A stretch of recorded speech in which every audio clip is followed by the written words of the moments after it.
Oh. Welcome. I don't know when this thing's going to start. Welcome. Hello. It's the final day of the Disney Lorcana North American Championship. It's the biggest day of Lorcana in North America. So far, 16 players, lots of different decks, some very awesome decks. We're going to take a look at all of them. This stream is sponsored by Card Market. Thank you very much, Card Market, for sponsoring my channel. Where is it? I have a logo, I thought. Card Market, hooray! Thanks, Card Market. If you're in Europe, buy singles on Card Market. It's great. Cheers. Wow, it's a big day. We are 30 minutes away from starting. So if you're watching the VOD, fast forward 30 minutes, that's when the action is going to start. It is a big day of Disney Lorcana. We're really looking forward to it. We had a lot of fun yesterday. We are going to be joined by Moyen from Podcana. He is not here yet, though. He's going to join us in a couple of hours or so. And that's going to be good old fun hanging out with my buddy Moyen. You can also enter a giveaway, guys. I am doing a giveaway on Twitter where I am asking for your bracket predictions. So you only have about 30 minutes left to enter. So if you would like to win 20 euros of Card Market vouchers, then check my Twitter page where I have asked people to do their bracket predictions. You can find on the Twitter link. I'll show you. I'll pull it up. On the Twitter link, you're going to find my bracket.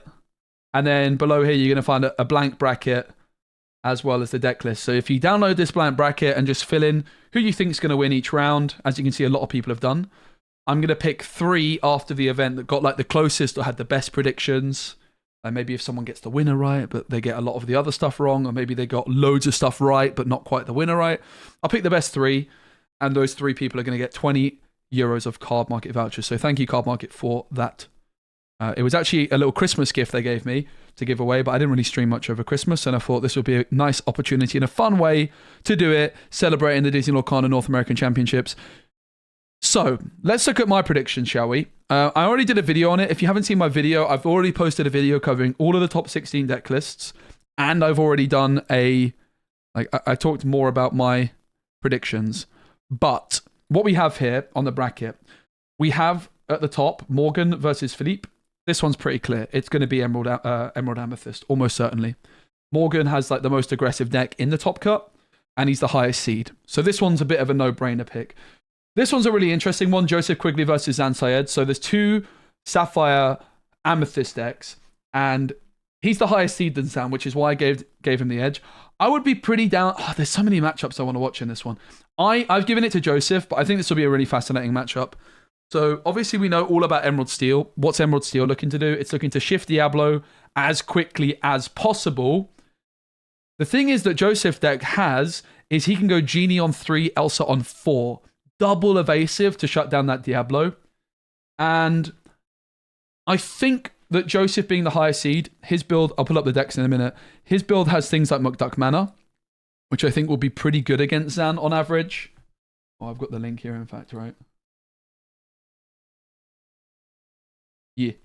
So I think that Zan's going to struggle. I mean, he's up against Joseph Quigley. Zan's list, like, you're not going to be too surprised to see the Emerald Steel. It's what you kind of expect. There's definitely some interesting things in there, and it's not like just a cookie cutter list that you've seen before. That's for sure. But it's Emerald Steel. You kind of know what you're going to do, right? You're going to play Diablo on turn 1. You're going to play something on turn 2, hopefully Hidden Cove, and then on turn 3, you're going to try and shift Diablo and play Pete at the same time, for example, right?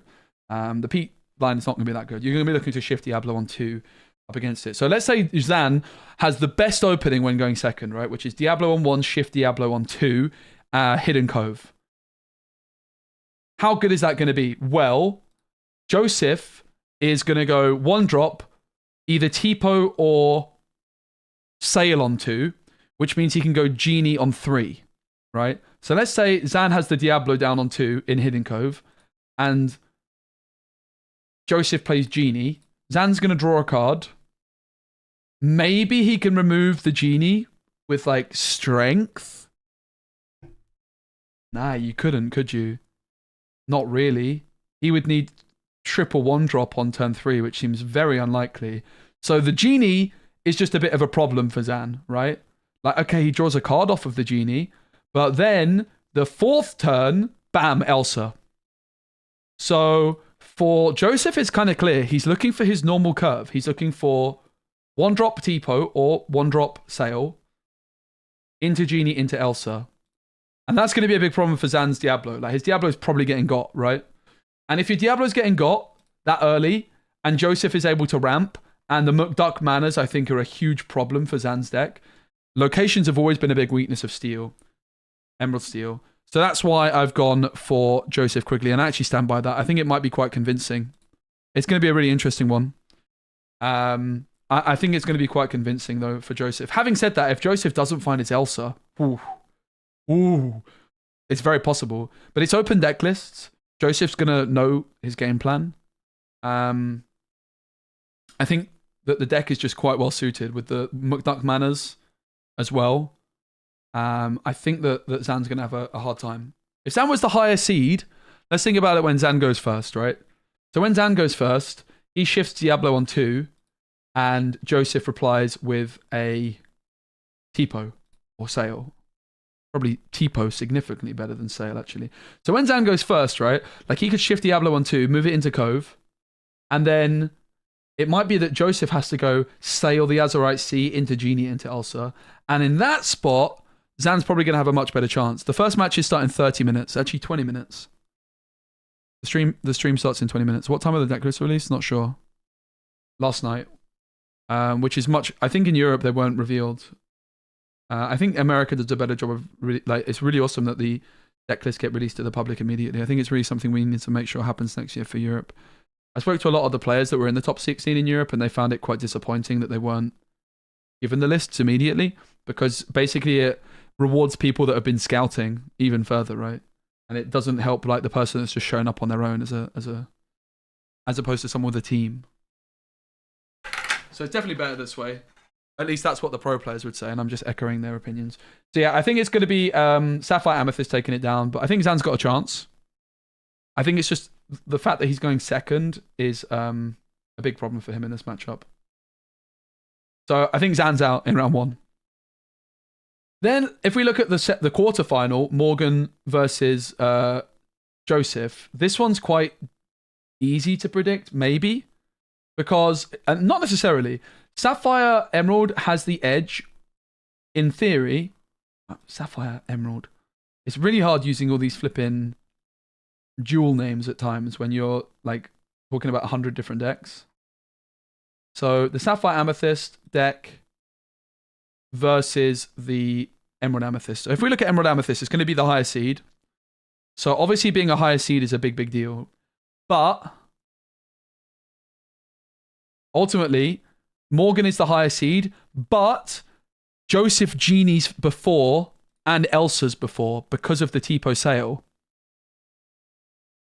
The bracket's here. It's on my Twitter if you want it. You can just take it there. I just took it from Reddit. These were shared on the stream, so I've just got an image. This is a blank image here of the bracket. If you just go to my Twitter, it's there. And don't forget to follow my Twitter, Poggers. So yeah, for me, I think it's going to be Sapphire Amethyst. Obviously, if Sapphire Amethyst was going first, it would be a no-brainer. But I think for Morgan, unfortunately, this is where he's going to become unstuck. He's queued red-blue round 1, which is good for him because that's what his deck's aimed at beating. And he's the highest seed. But what Joseph's looking to do is Joseph's looking to win the Amethyst Mirrors. And I think that they will do it quite convincingly, actually. It depends how quick Morgan can be, really, with his deck. Pegasus is going to be quite detrimental to him, I fear. Because of Elsa and Genie and him not having them first. Kick Cloud Kicker can be nice on his opponent's Genie, but the thing is his opponent Genie's first, right? That's the problem that Morgan has. He's going to go turn 1 Merfolk. Let's say he goes turn 1 Merfolk, turn 2, 2 more Merfolks. Or like triple 1-drop, double 1-drop, turn 2, Shimmery Special, right?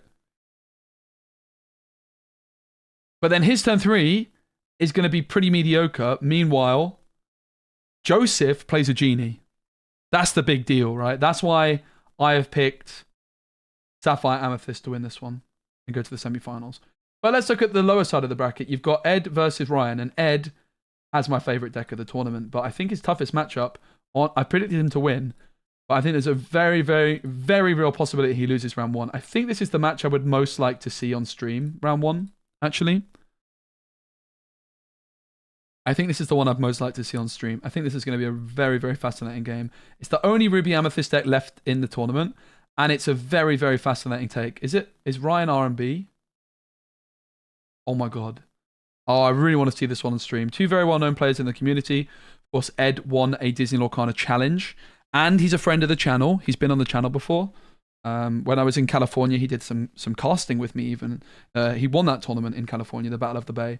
But he did some casting with me. We played a game against Joel on webcam as well. He did beat me 2-1, but still. So,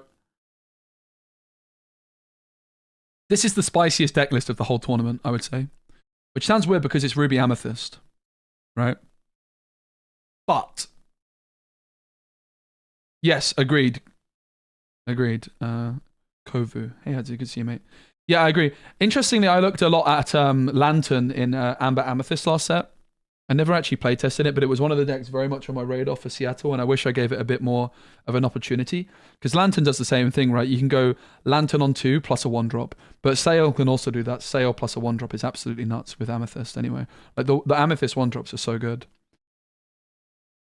But I've actually predicted Ed to be able to take down Blurple, and the reason is that he's not even bothering with the Genie Wars. Like, what R&B is saying I'm going to win the Amethyst Mirror with this deck because he's got 3 bells and he's got the early Genie, the early Elsa. But guess what? Ed is not interested in your Genie Wars, mate. Ed is saying, Genie Wars? What Genie? I don't give a damn about Genie Wars because I ain't even playing Genie, bruv. And I honestly think it's a really, really good take on... Clearly, it's the only Ruby Amethyst deck. It was the 3rd most popular. It's by far the biggest loser and it's not even close from this tournament. I really regret not putting it in the B tier like I wanted to in my video, A tier in my video. I really bottled that. I just knew that the Ruby Amethyst people would be so mad at me if I did. But I should have done it. I should have stuck to my guns. But look at this. I still think this deck's going to win the tournament. Lantern Oswald. Oh, nice. I didn't even try it. I have not tried Oswald at all. So yeah, Ed's just not even playing Genie. Which, if you think about it, like Ruby Amethyst, I think it's a really good deck into the wider meta, but it's kind of bad in the Amethyst mirrors, right? I would say it's pretty much unfavored into every Amethyst deck. Because it's just slower. Like, a lot of the other Amethyst decks can go under. So, Amethyst Steel has the ability to just, like, zoom with my setup, or like the more mid-rangey is just going to have more board control, probably. I would say this is probably slightly unfavored into Amethyst Steel. Like a normal Ruby Sapphire, a normal Ruby Amethyst with the Genies, right? Emerald Amethyst has Ursula 2 to snipe the B prepared, so it can tend to go underneath Ruby Amethyst. Blurple has the ramp. So arguably, Ruby Amethyst is slightly unfavored into all Amethyst matches if you're going down the traditional route of Genie. But Ed's saying, alright, well, what if I just don't play Genie? Suddenly, his matchup, by not playing the Genie into Blurple, which is his round 1, is surely much, much better, right? Because R&B's kind of whole deck is built around the fact that I'm going to win the Genie War because I'm playing my Genie before you and my Elsa before you. Ed doesn't play Elsa or Genie, which is so cool. He doesn't even play Maui. What? Deck is absolutely absurd. This is such a spicy list. 4 libraries, mate. With the 4 Chernobyls, the 4 Diablos, the 4 Brooms, 4 Tremaines. What a spicy deck. It's my favourite deck of the tournament, and it's actually not close. This beats Ruby Sapphire. This is probably quite good into most Amethyst decks, I would wager. Probably not bad into Songs. I love the look of this deck. I really hope we get to see this on stream. For me, I said it in my video, this list cements Ed, to me, especially if he does well today, as the best deck builder in Disney Lorcana. Why Library of a Castle? He's got 4 Chernobyls, 4 Diablos, 4 Brooms. He is playing the long drawn out game of card advantage. He's not trying to zoom. He's playing... This is a slower Ruby Amethyst, right? Like a more drawn out Ruby Amethyst. Queen's Castle is good for tempo, if you're looking to get quick lore. But Ed is saying he doesn't need the tempo. He wants the card draw of library. I really like it. Oh, this deck is honestly so damn spicy, mate. It is so fascinating. Ultimately, like, these are the best 1-drops in the game, and they pair so well with library. Like, surely library has to be a good card. We've all thought that. When we saw library, we're like, oh my goodness, this card's absurd. But it's just never found a home. Well, it looks like Ed's found it. The other thing that's amazing about this deck is this is so budget friendly, right? This is such a budget friendly deck. Because you've just removed the most expensive card from the deck, which is Genie. I guess Genie's the most expensive card. I mean, 4 Genies cost what, like 60 quid? And he's just removed them. Crazy. R&B's list is also really cool. I don't like that he's only playing 2 magic brooms. That makes me very unhappy. Just play the 4 brooms, bro. It's got to be worth it. Especially with Sail being able to go for an extra 1-drop on turn 1. I think that not playing 4 brooms is suboptimal. I think it's like I can't get behind that. The rest of the deck I really like. I said this in my video. And of course the question is then, okay, if you're playing 4 brooms, what do you cut? And that's a difficult question. I don't know. I would wager 1 crab would go for me and something else. Maybe the Let It Go, maybe the Donald, maybe a Hades. I don't know. It's easy saying cut a broom, but of course, or play the 4th broom. But it's not easy to fit everything in. The problem is like these brooms are the cards you cut because you're trying to fit everything in. But it's literally, you know, one of the best cards in the deck. In the game. Cutting broom is kind of like a crime.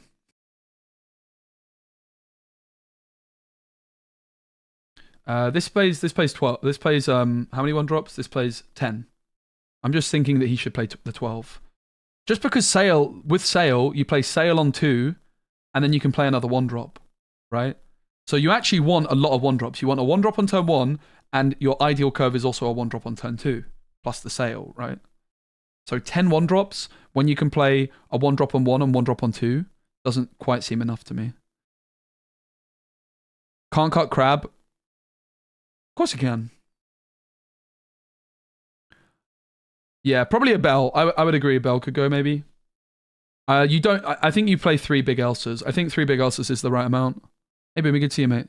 Thank you so much, Minnow, for the Prime. And K4 Mersh as well with the Prime. Let's go, guys.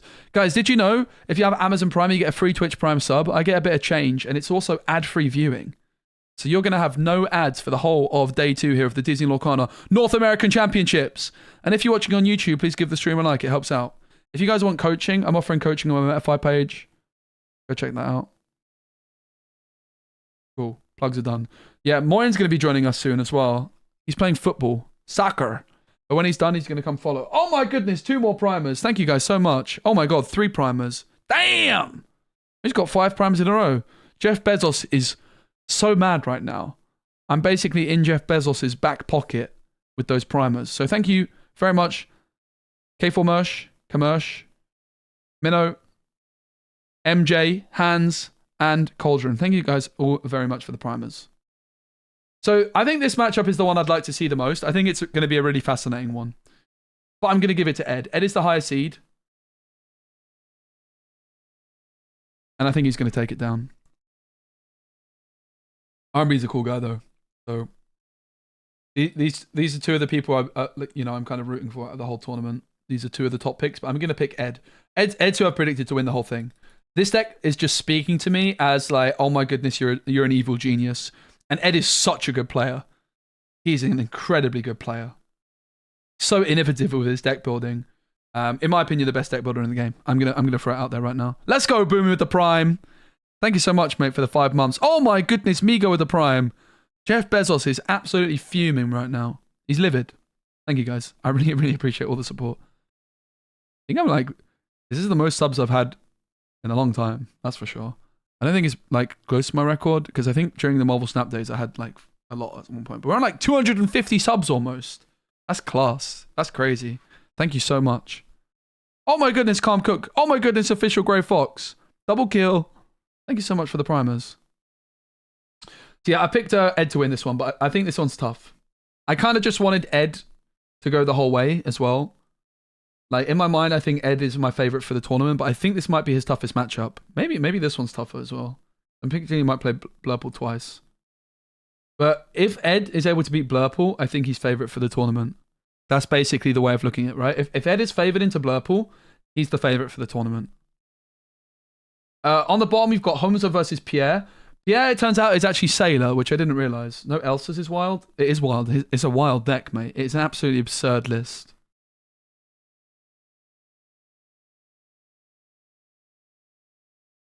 Wait, this is Sailor, right? He had an opponent leave after one of his matches. Surely that would just be a second game win, no? What? That's literally... Surely that's just considered his win. What? That makes no sense. Yo, Airboss. Great to see you, my friend. Hope you're good. Snarky Goblin with the primer. You guys are going crazy. Thank you. Hype Train level 3. Dunno. The counter is no points? What? Surely that's just an error. That literally makes no sense. You should flip the table, mate. There was a lot of drama, wasn't there, with disqualifications? There was a ton of disqualifications in this tournament, guys. Like 5? Like 5 out of 126 players got disqualified. That is crazy. That's mental. Do you know what else is mental? Hamza plays 66 cards in his Ruby Sapphire. Kind of his thing. Oh my goodness, Nogu with the prime, with the non-prime, with the sub, with the 6 months. Jeez. Hype Train level 4. You guys are crazy. Rumored 10 DQs? Oh my goodness. You're telling me 12% of the field? Yeah, I might have miscounted. Probably was 68. 10 DQs? That's like 12% of the field, mate. That's crazy. So I know some people, like one person at least like lost a card. Like they lost a half shark, and then when the deck check came through, they only had 59 cards in the deck. Yeah, Wonderland bubbled. Yo, Kovi, thanks Adzi for the 2 months with the primer. Jeez. Let's go. So I didn't really pick either of them, but I mean, I guess I pick Hamza because he's going first. But maybe Pierre is Sailor. I feel like Pierre's deck is probably better because Hamza plays loads of cards. I feel like Pierre's got the edge in that fact that he's got the better deck. But I guess like how big of an advantage is going first in a Ruby Sapphire mirror? Like the card when going second might actually help you, right? So I didn't actually on my thing predict a winner for this, and I probably should. So I'm gonna go Pierre. Sailor. Because in my video I just didn't actually predict a specific winner there. But for the sake of my bracket prediction, guys, if you want to enter my giveaway, you've got about 5-10. I'll give you about 10 minutes, 15 minutes. It's on my Twitter page. You can win 20 euros of card market vouchers by doing your own bracket prediction. Because I'm going to be giving away 20 euro card market vouchers to the best bracket prediction. So get involved, enjoy the fun. Even if you're in America, you can give it to a friend in Europe, right? Come on. Get involved, do a little bracket prediction, join the fun. Why not, eh? So thanks again to Card Market for that. That's very kind of them. All right, we've got 5 minutes until the stream starts. So obviously I've just said that Ed is going to be the Ruby Sapphire player. I think like R&B could eat... I would say R&B. If R&B wins, I would say Ruby Sapphire is making it to the semifinals here. Like, there's a very, very, very, very real possibility that in an alternative universe, you've got Ruby Sapphire in both semifinals. And I'm going to look like an idiot.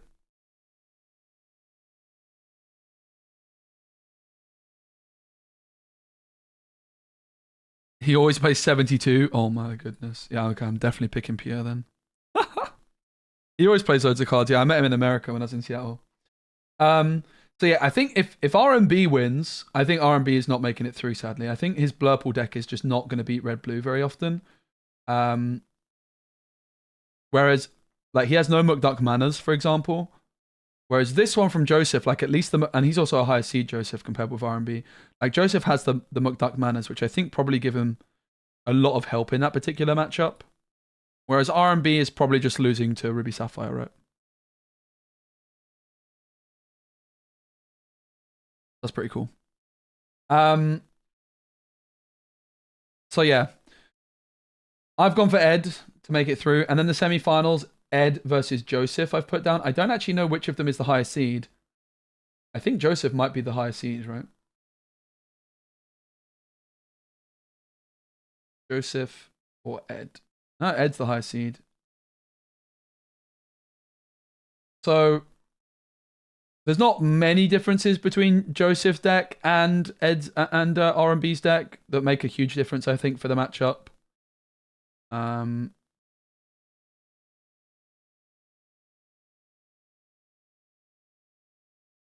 The McDuck Manors are interesting, the Finders Keepers, but I think like for Ed, he's not going to be too concerned about either of those. To be fair, the McDuck Manors could cause Ed some problems. He doesn't have Maui. He only has 2 crabs. So again, I would say that Joseph's deck is probably going to cause... But then again, R&B has 3 bells, right? Which is still good. But yeah, my point is, if Ed can beat Sapphire Amethyst, I think he's the favorite. And I think he can. I think he can. Mo is using Genie, yeah. Oh, wait. Yeah. I put Ed through to the finals. Then on the other side, Zach Bivens, Sean. I really hope we don't get shown this game because it's a non-game. Zach is getting 2-0'd. Zach has got almost no chance of getting through that. He lost in the deck builder and the queue. He's not playing Maleficent 1-drop. He's got no chance. Hype train alert. What did I get? I got a raw cow. Choo choo, mate. Cheers, guys. Woo. So yeah, I think it's over for Zach, sadly. He doesn't play Maleficent 1-drops and he's the lowest seed. He's going to lose. It really is that simple. If anyone can prove me wrong, it's Zach, but he's not going to prove me wrong. He's going to probably get 2-0'd. I think the best he can hope for is a 2-1. Sorry, Zach. Kurt versus Patrick is an interesting one. I think Patrick's got a better chance of getting through Kurt. But I went for Kurt. This one I maybe regret. I've already done it because it's in my video. Sean versus Kurt. I think Sean's the highest seed. Don't forget, guys, get involved with the giveaway. The stream's about to start, so it's going to be starting soon. But I'll make sure we're not missing the official stream. This is an unofficial restream, guys. If you want to watch the official stream, it is live on Twitch. You can go watch that without my annoying voice talking over it. You're more than welcome to do so. But one benefit of staying here is we're going to have Mr. Moyen join us from Lorcana in a bit.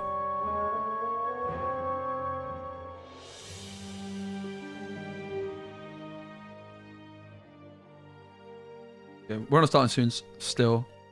Yeah, really excited for this event. Let's try and like zoom through the rest of the bracket I did. I'll pull that up, so don't worry. As soon as the stream starts, I'll pull it up. I think that basically with the danger of my bracket is my distaste for Ruby Amethyst, Ruby Sapphire is maybe going to let me down.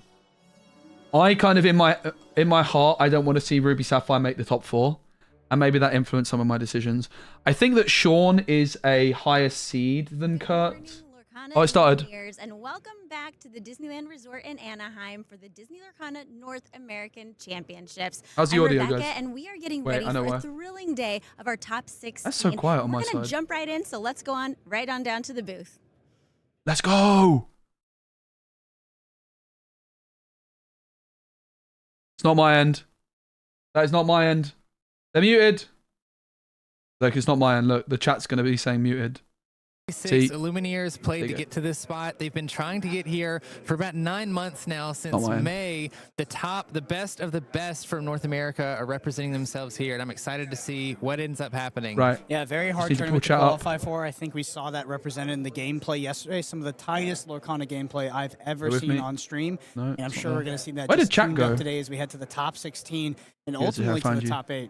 Yeah, so my name is Brandon Bolin. I'm joined by Brendan Patrick, and let's introduce the rest Brendan of the and Brandon. best team for you today. I'll never get old. We're also going to be joined by Rebecca, as you saw in the opening video, and then Tane and Grace. I think everyone did a very good job yesterday. Both will be in the booth as well. You saw all of us yesterday. We're all very excited to be here and bringing you coverage for this. I wasn't thrilled at the Lorcana reveals. tournament. Speaking I think of yesterday, revealing cards would have made more sense for a the competitive event, as right? well, of how these players have gotten. You've got a lot of people that Why are. don't you explain where we've come from?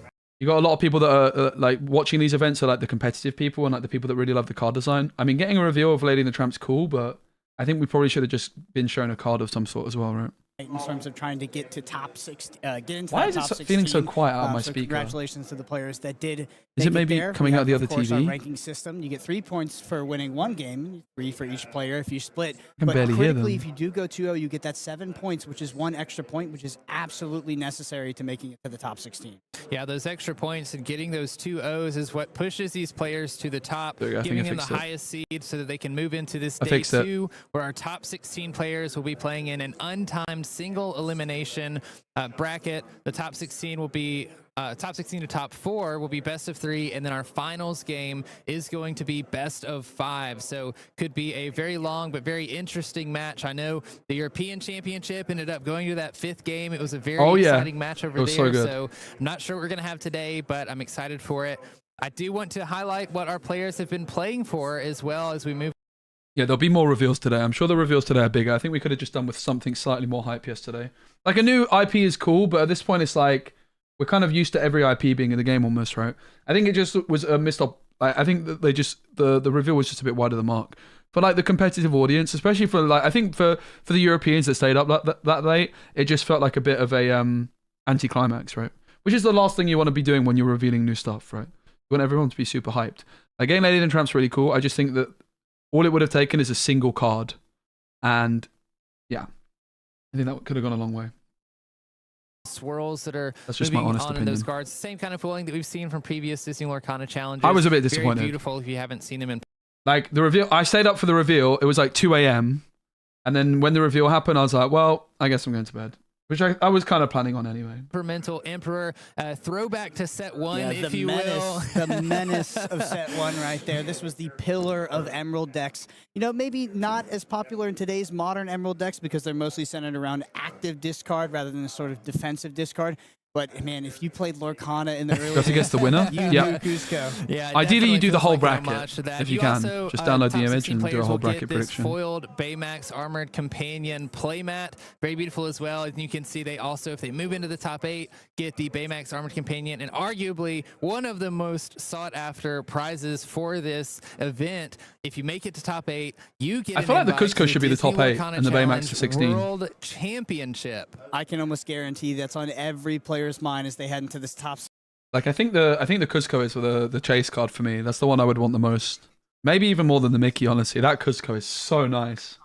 But now the pressure's on. Now you just have to win that one match, and if you do, you punch your tickets to the world. It's the first match of the day, too. I mean, what a way to start out. I would be very anxious if I were these players. Reminds me of set championships when you would make it to top 8 and you had to make it to top 4. You had to go into that top 4 to earn the promo. But that's not all. There is prizes past this top 8. They, of course, will earn a beautiful golden Mickey Brave Little Taylor if they make it into the top 4. We've seen these at previous DLCs. They're serialized cards. You can see that by the number on the bottom. Every single one has a unique number assigned to them, only 500 of them. Yeah, thanks everyone for choosing to watch it here. Hope you're good. Get comfortable. It's going to be a long old stream. Like I said, we're going to have Mr. Moyen join us in a little bit. And I imagine we do get new, like, big reveals today. Almost certainly. And the person that was driving here was like, yeah, I was driving people around, and one of them had a golden Mickey. I was like, okay, that's a serious player right there. You know they're a good player. And as we move on to the final prizes of the day, the finalists will both get a complete foil set of Azurite Sea, as this is the most up-to-date set available to play for Disney Lorcana, including all of the enchanted cards, which are beautiful. It's awesome to have a set to commemorate this tournament and to show just how good. Yeah, there is no Pocahontas, but they've announced it's coming, right, this year, I believe. Lady in the Tramp hadn't actually been announced, I believe. Have room in their vehicle driving back because the champion will get 4 foil complete sets of Azurite Sea, including the enchanted cards, as well as a beautiful trophy that has been made for the champion.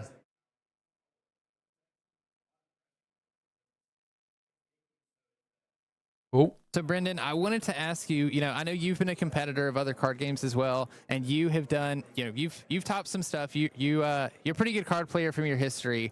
You've been in these scenarios. What is it like? What is it like being in this position?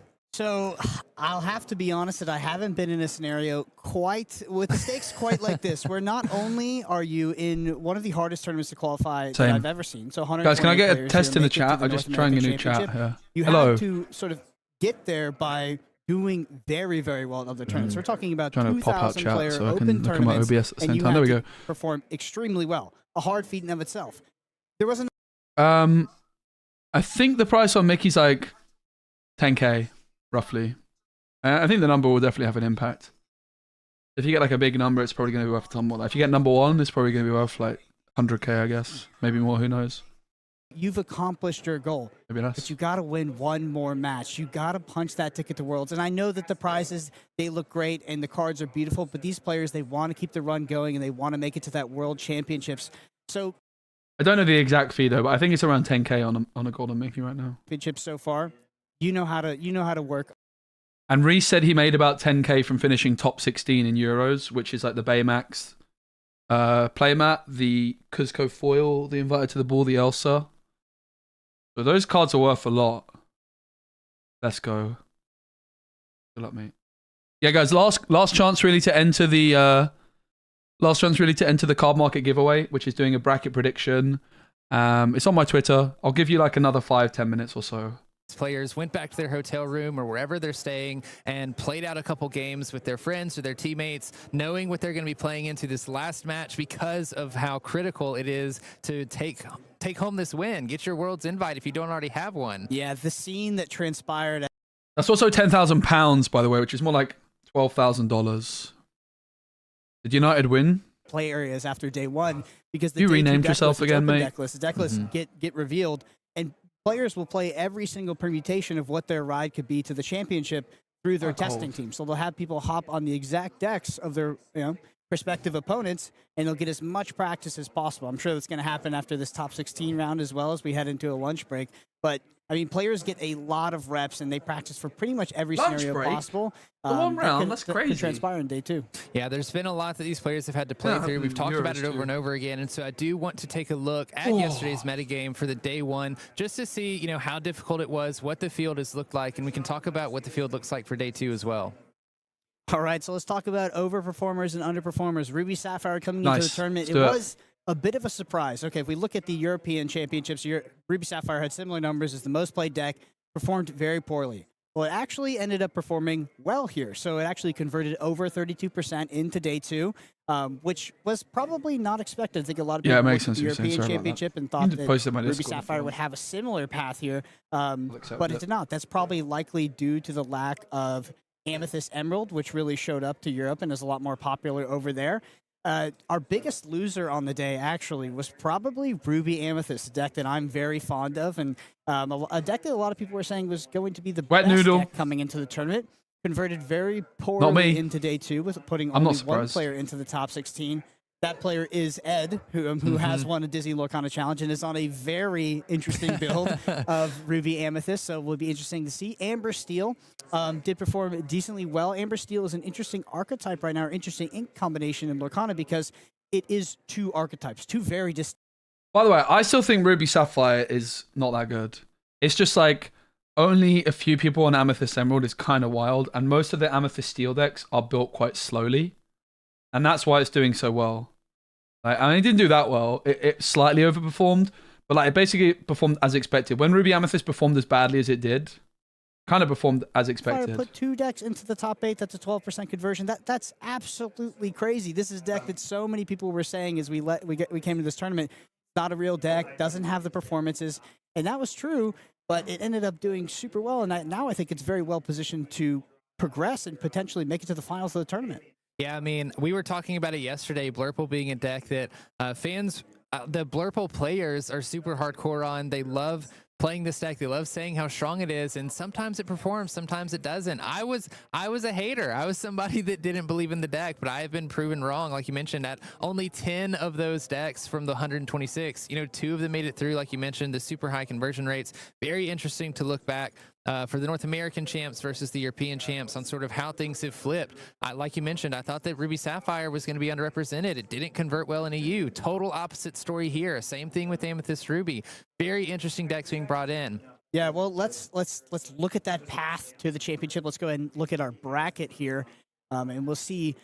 So first off, we have Emerald Amethyst here versus Ruby Sapphire. Mo Shamblin, who's been on stream a couple Easy times, is probably favored in that matchup. This is really what took down Ruby Sapphire in the European Championship. I mean, this is a matchup that is not very good for Ruby Sapphire because this Amethyst Emerald is quite aggressively oriented, and Ruby Sapphire does tend to struggle with that. So it struggles into the Amber Steel. Oh, mate, Octane with 5 gifted subs. Dude. Oh, no, gifted 1 sub. Thank you, still. I saw Octane 5. That's super awesome, Octane. Thank you so much. I saw Octane 05. Thank you very much, Octane, for the gifted subs to Rudimax. That's super wholesome. Thank you, man. Syed versus Joseph on Amethyst Sapphire. Very interesting. I think that Amethyst Sapphire probably well-positioned in this matchup.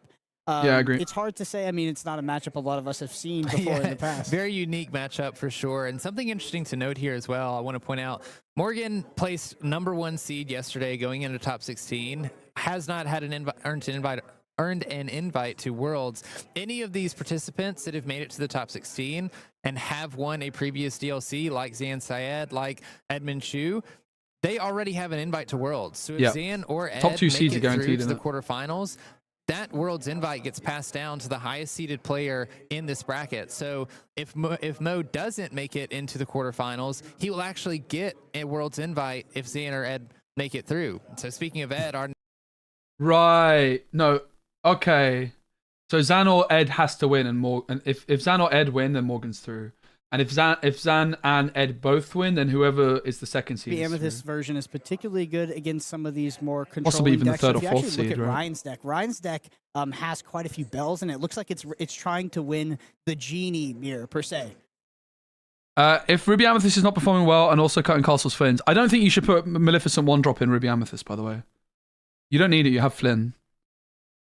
Yo, Monchon, thank you so much for the Prime. It's the Maleficents, I believe, belong in the Amethyst Steel deck. I don't believe they belong in Ruby Amethyst. You have Flynn as probably the spiciest deck build against of the Ruby entire Sapphire, tournament. right? Of course, we have Sapphire Amethyst in the And a tournament, later and that game is an incredible where you feat to can make it to actually the top compete. 16. But in terms of deviation from the standard metagame of what list you would expect to show up, Ed's deck is completely off the wall. Yeah, I mean, I feel like for the entire set of Azurite Sea, Genie has been the card that everybody's been talking about. It's been like Amethyst X is the deck that you have to beat because of Genie. So very bold for Edmund to come in with no Genies. Also not playing any Mauis as well. I'm very interested to see how that match shakes out because knowing that Ryan I want to watch those that one. I Genies think and that's some the more most evasive characters, interesting and Amethyst matchup to and watch. Ed actually isn't playing any evasive characters in his deck.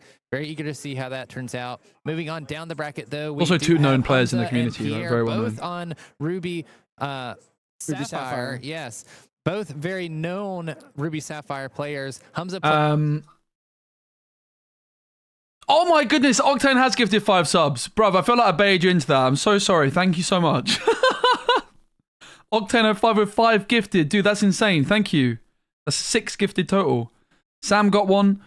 Pateo got 1. Bass, Uncaged Games, and Krev. Thank you all so much. Looking to progress. I really appreciate the this support. tournament. It's really, really just wholesome. Statistically, there's so many of them into day 2. Let's here, go, L. We can expect to see Ruby Sapphire make A little quite bait. run. Yeah, and it Thank you very much. That one mate. Ruby I'm Sapphire is very, at least very going to make grateful. it into the top 8. But I do want to look at the other side of the bracket here as well. We have plenty of other people that we're excited to see. Sean and Zach both in the Octo finals here. Ruby Sapphire versus Amethyst Zach's getting cooked. I'm Steel. sorry, Zach. Interesting matchup Prove me here. I wrong. feel like Zach is also playing a pretty aggressive version of Amethyst Steel. It might be difficult for him to get it out. Get a win out here against Ruby Sapphire. We saw that matchup played out yesterday, and if the Ruby Sapphire player can, stabilize. The thing is, an an aggressive version of Amethyst Steel plays Maleficent. Maleficent. If you're not playing Maleficent, So you're Zach's mid-range. deck is aggressive. Zach Bivens, the best Swiss player of all time.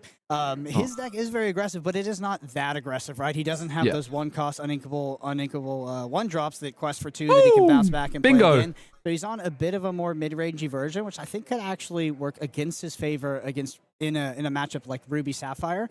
That being said, this is also going to be a hard one to call.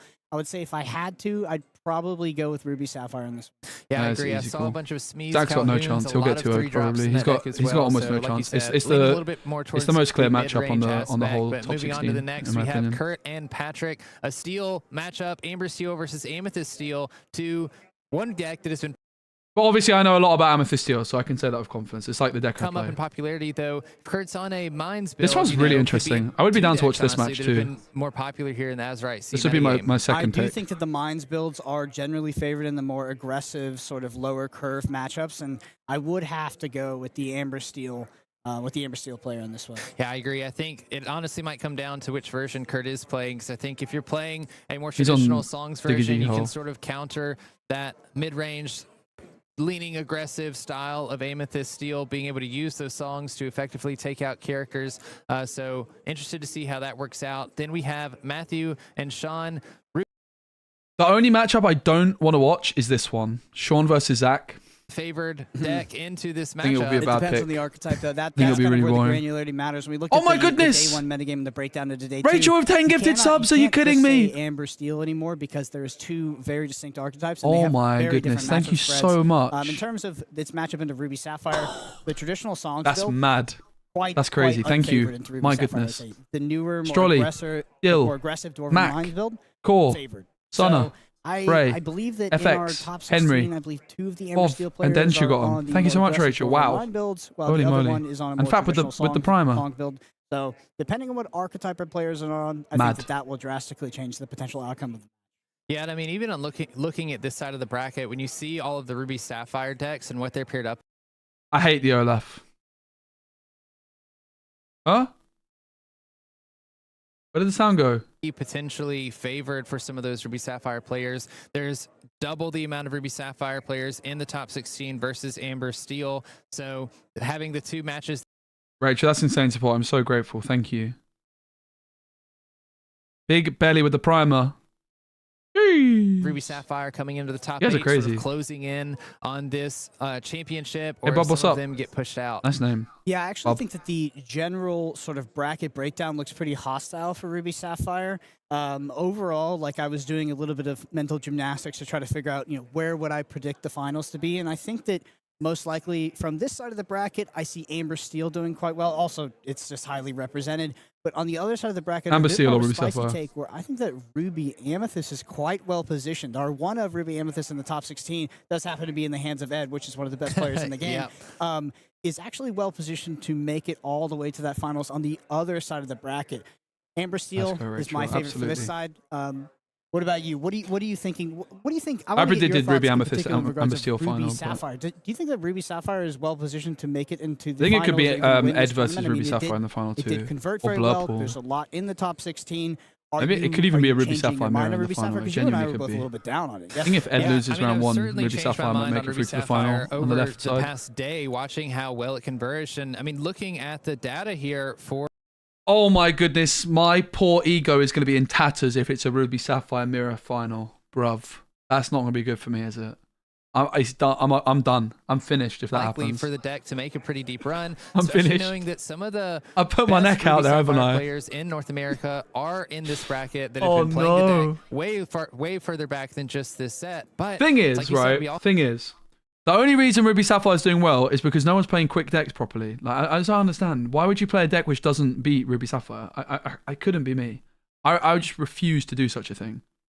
I can't believe how few people are playing Maleficent one drop. I am officially saying the most underrated card in the game is Maleficent one drop. That card is so disrespected. That card is so good. very popular decks. Of course, Or you talked Maleficent about one how drop. Ruby Amethyst is a little bit underrepresented, but And if you're wondering why I'm saying Maleficent one drop when it's Lilo, Lilo is not good. Which might sound ridiculous. It's the same card. Lilo is bad. Maleficent is good. Why? Well, you have Daisy Duck for starters in Amber. You don't have Daisy Duck in that. But even if you disregard Daisy Duck, Lilo is bad. Maleficent's good. Why? Because you have the bounce first package. match of the day. I love No, this slide not here, this them showing one. off their cards for their deck. I'm very excited. I mean, I to wanna get watch into this Zach, but first he's gonna match of lose. The top 16 of the Disney Lorcana North American Championship. Well, let's see. Maybe I eat my words. Come on, Zach. Prove me wrong. I'm rooting for Zach. Disney Lorcana challenges, but I'm very much rooting for Zach. I would say. Yeah, I mean, I'm very excited for this match specifically. Come on, Zach. Zach is arguably one of the best performing Swiss players in Disney Lorcana history. He's topped multiple challenges. He was 31st. So there's going to be 2 games this round. Don't forget, in America, maybe even 3. Usually it's 2, which is really, really awesome, especially at this stage in the tournament. It's so good that we get to see two games from each round. So Zach only mulliganing 6. That makes more sense. I didn't see what he kept, but he needs the nuts.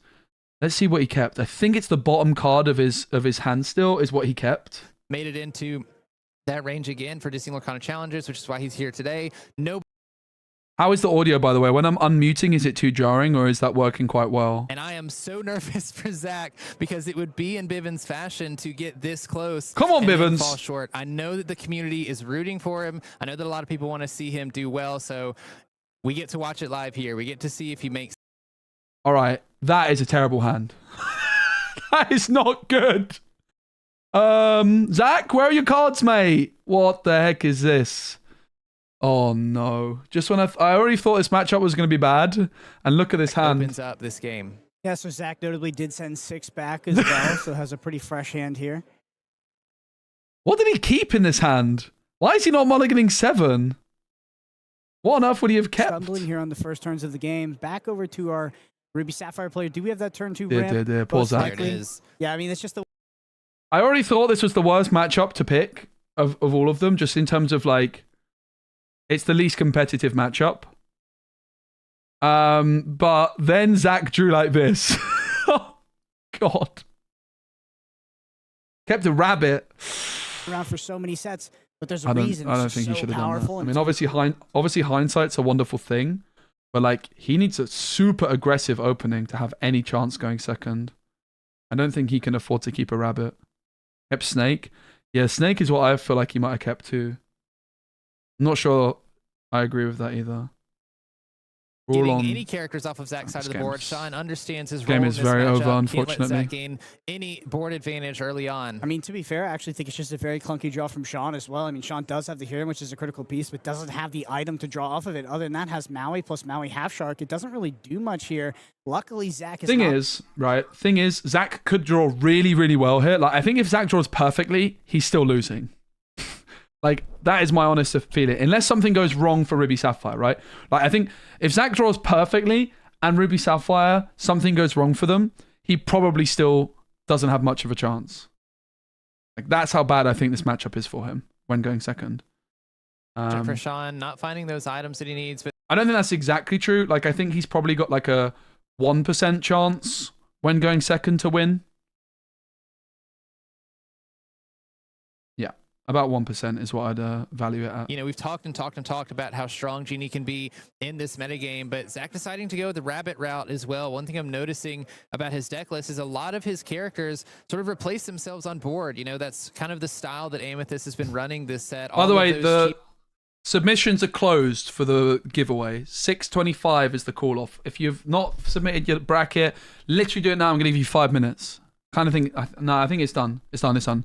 Done. The games have started. It's over. How far I'll go with the high games started. It's over. Top 2 cards. You've not submitted your bracket prediction. You can still submit it for fun, but it won't be counted in the card advantage, and you need ramp. You need more card selection as well. Honestly, 1% might be generous. It's just kind of a brick. Nah, it's probably not. It's probably a bit underselling it. To do that, I would say. I don't think it is. As we head to the mid to the late game. Like, if you're Sean and you see Zach's list, you can just mulligan so safely. You do not have to take any risks. I think the only way that Sean could lose when going first against Zach deck, if Zach draws like near perfect and something goes horribly wrong for Sean. So Sean will also know that, which means that he can mulligan safely, right? Like if it's closed deck lists, okay, Sean hasn't seen what Zach's playing. Zach goes second in game 1. Like maybe Zach has like a 5% chance, let's say, which I still think is a bit generous.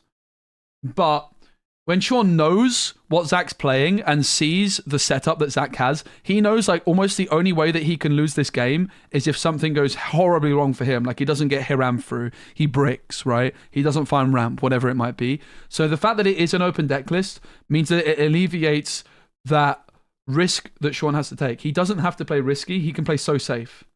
Rose, we do have that Diablo. So someone said here, who was it that said, from what yeah, so Paul said, I don't think there's a single line he could take that will win him this game. I think you could make an argument that he should have just mulliganed full 7, but even if he mulliganed full 7, it probably wasn't making a difference, right? And hindsight's obviously a wonderful thing. I just don't know that there was, like, I don't know that I would ever, like, for me personally, I would pretty much be mulliganing any card. And you see, he kept Rabbit probably. Maybe it was Snake. Like, okay, dealing with the Flaversham. Honestly, I can see him keeping the Rabbit. Like, honestly, Zach's doing well so far. It's going about as well as it possibly could for Zach, considering how badly he drew. Like, maybe I'm underestimating how good Zeus can be in this matchup, right? Rabbit into Zeus. I think it would make sense that he kept the Rabbit, honestly. Rabbit would make sense as a keep, actually. Board. 2 rabbits deployed. Yeah, maybe I'm underselling the chances that Zach has because he can deal with Flaversham, but Flaversham still drew 4 cards here. So it's not like he dealt with it efficiently. You know? But these 2 Sisu Daring Visitors in Sean's hand are going to be a little bit of a brick. Zeus is necessary because of Maui Shark. I mean, it's not necessary because of Maui Shark because you can play Maleficent 1-drop and just quest out, right? But if you have a slower deck like Zach's, the Zeus is particularly good against Genies. And okay, it's good against Shark, sure. But, you know, by that stage in the game against Ruby Sapphire, you kind of need to be at like 15 lore anyway. Like, especially if Sean's playing Pirate Slice, right? Gain him lore. So he's going to be able to sort of cycle. Did keep the Rabbit. We'll go back to I Zach. think Rabbit makes sense to keep. See a Calhoun. I think that makes sense. You can see that the Rabbits are really important for him, and also him going Rabbit into Zeus. He got very unlucky that he plays how many 1-drops? I think. Let me pull up and I'll find out. I don't think it's 12. It might be 12. Really, I think it's like 11. 3 uninkable. I mean, worst case scenario would probably be another uninkable off the top. Sean's got to find a way to sort of string together a draw engine. Does have the Popsicle deployed on board, so could find a hero off the top, maybe find his way back into the game that way. Not looking good for a Ruby it's Sapphire 11. player. He plays 3 brooms. Far. Zach not pressing the advantage too You're much. very unlucky not to find any at all. Yeah, with a huge mulligan and the draw for going second. He got very unlucky there. In hand, Madam M Fox and I think keeping the keeping the Rabbit seems like the correct mulligan to me. The more I'm thinking about it. Zeus is 100% necessary. Zeus is 100% not necessary if you're playing an aggro version of Amethyst Steel like my deck. Like, I will 2-0 Ruby Sapphire almost every single time. But Zeus is definitely considered necessary by Amethyst Steel players, but also Amethyst Steel players don't play as quick as my version. And I don't know, I haven't played that much recently, so I could be wrong. But yeah, I don't play Zeus. Like, if you're playing, there's also a deck in the top 16 which doesn't play Zeus, right? It plays Doc instead of Rabbit. Like, the question is, do you want to play Rabbit or Doc? If you're playing Rabbit, you're playing Zeus. If you're playing Doc, you're not playing Zeus. Right? And in my opinion, you're better off having a deck which 2-0s Ruby Sapphire with Maleficence. Card draw. But Sadiqa 6 tough spot. Is that my second Nocturnal Maui? I imagine you probably need the Popsicle. With the Diablo and the Pete. We are going to see the Calhoun come and play. And Zach is probably not going to be taking any trades. Okay, the Fox is an exception because it has Rush. I guess it rushed in. I kind of wasn't looking that much this last couple of turns. turns. As a character, she gains 2 lore, so great way to kind of keep tempo and continue pressing your advantage. No, the fast version is not as foolproof, for sure. But I tested the matchup a lot against Ruby Sapphire, against a player that played in Euros, Will. On the train, we played it a ton, and I think he won 2 games out of 16 or something. It really was that brutal. Maybe not 16, it was more like 2 wins out of 12. Like, the average, my version of Amethyst Steel, the average result against Ruby Amethyst is 2-0 victory. That's the average. The average result for Zach's deck is probably a 2-0, it's a 0-2. I'd rather play the Rabbit for the continuous card draw versus yeah, of course. But it depends what kind of deck you're going for, right? Like, if you want something that beats Ruby Sapphire, the Doc is much better. Zach is not staying in this. Like it looks like he is. He's only at 4 lore. That's the problem. He's not in this. He is for now. He's doing a good job. Don't get me wrong. But he's so far away from 20. That's the problem. I'm rooting for Zach. I want Zach to prove me wrong. I really, really do. He has got a lot of cards in hand. A lot of cards. Zach has a full hand of cards. This is what Amethyst Steel does best. You can He's doing well. Put pressure onto the board. He might prove me wrong. Things get banished. Honestly, I would be so up for it. Looking at a couple inkable cards in hand as well. What's really good for Zach here is also insulated against the Maui Half Shark with that along came Zeus just sitting in hand. If Zach wins this, I'm so impressed. I'm so up for it. I have to think adding 4 of those into your deck, it was something that Zach intentionally did, thinking of the Maui Half Shark and the Ruby Sapphire matchup. It just perfectly answers that card, dealing 5 damage to any character. Relatively easy to sing as well with the characters that you're playing. Lots of very... I have to say, like, the Mulligan decision to keep 1 rabbit and Mulligan 6 seems like super duper big brain. Right? At first when I saw it, and then we saw what he drew, it's like, why not go for 7? But that's just hindsight. That's just unluckiness. And keep, like, these rabbits are putting in all the work in the world for him right now. Like, honestly, considering Zach didn't find a 1-drop, he's doing insanely, insanely well here. You got to smell that Sean's in a bad scenario. 2 cards in hand, not that much ink, and just nothing going on board. It's time for Zach to sort of press the advantage and pull ahead here. Gonna see Zach play another Diablo. Go on, Zach. Raven. Come on, the Bivens. Just gonna quest out with the Calhoun and the Pete, knowing that both of them are safe. I love an underdog story. With only the Tipo and the Sisu Daring Visitor in play, they each only have 1 strength, so can't literally the one. Yeah, it's true, but honestly, I may be eating my words a bit. Pushing that advantage, getting a little bit closer to 20. Maybe I'm eating my words a bit. Shows what I know, right? Uninkable Sisu off the top here for Sean. Another uninkable. Not a terrible card in this scenario. It would banish the Rabbit and the Diablo that was played last turn, though both of those cards would just replace themselves in Zach's hand. Now, do you have? So you're worried about Zach questing for sure right now, getting too much advantage. But do you? Yeah, it's going to be the shift there. Bam. Going to see both of those banished. 2 cards drawn for Zach. But that 5/4 stat line as well, you can kind of take over the board. Yeah, helps you clear Zach misses 1 drop, right? Scenario, getting rid of that Calhoun. Don't want to let Zach challenge with that. Gaining 2 How much of a difference does that have? Pretty big difference. The pass back here. Zach finds that 3rd along came Zeus off the top. Haven't seen any of It's a lot of Zeuses, mate. You probably don't want that many, do you, realistically? Yeah, decides to deal with this Sisu. Go on, Zach. Will not let it make it to the next Yeah, turn. if you're playing Rabbit, 4 Zeus is the way. So I agree. Cards in hand as we get further and further into this game, Zach can definitely agree. Relatively safely. I think like the decision is, because I talked about this in my video, the other top 16 deck of Amethyst Steel plays Doc and no Zeus, which makes sense. For me, if you're playing Doc, you just have to go for a more aggressive approach with the Fire the Cannons, the Maleficents, the Befuddles, the Gantus. You zoom and you just accept that you're a zoomer. Whereas like the Rabbit is like enabling you to go more mid-range with like the Zeus and stuff, right? Even in these Ruby Sapphire matchups, I'm going for a very quick controlling deck in the game, they continue to wipe your board turn after turn after turn, but because you can continue to replace those cards on board with cards in hand, usually every single turn you're able to follow up with another strong board or another couple characters, kind of requiring the Ruby Sapphire players to respond over and over and over again. And if Sean can't find a way to stabilize the hand, finding some draw, that's going to be difficult for him. We do see the Madam M Fox being played, bouncing the Pete back to hand. Can use this Pete to stop a potential Be Prepared, keep Sean off of something like a How Far I'll Go or Visions of the Future as well, if Zach can sniff that out. Again, these matches are untimed, so these players are making for absolute certainty that they're making the most optimal plays to make it to this next round. Maybe the most important match of the day for some of these players, earning the invite to Worlds if they make it through on this one. I mean, Zach has a lot of decisions right now with that many cards in hand. Are going to see the GOAT enter the Inkwell. One of my biggest weaknesses as a caster is I need to go to the toilet so often, mate. Like, by the end of a series, I'm running to need to go to the loo. Do I need to start pressing the advantage more now? Do I need to press my lore advantage? You've been at a Lorcana challenge event in Europe. You've probably seen me running across the floor towards the toilet. Definitely cannot let that stay. Back over to Sean here. Do we find we need... Going to start off the Grandma Tall. Yeah, I probably underestimated the matchup for Zach because of the Zeus's impact. But I mean, still, like this has gone a bit badly for Sean, and he's still Kind of 3 chilling, ink right? available here for Didn't Sean. go well for Zach either, though.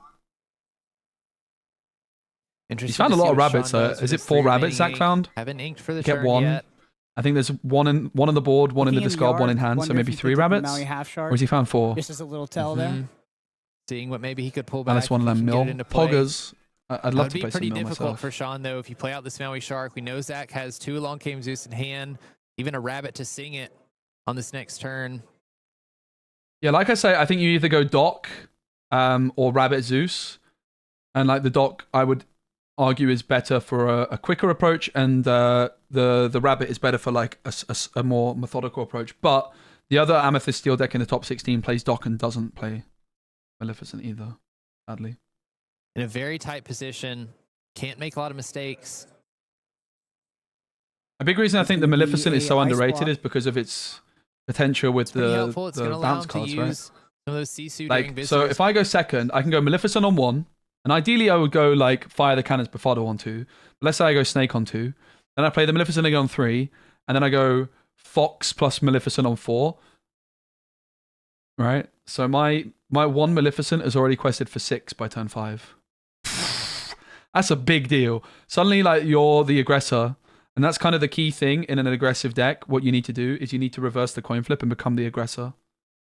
The Cheers. value both on enter and on that quest before it gets cleared by Zach. I'm Assuming muted. that The Zach wrong is even time. I got winning on food. board at that point and can clear the harem. I'm assuming that in combination with something like Chicken the and Long Game veggies. Zeus, First meal of the which day. I Poggers. assume that's actually a suboptimal use of that card, right? I 'Cause love you chicken and effectively love kind of have to 2 veggies. for 1 yourself. Where against Maui Half Shark, it's just a nice 1-for-1. Rabbits are are popping off, man. Card in the Ruby Sapphire I'll go grab my list. food. I'll be right back. Going to see Zach start with another Merlin Rabbit. Seen these things bounce back and forth. Feels like 20 times already on this game. Drawing card after card after card for Zach. Going to drop a Lawrence as well. A 4/4 with 2 lore. Loses all of that strength when it's damaged, though. Pretty decent card against the Ruby Sapphire matchup because they don't particularly have a great way to ping damage onto this Lawrence card because of that 4 strength. Yeah, actually, honestly, a very tough card for Ruby Sapphire to deal with. Also gives Zach the ability to challenge back, you know, with four strength. The numbers in Lorcana can make all the difference. 3 to 4 seems to be a pretty big break point on some of these cards. Something like a Sisu Emboldened Warrior being a 5/4, you know, Lawrence is a pretty good card to challenge back and banish that in one go, not having to use some of your removal like Strength of Raging Fire or Long Game Zeus. Has Sean found a way to draw more cards? 7 ink available.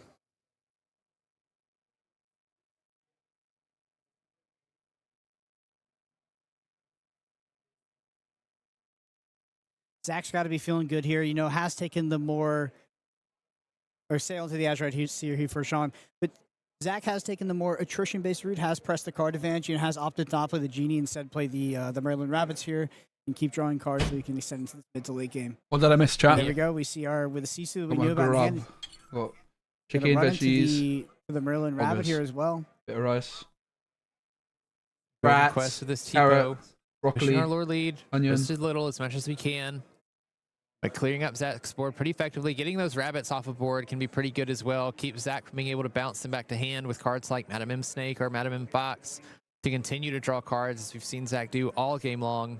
It's just going to be a pass back. I have to assume that's just not super ideal for Sean. So, yes, the board might look manageable, but look at how many cards Yeah. Zach has in hand. Also, he's been sitting on these cards for multiple turns. You know that Zach has the gas and he's ready to answer most of the things that come down. So you can't, like at this point, if it's open deck list and you've seen those in the Long Game Zeus, you know Zach's You holding have those. to, you have to assume that he's Yeah, holding rice, some kind of removal. lots of in Part hand. of your win some condition chicken. is just ineffective almost at this point. I mean, you're still going to Poggers. play it to force out that card, but tough spot here for Sean. We do see our first Genie of the game. That Bro. What Comes Next ability. Zach draws a How's card he got when so many Genie enters cards? play. That's An evasive mental. character, 2 lore. Card that really has to be answered. Zach is You know, it making me replaces eat my himself words, when isn't he? he's played, but also just an aggressive quest. I'd love for Zach to win the whole difficult to thing, deal with honestly. because of that He's evasive actually beating Ruby keyword. Sapphire with this deck. Zach kept that card He's back the for GOAT. so long. He's actually insane. And Sean activates the ice block and plays the second Sisu in hand on the rabbit, and then immediately the Genie comes. And Genie is just like a ridiculous threat here because, I mean, Zach's already at 10 lore. Sean has to answer this Genie now. And like, does he have to B-prep his own board for just a +1 character advantage? But he can't even B-prep because we the see peak comes coming down as the final turn. So Zach also smells that that's his way back into this game. Do see a Brawl and a Pirate's Life. Another card playing around, getting I was rid of kind the of Genie like, here. You know, surely can't play something's the going to be a Brawl. bit I wrong was for the going to Ruby say, Sapphire player. it's an interesting conversation of how many Genies do you play, how many Rabbits do you play in these Amethyst decks, and I think part of that discussion comes down to whether or not, or what the outs are to cards like Genie and Rabbit. And if you're playing in a Ruby, you know there's Brawl, you know there's Sisu and Bolden Warrior, as we see being played here. So Zach playing to those outs, playing the Pete, saying if you have the Brawl in hand, if you have the Beat prepared, you can't play any of those to get rid of the Genie. You need the Dragon. You need him, the Empowered Zach Sibling. didn't draw so badly. That was pretty much Sean's only out to just an absolute disaster scenario. If we had passed back over to Zach's turn and Zach had been able to quest with those characters, I think this game would have been well and truly over. So a big pickup from Sean in terms of the Sisu there. Zach using, and along came Zeus to banish that Sisu Empowered Sibling. Zach has so much ink in his Inkwell too. Interesting thing in a matchup like this, does he have more ink than the Ruby Sapphire player? He does. Very interesting way that this match has unfolded. Yeah, I mean, that was a big win for Sean, and that was a huge trade with that Sisu coming down. I still think that Zach is significantly ahead in this game. And doing what Amethyst Steel does best, just refilling the board immediately after with Smee and Calhoun. Smee, a great aggressive quester, 3/3 body on a 2-cost character. And again, we've talked about the strength of Calhoun being able to challenge banished characters and gaining 2 off of that challenge. That's not good. Dime's got to be the worst. Come on, Zach. Here. That Brawl in hand isn't going to be effective on anything on board. Do you have a Pirate? I'm eating my words right now, aren't I? I said I didn't want to watch this matchup. Important. Shows what I know. Take away 2 lore. That's why you shouldn't listen to me, guys. You have the lore for Sean. Apparently. Yes, we do have the ice block. It's still not great. To be honest. No, not a great trade. Not the Smee is not the card I think you want to be using ice block on. It's and Brawl. Absolute survival mode here for Sean, and I think that Zach's going to realize that now. Honestly, the things I'm most worried about is those 1-drops they start coming off, because you're basically going to force, like, I need to answer these 1-drops, or they're just going to get the quest value that's in the bottom right-hand corner, and that's going to be too much. Yeah, forcing Sean to make those bad trades, too, as well, right? You don't want to be using your prime removal on those cheap 1-cost characters, but you, of course, can't let them survive when Zach's already up to 12 lore. Typically in Amethyst decks, and you don't want them to get too close to 20. I think it's only Sean's only had one Flaversham, right? Merlin Goat. That's kind of the problem. Zach is also playing 2 Flaversham's still quest for 2. So damn, that's a big board, big top deck. If he can get close enough to 20 to do so. Not really what you're looking for. Probably what Sean was hoping for here. I mean, it's better than what he had in hand, but I don't think the half shark's what he's wanting right now. Yeah, this isn't looking too great. Lucky Dime, Pirate's Life, and Maui Half Shark. We can try to get this Pirate's Life in the discard. If Maui Shark can stick.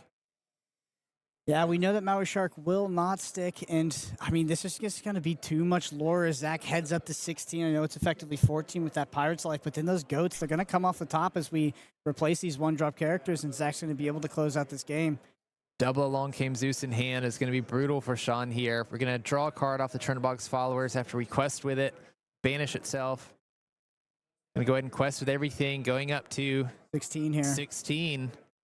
I'm sure I can't believe the Bivens is doing it. I gave him a 1% chance. Diablo's going to get played. Fair play, mate. Shows what I know. My tournament prediction's not looking too hot, is it? Maybe considering bouncing a card back to hand and replaying a Calhoun or something to keep it readied.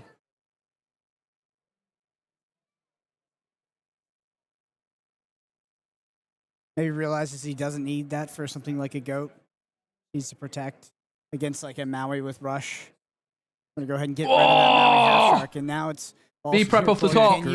B-prep off the top. Is it B-prep off the top or not? It's actually going to be... No! Bivens has done it, mate! What a legend. Show me his face. I want to see the reaction. Be enough. Please.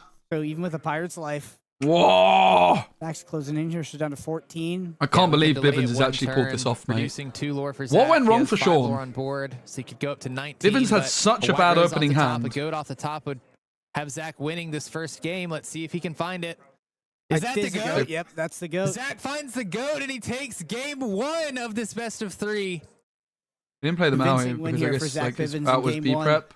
And then Maui afterwards, was I guess. on the play as well, so important to note in the Mad Sapphire player. So he's going to go. I can't believe He's that. going to be on the play again, but in game 3, I mean, if we do end up going there, Zach's I going can't to be believe able to that. play, which Zach's deck is much more powerful doing that. That was one of the worst Ruby Sapphire draws I've seen in a while, so I do feel for Sean. But on the other side of the board, Zach had stumbled in the early game as well.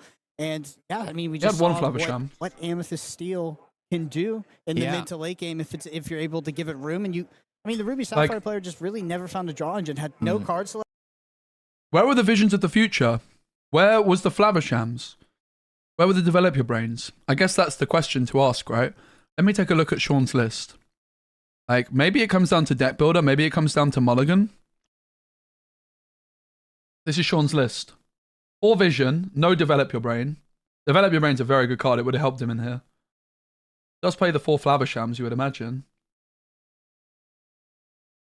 But yeah. That is some pretty bad draws. Like the How Far Goes were not found. There was no visions.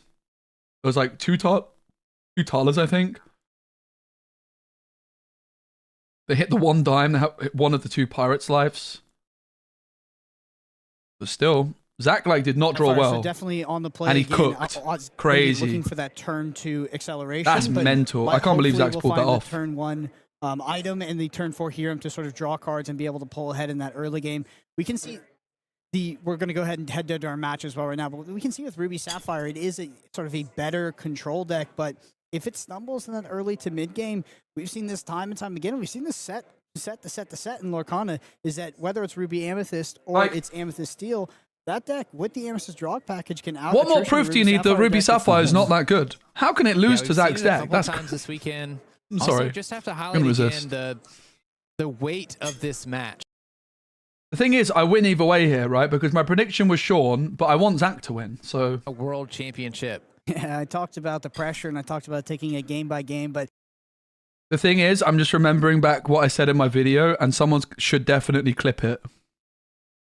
Because I clipped and said, to be honest, this version of Zach's mid-range I'd probably put as a B tier deck.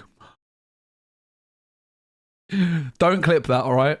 I never said that. Our player had a bad draw, and then our Amethyst Steel player had a normal or good draw. Okay, that's the game. But both players having a bad draw and you losing your advantage on the play, you're in a tough spot. We are going to start with Sean going first. We're going to ink a Visions of the Future and Vision playing a inked. Popsicle on turn 1, drawing a card. Already a better start for Sean than last game. Better draw for Zach as well with his turn 1 Magic Broom. We have that turn 2 acceleration. We do, I assume at this What's point, that in the with, inkwell? being able to scope your hand on those 14 cards, it's nigh guaranteed to find that. Have to highlight something as well. Something like Magic Broom here is a very specific pick. We don't have any other 1 cost in hand, but every other 1 cost in Zach's deck only has 1 willpower. It's me, Knowing right? that Tipo is the card that Sean is likely looking for is this turn 2 ramp so that we can challenge into these characters. That difference of the 1 willpower versus 2 willpower. It's me, no draw. I guess the draw could be a consideration because of Little Sisu, but I think it's just always no draw there. Not going to be able to challenge back and remove that character. Zach can potentially get 1 entire extra quest out of it, but we do see the Hiram coming in on the turn 3 with the Popsicle, able to banish it, finding that draw engine that Sean was missing last game. I swear, the dichotomy of these 2 games, we saw the most atypical game. It was atypical match in game 1, and now we're seeing both decks doing what they're trying to do and curve out. As we pass it back to Zach, he's going to immediately quest with the Magic Broom and Mr. Smee, going up to 4 lore on his turn 3. Snake is going to enter the Inkwell. Are we going to see Lawrence here? We sure are. 4/4 with 2 lore. Zach just putting on the pressure here with these high lore characters. Also going to draw a card off of that Magic Broom when Lawrence enters play, banishing the Magic Broom as we go back to Sean. Roll off the top. Not what you're looking to see. I love Sprouts. You do have the combination with the ice block, but that's not really what you're trying to do against this Mr. Speci, which is already exerted. I don't believe we have a Rush Maui in hand. I don't think we do. I do see the Brawl and the ice block in there. Notice Maui Half Shark, actually. That's sort of the middle card there. Maui Half Shark and a Sisu empowered sibling there in the very back. I note all this because let's be clear. The curve here for Zach has been much better than the last game. Way better, right? The last game, he went no 1-drop, and he went 1-drop on 2, which got brawled, right? The difference is that Sean went for brawl on 3 last time. This time it's Flavisham, so he's just got way more cards to work with immediately. Like, this has gone better for Zach. This is why I said this. He was so doomed. Like, wait, what? What just happened? Back over to Zach here. Just the Lawrence on board. Huh? Sapphire deck Guys? Why is it? Why did Brawl? What just happened? Power showcase by this deck What did I really miss? tries to do. Yeah, I blocked it. Zach is Okay, gonna thank you. start by inking his feet. We're gonna see that I'm eating my rabbit food. interplay. Hey, Samir, great to see you, Draw mate. a card when enters play. He'll also draw a card when rabbit leaves play. Great card in positions like this, playing against Ruby, where you know you can commit this card to board, and if Sean has the removal for it, you at least get a card draw off instead of a card like Genie. Ooh, finds a popsicle off the top. That was such a good draw. One of the That was best, such a good. one of the better draws for Sean here. Able to play the popsicle, immediately good. banish it when he Very quests good. with Hiram, drawing 3 total extra cards this turn. Come on, the That Bibbins. is a huge difference maker because as we played the rabbit on Zach's side, it was like, is Sean going to kind of run out of steam? You know, is he going to have to make meaningful decisions when he inks cards? Going to have to maybe ink something he doesn't want to? Not anymore. That was a pickup by Sean. Vision of the future going to be the play here. Going to look at the top 5. And the difference between these two games, Sean last game being starved for resources, and now it feels like he Come has on. his pickings. Looking at the top 5, can't see what he has, but taking Beautiful. some time to think about what he wants to pick up.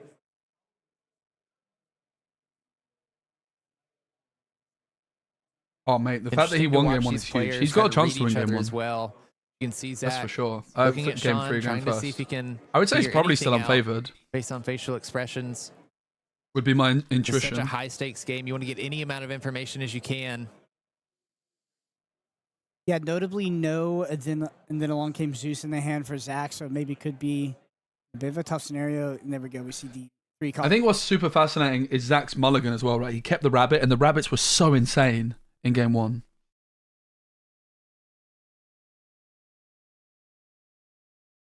Ali Bro Smith, it was from Ice Block near. Ice Block got popped by Flower Sham. I missed it too. Going to start with another rabbit. Looks like we're going to be pushing to the mid to late game here. Mate, as it's both players cold. sort of start to gather up their resources and play out their draw. I might have to put a third jumper One thing on. that Zach is Didn't you say missing is, Zach like would you lose mentioned, 0-2? I is certainly those did, yeah. Long came Zeus, but the storm, or excuse me, Strength of No Raging worries, Fires. Knowing that we're getting into a portion of the game where Sean's going to start dropping those large characters like Maui Half Shark and Sisu. Yeah, the Maui Half Shark is just an absolute must answer because it recurs I that definitely card don't out have of the it. discard. I mean, there is the additional utility of it giving you a Most lore as definitely. well. But if you're seeing This how way, far mate. go right All now good. with Hiram, and then you play a Maui Half Shark, you can't just be I'll letting your double check. opponent play like I'm how pretty sure I far don't know. go multiple times. Like they cannot get 2x value out of that card. It's just way too much. And even cards that are already super powerful, like Visions of the Future, letting you look at the top 5 cards. This is just such a different. This is how it's supposed to go, right? This is how it's supposed to go. Interesting. How different the little early game for Sean was. Not finding the 1-drop item. I don't know if they had Flavisham in hand, right? But they didn't have the item anyway.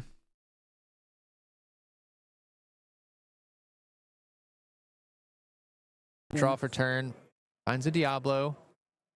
We're closing in on Tamatoa range as well, which is a I card did predict Zach would lose cannot deal with 0-2, very but I well. also said No, that not I at think the all. best he can hope And for I'm is assuming a. Zach's deck actually tries to kind of end the game, or at least get close to ending the game. Get into 1-2. that range where you Shows can why, kind no. of bounce out your opponent or play the white rose before They have we get to coaches know. Tamatoa.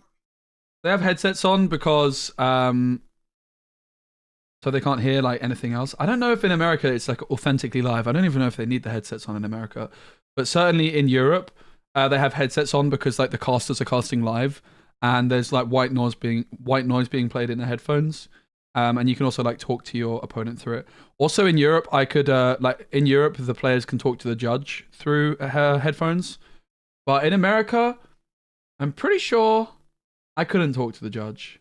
I actually didn't have, to be fair, I didn't have headphones on when I was in America. In Seattle, because I played on stream in Seattle. I don't think I had headphones on in Seattle. So, I don't know. Like, obviously, it would make sense because there's people watching at the event for it all to be authentically live, but they don't have, like, it's not the same kind of stage setup, is it, in North America, compared with Europe, so... I don't know exactly, but certainly in Europe I can speak on, and the reason is for headphones is because Baker's very loud. I'm kidding. I'm loud too. Baker's particularly loud though, mate. You need a lot of white noise being pumped in those. This is a position where Sean can start to, still obviously needs to remove a lot of the characters from Zach's side of the board, keep board control, but on top of doing that, he's going to be able to create a ton of advantage in hand with cards you like guys like my Hiram, water and jug? probably quest out with cards like Sisu and Maleficent Dragon, Pretty fancy. pushing that lore lead even further. And Zach just really not in a position to try to end this game quickly. Only Judges are sitting at that backstage. Yeah, 8-4. makes sense. Does find it along came Zeus off of this Genie being... No, played. Ale.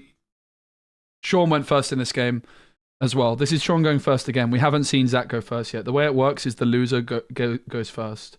So because Sean lost game 1, he gets to go first again.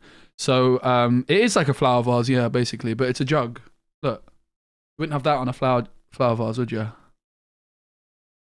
Actually chipped. Oops.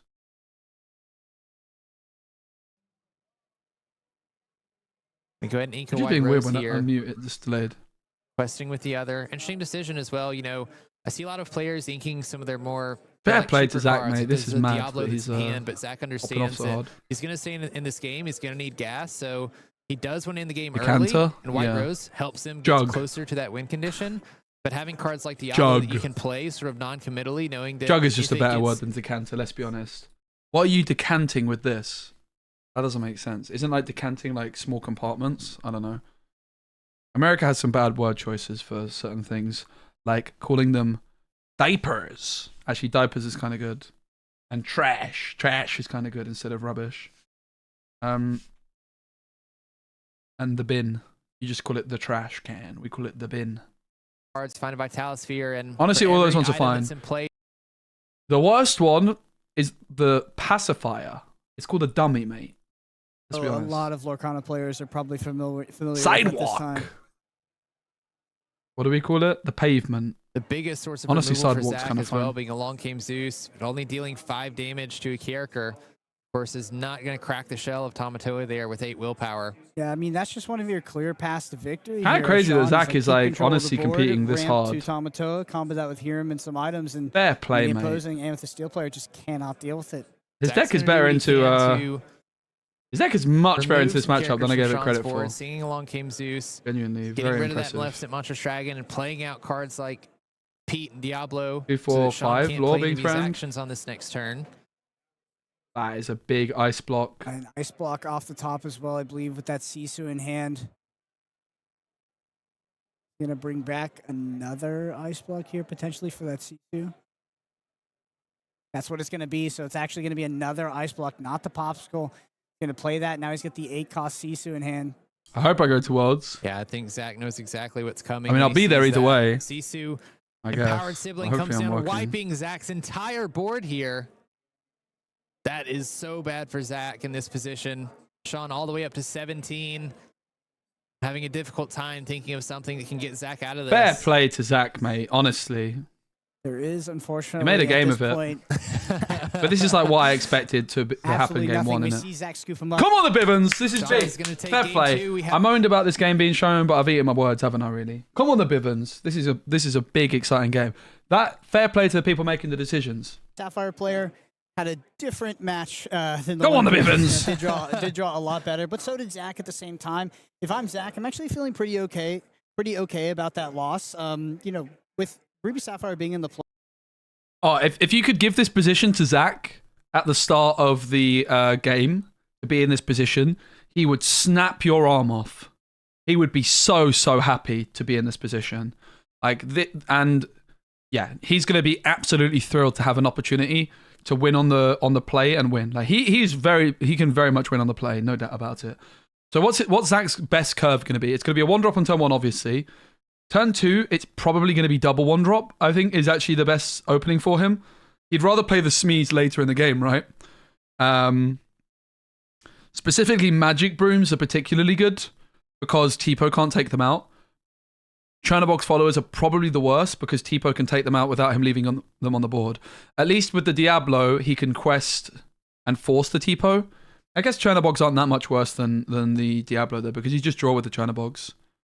I would say the best 1-drop for him here on 1 is Magic Broom. Well, 1 is not as important, but basically Magic Brooms are his best 1-drops, Diablo his second best, and probably Churnabogs the slightly third worst. But I expect Zach to try and go Shinmiri special if he can. He has 11 1-drops, so not that many. He might not be able to. So obviously his second best turn 2 play is going to be Smee. But like Smee is much better in the late game. He wants to go as wide as possible, as early as possible. And the key to success for him, if he manages to do the Shinmiri special, is going to be utilizing his Chernobog's brooms to draw at the right moment. You want to get as much lore as you possibly can out of them, and then find the right moment to draw them.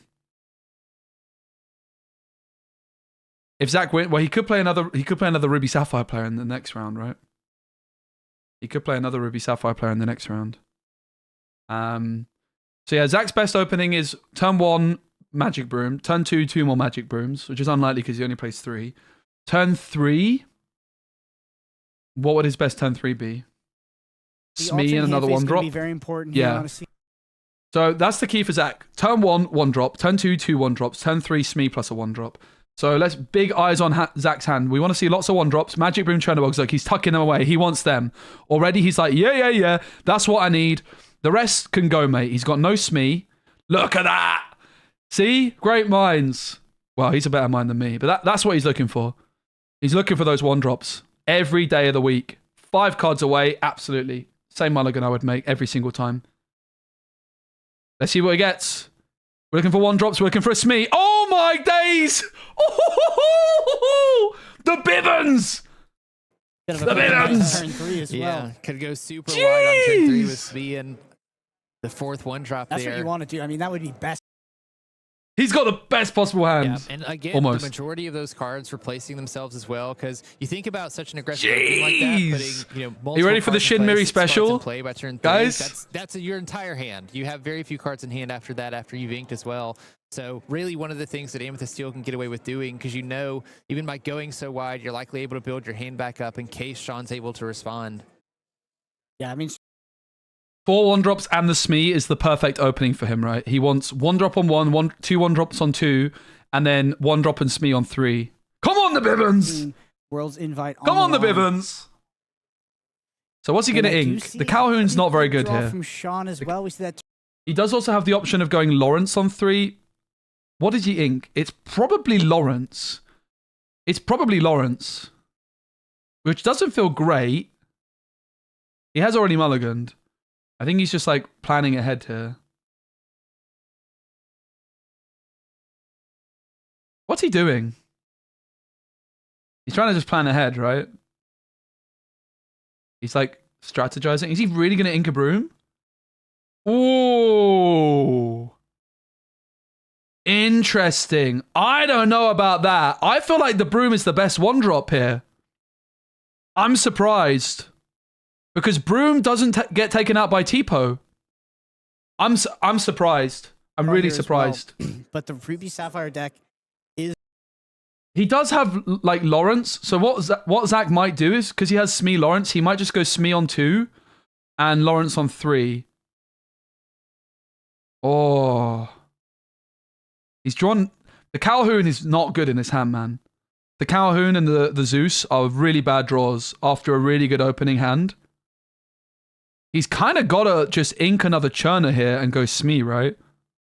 I just feel like the Magic Broom was the best 1-drop here. I really, really do. But it looks like Sean doesn't have Tipo, but rather has the Sail, which is good news for Zach. I think he's probably... I would be tempted to ink the Smee and go double Chernobogs, I think. I think I would rather go double Chernobogs than Smee in this position. And because you really punish no Tipo. It's tricky for Zach. It's a very, very tricky decision. So he's deciding, does he go double Chernobogs this turn? In which case he would ink Smee. I don't think you ever ink Lawrence. I think you either ink a Chernobogs or you ink Smee. I would probably ink Smee in this position and go double Chernobogs. I think this is really bad for Zach. Not that it's a bad play, but he does not want to ink either of those 2 cards. The Zeus and the Calhoun have been pretty unfortunate in his hand here. After what seemed like an insane opening hand. The Sail's great. The Sail's really, really good. But, yeah, this is not as clean of an opening as I was, I was expecting like double 1-drop on 2 and then Smee on and 1-drop on 3. That would have been a much better opening than what he's actually ended up with. I mean, don't get me wrong. It's not a bad opening. But I would be worried if I'm Zach that this might not be fast enough. Yeah, the ice block is also good for Sean. He can go ice block brawl.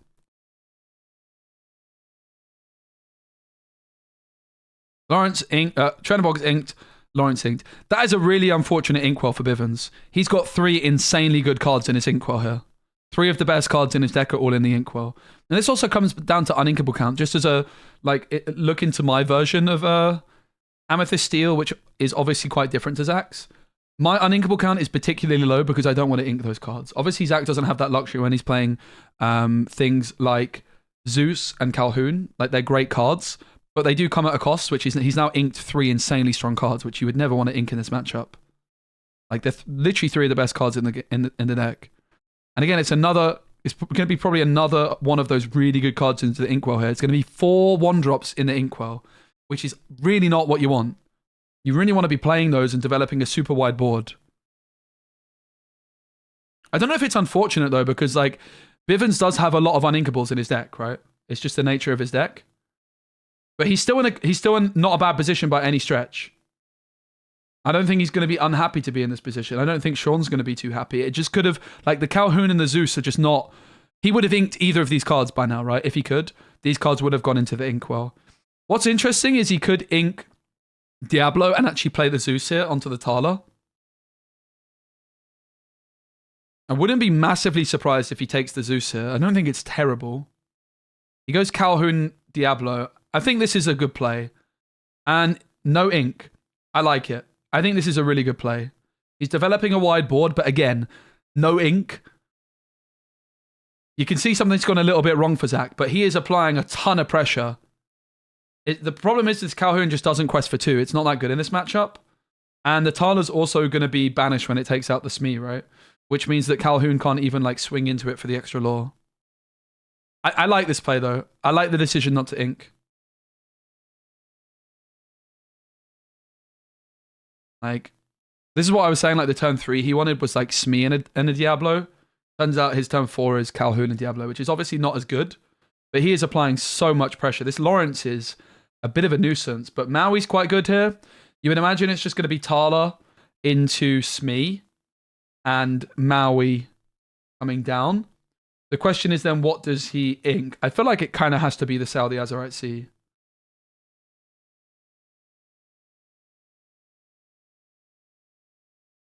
That's true. He has Ice Block, but maybe... Oh, whoa! Interesting. I'm not a Ruby Sapphire player. I mean, I can see it. I suppose I can see it. I'm not even sure he needs the Flaversham that much anymore at this stage. Maui into ink. He's going to go Ice Block Brawl. What he needs to be careful on is he doesn't want to give the Calhoun an opportunity to challenge Tala necessarily. So he might actually go Ice Blocks for the Brawl and let Tala die intentionally. But at least if the Calhoun gets if the Calhoun takes out Tala, it's gone. So he actually brawls the Calhoun. Interesting stuff, innit? Very, very interesting stuff. I like the play from Sean. I'm definitely not a Ruby Sapphire player, that's for sure. I don't know if I've ever played the deck. Inks a Pirate's Life. So he's valuing the ramp, even though these are really good cards that have gone into the Inkwell, the Maui and the Pirate's Life. Like he's valuing the ramp and trying to get up to this big Sisu as quickly as possible. What's interesting is if he challenges the Lawrence, for example, here, right? I feel like he's going to go Diablo. Goes for the Smee. I have a feeling it might have been better to take out the Diablo. Maybe.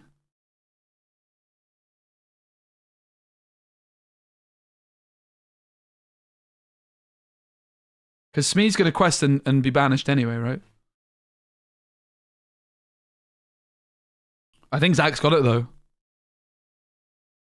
Diablo dies from Sisu. Yeah, but so the... Yeah. Sure.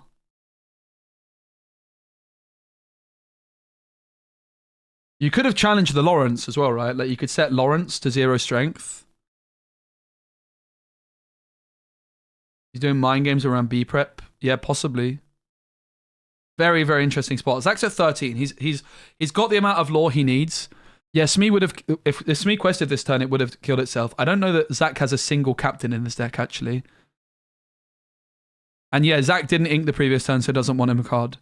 Yeah, I think it was probably either Smee, but I have a feeling maybe there's a world he challenges the Lawrence, right? Because then the Lawrence gets cleaned up by Sisu. So here, Smee would have quested... Whoa! Fair play, though, to Sean.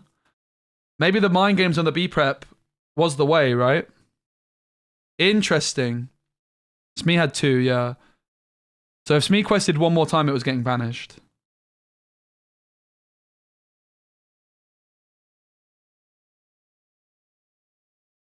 Zach's still only at 3 ink, by the way. Crazy. Maui into Lawrence. Back onto Zach. Genie in hand, which is not particularly good here. I think this last turn for Zach, not playing anything. He could have played a Lawrence, but he was worried about B-Prep. Really interesting. So obviously we know the B-Prep wasn't there. Zach does not. Second ice block is pretty important here for Sean.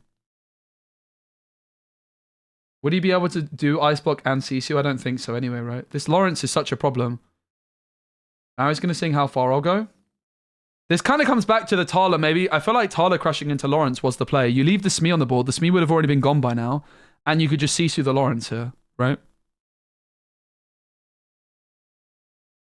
So if Sean goes into the Lawrence, okay, you don't deny the 2-law that turn. But the Smee's getting banished after 2-law anyway. So you're denying, like... But this Lawrence is now a big, big problem for him. Sean has already inked one of his 2 Pirates' lives as well.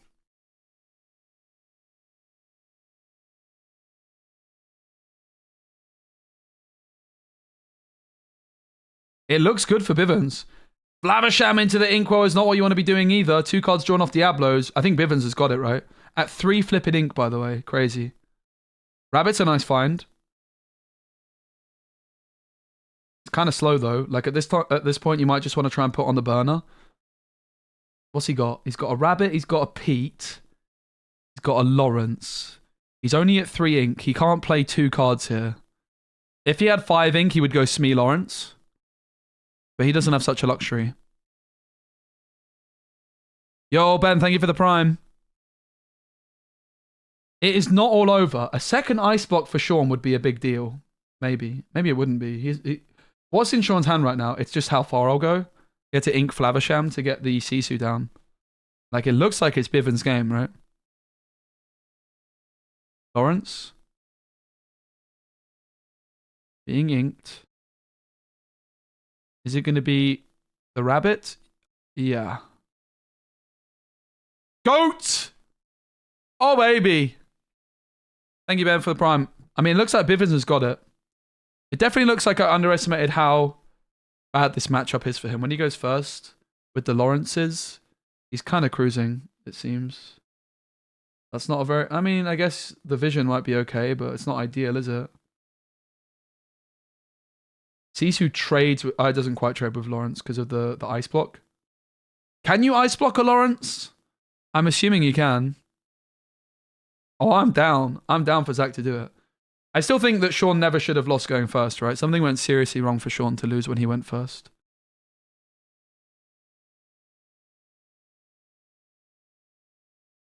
Yeah, turns out you can ice block it. That's pretty good.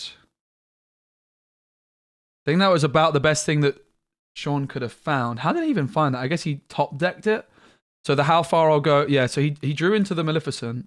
Did he really have enough ink for that? 1, 2, 3, 4, 5, 6, 7, 8, 9, 10. With 1 for the How Far I'll Go. He did.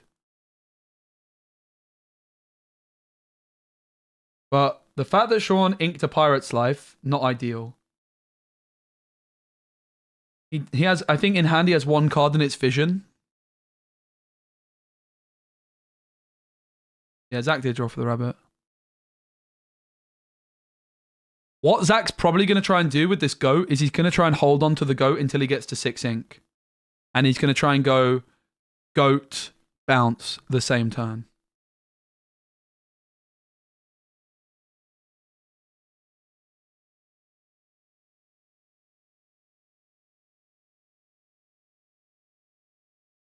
It looks good for Bivens. It really, really does. Pete seems good this turn, I think. Pete Smee. Can't really go wrong with Pete Smee.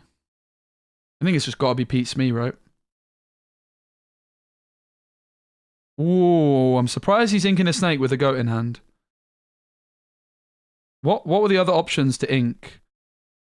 What's in hand? It's goat, Zeus. What else does he have in hand? Okay, well he had to ink it. That's why.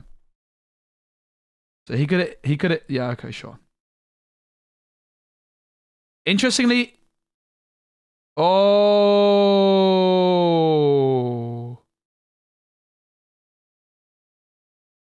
Pete stopped the vision. Let's listen to the casters. It's a judge trying to think of his outs. I'm sure knows that he needs to dig for cards in his deck.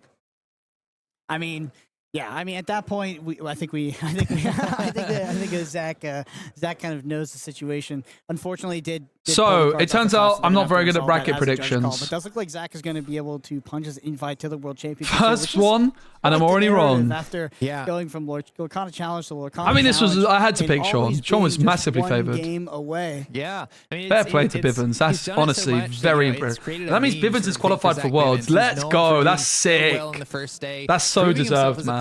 Making it into day 2. Let's go. Able to get that invite to something like yes, Zach. Well done to Bivens. That's for this time and the next time. Crazy. Right? Yeah, I guess you're right about that. And I lose that. No.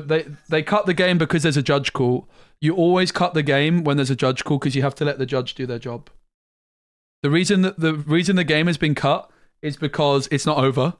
It's because they played Vision and looked at the top card of their deck before Zach was like, no, there's a Pete. There's a judge call because they played Vision and looked at the top card of the deck when Pete had come through.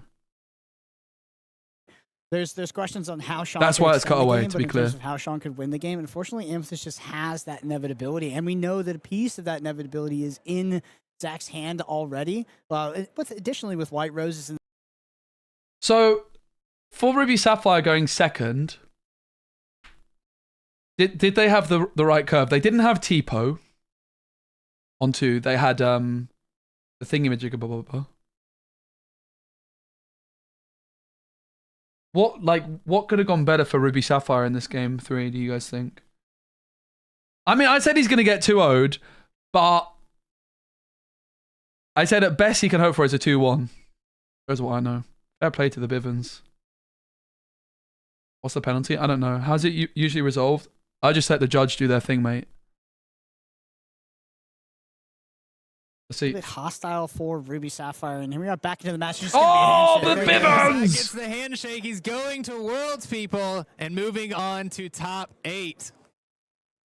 Very exciting for Zach. Let's go, Bivens! I know that there's a lot of fans that have been rooting for him. Impressive for both of these players to have made it this far in the first place. You know, these are the best Disney Lorcana players. That's so cool, man. This region. They both that's should be so proud wholesome. to be here. But I know that Zach is very excited to move on. Yep, absolutely. It's a good time to break that. Fair play. I said we shouldn't watch that game. Shows what I know. Now the World Championships. Me, I guess. Super interesting. Zach's a great player to watch. Always brings very interesting decks. You know, usually has his own home brew that he brings to the tournament. I mean, I don't think I've ever seen Zach sort of play the most popular, even in the top 3 most popular decks. I mean, let's go, Bivens! Before the match started, because Zach is actually day 2. Yeah, I love this play from Zach. Turn 3, that was crazy. He skipped the whole turn. Bro, that was crazy. Just understands. I still think that Sean is going to be looking back at that and wondering how on earth did he lose game 1? What, opponent brawled on wrong turns maybe. He played Vision and Brawl on the wrong turn. Hey, Play Nation.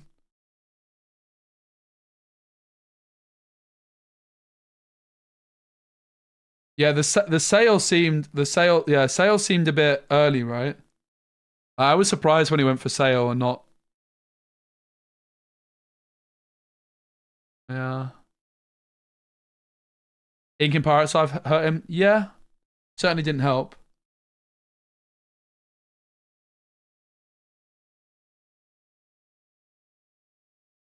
You play that color combo a lot, you know that it can win on 4 ink. Yeah, for sure, it's true. I think going first for Zach, I didn't massively doubt that he could win going first. I feel like he would be slightly unfavored, to be honest, against the Ruby Sapphire players of this level while going first. And while going second, I feel like he's massively unfavored. I think, like, I very much stand by my prediction that Zach loses that one. Maybe my prediction would have been more fair for a 2-1 to Zach, a 2-1 loss for Zach. I obviously put it down as a 2-0. But I really felt like his deck would massively struggle. What's interesting is there's another Amethyst Steel deck up against Ruby Sapphire. And we are going to go to a very quick break. We should have an interview after this, and then we're going to come back for another match of top 16, so don't go anywhere. Thank you. Yeah, so what's interesting is there's another Ruby...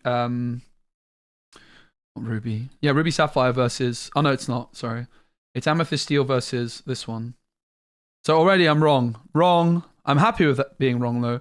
Bivens now has a very real possibility of getting all the way to the final. That was the biggest hurdle for Bivens, right? This game, like, now that Bivens is through, oh my goodness, imagine we get a Bivens versus Ed final. Oh, that would be so tasty. Is Bivens now the favorite for the whole tournament, guys? Well, maybe. This was the matchup I just thought he was doomed in. But now that Bivens has actually made it through this, wow. Game 1 was decided on card draws, maybe. But you could also say that that comes down to mulligan decisions. It would be interesting to look back at the mulligan decision, right, from Sean. Because in fairness to Bivens' opening hand was an absolute disaster. It was an absolute disaster. So Bivens now against Patrick, obviously it could be anyone's games. I think that Bivens is going to be quite favoured in that one.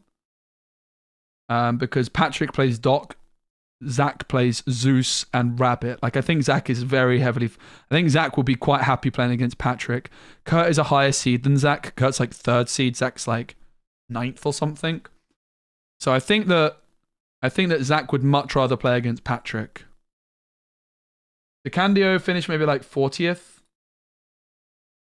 But these tournaments, like the distance between 40th and top 16 is so slim. There's not a big difference.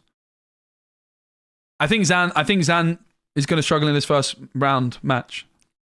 I said that about Zach, innit? I think it's really awesome to see though that in Disney Lorcana, even in a matchup where I said it's like one of the most unfavored matchups possible, he still pulled off the victory. I think that's a really good sign for the game. For sure. Like, I'm really happy to see. I'm more than happy to be proved wrong. I put my neck out on the line. I make some bold predictions. Ultimately, I also said Ruby Sapphire was a B tier deck. And if you're not beating that version, if you're not beating Zach's deck there, it can't be very good. Maybe. Obviously, it's not quite as cut and dry as I'm making it out to be, but I do just like saying slightly controversial things sometimes. Kind of fun. You know? Being bold and not being afraid to get it wrong, I think, is the way to go. Yeah, winning that, honestly, winning against Ruby Sapphire when going second without Maleficent is crazy. Absolutely mental.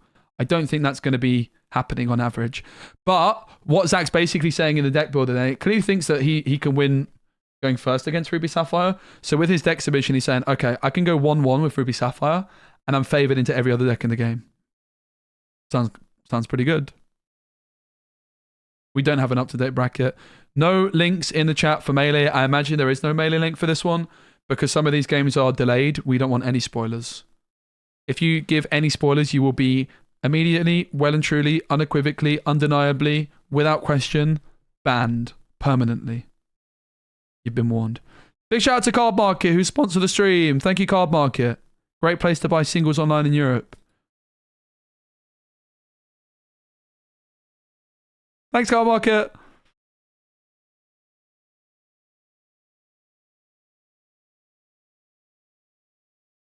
I got set champs coming up next week, guys. What deck should I play? What decks do you guys want to see me playing set champs? I'm gonna give you. I'll be honest with you. I'm gonna play weird stuff. I plan on playing unorthodox ink color combinations. So what color combinations? The Ruby Sapphire. Oh goodness. No, thank you. Oh, the Bivens. Zach Bivens, who just earned your invite to Worlds with that win in the top 16. A huge Jafar. moment for you, Zach. Tell me how you're feeling right now. I'm very, very emotional. I cried as soon as the match Let's was over. go. And I'm trying hard not to right now. Super, super happy. I can't imagine. Let's go, I mean, Bivens. You played in all 6 DLCs. You went over to Europe even. And Let's go, Bivens. Community. This moment has to mean so much for you. Even I heard you said, oh, I can hear my daughter's voice out there. What does it mean to have your family here? It's amazing. I love having my little 2-year-old daughter, Avery, and my wife, Brandy, here, and everyone's support. Sorry, I'm so emotional. That's all right. Let's go, Bivens. Bivens. We love it. Nail biter. How did you feel going into that 3rd game?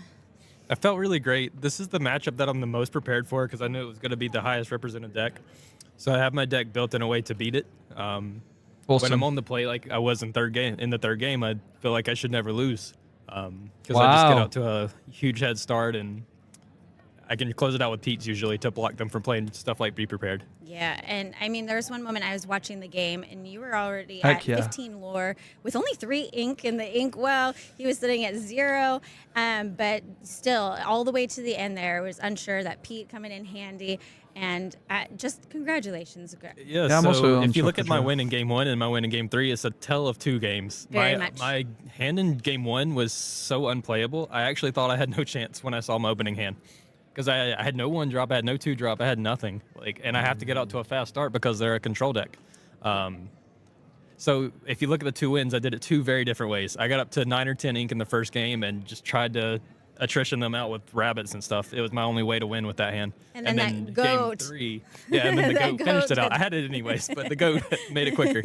And then game 3 with the opening hand, it was all low drops. So like you said, I stopped at 3 ink and won the game. So. Well, congratulations. Thanks for chatting with me. And Thank you so much. congratulations on your Worlds invite. Feels we'll good. see you in Walt Disney World, and good luck to you the rest of the day. Thank you. Thanks. Is it out of sync? Welcome back, Illumineers, to day 2 of the Disney Lorcana North American Championship. It was awesome to see that interview with Zach and see just how much these think it is a bit Worlds out of sync on the invites stream, mean actually. to these players. They've Was been that out of working sync all earlier on the season long stream? to get to this. We talked in the trying to previous refresh match my about browser, the maybe. journey that Zach has taken. Saw like sort of game 2, game 3, both decks doing what they're trying to do, and we saw the difference of being on the play versus the draw. Like No, Ruby it's out of sync. Sapphire on the play was very powerful in game 2, and then Is it? Zach's deck. I mean, I don't that is know. why Zach brought this deck. Knew Ruby Sapphire is going to be the most represented deck, and we saw. I'm just unsure. Zach just presented a question that Ruby Sapphire couldn't answer. It just doesn't have the tools in the deck, especially when that turn 2 acceleration wasn't TPO. Yeah, so congrats to Zach for that and his invite to Worlds. I think But it is out of that's sync. not all that we have to talk about. We do have another top 16 match. One of them being a DLC winner of Dallas-Fort Worth, Edmund Chu, along with Ryan Beaupre. No, I wish you both didn't say it. I can't community unsee members that it. are Get him. We widely got Ed's known. game. Very interesting deck list for both of these players. Edmund Chu, taking a Ruby Amethyst, actually the only Ruby Awesome. Amethyst to Honestly, the match selection is popping off, right? This is the one I wanted to see the most. The Bivens one is the one I wanted to see the least, but that is a huge upset, so it shows what I know. DLCs. Let's go. At top 8 in Atlanta and then 53rd at Dallas-Fort Worth. Typically known for Sapphire Steel, but decided to bring Blurple this time. Yeah, this Sapphire Amethyst deck is really interesting. Like I said, it did overperform in terms of conversion to day 2. And it was a deck that a lot of people were talking down on in terms of day 1. I think people saw it show up to day 1 and thought it was a bit of a meme, love but these. turns These are out it was one of the awesome. best converting decks we had. Wait for it, here wait at for it, this wait for it, wait tournament for it. in terms of what showed up and what made it into day 2. So really excited to see how it faces against Ruby Amethyst. I will say that Ryan's deck is clearly That's so dumb. I built to love win the it. Genie mirrors, and Edmund does I not have love any that. Genies in the deck. Edmund also has 12 1-drops and is on a significantly more aggressive version. Yeah, so I'm very eager to see what happens. Let's go down to the feature table and watch this best of 3. Also to note, Edmund, having already won a DLC in Dallas-Fort Worth, he already has his invite to Worlds. Big game. So if he wins this, that means Big game. R&B playing for Worlds qualification. Ed's already in Worlds, but obviously who cares? He still wants to pop off. So, R&B's playing Sapphire Amethyst. It's Blurple time, baby. There's 2 Blurple decks in the top 16. R&B is one of them. And there's a good chance if... I've predicted that the next quarterfinal? Yeah, the quarterfinal. Whoever wins this is most likely going to be playing against Blurple. So, if Ed is able to get the edge over Blurple decks with his list, then that's why I predicted Ed to win the whole tournament. However, if it's Blurple popping off, I think there's a good chance that maybe we see Ruby Sapphire make the final on this side of the bracket. R&B in his list, I can maybe pull them up quickly, right? Shall I? I'll quickly pull up the lists for you guys to have a little peek. We'll look at R&B's in particular. Ed's is very weird. He plays no Genie. He plays no Elsa, no Maui. It's the only Ruby Sapphire deck that made it through. So Ed's deck is kind of saying, all right, I don't care about the Genie Wars. Like, you can have all your tech cards for Genie Wars. I don't give a damn, mate. I'm just going to do my thing. I'm going to chill. He plays 4 libraries, a bunch of 1-drops. Very quick look at R&B's list. You can take a screenshot if you want. There you go. Quick another look. Let's look at the action. So R&B, he's looking for a 1-drop on turn 1. Obviously, his ideal turn 2 is Sail into another 1-drop. But also Tipo is a good opener. But Ed is the higher seed, and he starts off with a Churner Boy. Sending back 6 cards during his alteration. Flynn so inked. obviously wasn't very happy with this opening hand. Flynn. This is what he was given. Also looking at Ryan's hand, we do have the turn 2 Tipo, but we also have an uninkable 8-cost Elsa, that Sphere to... So for R&B, his ideal opening is not Tipo on 2, but rather Sail, because you can go Sail plus a 1-drop. But he inks the goat and he plays Diablo down. Now for Ed, the Flynn Rider has to put in some serious work in this matchup, right? Like, it's going to gain basically 4 lore. So he does inevitably go for the Flynn Rider, and he will also quest. So Ryan, R&B, finds probably the worst 1-drop of his in terms of the Diablo, because it can't answer the Churner Box followers if he wants to, right? He just doesn't have that flexibility. The Churner Bogs would have been the best opening by far, because it cancels out the Flynn. So Churner Bogs on 1 was actually really important for R&B to have access to, and he didn't have access, right? He inked a goat, he played Diablo, because Churner Bogs followers checks the Flynn for this turn, because he's going to inevitably go Tipo this turn, which means that, and he will get rid of the Elsa, unsurprisingly, which means that this Flynn is already gaining Ryan 3 to lore. Get anything out on board that can match the highest strength character on Edmund's side, because you're utilizing cards like Rabbit, like Genie, some of those Amethyst cards that typically have lower strength. But critically, Ryan does have access to the goat here, which I think is probably one of the better cards you could have on. So will Ed draw with the Churner Box follows? You would imagine he will, because Tipo is threatening the trade. And he, of course, decides to do that before he does anything else. And what's interesting is Sisu going to go through against R&B? Because R&B has decreased his hand size already with the Tipo, right? That's 1 card less in hand, which means 1 strength less for Sisu. So usually Ed is just going to snap the Sisu every single time. But does he have any other alternatives? He's going to go for it nonetheless. This means that if Ryan is to go for Genie, for example, this turn, the Flynn's still going to go through. And it might incentivize instead Ryan to go for like the goat to check the Flynn. So Flynn, even though it didn't gain any lore this turn, has already been the MVP. It gained 3 lore in turn 1. Did it also get to quest it? It didn't, right? Because of the threat of Fox. But it gained 3 lore, but it's now also forced R&B to play a goat this early instead of a Genie, which is obviously way better in terms of actual stats on the board. But that 4 strength of goat is going to stop the Flynn gaining more lore. So Flynn so far has been absolutely extraordinary. And it's also interesting to note that Ryan doesn't quest with Tipo here, because Ed does have, even though Ed's the aggressor, Ed's deck is also very greedy. Ed arguably has a better late game as well. R&B has more ramp and more ink to play with, but Ed's deck has things like the library, it has the B preps, it has 4 Lady Tremaines, and Ed just doesn't play a single copy of Maui, Elsa, or Genie. Those are like the cards he's cut that enable him to have this really unorthodox deck. So Flynn Rider has been insane here, not only for the lore it's gained, but because it stopped Genie coming through. R&B also wants that Tipo for the crab to potentially trade with Sisu. Right. Yeah, I mean, it makes sense, right? Because if you quested the Tipo, you're giving Ed the opportunity to take a trade. Like, I guess for R&B, like, if you quest with Tipo, what's Ed going to do about it? Are you expecting Ed to remove your Tipo? Are you worried about that? Like, would Ed really challenge? I mean, maybe Ed would challenge with Flynn Rider, right? And say, okay, my Flynn Rider's kind of done its job. I'll challenge. But then it's also one law less for Ed. So I think it's a really fascinating decision from R&B whether or not he was supposed to quest with the TPO. I have no idea. R&B's decided not to, so I'm going to give him the benefit of the doubt. But it's the library! The library time. This is what's great about library. It's a really good turn 4 play, right? Because you pay 1 ink to move in. It's not really a card you want to play on turn 3. It's a turn 4. And guess what you usually play on turn 4? A Genie. And if you're playing Genie and you're playing Rabbit, you're probably not going to be able to play a library on turn 4. But Ed's not playing Genies. Thank you so much for the Prime sub, Maurizio. If you guys want to watch without ads on Twitch, you can subscribe. Thanks for the support. I really appreciate it. If you're watching on YouTube, please give the stream a like. It helps out a ton. Hope you're enjoying the content. This is an unofficial restream. If you want to watch the official broadcast, you can do so. Yeah, and he expecting Elsa. That's a really good point from Ring. Ring points out that maybe Elsa is something that Ed is anticipating, and so respects the Elsa by moving Flynn into the library. I mean, I love Ed's deck. Like I say, Genie comes through now. For me, Ed has, especially if he does well today, but even if he doesn't, even if he loses his first game, for me, Ed has solidified his place as the best deck builder in Disney Lorcana, potentially. I think a lot will come down to how well he does today. But for me, Ed is just looking like, honestly, this guy's crazy.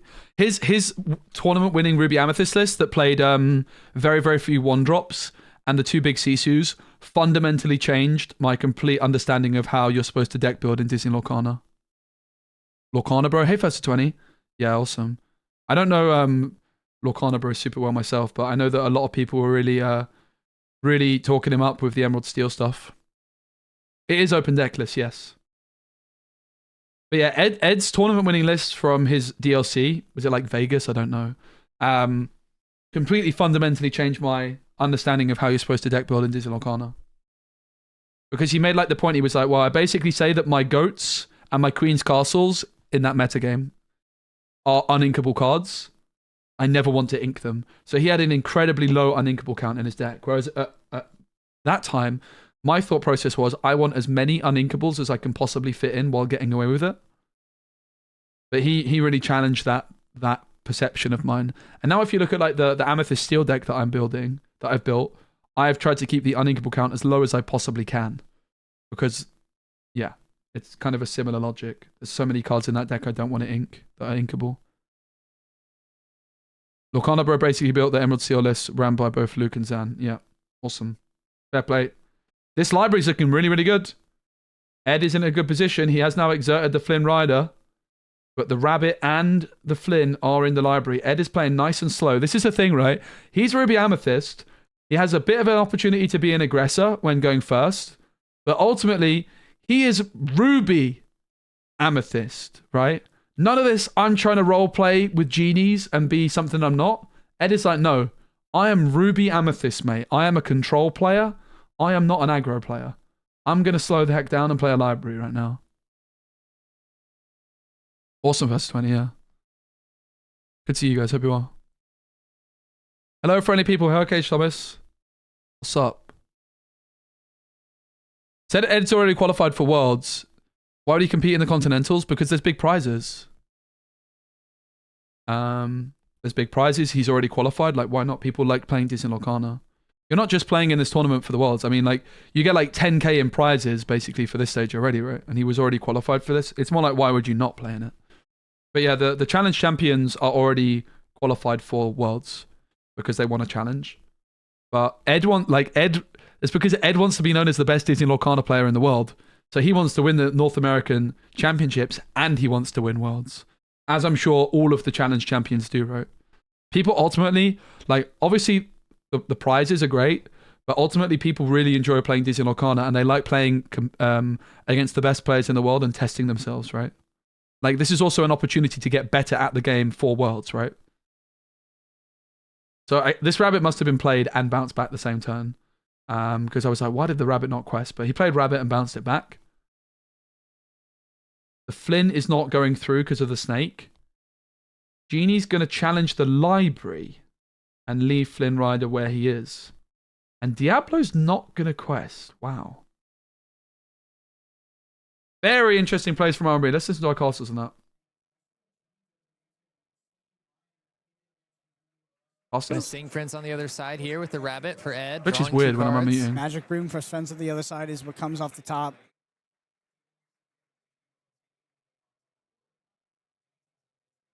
See that Magic Broom enter the Inkwell. We are going to brawl this Genie.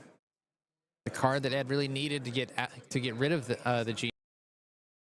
This turn's so good for Ed. The library's absolutely popping off for Ed. Absolutely incredible. The Sisu, I'm not sure how big it is right now. It looks like it's 1, 2, 3, 4, 5. That's a big old Sisu. But he still exerts the Flynn. It's interesting that R&B didn't quest with the Diablo. It's very much signifying to Ed that he's planning on going crab. But there is no crab. Interesting. I'm surprised he didn't quest with the Diablo.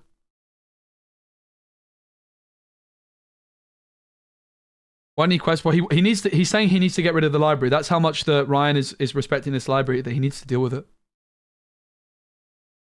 Opening to Tremaine. That's probably a very, very fair point, Ring. Yes. That's a really good point. Ed plays 4 Tremaine, so R&B is, of course, playing around Tremaine with that play. Absolutely well said. But yeah, the Genie challenging the library just shows you how powerful the library is here for Ed. And what's interesting is, as we do see the Fox come through,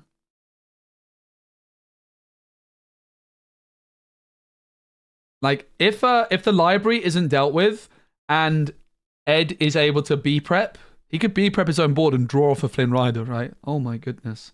So how big is the Sisu here? Is it big enough to trigger Flynn? It is! Whoa! Sisu Flynn still popping off. This Flynn has not left the board, mate. It's been there since turn 2. Friends being sung by the rabbit. Also, the brawl on the Genie, mate, is so good. I just love it. Ed's just saying what Genie Wars. Genie Wars? What Genie Wars? I think the rabbit was played the same turn. Bro, Ed is crazy, man. Ed's crazy with his deck. It's mental. It is mental, man. Crazy. I mean, you know it's a cool deck if it's Blurple he's playing against in a octo final of a Disney Lorcana Challenge Championship North American Regional thingy blah blah blah. And yeah, I'm more excited about the Ruby Amethyst deck. Like, what? That's crazy. That's crazy. Big white board from Ed. He's 4 lore away from victory. He quests out with everything. He's got the Chona Boy and the Diablo ready to go. Bit of a shake of the head from R&B. Stop it. Sorry. We see the power of Ruby Amethyst. The entire thesis of bringing Sapphire Amethyst to a tournament is that it does the Amethyst thing better. But what does it mean to do the Amethyst thing better? It means to play Genie first. But what if your opponent doesn't have any Genies? Edmund said, I don't need Genie. I don't need Genie to win this game. Edmund taking a different approach to Ruby Amethyst, which is refreshing to see. You know, I feel like the community at large can sort of take these combos that we know are really good, these characters that we know are really good, and build around them. Shows the expertise that Edmund has for TCGs in this game, finding ways to make this ink combination powerful. Hey, deals with China Boy. Do you see the Elsa Fifth Spirit being played, exerting the Churnabox followers, banishing the Broom for Ryan so he can draw a card. Elsa challenging that Churnabox followers, getting 1 character off the board.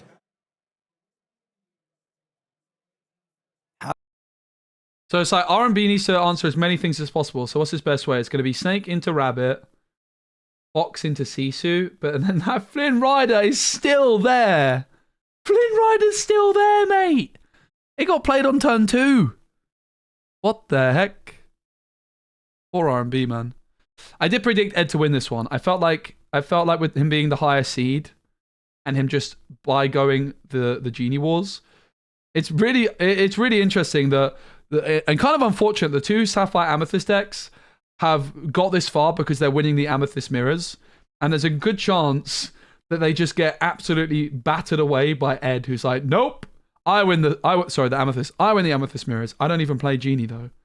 Like, you would think it's like, Genie's the best card in Amethyst. Everyone plays Genie. That's been the whole meta. And then Ed's like, okay, but what if that is not the meta? Everyone plays Genie. What if I just win the Amethyst mirrors by not playing Genie instead? And obviously, like, Ruby is the best way of dealing with opponents' Genies because you have Brawl, right? So if ever there was a deck where you can, like, play Amethyst and not play the Genie, it's Ruby Amethyst because you have Brawl to deal with your opponent's Genies. And also, like, the rabbits are insane. Like, playing Genies and then cutting some rabbits feels kind of clunky, right?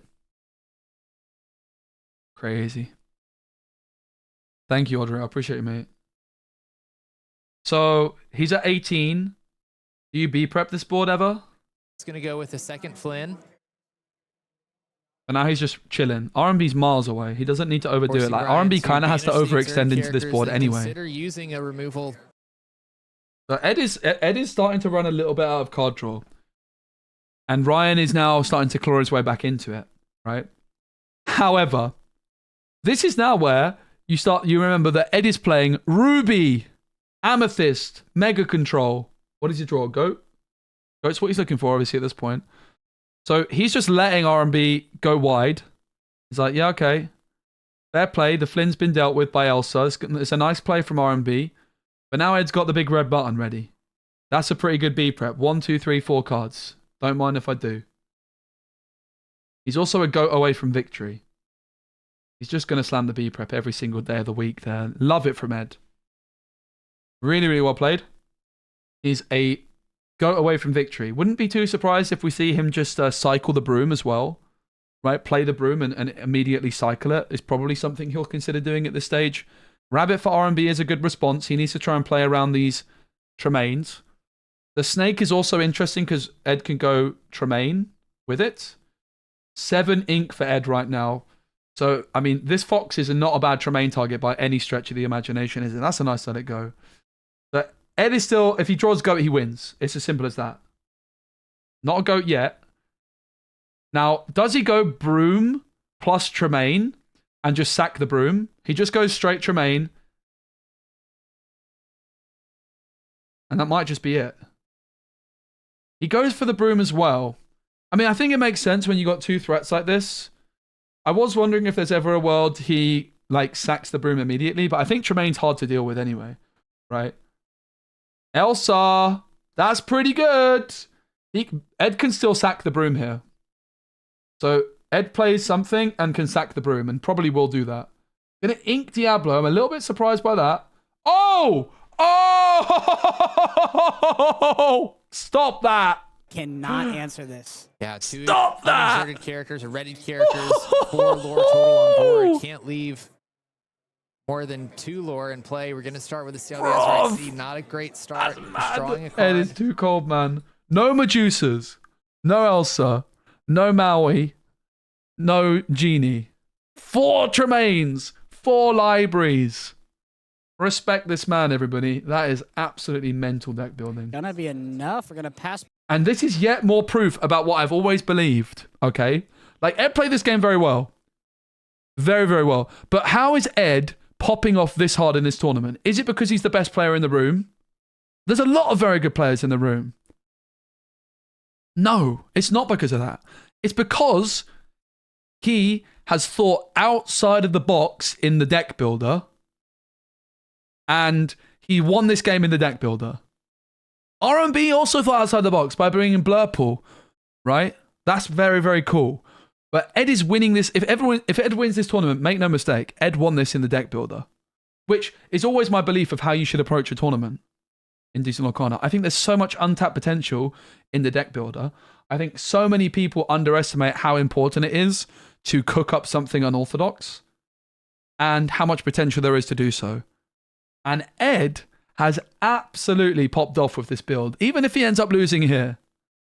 He's the only person out of all of the Ruby Amethyst players to make it through to day 2. There was like 17% of the field was Ruby Amethyst, and only 1 made it through. That's not a coincidence. That is Ed absolutely, undeniably, unequivocally, not following no crowd. He's not saying, oh, yeah, I've got to play the same setup that everybody else plays for Ruby Amethyst and they have for the last 10 years. No. He's not saying, oh, I have to play Genie because everyone else plays Genie. He's actually thought about his deck from the bottom up and said, okay, how can I win Amethyst Mirrors and play Ruby Amethyst? He loves Ruby Amethyst. He's always believed in it. We all know it's an amazing deck. It's a great combination of control and draw. But Ed's not just started with the 60 cards that everyone else plays and then thought, what can I do that's different? He's started from the ground up and said, okay, how can I build my deck to win the Genie Wars? And then he's had the idea of not play Genie. Don't engage in the Genie Wars. And suddenly, he's beating the deck which is built to beat the Amethyst Mirrors. But he's still got Ruby, so he's got good matchups elsewhere into like Ruby Sapphire. Wow. Wow. This is going to be really interesting to see if Ed can get the 2-0. This was Ed going first. Oh, R&B. I don't know if R&B did play terribly. I think that Ed just applied so much pressure. Much more powerful on the play because your opponent's an entire turn behind in terms of their answers, and every single turn they're behind is. I think Ed just applied so much pressure, favor, which is an incredible amount of lore to get in the early game. Yeah, we talked about how you can shape your hands in the beginning. I'm interested to see if Ryan finds Chernobog's is a much better opening. Ideal opener. We're going to start with the Chernobog's followers, moving on to Ed, where Ed inks a Diablo and finds the magic broom. So Ed inks Diablo. He does have a Flynn in hand. I'm wondering if he strokes his Diablo, man. I saw that. I'm wondering if there's ever a world he considered inking the Flynn Rider here and going Shimmery Special turn 2. Sacking the broom. Sacking the Chernobog. That's not a good sign for R&B and his confidence in this matchup. He's saying, I would rather the card in hand than you trade your broom for my Chernobog. Which is a trade in R&B's favor, bear in mind, right? So if Ed goes into the Chernobog, R&B gain 1 lore off the Chernobog and Ed gains nothing. So that is a favorable trade for R&B, but R&B is saying that is not favorable enough for him. And that he thinks that basically that's saying that R&B thinks he needs to try and win this game quite quickly. Because the longer the game goes on, the more it's going to swing into Ed's favor. And it's actually a sign that R&B is trying to be like quite aggressive in this game. And he actually that's very interesting that he sacked the Chernobog, basically. Like, I was kind of expecting him to just leave it and say, all right, Ed, you can challenge your broom for my Chernobog and trade. I gain 1 lore, you gain nothing. But R&B is saying he values that card in hand more than the broom on the board for Ed. And maybe this is why now, because maybe he's just baited Ed into a fox. It is going to be the fox. So maybe this is just R&B big braining it and saying, yeah, actually, mate,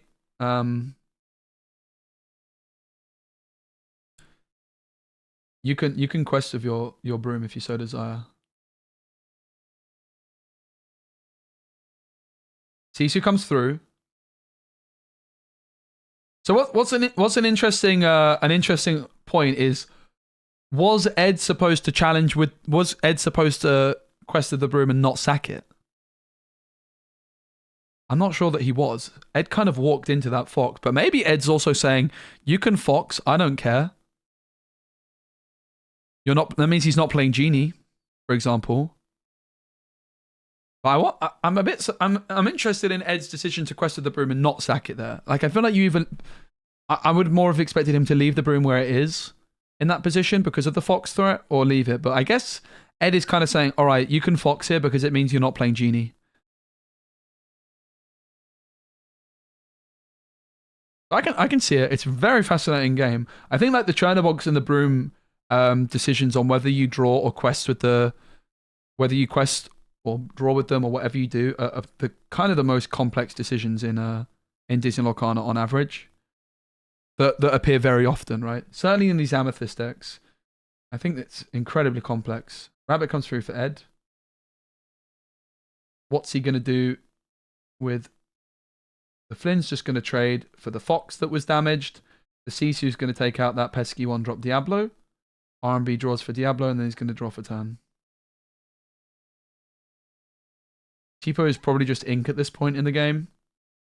Fox is an interesting option. If Ryan can empty his hand enough here, he can rush in with either the goat or the fox to deal with the Sisu. So Chernobog's questing and drawing would suggest, if he does that first, that suggests he's not planning on taking this goat for Smee Sisu trade, or maybe he just doesn't think he can dump his hand enough even if he doesn't have that extra card in hand, right? Like he would need to get down to 2 cards in hand. It's going to be Elsa, and it's going to be the goat taking out the rabbit instead. So that's why he decided to go for the Chernobog play. He was never actually planning on taking out the Sisu this turn. He wanted to take out the rabbit and deny the bounce. Right? There's now rabbit for Ed. Draws the library. 1 ink to spare. Anything to spend it on. I like that he doesn't just immediately... I mean, obviously he's got stuff to do with the Sisu still. If he just immediately, like... If he'd quested first, and then when he inked past, it kind of tells R&B that there's no 1-drop in hand, whereas the way he played it here, I don't think it's a clear tell. Like, he might have a 1-drop in hand, he probably doesn't, but he might, right?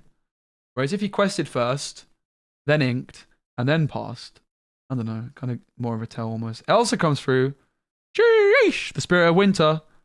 When you play this character, exert up to 2 chosen characters they can't ready. So Ed's not going to ready his rabbit or Sisu here. Ed's at 5 ink. Now at 6. Bam! Tremaine. On the goat, which was damaged. But he's now threatening to deal with this Elsa as well. Potentially with another Tremaine.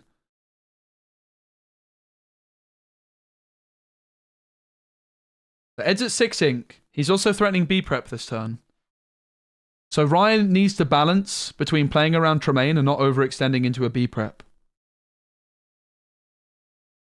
So it's a pretty interesting turn. Ryan has Genie in hand. And he has 8 ink currently. Genie, I think there's a 1-drop Diablo in the mixer there. Elsa's going to quest for 3 up to 13. He could bounce Elsa. He wouldn't be able to replay it this turn. It's going to be Diablo for 1. That's going to be a good coverage into a Tremaine. It's going to be Fox. And Diablo's coming back. So the Fox basically costs 4 in this instance, but I'd play Fox if it costs 4. Takes out the Rabbit, but leaves the Sisu where it is, deciding instead to quest with Elsa. And this 1-drop Diablo just protecting him a bit from Tremaine. Ed's not able to go bounce Tremaine. He does have the B-Prep though. It's an interesting decision for Ed. Like he could quest for 4 and B-Prep, but then Ryan is like, you know, after a B-Prep comes through, it's almost like Ryan gets to go first again, right? He gets to develop the board first, and then what's Ed going to do? So Ryan, I think, has done a really good job here of not overextending into B-Prep, while also like threatening to get to 20 quite quickly. I really like the way that he played this.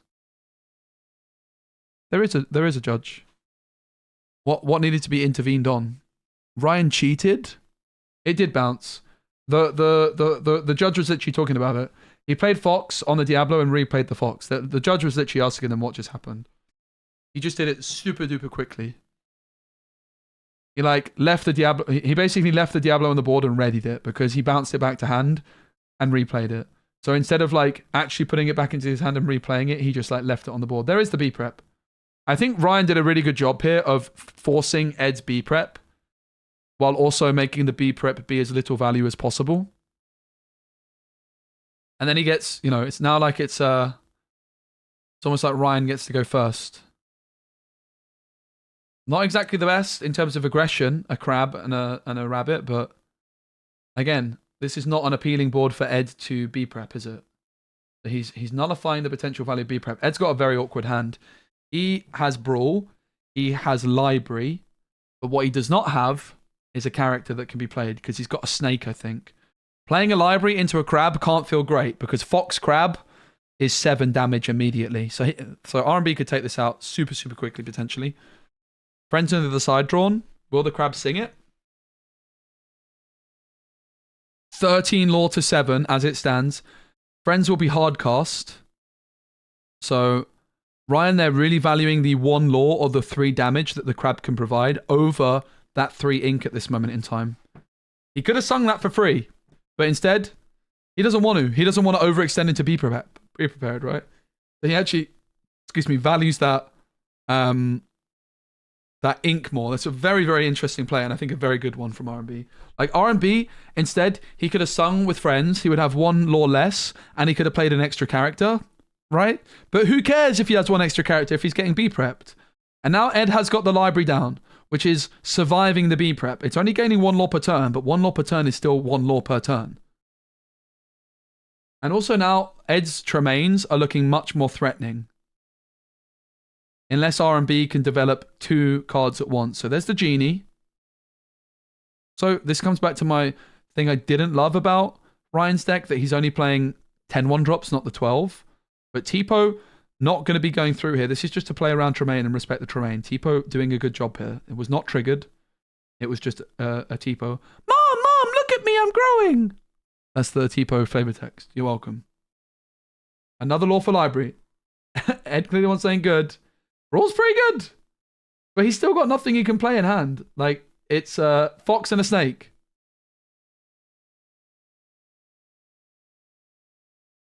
Ed's not found a rabbit this whole game, I think. Right? I don't think Ed played a single rabbit.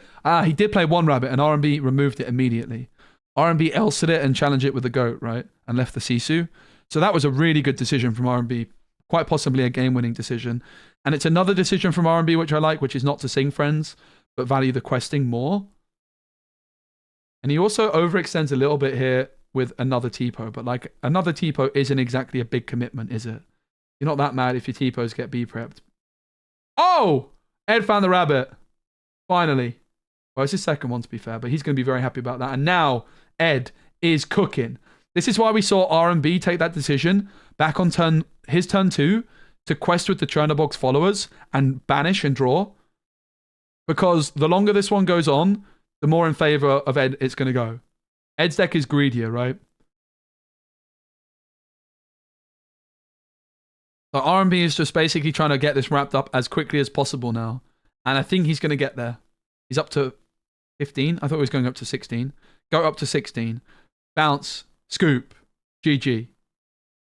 Ooh. Ooh. Ooh. Flynn Good plus game. Sisu again. That GG. line is significantly more powerful on the play, and we saw how hard it can be to answer. So, I do wonder, for Ed, if there was ever a world, and I'm not sure it would have made too much of a difference, but if there was ever a world, the Magic Broom on turn 2, he let get foxed. I'm not sure that was a good decision, if I'm honest. What do you guys think about that? Do you think he was just saying, all right, you can fox my broom? That is expensive to lose a Magic Broom to a fox. And the other thing that I find interesting for Ed is the ink on turn 1. He inked like a Diablo when he had 3 1-drops in hand. He still valued the Flynn on 2, even when going second, over the Shinmiri special. I think like Ed had a couple of decisions in the early game in particular that there could be arguments for some other lines, right? Like the turn 2 1-drop, double 1-drop, and also the fact that he left his broom exerted rather, and it got hit by Fox. So Ed with a big mulligan. He kept 2 cards. He kept the Magic Broom and 1 other card.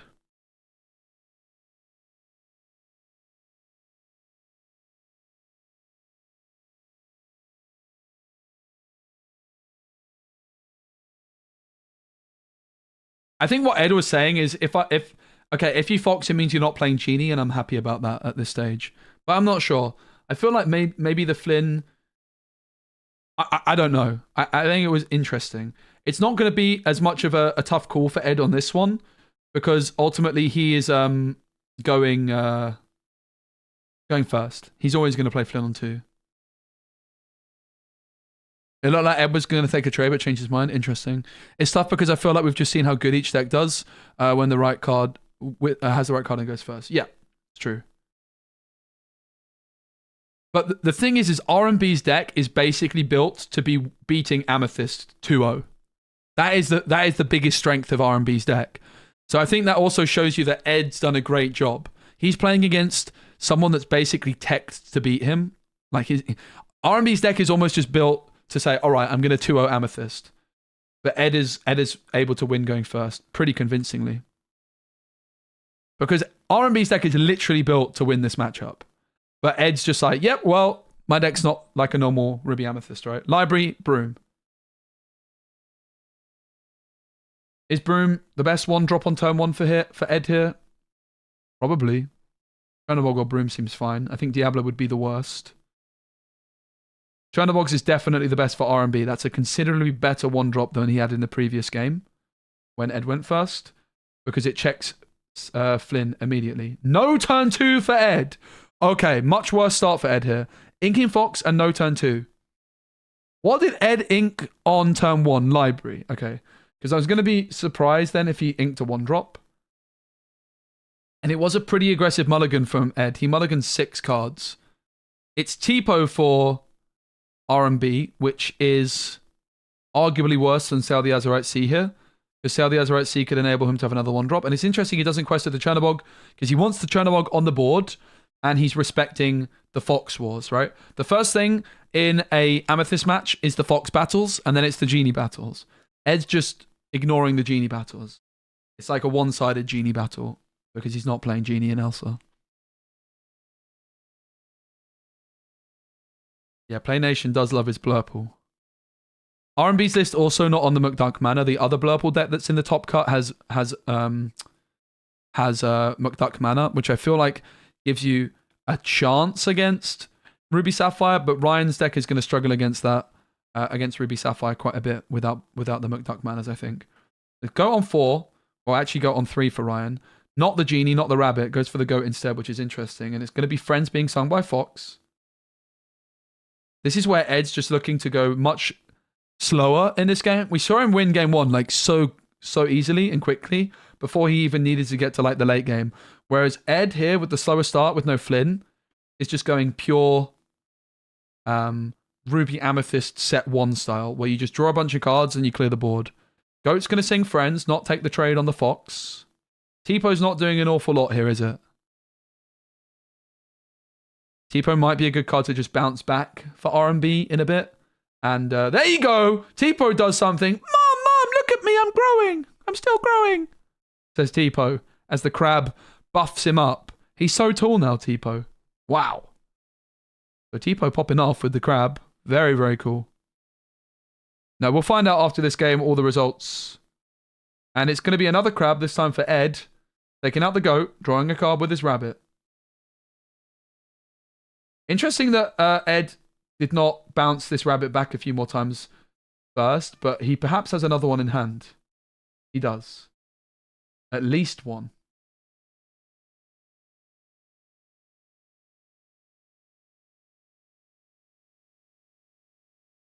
Ryan's actually in the lead in terms of lore right now. 2 lore to 1, and I think he needs to be. Ryan needs to... So Ryan's going second in this game, and what Ryan needs to try and achieve is he needs to try and achieve a game state where he is the aggressor and Ed is the control player.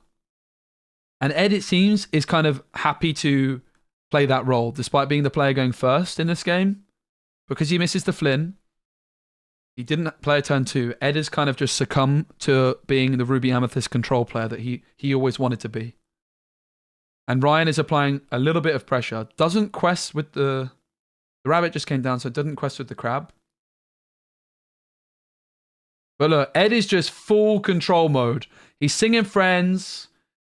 He's gonna draw off the magic broom here as well. He might even... Ooh, he's just gonna go for the Tremaine. That's why there was no crab quest, I suppose. Interesting. And the broom is inevitably sacked. Like, Ed's just playing a completely different game, right? And R&B is trying to become the aggressor. And Ed's like, you can, mate. You can become the aggressor. You can have a lead in lore. But I am going to control the living daylights out of you. Hades! But that's extra ink for Edmund. And look at that. He's got another Enchanted Tremaine at the top of his hand ready to come down. Ready to go. Magic Broom drawn from Ed. Crab for crab. Tremaine on Hades. Jeez. And the snake bouncing Tremaine back, ready for a rainy day. Ed is the true Ruby Amethyst control player that every Ruby Amethyst player wants to be. They've just been like too busy trying to be aggressive recently, right? Ed's like, nah, I don't need Genie. I don't need Madame Medusa. I just need my Lady Tremaine and that's it. He doesn't care. The library for Ed is going to be fascinating to see when he uses it.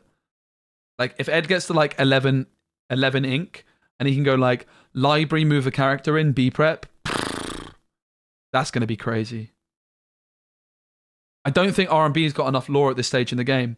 Ed has just done such a good job of singing Friends, bouncing rabbits. Diablo Sisu. Like, this is where you realize that Ruby Amethyst is inherently a better deck than Amethyst Sapphire, right? Like, this Amethyst Sapphire deck wins the Genie Wars, and that's why it's better than most Ruby Amethyst decks, apart from Ed's, because Ed just doesn't engage in the Genie War. And he has B-Prep, and he has Tremaines. Meanwhile, Ryan has Hades and Elsa. Like, there's levels to this. Don't get me wrong. Hades and Elsa are great. They're like role-playing as Ruby cards, right? They're like the best Ruby cards that aren't in Ruby. But if Elsa was a Ruby card, and if Hades was a Ruby card, it's not like you would see these cards played in Ruby Sapphire, right? I mean, to be fair, there is like one Hades in one of the top cut Ruby Sapphire decks. Yo, Moyen! Wait, I am in the title. Am I meant to be joining? Yes, please. I'm just using you for clicks, mate. Simple. Whenever you want. No pressure either.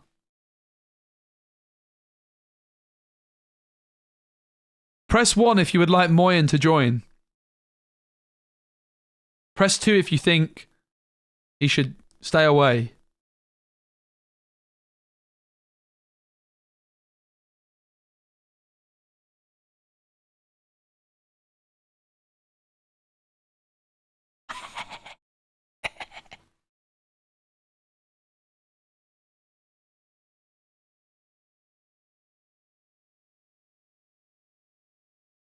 R&B's got an abundance of ink. So, like, the advantage that R&B has with Sapphire is that he has more ink. The advantage that Ed has is that he has better control cards. He doesn't need more ink. R&B has more ink, but Ed has better things to spend his ink on.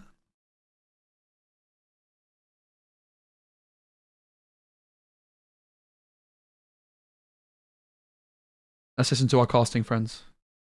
Gonna see the crab come down. Great crab usage for Ryan here, boosting that Diablo up with Challenger 3, able to trade with the snake. Look at the face of R&B. And look at the face of this man. Stoic, confident, unfazed. R&B, body language tells you, doesn't like his position. He just doesn't have enough lore at this stage in the game. He tried to be the aggressor, and Ed said, all right, mate, I'm just going to draw loads of cards. And I'm confident that I can control the late game before you're even close to 20. I think R&B would need to be more closer to like 11, 12 lore at this stage in the game for Ed to be even slightly concerned. Because the thing is, as soon as you're not threatening to get to 20 and you're not being a true aggressor, Ed can just play super, super, super greedy, right? Whereas if Ryan's like threatening, like, oh my goodness, if I get a couple more goats, I'm going to be at 20. Suddenly, Ed has to remove everything as soon as he possibly can. But Ed's just not threatened at this stage, right? He has way more cards in hand. He is big chilling. And the Tremaines are causing R&B to make a lot of decisions he doesn't want to have to make. Like, the Tremaine threat for Ed is actually a lot of value without even the Tremaine value itself, right? The Tremaine has obviously hit the Hades, which is insane.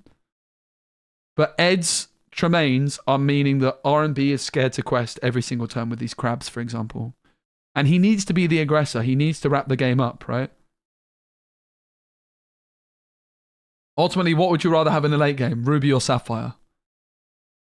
And it's like, okay, one has more ink, but one has better cards to spend ink on. And also like this Hades, for example, now we see the library come down. This is where Ed wants the library. We saw him play it on turn 4 in game 1, but this is where he wants it. Yeah, 4 B preps, 4 Tremaines, 2 big Sisu. Yep. Ed's deck's crazy, man. It's such a cook. I love it. I always have believed and always will.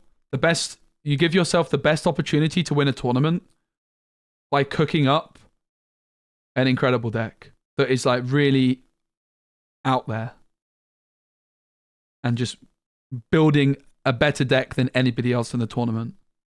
And it helps that Ed's a very, very, very, very good player, right? But you can be the best player in the world if your deck is just average. It's not going to matter that much. I mean, it might. You can win a tournament with an average deck, right? You can get lucky. But if you cook up an amazing deck and you're an amazing player, you've got an incredible chance to win the tournament, haven't you? None of the Lorcana Challenge champions from Europe made it into the top 8. So if Ed and Zan could do it, they're in contention to be the most consistent tournament players, right? You could argue. You see Elsa come through, and it exert the rabbit and the snake. Moyen, if you're actually down to join, by the way, I haven't looked at Discord, but after this round, we can get you in after this round, basically, if you're down. I just need to like attach my headphones and that. It's a bit of a faff. Yeah, none of the European Challenge winners got to the top 8. To be fair, there's 6 American Challenge winners and only 4 European ones, right? So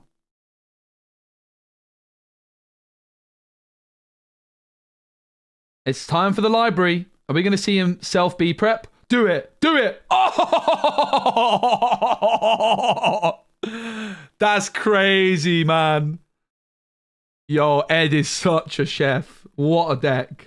Oh yeah, just a Chernobog for good measure. Don't mind if I do. Oh my goodness. I think Ryan had to go for it. Ryan knows that he's in trouble. He has to gain lore and quickly. Like at some point, you have to say, well, I need to quest. If you have a B prep, I lose. Like maybe it's that. Maybe Ryan's just playing to his out. Did any US players? No. US players came to last chance qualifiers, but none of them made it through. But last chance qualifiers are a whole different beast, right? Yeah, we'll definitely show Ed's list after the game. There's the big Sisu for good measure, which is Ed's trademark. It was Ed that started this fad of playing the legendary Sisu in Ruby Amethyst. And in fact, his prep partner, as another library comes down, his prep partner also played the big Sisu in the tournament that Ed won and got like top 8. It just shows you that a cook deck is the best way to pop off at events. And R&B cooked as well with his list. But he needs one of his characters to survive a turn. 16 willpower represented there that he has to get rid of. That's so much to deal with. I mean, these things are just going to take up in this sort of hyper-control late game. Yeah, even with this Hades in play, if we bounce it with Fox on the next turn and rush it in, it's not going to be enough. Oh, and Lady Tremaine's going to take out the Hades as well. And we talked about Ryan doing so well to keep Let's go, before this, but Brendan messaged me. Hades, and now we're moving both characters to his library. Go. Brendan messaged me, the commentator, and he said that he watched my entire video this morning. Let's go. That's awesome. Starting to pull ahead. That's really cool. How is Ryan going to answer this? I rate that. Had a chance to actually clear that library before, and now the game is just flipped on its head, and Edmund is looking very dominant in this position. Going to see Ryan play both Emerald Goat and a Genie in this turn. He'll gain a lore from the Goat, draw a card from the Genie. How is Ed's deck unique? He plays no Genie, he plays no Maui, he plays no Elsa, he plays no Medusa. He plays 4 Tremaines, 4 libraries, 12 1-drops. It is very, very different. He's just playing a completely different game to everybody else. Everyone else is worried about the Genie Wars, and he's not bothering. It's like, okay, you can play Genie. I don't care. Characters on board, 2 locations. What can your Sapphire Amethyst deck do? It's a proper control deck that Ed's got on the line, and it looks like it's slipping away. Like Ruby Amethyst that we've been seeing more recently is like an aggro deck. It's like it's a aggro deck role playing as a control deck, right? Kinda. Ed has a control deck that can go more aggressive against Ruby Sapphire. Like, he is playing Ruby Sapphire control, right? All the other Ruby Sapphire players are playing, all the other Ruby Amethyst players are playing like Ruby Amethyst mid-range, really. This is a control deck. You get me? It's really just the most powerful Ruby Amethyst cards thrown together. It's not really surprising. I completely disagree, mate. I completely and utterly disagree. Okay, you have the core cards. You have goats, you have Chernobyls, you have brooms. But he has taken out Maui, Elsa, Genie, Medusa, and replaced them with other things. There is one Ruby Amethyst player that made it to day 2. And it was the 3rd most represented deck in the tournament. And Ed's deck is unlike anybody else's. That is not a coincidence. 7 lore being threatened here by Ed at the very least. I guess we can let it go here to reduce some of that. Got 1 drop, and then there's going to be the let it go. Okay, he has like 40 cards, sibling, which are similar to others, but that's a third of his deck is different. Somewhat sustained. R&B's doing well, though. Because total of 5 but unfortunately, lore on Ed is board officially winning. 2, and then the goat, of course, when removed, is going to gain a lore. You see Ed knows the path to victory. Everything immediately goes sideways, and there's that There's be prepared. Be prepared. The goat is going to gain the final lore for Ed. Jeez. Big shout out to R&B. Super awesome, dude. Awesome match. Great to see Sapphire Amethyst show up to the tournament and do well, but I think Ed's gunning for best player in the world right now, man. I'm telling you. Not only one of the best deck Ed's gunning for best player in the world right now. Best players in the game. Really impressed. I already said in my video this morning, Ed, best deck builder of the game, confirmed. Like, I said it before I watched the deck, and now I've watched the deck, and I feel that's even more the case. Game 2, Game 3 was neck and neck, and I think that best he deck could have been game. betting for Ryan to win that game for most of it, but then Ed just pivots it, turns the game on its head, uses look. Ed already won a challenge in the deck builder. And when I'm saying that, I'm not saying that obviously you still need to play incredibly well. But he already won a challenge in the deck builder. Like his Sisu innovation with the Ruby Amethyst deck and the low uninkable count was insane. And he's doing it again, mate. He's doing it again. Why would you ever play Tremaine over Maui? Good question. Because he goes beat prep, and then he's got Tremaine. He can bounce Tremaine. Yeah, I got Ed's deck list. We'll pull it up in a sec. Progresses to the top 8, but one I'll pull Ruby it up Amethyst making it through. Not a good performance by Ruby Amethyst, but Edmund Chu and Ruby Amethyst, that's a different breed. We'll get him on the channel as well. He's a friend of the channel. There's nothing stopping him from winning a championship. So yeah, Ed's a friend of the channel, so we'll get him on the channel to have an interview about this deck 100%. All right, let's look at the deck. So, let's first talk about what's not in the deck. There's no Maui, there's no Elsa, there's no Medusa, and there's no Genie. Like, Genie and Elsa are 4-ofs in almost everybody else's Ruby Amethyst deck. Right? He's playing, like, I love this deck. Like, look at the 1-drops, guys.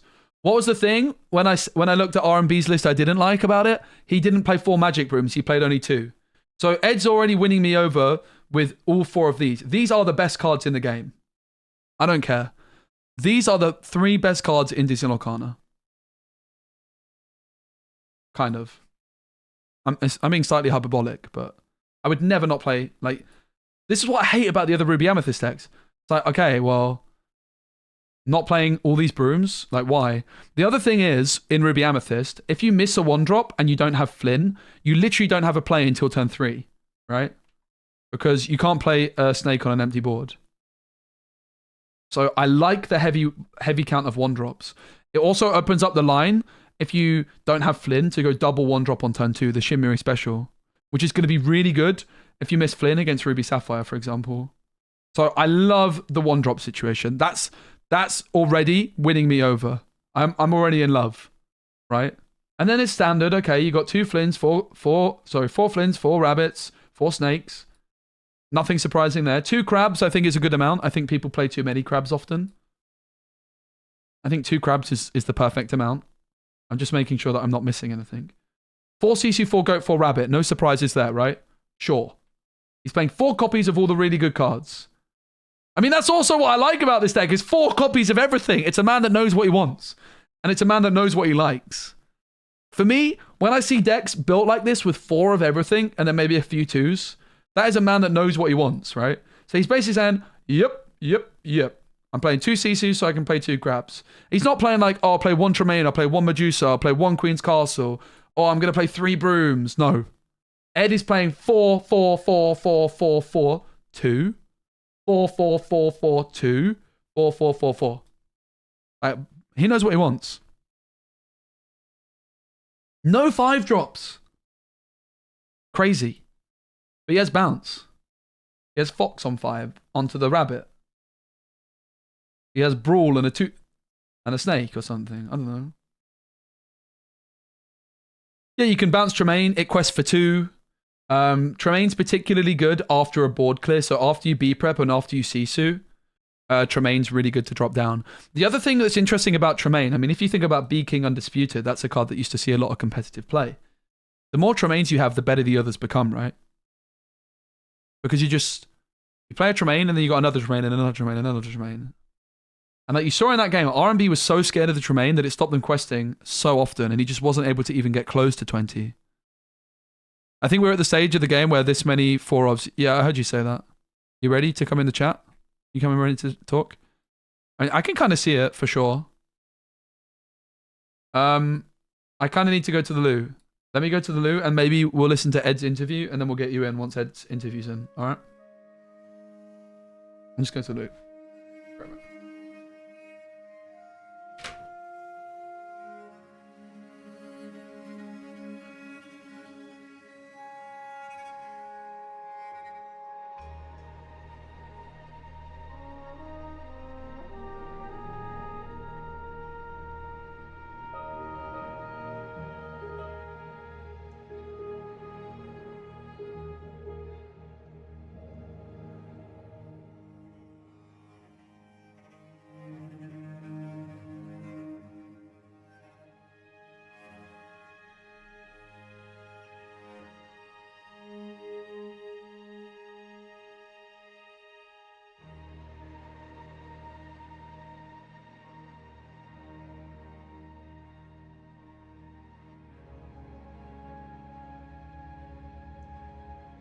I don't want to miss it. I do not want to miss it. Alright, Moyen, let me get set up for you. I just need to get my headphones sorted and that. They're uncomfortable. I need to put like a sock in my headphone because I kind of lost the padding. We all know who Moyen wants to win this tournament, by the way. It's Hamza with his 77 cards or whatever it is. I want Hamza to win just because it will make Moyen mad.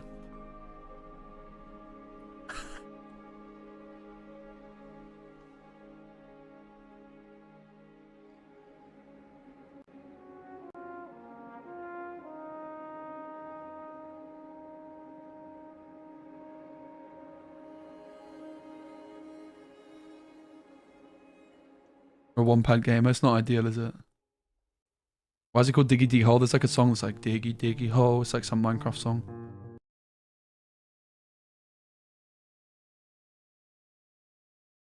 I'm getting quite a lot of feedback on this microphone. I can't really work out why.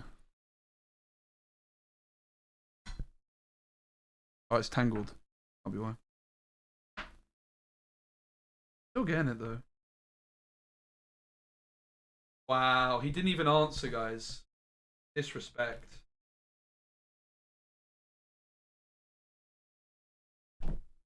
Disrespect, Car. I am serious. Hello. Hello. Hello. Yeah. Can I get a mic check, please? Check 1, 2, 3. Test.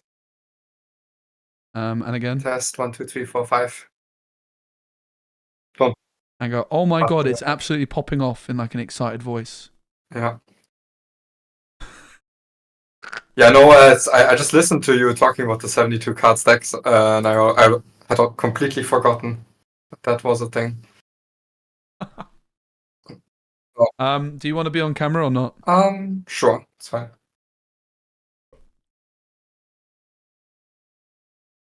Oh, that's a nice hair, dude. Yeah. I like it. Where's the tash at? I mean, I have a little bit, but the Moy tash. Let me pull you up.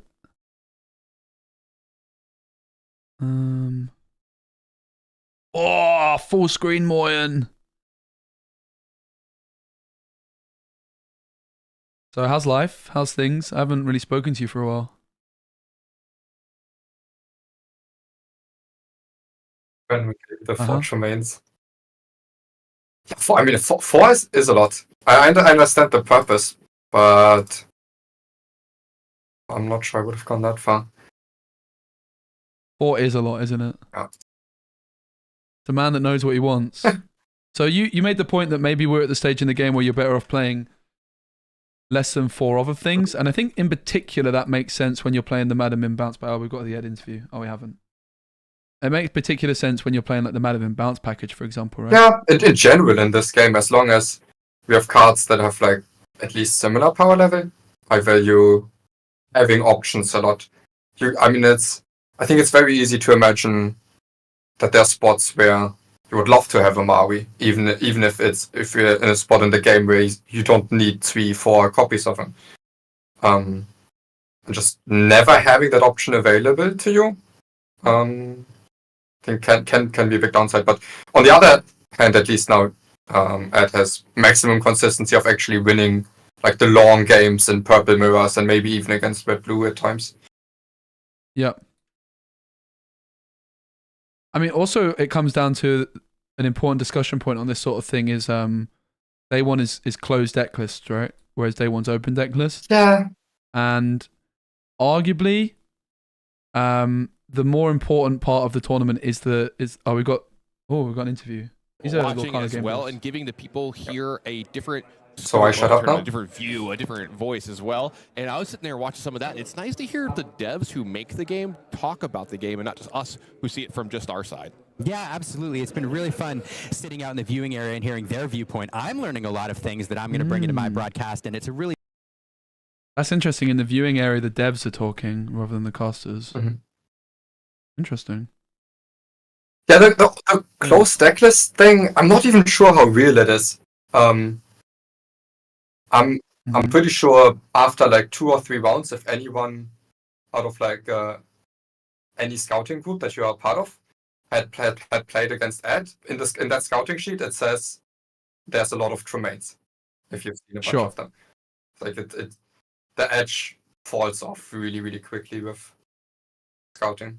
Right, because in the obviously you played in Euros, you were very close to making the top cut because it's fine margins, right? But there's a lot of people going around and working together to try and identify what everyone's playing. So you have like because everyone else is doing it. If you don't do it, you put yourself at a disadvantage essentially. Right? Yeah, which is usually my biggest criticism for closed deck lists, because it's not like that's not the skill that I want to be tested, as setting up groups and setting up spreadsheets and figuring out what cards everyone's playing. Mm-hmm.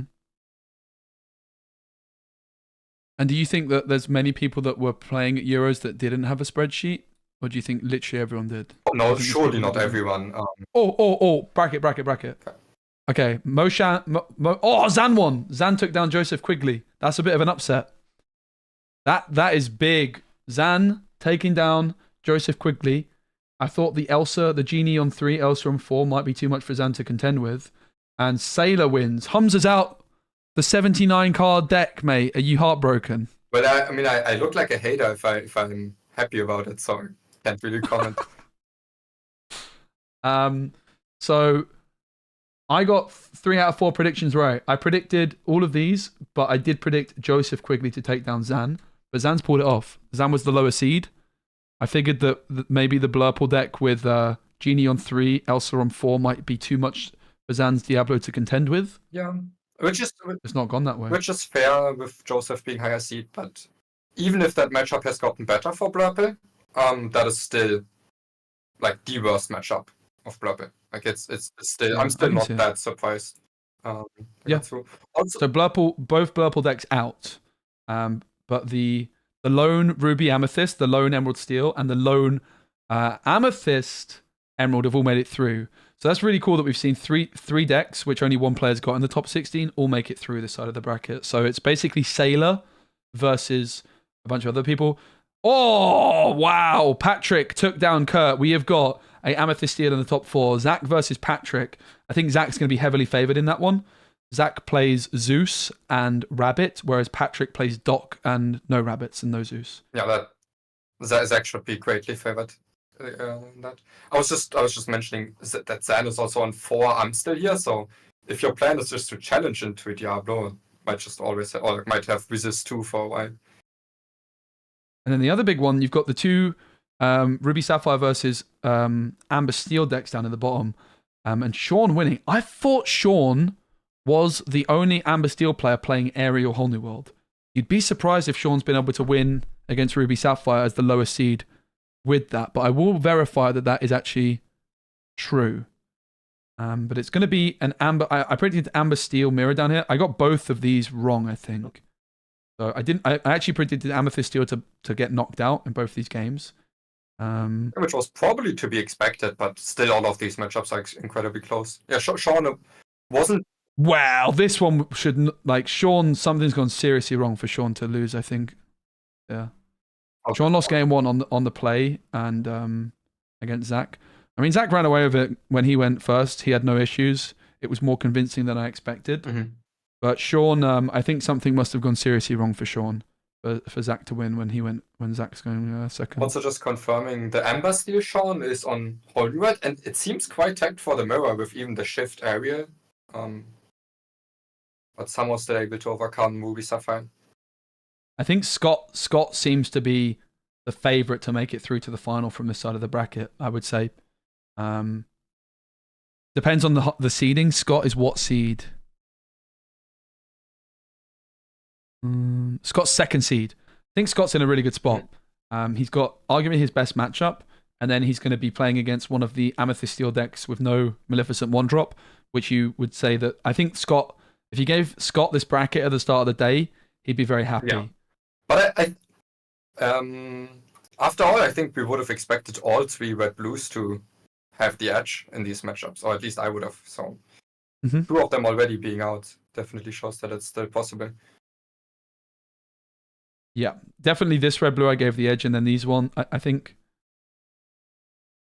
I predicted 1 Red Blue. I can pull up my bracket prediction. Yeah, I predicted the other way around though. I predicted Matthew to win and Scott to win. So I think I got literally every single game in the Octo Finals this side of the bracket wrong. Yeah, my prediction's not looking too hot. That's impressive.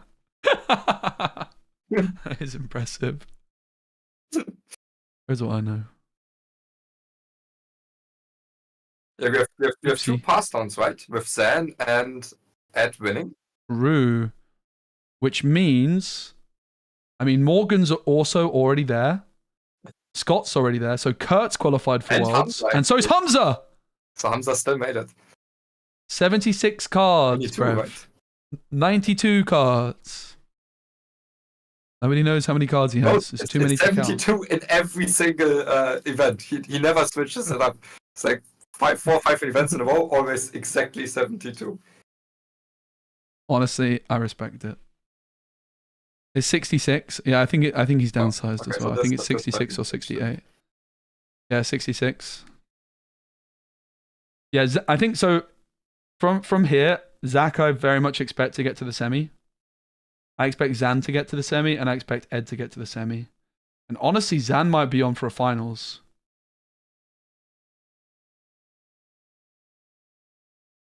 You have to imagine that Zan's going to be happy with Emerald Amethyst.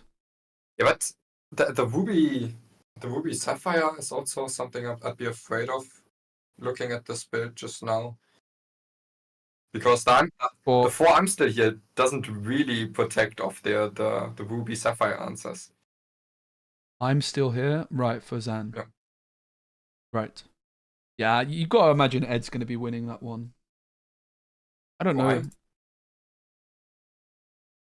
I think Tremaine is very good against Ruby Sapphire. I think Library could prove to be pretty damn impressive as well. Yeah, no, he'd still be favored going into it. Is he higher seed as well? Yes. Okay. All right, we've got Mo versus Zan. So you did some prep with Zan for the Euros, yeah, right? we prepped a lot of Emerald Steel, but the version that we were on for European Continentals was very different to what he ended up on for this one. This one also packs a lot more questing power with the 3 Murphox. Mm-hmm. And then the other big thing is, of course, the 4 I'm still here. So I'm still here. What do you think of this build overall? Well, I'd need to talk to him. This is just my first look on it. And I'm a little bit surprised the Lucifer has gone completely. Mm-hmm. I was also surprised to see this. I guess a big reason for that is America doesn't really play green-purple. So to an extent, that makes sense. I like this. I've tried versions like this before, and I think the questing power of Merfolk's Me can definitely help a lot. I'm not quite sure on like the full 4 copies of Amstel. Yeah, I don't think the card's bad, but 4 copies is a big commitment. Yeah, so my thought was potentially on of I'm Still Here. It's just like you're bolstering the amount of songs you have for your muses, for example, right? And it's a song that thins. I guess that's the main reason to play it. It's kind of like strike a good match, but it's having, rather than consistency, it's giving you an impact on the board. I mean, the big thing is also you can just protect Diablo at times. So yeah, snowball a little bit more often when it would otherwise get banished. Look at that Tash, mate. You wish you could have a Tash like that. I can have a Tash like that. I did have a Tash like that. I don't think it was quite as impressive. Mm. More notorious, perhaps.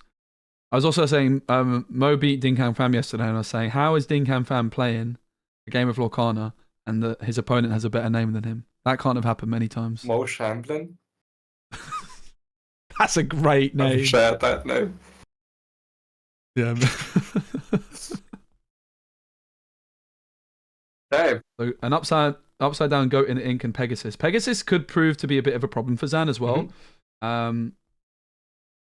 Because of he plays 2 copies of the Shifter, but I believe Mo also is on some amount of crabs. I could be wrong. 3 on crabs, that. 2 Pegasus shift lines. What do you think about Pegasus? It is great against red purple. It improves that matchup significantly. The matchup where it really, really hurts you to have this many to rely on the 1-drop Pegasus is against the red variations that play both small Sisu and Iceblock, and then you just small Sisu something, and then also the Pegasus can never quest because you just Iceblock traded. Right, I've got some things to talk about here. Very interesting hand. I like the hand for Mo a lot. I think it looks like a strong hand. Goes for Pegasus on turn 1. A lot of people would just go Merfolk turn 1 there, right? You want the questing power. But I love the decision from Mo to go for the Pegasus, because your Pegasus is basically... It's not guaranteed 1 lore, because of course Diablo Shift could come through. Maybe I don't love the Pegasus as much. Against a non-Diablo deck, I think Pegasus on 1, and then go like Merfolk and something else on 2 makes a lot of sense. Yeah, but Pegasus on 1 against the potential Diablo Shift, I'm not sure I like as much. What do you think? Yeah, it's a great point. I think usually I do like to play it very conservatively, just get incremental advantage each turn instead of relying on your opponent not having their 1-drop. But with the shift line being an option, it kind of gets banished for free, as the 1 damage doesn't matter as much on the shifted Diablo. Yeah, but if Diablo is going to be challenging Pegasus, obviously if Zan gets the shift, it means at least he's not going to be singing Storm Rage on, so perhaps it doesn't matter as much. Let's see, has Zan got it? He's got the shift. Let's imagine you're Zan here and you have shift and Storm Rage on. Maybe you even still just take the trade and then Storm Rage on whatever you want next time. Because like the damage really doesn't matter all that much. And Mo does have the Cloud Kicker. And there is the shift Diablo line, and with that Hypnotize drawn, or also with the I'm Still Here in hand. Zan Zan doesn't have the Cove, right? Which means that Kit is a decent stall for Mo. Of course, it will put both the 1-drop and the 3-drop Diablo back into hand, though. But Mo has the advantage of being the higher seed, and that's definitely going to help him out a lot. Like, he can try and have an aggressive game plan and just try and quest this game out to 20, because the longer this one goes on, you would imagine that Zan's going to be favoured, slowly whittling down Mo's hand. I mean, the other thing about this Kit is that there's an Ursula Deceiver of All. So if you're using Kit on your opponent's Diablo, that Ursula could be a pretty big threat at singing like the Storm Rage on in the not too distant future. There's going to be a Diablo shifted. Are you supposed to not discard the card first and then shift it? Is that not? And it is going to be the trade challenging Pegasus. Which comes back to that question, was Pegasus on 1 the right play? I don't know. And with the Kit happening, maybe Mo is kind of happy this happened, because at least now the Merfolk gets to quest multiple times.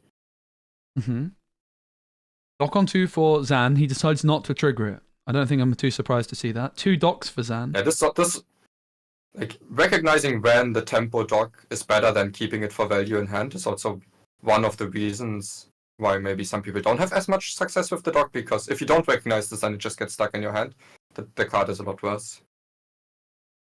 Yeah, I mean, I guess in this instance it was Doc or nothing, which probably made it a bit of an easier decision. It is going to be the kit onto Diablo, both go back to hand. And Mo currently deciding whether or not he is going to quest and draw with the Churner Boy. Yeah, now also... I can see an argument for questing and just leaving it where it is. There's no threat of Fox against Zan. You're overloading the removal of the Doc, but of course Doc could challenge one and like let the Storm Rage on could come through. I would imagine Mo doesn't draw with the Chernobog here. What do you reckon? Yeah, no, I definitely agree. The way that Smash Up usually goes is green purple gets ahead, gets ahead in tempo, gets ahead in lore, but at some point, just can't, even while falling behind, just needs to get that last few lore points over the line. So I wouldn't have minded to see him keep it alive. But decides to draw. Which means the Doc is basically always going into Merfolk. There's no decision making there for Zan. And he's also just going to be free to develop the Ursula. Whereas obviously if like the Chernobog was still on the board, would Zan have challenged it immediately and gone Storm Rage on? Probably not, right? I feel like the Chernobog probably could have stayed on the board for an extra turn for one extra lore. Not a huge difference, but when you're in this kind of tricky matchup, every lore can definitely make a difference. Another kit would be a big deal for Mo here to stall out this Ursula, but at the moment only one lore on the board for Mo. Ursula 2 is nice. Does Zan have multiple songs though? That is not what you want to see. That's heartbreaking if you're Mo. Double song. One Storm Rage on is like the worst amount of Storm Rage ons Zan could have had in hand here. You either want none or two. And he had two. Or 3 or 4. Yeah, true. That's fair. Yeah, this is also usually where, the morph variants of Emerald Steel can help just to overload this kit, but with the Shift Diablo and the Ursula, Zan was able to accomplish that as well. Against a single kit, now the Ursula gets to stick. Also, no, oh no! He played Olaf. This card's bad. Oh yeah, I just saw it a little bit later. I was with Elmeister the other day, and he was playing Olaf, and I told him I'm the biggest Olaf hater. Mm-hmm. And then I was bigging up Mo Shamblin's deck yesterday when I was watching. I was like, I like this deck. And then he played Olaf, and I was like, oh. What do you think about Olaf? Yeah, it's a card. I usually don't love putting into my decks. It does slightly help against some removal breakpoints against Storm Rage on. Yeah, it's definitely not terrible here.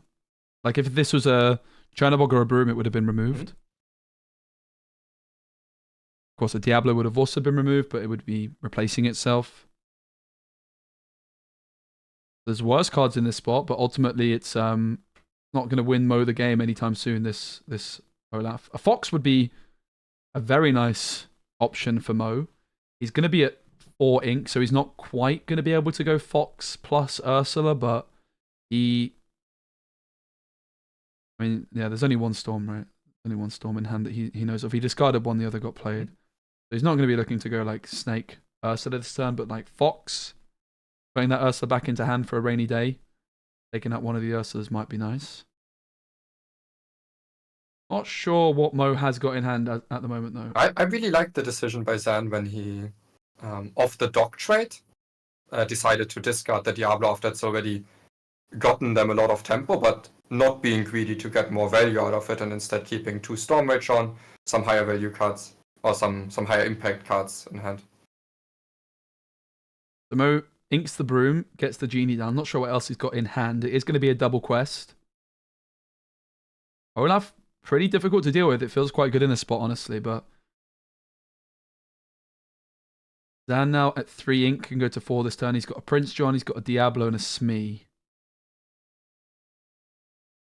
So Smee and the 1-drop. Well, he's got 2 Diablos. He's got the 1-drop and the uninkable. You imagine it's going to be the 1-drop Diablo going into the Inkwell here over the Smee. But he could develop the Prince John and the 1-drop Diablo if he wanted to ink Smee instead. Or the Diablo 1-drop and the Diablo 3. Would you ink Smee here, or would you ink the Diablo? Well, it looks like Zan's answering that question for me. Goes for the Diablo to get the info. I mean, that's an interesting idea. You take the Diablo to see what your opponent's cooking, and then you make an ink decision. Of course, The thing with that is once you've inked this Diablo, you've already decided, once you play the Diablo, you're not inking it. But the Diablo information, pretty good here. Obviously opens up that opportunity to shift if he does find a song off the top. Lock into Ursula. Ursula into Olaf. Genie remains tall. Now this is where, for Zan's deck, he is really relying on top decking a song, right? And that's where you can maybe see the advantage of playing more copies of songs. Okay, like the I'm Still Here isn't going to be monumental, but it is going to help him find and dig further for the other songs. And it's the same with the dock, right? By playing these docks, you have an opportunity to dig into your deck to find these songs at the crucial moments. Like I remember when you played against Zan in the NA versus EU thing, there was a couple turns where he was hoping he would find a song and it didn't quite happen for him. So now there's higher song density. And in general, we are at this point now where I think the aggression has been fought off. So at this point in time, I think the way Mo Shamlin would get back into the game is by actually winning the long game. But anything that draws 2 cards, like any card that draws 2 cards here, would really help out Zan to prevent that from happening. Alternatively, what Mo might just have to say is, okay, Zan's only got like 1 card in hand here. He goes for the trade. He definitely agrees with you. You know, the other option here for Mo is I'm just going to quest and I'm going to try and win. But decides that, no, he needs to remove one of these Ursulas, bounce one of the Ursulas back. I wonder if there was ever an argument that Mo just goes full quest mode and tries his best, like this Genie being evasive. Yeah, with this hand, and it's seemingly Genie, like Zan not having an answer for Genie, I think that could have been a valid playline to just say, okay, let's try to raise it and hope you don't draw into a song for the Ursulas, because while, okay, yes, Zan can sing 2 songs this turn, what do you do after the Ursulas replayed? Aren't you in a similarly bad position again?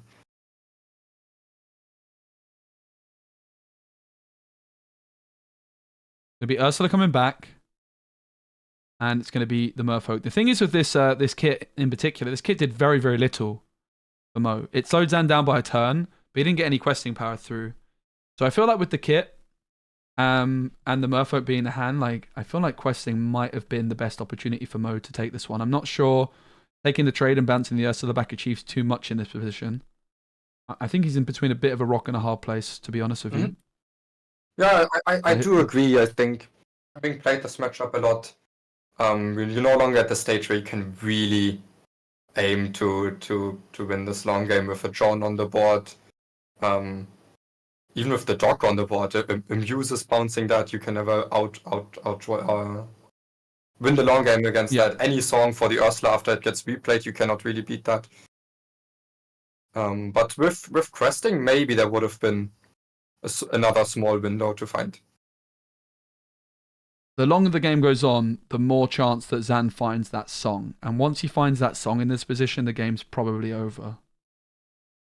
Yeah. Ursula's going to check for a song. Not going to find it. And Mo probably doesn't have many options here, right? He's only got 2 cards in hand. So a bit of a desperate Ursula, but might be a forced Ursula.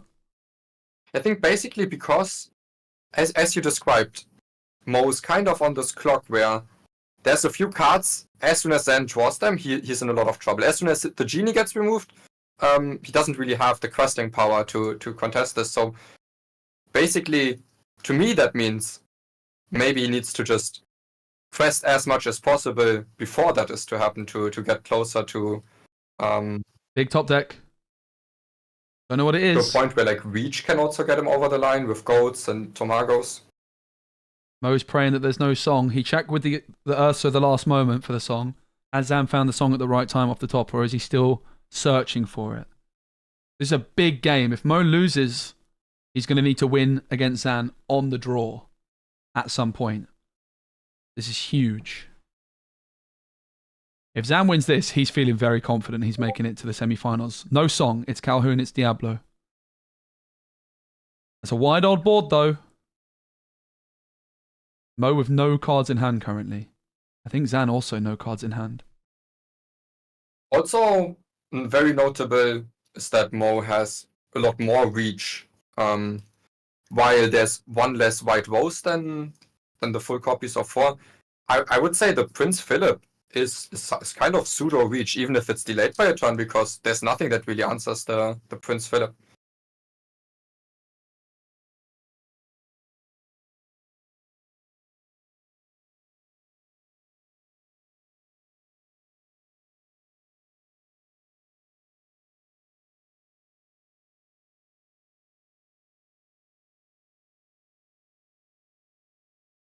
So, did Zan quest for this Diablo? I was replying to someone. Where's my...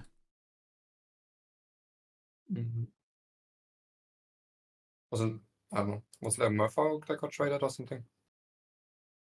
Yeah, I think you might be right. Then it's going to be a turning sideways situation for Zan. Yeah, so now what the Genie had accomplished is it played around a song for one turn, but also it sacrificed 2 Lure. And the third thing is now Zan can quest for 1 less a turn, but because at least there's one less character on the board on his side. Mm-hmm. Mo with 1 card in hand, 4 ink. Pegasus is a 5-drop that he plays. I'm not sure there's anything else that costs 5. I guess maybe Elsa as well. There's no Elsa. That would be the... There's no Elsa? Okay, so the worst top deck here for Mo is probably that Pegasus. What would be the best card in this spot? Maybe another Genie? So you on board you can quest to 16 here. And then the Genie gets to quest again if nothing. Oh wait, there's the Diablo. So not only did he sacrifice 2 Lore, but because of the 2 damage on the Genie, now the Diablo can actually banish it on the backswing. Mo's also got to be careful of the Calhoun here, right? Like, if he exerts this Ursula, it gives Zan 1 extra Lore on the Calhoun. Mm-hmm. And of course, even if Ursula removes the other Ursula, his Ursula is still going to be stuck on the board for Calhoun. Yeah, I'm not sure what Mo drew here, but with most draws, it looks like Zan can threaten 20 Lore over the course of the next 2 turns. And Mo is almost in a position where he needs to be able to get 20 on his next turn. I mean, as cards go, I'm not so sure that the Fox is a bad one. Go back in hand. That gives Zan something else to think about. Zan's at 0 cards right now. So obviously if he top decks a discard, the Go-Go's gone. He doesn't have the ink to put it back down. But now suddenly, Go-Go threatening for 4 ink, 2 Lore on that Ursula. Mo could rush in with the Fox, remove the Prince John, but decides he wants that Fox ready and waiting to quest next turn. Of course, that Calhoun on the other side of the board. And remove Ursula. Zan is looking for a big top deck. A lot of cards just win it for him right off the rip. Sudden Chill would be great. Let the Storm Rage on. What are you not looking for if you're Zan here? Maybe a 1-drop Diablo? That wouldn't be too hot. Well, with Zan already being able to trade everything but the Fox on board, I'm not sure he needs anything off the top to really like maintain the stronghold to the board in the winning position. I can't help but think back to the turn where the Genie had traded one of those 2 Ursulas, because if you're on 18 Lore here, suddenly the Fox is up. Actually, so you would be on 18 Lore.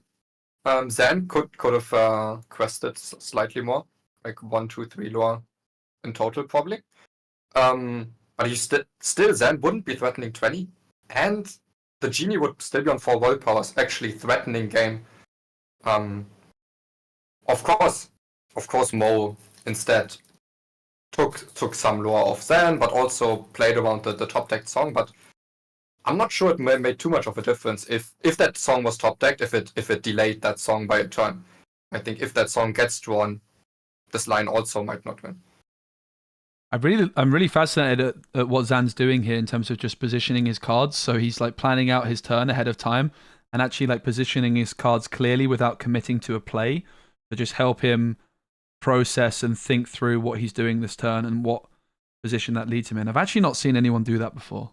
That seems smart, just a way to visualize everything to not make some mistake, because this is a very high stakes match. You don't want to make some stupid mistake because you're washing yourself. So there's Andrew the Prince John, and it comes back down, and that Prince John can quest for 2. Mo, we know, has the go-go in hand. So he can play go-go, get to 19, get to 18, Quest of Fox 19. But that's not 20, mate. And you got to get to 20. There's no good getting to 19, is there? And this kind of comes back to, yeah, that Genie quest. It's like, okay, maybe your best bet in this position is to just quest and hope that Zan never finds a song. Because if he finds a song, you're kind of not doing much. The turn instead, it was like a challenge in Ursula to remove it, and Kit to bounce an Ursula back, and a Merfolk. But the reality is that the Kit did very little. Yeah, I mean, the Kit was still the play, even if you quest. It's just everything, as soon as it's exerted, that's not evasive, gets traded at that point in the game. And delaying any possibly top-decked song by a turn didn't seem effective. Zan's game. Sacrifice the too long. Mo says, good game. He had the go-go. We're not sure what the other card was, but only 4 ink available. It didn't really matter what that other card was. Then his game on the following turn. But it was only by 1 law. 1 law game, because go-go could come down there, quest with Fox 19. It was a 1 law game. But maybe, Zan can make a different trade where maybe Mo cannot get to 19. But Zan was like, okay, you can get to 19. I don't care. There's no way you get to 20 on your turn, and I'm winning on the next turn.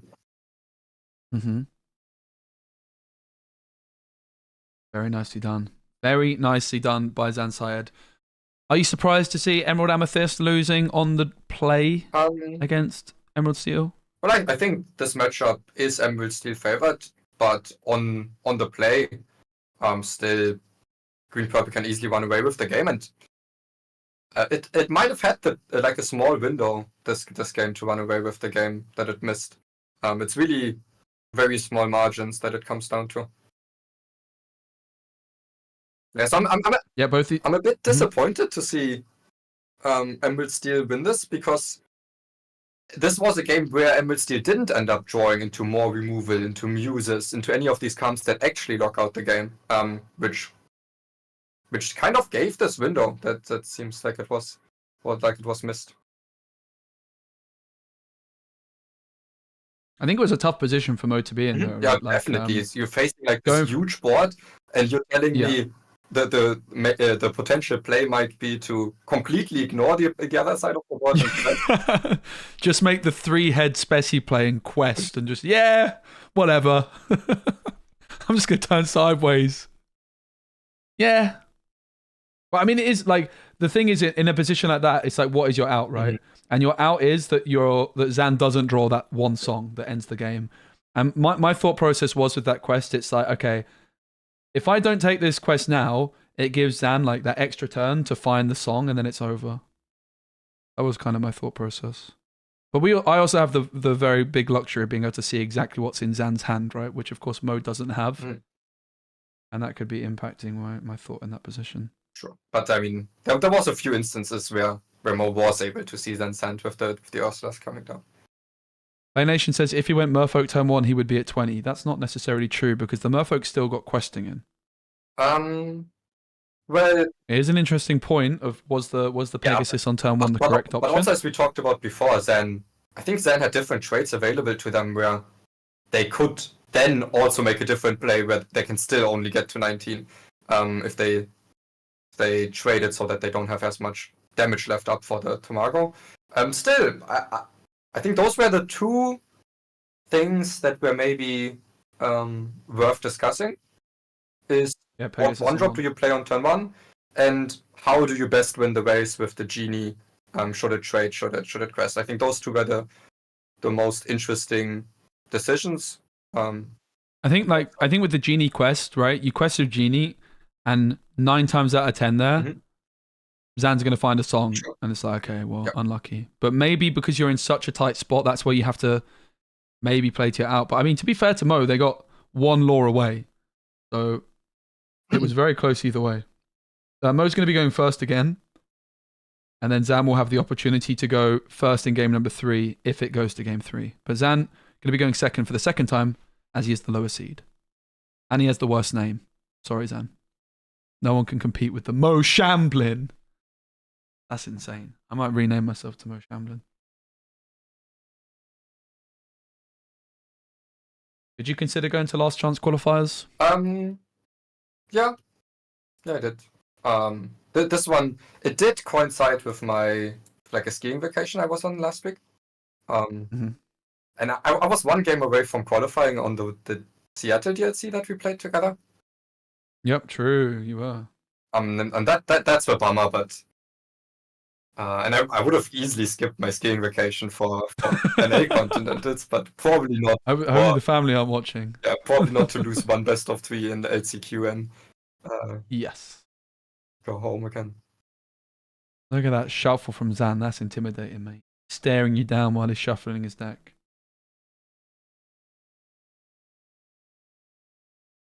A nice shirt from Zan. Stylish. So Mo's going to be going first again. The Pegasus on turn 1, I think, is particularly interesting as well, right? So, like again, I mentioned it. As soon as I saw the Pegasus, I was like, oh, immediate thought, yeah, I like that. Like a lot of people are going to play the Merfolk on turn 1 there because it quests for 2. But in pretty much every single matchup, the safety first Pegasus. I played a lot of Pegasus and Merfolk decks like in the same deck. Not so much recently, but like my Ruby Emerald deck, for example, they were my 2 1-drops. The Pegasus on turn 1 is just the safety first play, right? The Merfolk is like, okay, if I'm playing against red blue and they don't have a 1-drop, you know, Merfolk on 1, sure. But like on average, your Pegasus is going to be much better because then you quest with the Pegasus ton, and then you go like double 1-drop on 2. They're probably getting removed instantly, and your Pegasus just keeps to questing for longer. The way I would like to think about it is like, what is it better against? What is it worse against? And I would say if Zan misses their 1-drop Diablo entirely, Merfolk is much better. And if they have Diablo and the Shift Diablo, probably Merfolk is better as well. I think the main scenario where Pegasus is better is if they have the 1-drop Diablo without the Shift Diablo. Yes, that's a good point. I think most matchups, obviously if you're playing against red-blue, it's going to be Merfolk on 1. Pretty much every other matchup, I would say Pegasus on 1 is going to be better on average, but perhaps in this one that's not the case. I think the main one where Pegasus is like almost always better is red purple, where they're very likely to have a 1-drop, but they're never having a 1-drop that can deal with the Pegasus. Sure. Basically any purple deck. Amber Steel. Maybe the Merfolk's better because the Pegasus is inkable. You have to play the Merfolk at some point, whereas the Pegasus you could ink. Sure. Makes sense to me. So does Zan have the Diablo Shift of Dreams? They had it in game number 1. Doesn't look like they found it this time. You can't win them all. Oh, no. Turns out you can win them all. It's tucked away at the back there, I think. Also, a big key card I see in Zan's hand is the Muses that can really get a grip to the board. And he has the Hidden Cove. Oh, dear. Don't do it, Zan. Don't do it, Zan. That's not allowed. Ooh. He doesn't have it. It was a 1-cost Diablo. Phew. So, of course, discarding the 1-cost Diablo from that Merfolk. So Mo Shamblin has an opportunity. This Hidden Cove, though, you have to respect this Hidden Cove, don't you? This Hidden Cove can get out of hand pretty quickly. Like the +1 strength and willpower, like okay, it's great on the Diablo, but those extra stats make a big difference if you don't respect it. And you're nowhere close to the stage of the game where you can just say I'll ignore it and raise you. I think, which is what I did against Dale, and it didn't end too well for me. Yeah, I mean that stage of the game it comes at some point after you've already lost the board, but I think now you still need to make an effort to try to get a hold onto it. Which shows you the power of the Cove, to be honest. 1-cost card, which is denying a law here for Mo. And eating a fox. He's actually going to go for the Diablo. Interesting. What do you think about that play? Goes for the 1-drop instead of the Cove. What? So he challenges the Diablo within the Cove rather than finishing off the Cove with the fox. Oh. I was kind of anticipating he would take the Cove out there. Of course, means that there's no Diablo shift threat, but it does leave his fox quite vulnerable. Like maybe Zan's inclined to just hard cast to let the Storm Rage on in this position. I'm a little bit surprised to see it.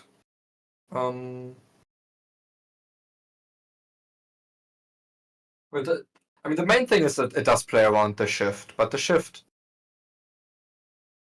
would have come through last time. You could argue it could have come through last time, but also a big thing in Emerald Steel is how do you time your Diablos? Usually you don't want to time the shift into well, I mean, with the Cove, it's not even about the Cloud Kicker. Yeah, it's probably just about the top-decked shift Diablo. The other thing is, basically, with this ordering, the Fox takes 1 extra damage, right? But Yes. How much does it matter if it's on 2 willpower or 1 power? If it's factually the same, I think this ordering could still make sense. But it also depends how well can you now deal with the Cove that your Fox is gone. Yeah, 6 willpower on the Fox. White Rose is only going to be able to deal 3 to it. Diablo is going to be able to deal exactly 0. Zan, didn't develop the Ursula this turn, and the Storm Rage on no longer available with the Ursula. Zan does draw into that 2-drop Deceiver. Of course, it is open deck list, so Zan's going to know exactly how many songs there are in Mo's deck. I have a feeling it might be a grand total of 0. It usually is. Yes, it is. Yeah, also this Hardcast Storm just played around the kit quite nicely. Yeah, and Ring in the chat points out that the Diablo, the 1-drop Diablo from Zan means that Zan knows about the kit in hand for Mo. Yeah, my favorite play of the day yesterday was Zan not shifting Diablo on 2 because he knew that there was a Storm Rage on in his opponent's hand. And it kind of forked his opponent where he said, okay, you either have to storm my 1-drop Diablo, and then I'm just going to play my 3-drop Diablo on 3. But if you don't, he was threatening Pete. Right, like shift Diablo and Pete on 3. So he decided not to shift, even though he had it on turn 2. And his opponent then was forced to take the storm on the 1-drop Diablo. And then Zan's Pete's came through on like turn 5 and 6 instead.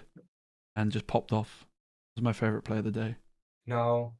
Just wondering on Muses or Ursula and Cove. Because the good thing about Ursula and Cove is because they would need to spend resources to deal with the Cove, they can't really the Ursula at the same time. Well, look at that. Lyle can't target Muses because of ward, so maybe that's a reason, right?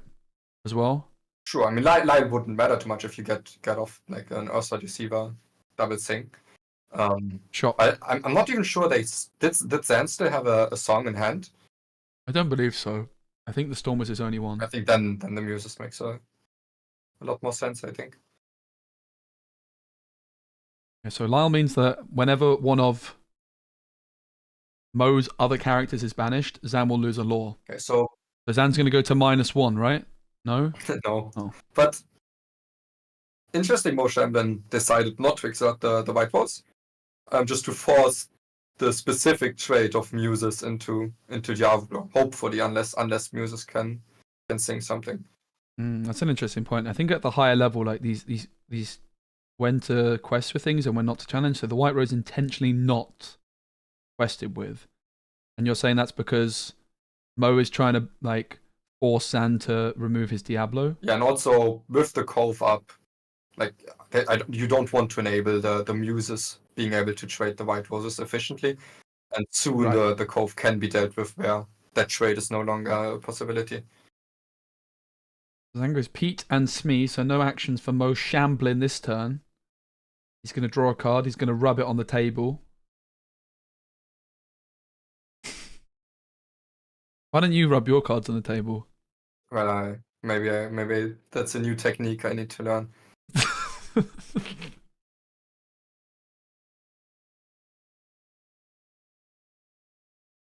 There's still that 4 willpower in the Hidden Cove. Cards in hand for Zan is 1, I think. Doesn't play Beast. Still got those 2 docks in the deck somewhere. No sign of Prince John. Where's the card draw coming from for Zan? I think when Zan tweeted the deck, the title of the deck was something like All In. And I think it's just with the extra questing power, when you run away with the game, you can close it out quicker, and you do run away with the game more often because you have ways to protect that Diablo. But the other side is maybe when you don't run away with the Diablo, your deck is a little bit lower value and can actually get outvalued a little bit more easily by the Amethyst decks. Yep. I mean, it kind of makes sense, right? I feel like Emerald Steel's got to the point where it is just all about can you shift Diablo or not, which is where the Peats come in particular in this deck, right? Because you can combine Peat with Diablo shift at the same turn. Yeah, I mean that's like I was. That's at least the way Zan approached the deck building for this event. I think there's other lines. Big Hypnotize. See you later, Cloud Kicker. You like play the Morph line, and then you're a little bit less reliant on it. Maybe you can win some games without the Diablo lines, but this one's very much all in on it. It's Newton says, isn't Mo just Moyen's glasses wearing twin? You got a pair of glasses over there, Moyen? No, Mo. Find some, please. Damn, he's basically you, but with glasses and a better tash and a better name. And with a words qualification. He's top seed. I thought you said worse and a words qualification. Yeah, right.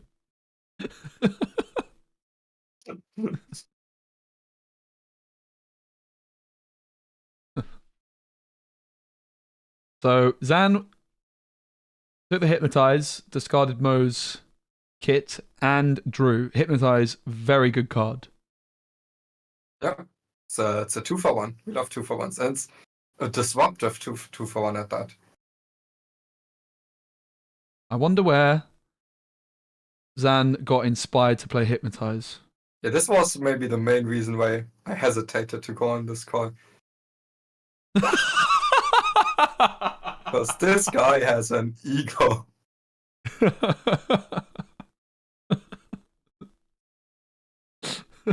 Did you guys know? So I mean, okay, chat. Do you guys know what's the best card in the game? It's movement. Follow us. Yeah, I think so.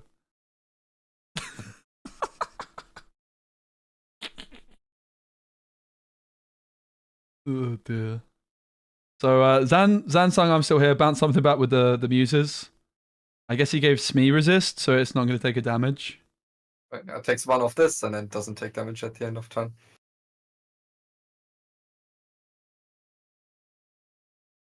Yep. Yeah, so even with a very underwhelming hand from Zan, even just like muses with the I'm Still Here on a trade, seems like it's enough to get him at least some control over the board.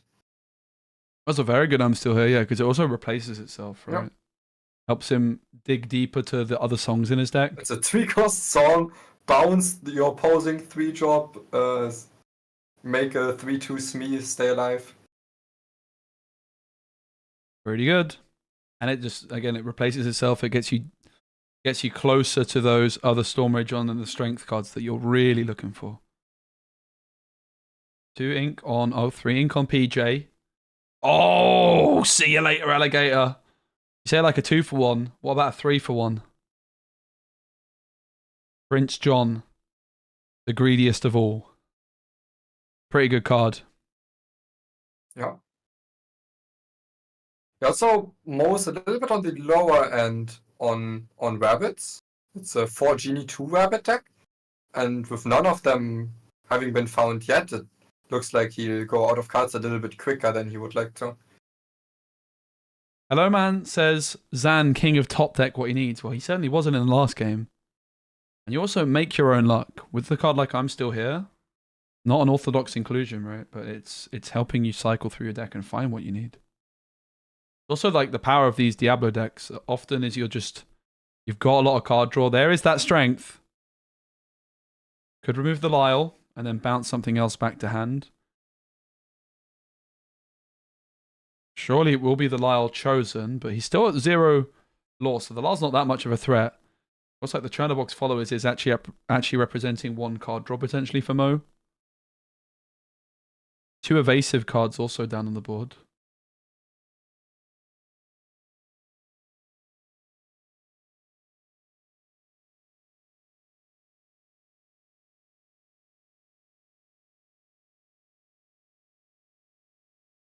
So still waiting on the Muses trigger from Zan.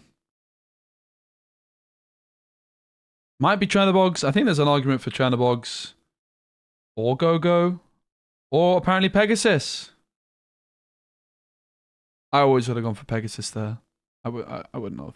What do you think, Moyen? Well, baseline, I was just expecting the followers to be bounced. I think it's quite apparent Mo is struggling for good turns, and bouncing followers instead of letting them banish it themselves decreases that chance quite a bit. All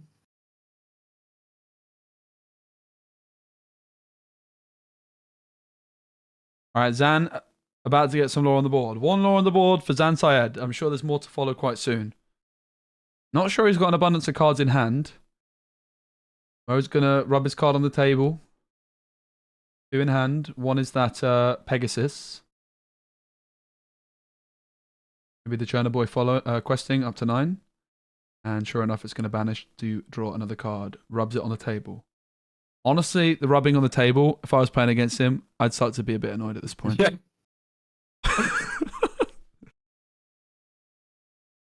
Thanks, hello, man. I can actually turn my noise gate off. Cheers. Because I had my... Thank you very much for that. I'm going to turn it off. Thanks. I had my... I didn't want to wear headphones, so I had the commentators coming through earlier off the TV and it was getting picked up on the mic, so I put on a temporary noise gate, but I forgot about that. Cheers. Yeah, so now green purple is 10 lore ahead, but we're at a stage where Zen can safely quest with at least a few lore points each turn, and everything that Mo quests with that's not evasive will definitely get picked up. Fox could take out Muses. That's not bad. As things go. So it's Pegasus, Ursula, Fox in hand for Mo. So you could go Pegasus. Pegasus plus Fox. Ink the Ursula. Play the Pegasus again. Empty the hand. No PJ value. PJ. Goes for the Ursula instead. Finds a Merfolk. Bit of a greedy Ursula, hoping for the best. It's like an Ursula that's like praying that there's a song in hand. Doesn't happen. Now he's kind of in a position where he kind of needs to ink the Pegasus. Yes, and then Velbase always left with a card in hand. So yeah, and I mean, last turn there was a bunch of potential singers on the board that didn't sing a song. I think at that point in the game, I would say likely that the card in my opponent's hand is not a song either, and I would like to see the Fox play. Not even playing the Fox at all then. When there's opportunity to get the music out. This feels like an Ursula, like a desperate Ursula. Like, please have a song. Which like maybe in this position he needs to do, but yeah. I mean, I honestly didn't even know Zan's hand. And I was surprised to see the Ursula come down there. Felt like Pegasus, bounce Pegasus back with the Fox. Ink the Ursula, play the Pegasus. No cards left in hand. This game there was few things where that slightly caught me off guard, with the bouncing of the Pegasus instead of the followers, but also deciding not to play the Fox here when there's an exerted Muses on the board. Smee drawn, so Zan can play both cards. Not sure that Muses is going to be exerting again. I mean, maybe that Zan's like, okay, well, there's no Fox in hand. Maybe if I'm Zan, maybe it's fine. I'm not expecting a Fox. Usually, what you do, like some thought that usually goes in your head if you're trying to get a read on your opposing hand is, if they had X card, would they have played it instead, or should they have played it instead?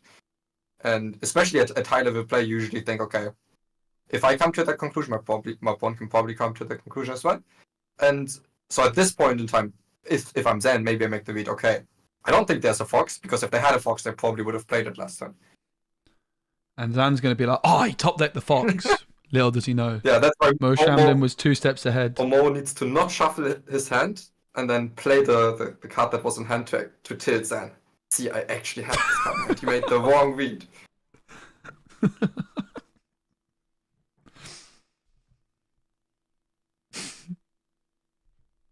What do you think about like shuffling your hand when you draw a card? Do you think it's a good thing to do?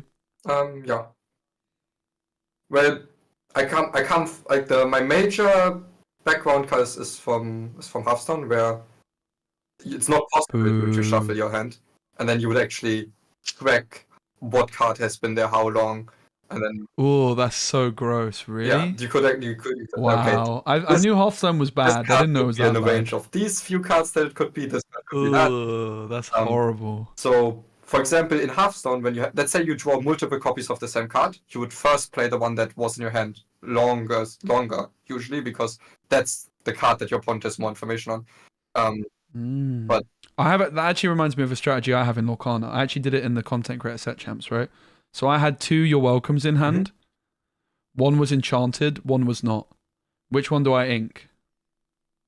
I don't know. The enchanted. Okay. Because they're like, oh, well, he's not going to ink the enchanted if he's got another one in hand, is he?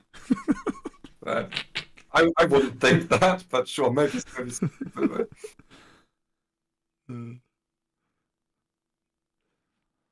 I mean, in general, just regarding the comment of why is he playing so slow, as long as they're playing at a reasonable pace, they're at like complete liberty to take the time that they need.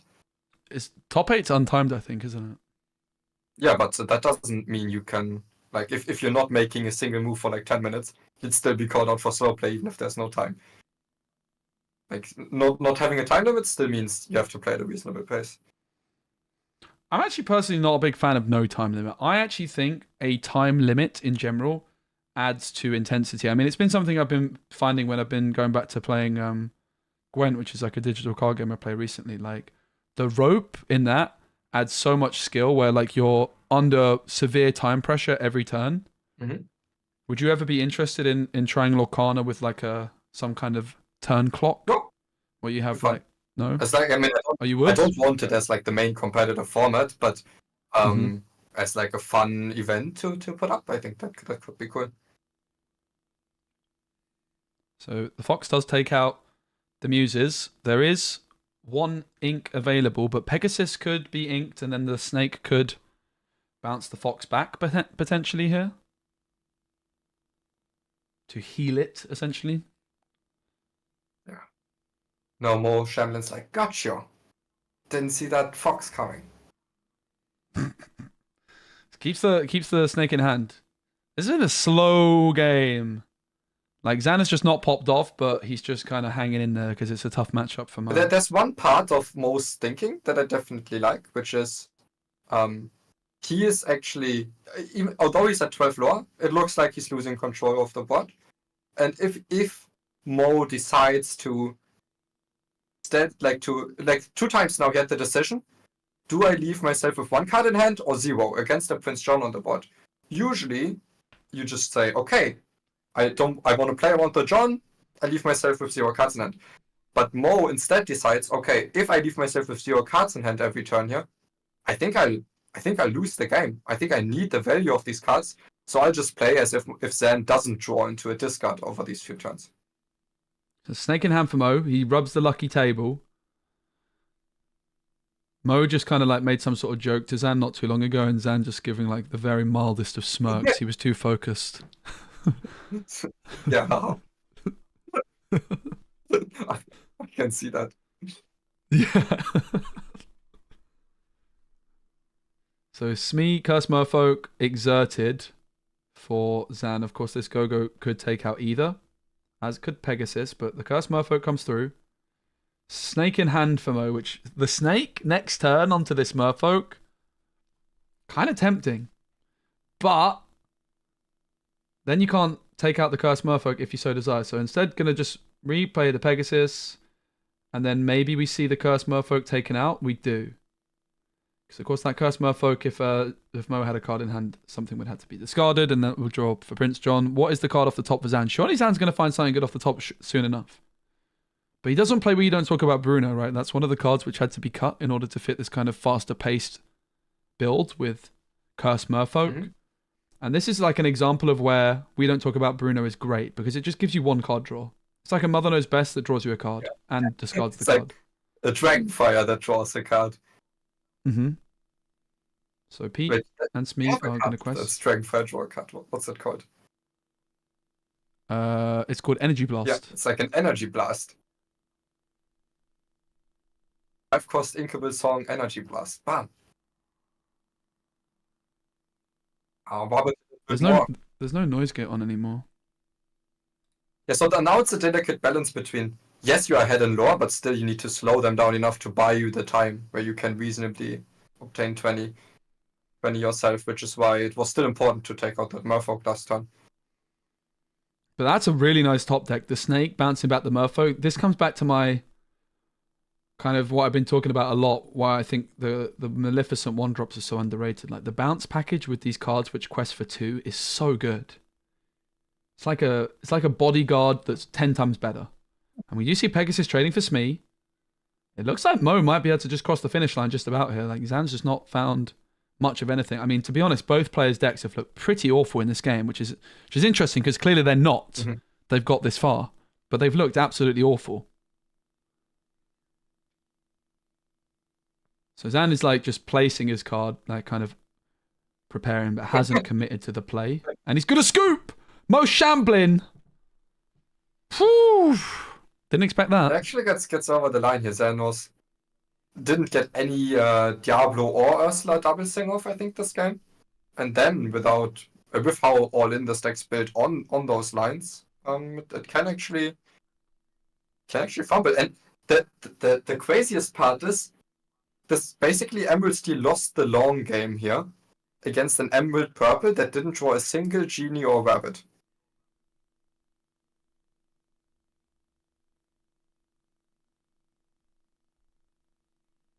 Are you going to go to Worlds? Me? Well, I'm not qualified, am I? So there's going to be 28 players there, in theory, right? Yeah, maybe if there's no more qualifications. Maybe there's lots. I'm not... 28 is a weird number for a tournament, isn't it? Yeah, but I mean, I don't know. They can hold it with any number they want. I wouldn't be too surprised, but I'm hoping that's... Who won that? It was Mo. Sand scooped. Oh, go to game 3. It's the first... That game was so boring, I literally almost fell asleep watching, says Bearded Cat. Well, what's the point? It was a slow one. Yeah, Mo just about got there.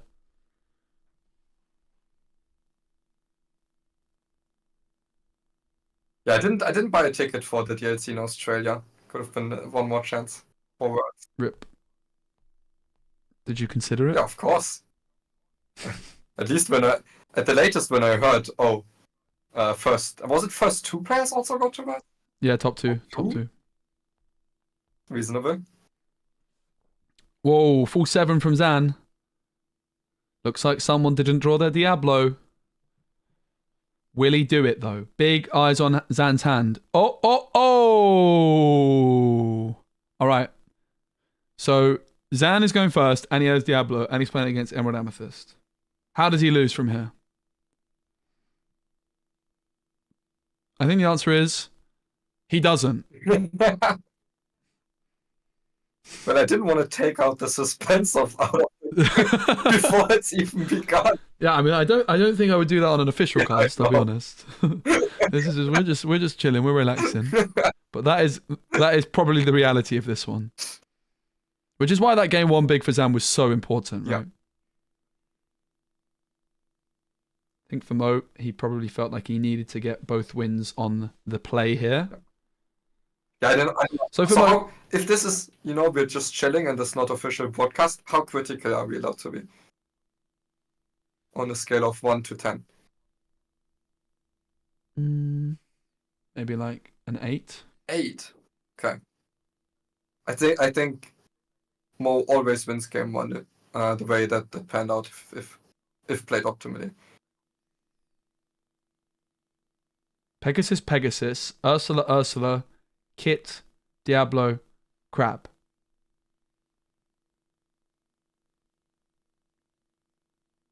Yep. Also, the other thing that's interesting about the Worlds qualification and also qualification for this tournament is obviously there was 6 North American tournaments, but 2 of them only had 1,000 players. And I'm pretty sure it was still the top 16 players that qualified for Worlds for this event from those Wasn't it? 1,000 player events. There was only 4 Mickeys given out. There was definitely half the Mickeys. I hope they also half the qualifications. I have a feeling they didn't. I mean, I have a feeling that qualification for this event might have been top 16 for the 1,000 players. I could be wrong. regardless, you could say, oh, it's not fair. It's easier chance to qualify there, but okay, life's not fair. First, it's like also easier to win one of these events to directly qualify to Worlds if there's half the players. Ben says, is this as nailed on as your prediction for the first game of the stream, Bivens? I mean, this is slightly different because we've seen the hands. I think that Zam was pretty favoured going into this matchup, but he was going second. And somehow Mo, I mean, I don't know, Mo has won the second game where he went first, and I think he had a decent chance to win the first game where he went first, and that could have been enough to get it over the line. Problem is now Zan's going first with an absolutely crazy hand, where now he also knows that there's the Ursula, so now they can just get rid of all of their songs and before the Ursula can come down. But Mo doesn't know that there's no song in hand anymore, so they might still be inclined to play that Ursula. And if Mo was on the play, the Kid Cloud Kicker would line up much, much better against the Diablo. But now, until the Kid Cloud Kicker can come down, the Diablo will have already drawn 2 cards. Pegasus Shift is not going to be too bad, though. I mean, what's interesting for Mo is if they could obviously go 1-drop Diablo this turn, or they could just go for the Ursula. If Ursula comes through and Zan top-decked exactly a song, it would be a big momentum swing in favor of Mo. I mean, Zan's still in a great position, make no mistake. But we've talked about like Mo kind of taking these greedy Ursulas where he's really hoping for the best, and it might be time for another one. This would be huge. Oh, Mo Shamblin, hello. Okay, it does hit one. He crosses his fingers. He hopes for the best. Because there was an argument you could just play the 1-drop Diablo there, right? But no, Mo Shamblin's like, I'm going to play my Ursula. I mean, you have to play Ursula there, I think. I don't know. No, it's not close. I mean, if it missed, it would be worse. But if it missed, maybe you're losing. Yeah, but I think you have, as you said, you have to try for it. You can't just. This is a position where a greedy Ursula is necessary, right? I think in the previous game it was a bit. Yeah, that air was unnecessary. Very different.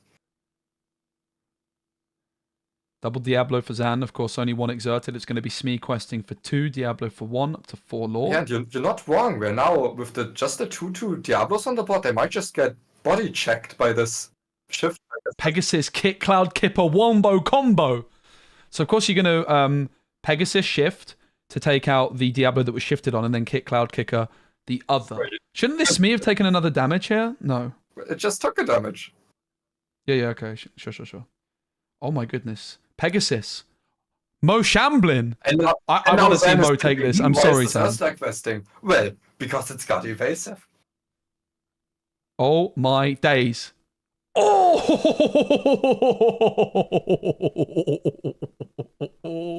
I love Pegasus. This card is cold. This was the thing when I saw Mo Shamblin's deck. I was like, yeah, I like this deck. I saw Pegasus 1-drop and 2 shifters. Very underrated card. I mean, especially if there's no damage song, but now there is a damage song. That's big, and there's another one, and a dock. The Hypnotize is a bit awkward here, because you kind of just wanted anything that has high tempo before the dock to play both of those this turn. Mm-hmm. Or just delaying the dock another turn is completely reasonable. Now, so Mo looking at the crab to discard. It will be the crab. You imagine he's going to go Kit followed by Genie. Likely. Sand draws off the Hypnotize. Smee is going to quest, but that also gives Ursula a pretty appealing trade.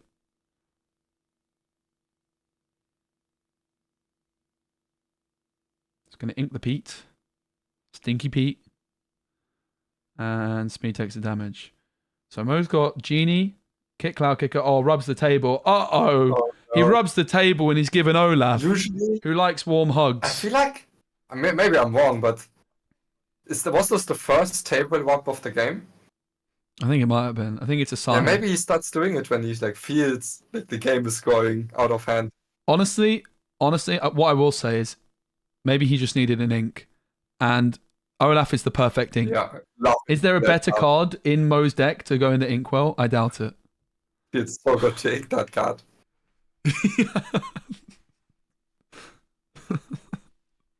It's like when you play red-blue and then you keep 4 typos just to ink those 3 other typos. Oh. Bam. Do you know the typo flavor text? I want to be ink. No. It's Mom, look at me, I'm still growing. Okay.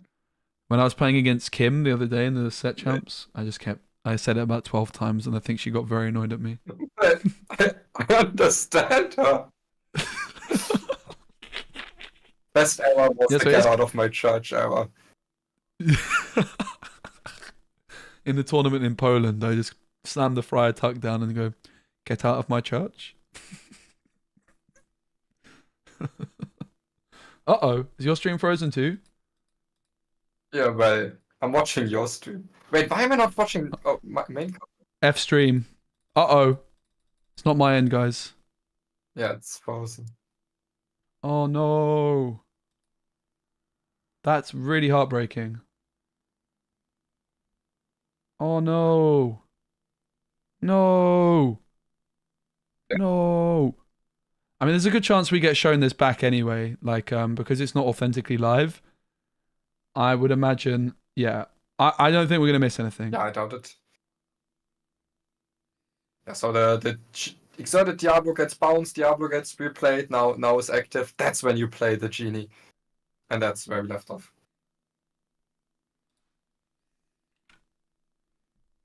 Yeah, exactly. Because then you don't have your opponent drawing a card.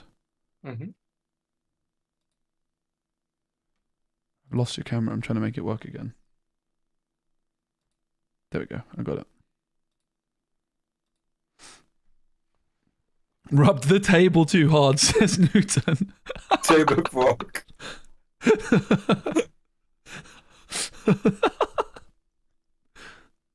Brilliant.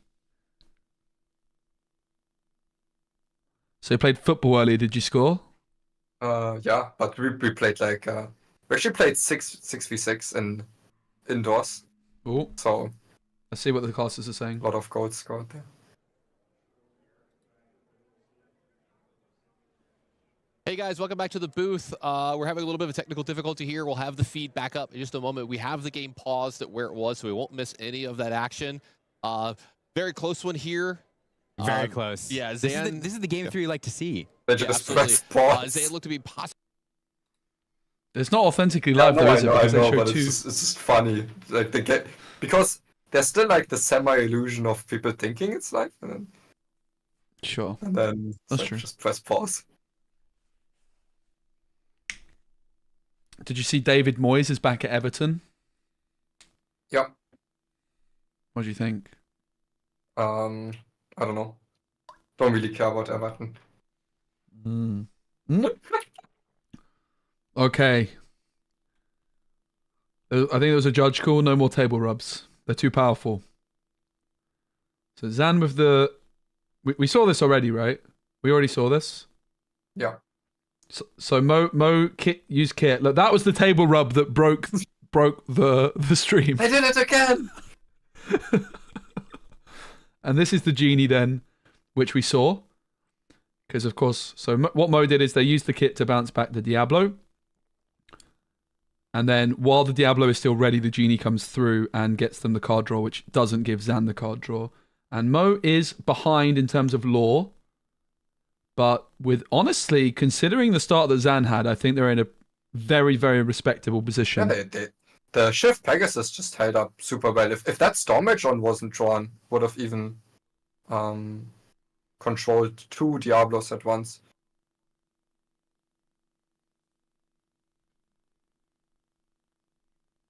Big shout out to Card Market who sponsored the stream. Where do you buy your singles online in Europe, Moyen? Card Market. You do though, actually, don't you? Yeah, of course. They have a monopoly. No, they don't. No, they don't. Okay, where else would you? Don't say that about my channel sponsor. It is the best place to go. It is what everyone uses in Europe. So if you're in Europe, you should too.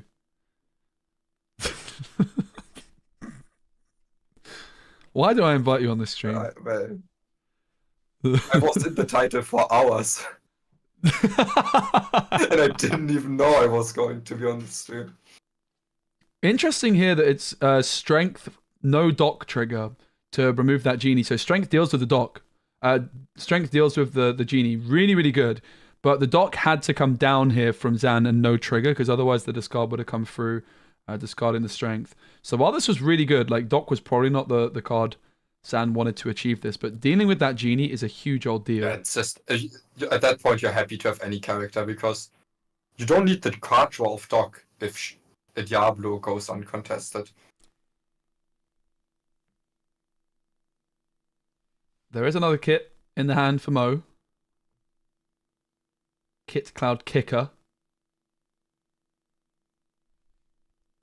It's going to be another Desperate Ursula. And it's going to be a Merfolk on this occasion. We saw the Desperate Ursula work out, but in the previous... I mean, to be fair, Mo's got 5 ink. And he's got 5 ink to spend. Not really sure he was ever not playing the Ursula on this occasion. Of course, gets the intel first as well, therefore, to see what's in hand and then commits to the kit play. Not sure he had too many decisions. I mean, interestingly, he could have slammed in to Smee with this Diablo. Like, he could have gone kit, bounce the Diablo back, and then slam his own Diablo into Smee. Draw a card. And maybe do something slightly different. Do you think there was ever an argument for him to sacrifice his Diablo? Probably not. Yeah, I think so too. You might do it next turn. At any turn when Mo still has Diablo on the bot and draws an awkward card off the top, I think that's when you sacrifice it.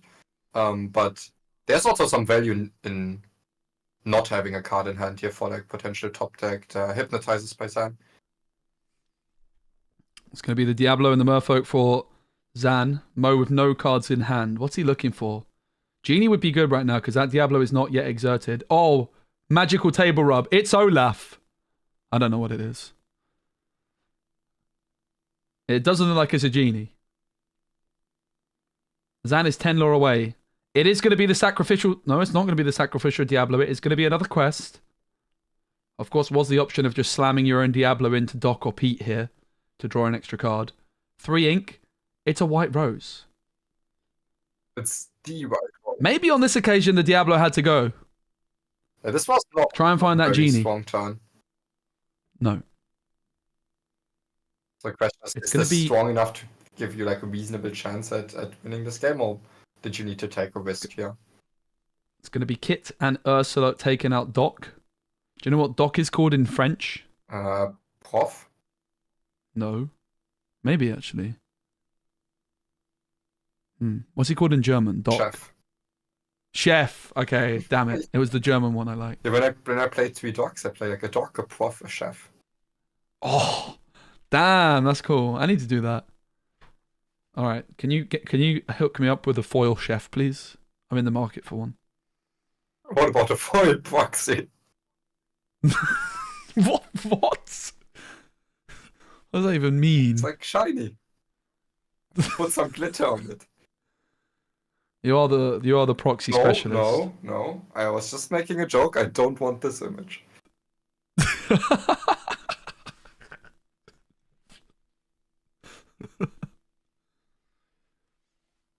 Yeah, when I was watching you in NA versus EU, it was so frustrating. It was like every card you played was a proxy. Oh, you had like 7 cards on the board and they were all proxies. Okay. But I was annoyed. I was like, I was top 4, but then the top card was top 2 EU and top 2 NA. Maybe you should have played a better deck. But I got top 4! Well, we got top 4. Yeah, we got top 4. Thank you. Yeah, just about. I think I got very fortunate to be honest. And Dale helped a little bit. They'll definitely help. Then against me, Zan helped a little bit. And Decandio also helped a bit. I actually never watched the game against Decandio. Zan at 12 lore. Mo 7.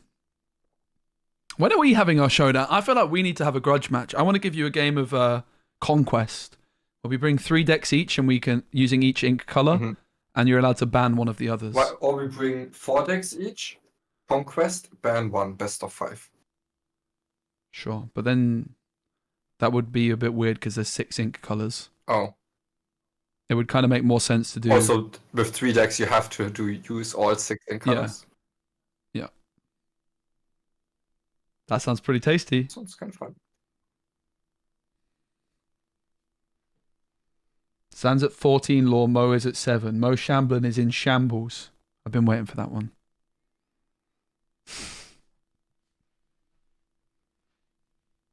Unfortunate for Mo to face off versus the only Emerald Seal, no doubt, Dan. Yeah, that is the way it goes. Especially if you look at the deck spread, I think there was only 8 Emerald Steals in the entire tournament. Yeah, Wonderland finished 17th with Emerald Steel, so there was almost 2 Emerald Steals in the top 16. What do you think about the amount of rounds in this tournament? 7 rounds, 2-game format, 126 players. Yeah, it's great. Love it. It's it's you play 14 games. You're play on the draw once each. They made sure there's no IDs. From what I've heard, in Europe they definitely made sure that you can't play a best of 1 instead of a best of 2. So you get to play a lot of Lorcana. And if you win, what was it? If you win 9 out of 14, you secure top cut. It might sound like I'm being ironic, but I actually really like the format. Yeah, I thought you were being really sarcastic at first. So you think 7 rounds is enough? Well, okay. The more you play, the more likely the better player makes it.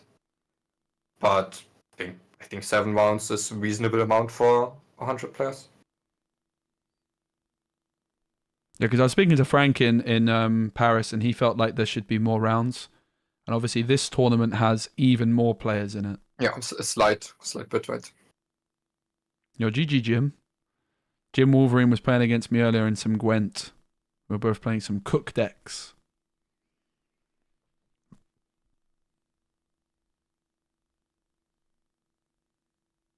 Yeah, that's not a bad idea, Nick. So, I mean, for both Moyen and I, our background's in digital card games, and the competitive format in digital card games is usually that you bring multiple decks and one gets banned. Obviously, in Disney Lorcana, for a competitive circuit, that's not feasible because you would need to have 3 decks with you, which obviously costs a lot of money, and it would alienate a lot of players. But still, this sort of thing where you just queue a bad matchup and you feel a bit hard done by is sort of eliminated potentially in that other sort of format. So it's just something I'm interested to explore for fun more than anything. So the bad matchup queuing can still happen because you kind of queue blind, or you pick a deck at blind, and then very true. At any given round, you might still end up having the worst matchups, even if your lineup was better against their lineup of decks. But what I love about it is that you get to play more of the game. So it's a lot less likely to lose if you're actually significantly better than your opponent. And you can have a much bigger edge just from deck building. And people get exposed for only knowing how to play one deck, because they actually need to be versatile with their deck. Is it the last? A little smirk. It's Olaf, innit? He rubs the table. Is it Olaf? Who loves warm hugs? Zan has a big wide board. Muses, Diablo, Prince John. Oh, it was Olaf! I would love a warm hug from Olaf. Oh, poor Olaf. Well done to Mo Shamblin, though. Top seed from Swiss, qualifying for World Championships with Amethyst Emerald, which was not a very popular deck in this tournament. Are you surprised that there was not more? I know obviously in America it's not quite as popular, but do you think it deserved to have a bit more representation? No. With Ruby, Sapphire, and Misty being the 2 most played decks, I don't really think Emerald Steel was a great bring. No, Emerald Amethyst. Oh, Emerald Amethyst. I mean, there was even less players in the tournament on Emerald Amethyst. I think Amethyst. Okay, it's a difference of, before the tournament, what do you expect? Or now that we see the matchup spread, if this is the matchup spread in the end, I think Amethyst Emerald was quite well positioned. Only 7 is definitely super low. Maybe the two of the factors that went into that was the Mine deck was more popular in America for American Continentals than it was in Europe, and Amethyst Steel was more popular because of Zac in the EU vs. A challenge. I think it got significantly more popular. In those two matchups, I think it's fair to be afraid of as Green Purple. But on the other side, I think with this much Ruby Sapphire, this much Red Purple, Amethyst Emerald was still in a great position. So, quick little update of my bracket predictions. Let's see how I'm getting on. So, we just watched Zan versus Morgan. My problem is I predicted Joseph to win, right? Which meant I then predicted Joseph to win again. I mean, at least I got, I'm one off on this side. I guess this one's kind of dead, right? Bam. Down here, I predicted it's going to be Pierre versus Ed, which it was. We don't know the result of that game yet, but it was that. And I predicted Ed to go through, but it is, of course, going to be Zan in the semi-final, and he's going to be up against either Ed on Ruby Amethyst or Sailor on Ruby Sapphire. If you're Zan, who would you rather find in the semi-finals? Would you rather find Ed on Amethyst Ruby or Pierre, aka Sailor, on Ruby Sapphire? Definitely Red Purple. It's also the specific build with Forge Remains. Doesn't really do a lot against Emerald Steel. And in general, that is just the better matchup, just from those two color combinations. And then on the other side of things, I predicted Zac to lose. I was wrong. I predicted Kurt to win. I might have also been wrong. I predicted Matthew to win. You were wrong. And I was wrong. And I predicted Scott to win. I predicted Justin to win, and I was wrong. Okay, so, yeah. So I'm doing pretty well, aren't I? At least you can't be wrong on the next ones, because... Yeah. Also maybe what we can do while we're waiting for the next... Is it a break? Oh, we've got an interview with Sean. Yeah, I also can't believe you posted. Shane, sorry. Welcome, Shane. Oh, thank you. And how excited are you to be here this weekend at the Disneyland Hotel, at the Disney Resort in Anaheim for the North American Championships? It's surreal for sure. I mean, just to think about like where we've come from and how this all started, and just like, again, like we've been excited for a long time, and then it just to see it grow and get to this point, it's amazing. Yeah, we've gone through the first whole year. We have 6 sets out. Is there anything in this first year of the game that's really stood out to you as like a special moment or a surprising moment for you in the first year of the game? I think for me, it's the relationships that have happened between the people, the players. I just heard about somebody that they met just recently. Hopefully this is okay to share. I think it's okay to share.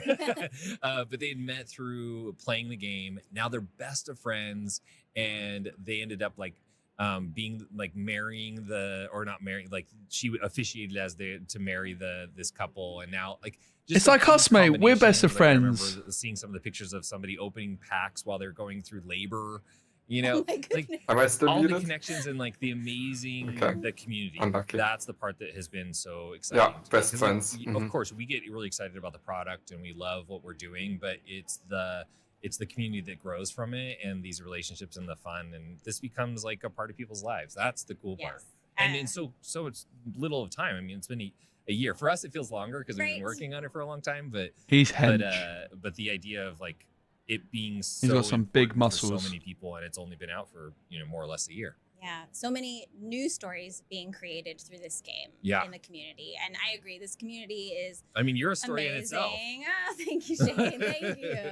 I think one of the things that draws people to Disney Lorcana, though, and Disney in general, is the storytelling. And I think that that's something that, of course, you as a creative director and your team, that's a lovely shirt, really has handled so wonderfully with telling stories through these cards, through the stories that you share on the website. Solid shot! And even for Azurite Sea, we had a story with Alice, we had a story with Smee, And can you talk a little bit about Azurite Sea and the storytelling that your team did through this most recent set? Yeah, so for us, like story's always been really important. It's always been at the core of the game. You've always heard Ryan talking about that. He's always about story. And for us, it was really important that, I mean, Disney in general, like it's all about the story.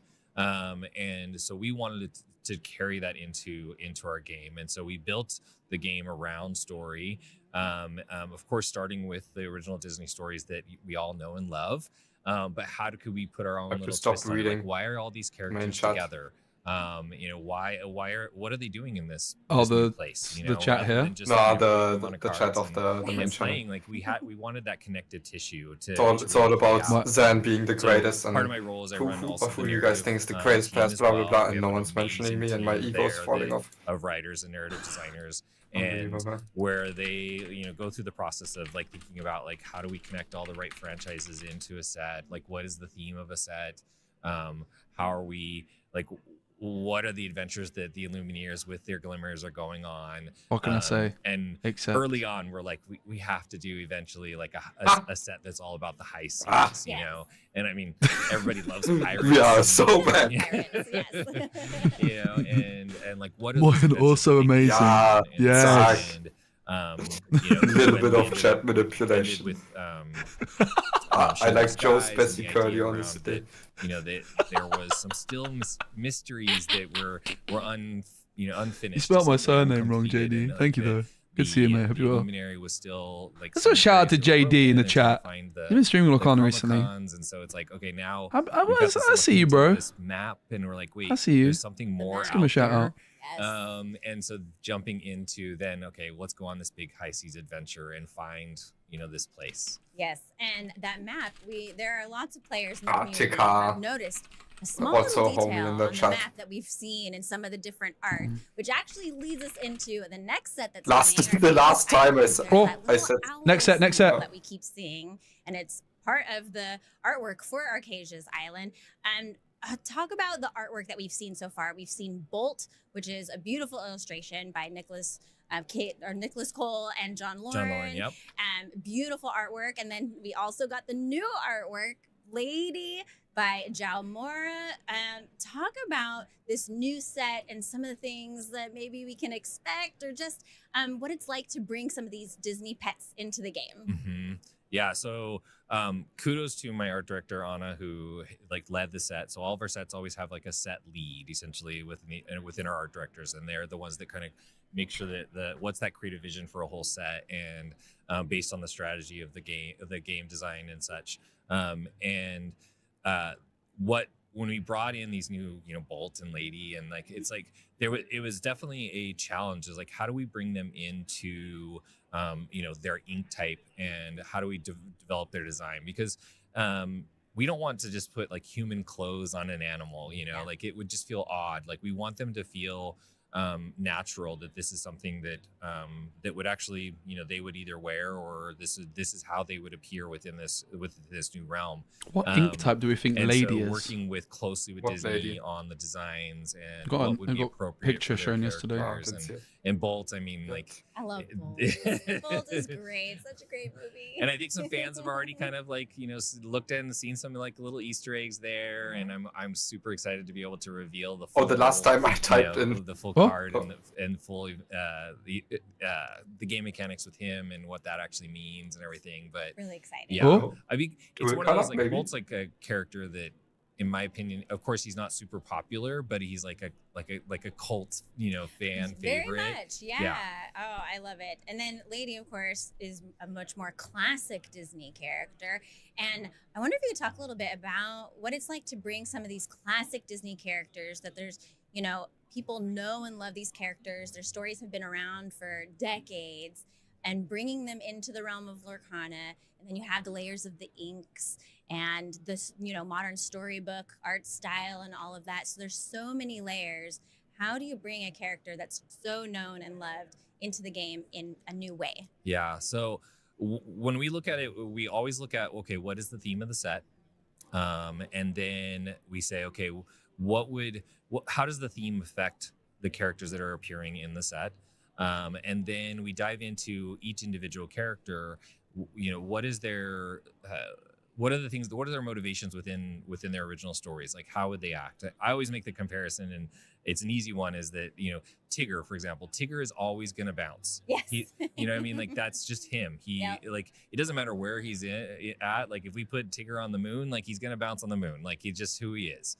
And so the same thing with these other, with all the characters, you're going to see that kind of that pattern with them. They still have their same personalities, but now they're just in a new place. And so how do we bring that? It's like having a sequel to a film, you know, it's like you still have the same character, but it's like you're in a new place. What's the new story that we're going to tell? And so we look at that when we're doing the character design and the costumes that they're wearing, what we call internally the costumes that they're wearing.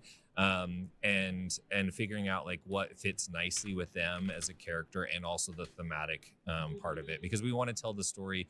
We have only a little space on a card to tell us. Guys, go give JDZ Quest a follow on Twitch. He's doing a lot of Lorcana streaming recently. Go follow him. He's really cool. What happened to my cam, by the way? And then that way, eventually, that we could. I'll come back. It's just a bit buggy. Let me fix it. You know, yeah, which we do. We have some amazing cosplayers here today, so which is amazing, and our artists that have drawn some of those characters that are here.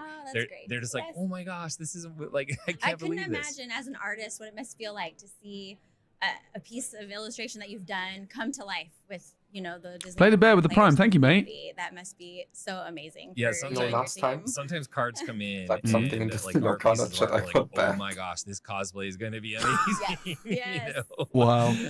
What did you say? Okay, so Brandon was casting. Let's wait. Let's listen to this first. I wanted to ask you. Of course, we're here right next to Disneyland, and one of my favorite things in the parks is meeting the characters. And so I was wondering if there was any characters like Dreamborn or Floodborn version that if you could actually see the character in the park in their Disney Lorcana costume, who would you love to see? I would number one have to be Bravest Little Tailor. Yes. I would love to see, you know, Bravest Little Tailor walking around the park. That would be incredible. And I mean, that's something that we've talked about a ton ourselves, is like, what would that be? How would that feel? And well, Mickey's gonna be here, so you should go ask him about that. Yeah, see if we can get that together. Yeah, exactly. Well, thanks so much for talking with me, Shane. It's a pleasure, and I'm so excited for the next set and for what's to come with Lorcana. I'm always excited for the next set. Thank you so much. Thank you.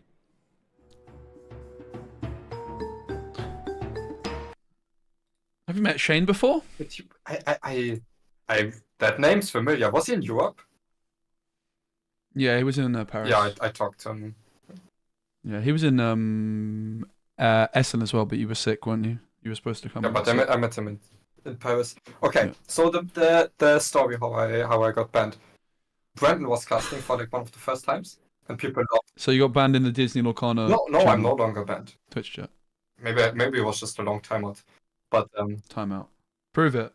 No, I can. Prove it.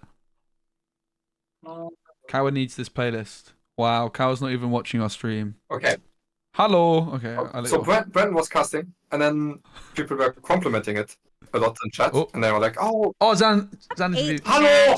Let me tell my." Went to game 3. Game 2 was a little bit of a disappointment. You were telling me not getting the cards you were wanting. Talk about how you were feeling. What was going through your head in that moment during game 2?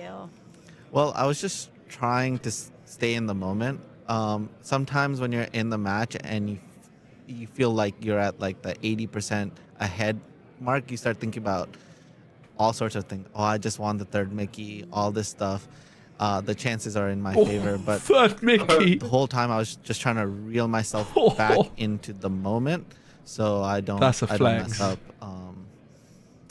And then if I somehow miraculously do lose game 2, which did happen, I need to be prepared to play another hard game. And if you're in the mindset of you thought that you won game 2, then you may have already lost before the third game started. There'll be announcements today. And game 3 started out a little rough for you. Altering your hand, all 7 cards back in. Was that the right decision? It seems like it was because you came out with the win. But nice water bottle, that's mate. a really tough call to make there. Yeah, it's always scary. I had to do it in the finals of Vegas as well. What I try to do is get enough practice that it's almost like muscle memory. And so I'm not really trying to internalize that I just altered 7 cards. I'm just trying to do what is the correct decision, and I'll internalize it later. Yeah, well, it worked out for you. You're going to top 4. Your next I match, you're always gonna be call it facing mulligan. off I with don't a know if I'm Ruby supposed to. Amethyst deck. Yeah. How do you feel going into that next Even match? on streams. So I'm playing against Ed. Ed is one of the best players. Won Dallas.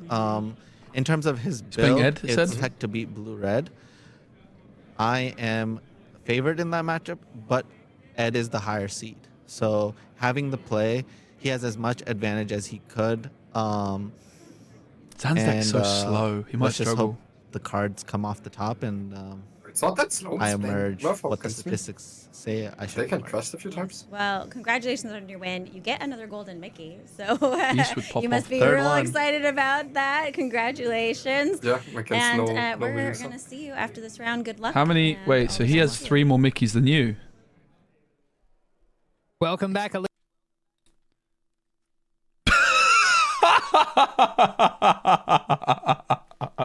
Wait, we're soon to go into the semifinals. I had an awesome time listening to that interview from Shane. I know personally, one of the things that brought me to this game was the art. I share that sentiment of Brave Little Tailor Mickey being one of my favorite cards in Disney Lorcana. It's the one that I saw in one of the articles. New Lorcana was the final match. We've got the semifinals, I guess, coming up next, but we might have another. That was the first of the octo finals, right? So there's a chance we see another octo final, quarterfinal rather. Shouldn't be too long. Shouldn't be too long. I have a feeling we probably get shown one of the other quarterfinals. Well, Mulligan is what it's called in every other card game, right? I actually have always referred to it as Mulligan, but maybe I'm not supposed to. I never got told I'm not supposed to, so I don't know. But I have a feeling that altered is actually what I'm supposed to start saying, and probably should have started saying a long time ago, but I actually didn't even know about that one. It's more like when I've been watching the stream today and everyone's saying altered. Like, But Mulligan is like what it's called in every other game, right? Interestingly, like when I played One Piece recently, like I really hated the Mulligan in that game. I tried it out, and you either have to like keep your whole hand or Mulligan your whole hand. I think I really kind of hate that lack of agency. That's one thing I really love about Lorcana is that you have so much agency over your altering / Mulligan. Oh, here we go. All right, so Ed beat Sailor. So Zan versus Ed is such a spicy semi-final.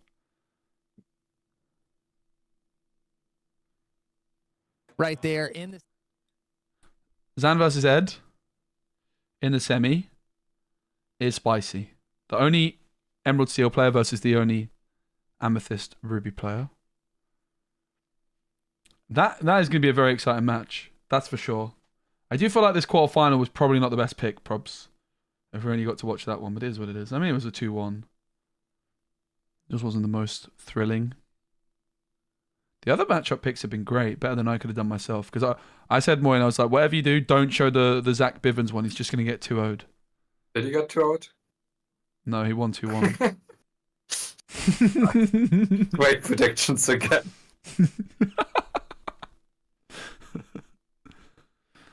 So, Zan versus Ed, that is spicy. 2 challenge champions in the semi. I mean, that probably is a good sign for the game, right? That 2 people that have won events previously have made it through to the semi-finals. Yeah. Would you agree with that? But also, well, maybe it's for reasons I can't go into as much. It's more likely this happens in America than in Europe. So you think that these, like the top players in America are stronger than the No. average rest of the field? No, that's not what I was trying to say. Okay. So Zan and Ed in the semi. No, it's the field of play that's weaker, so the disparity is bigger. Sure. So you're saying that maybe if these guys were playing in Europe, they might not have as much consistent success. Sure. Well, I mean they would still be great players in Europe. Yeah. But And on the other side, we've got Amethyst Steel, Zach getting taken out. That's a surprise. His Rabbit Zeus deck being taken out by the Doc No Zeus. And Scott beating Sean. I think Scott's had honestly one of the easiest runs around. I have a feeling that Scott's going to be the favourite there against Patrick. Scott is the second seed, Patrick the lower seed. So Scott the second seed of the tournament going through. So Scott guaranteed to be, if they win, guaranteed to be going first in the semis, in the final rather. So we've got 4 different decks in the semi-finals. That's pretty good, isn't it? Amber Steel's been knocked out. So I guess Amber Steel is the deck with the biggest player representation, which didn't make the semis, right? Because it was the second most represented deck. Ruby Amethyst was the third. In fairness, only one of the top 16 was Ruby Amethyst, but it is in the semis. And we're going to be seeing Scott versus Patrick. So it's our second time seeing Ruby Sapphire. The dock from Patrick. Respect. Scott's not got a card to show off, but he's got Be Prepared on his shirt. That's a pretty cool shirt, mate. I'm not going to lie, I like that. Second seed from yesterday. When I agreed to doing this with you, I forgot the sad feelings that would bring seeing everyone qualify 2 worlds when I'm not. But at least you get to hang out with your old buddy, right? Already on stream, while that was a different Amethyst Steel list, I think that some of the early strategies do remain the same. So Scott's going first. How safe are you with this mulligan? If you're feeling confident in this matchup, not very safe apparently. 6 cards mulliganed. Let me mute the costers because there's probably going to be too much noise. Well, I'll pull up the decks. So we saw the way that the other Ruby Sapphire player lost game 1, which was a disaster for them, was they didn't find a turn 1 item. Like Zach's hand in the game he won was so bad. He had no 1-drop, no 2-drop, and Zach still won going second as Amethyst Steel with no Maleficent. Scott, as Red Blue is going first, right? Yes. And the one card which is Queen of Hearts. What is Queen of Hearts going to do on turn 2 when there's no exerted characters? So it was Queen of Hearts kept. Good observation. I didn't catch that. Yeah, How many cards was altered by Patrick here? I don't know. Someone in chat will know. Someone in chat will. Someone in chat has got us. So Scott is going to be looking for Popsicle on 1. He's going to be looking for Ice Block. Can be pretty good in this matchup as well to help deal with the Smees.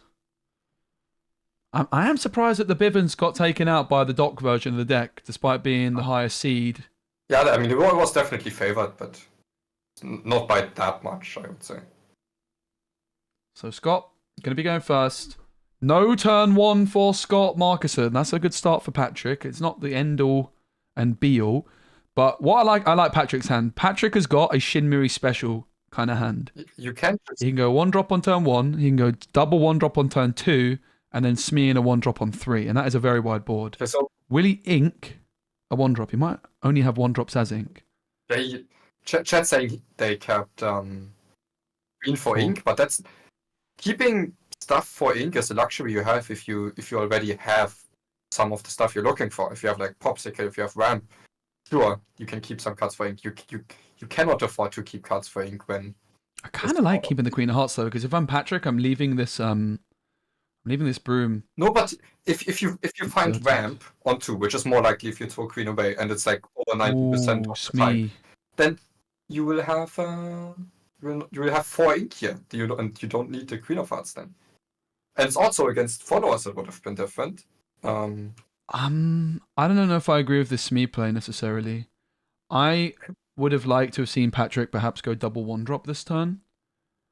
I feel like the Strength or the White Rose.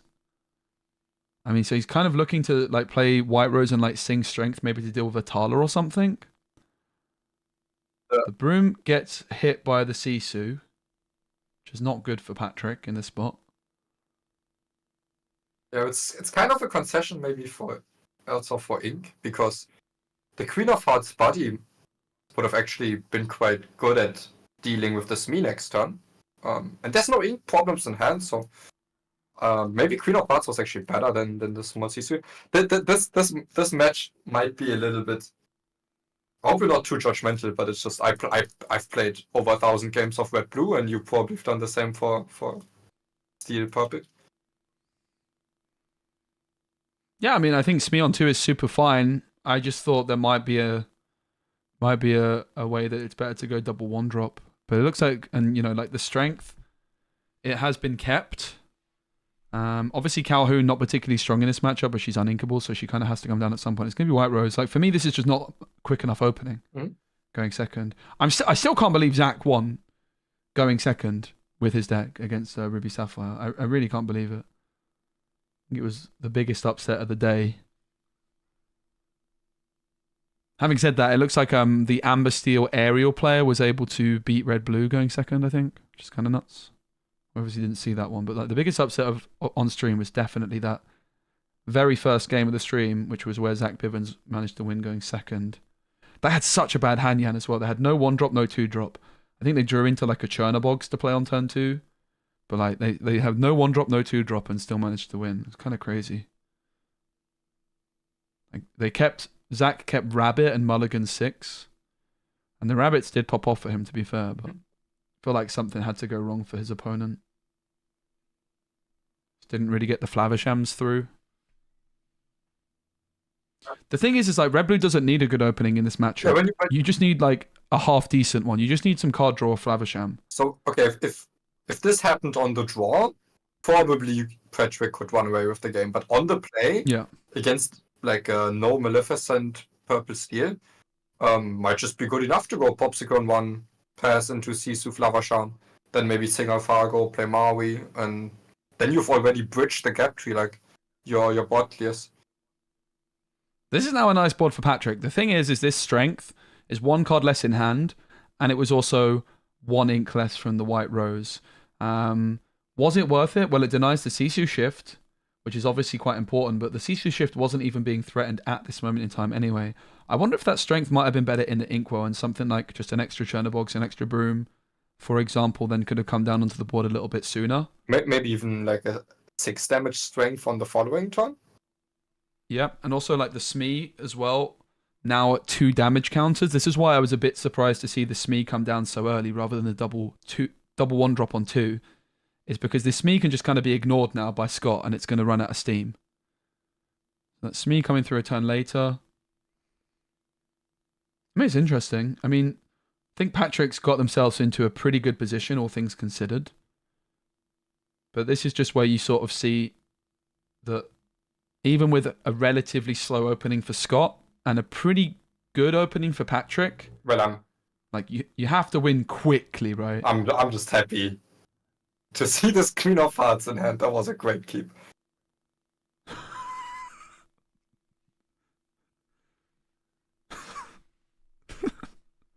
I mean, it could come in clutch. Keeping it for next game.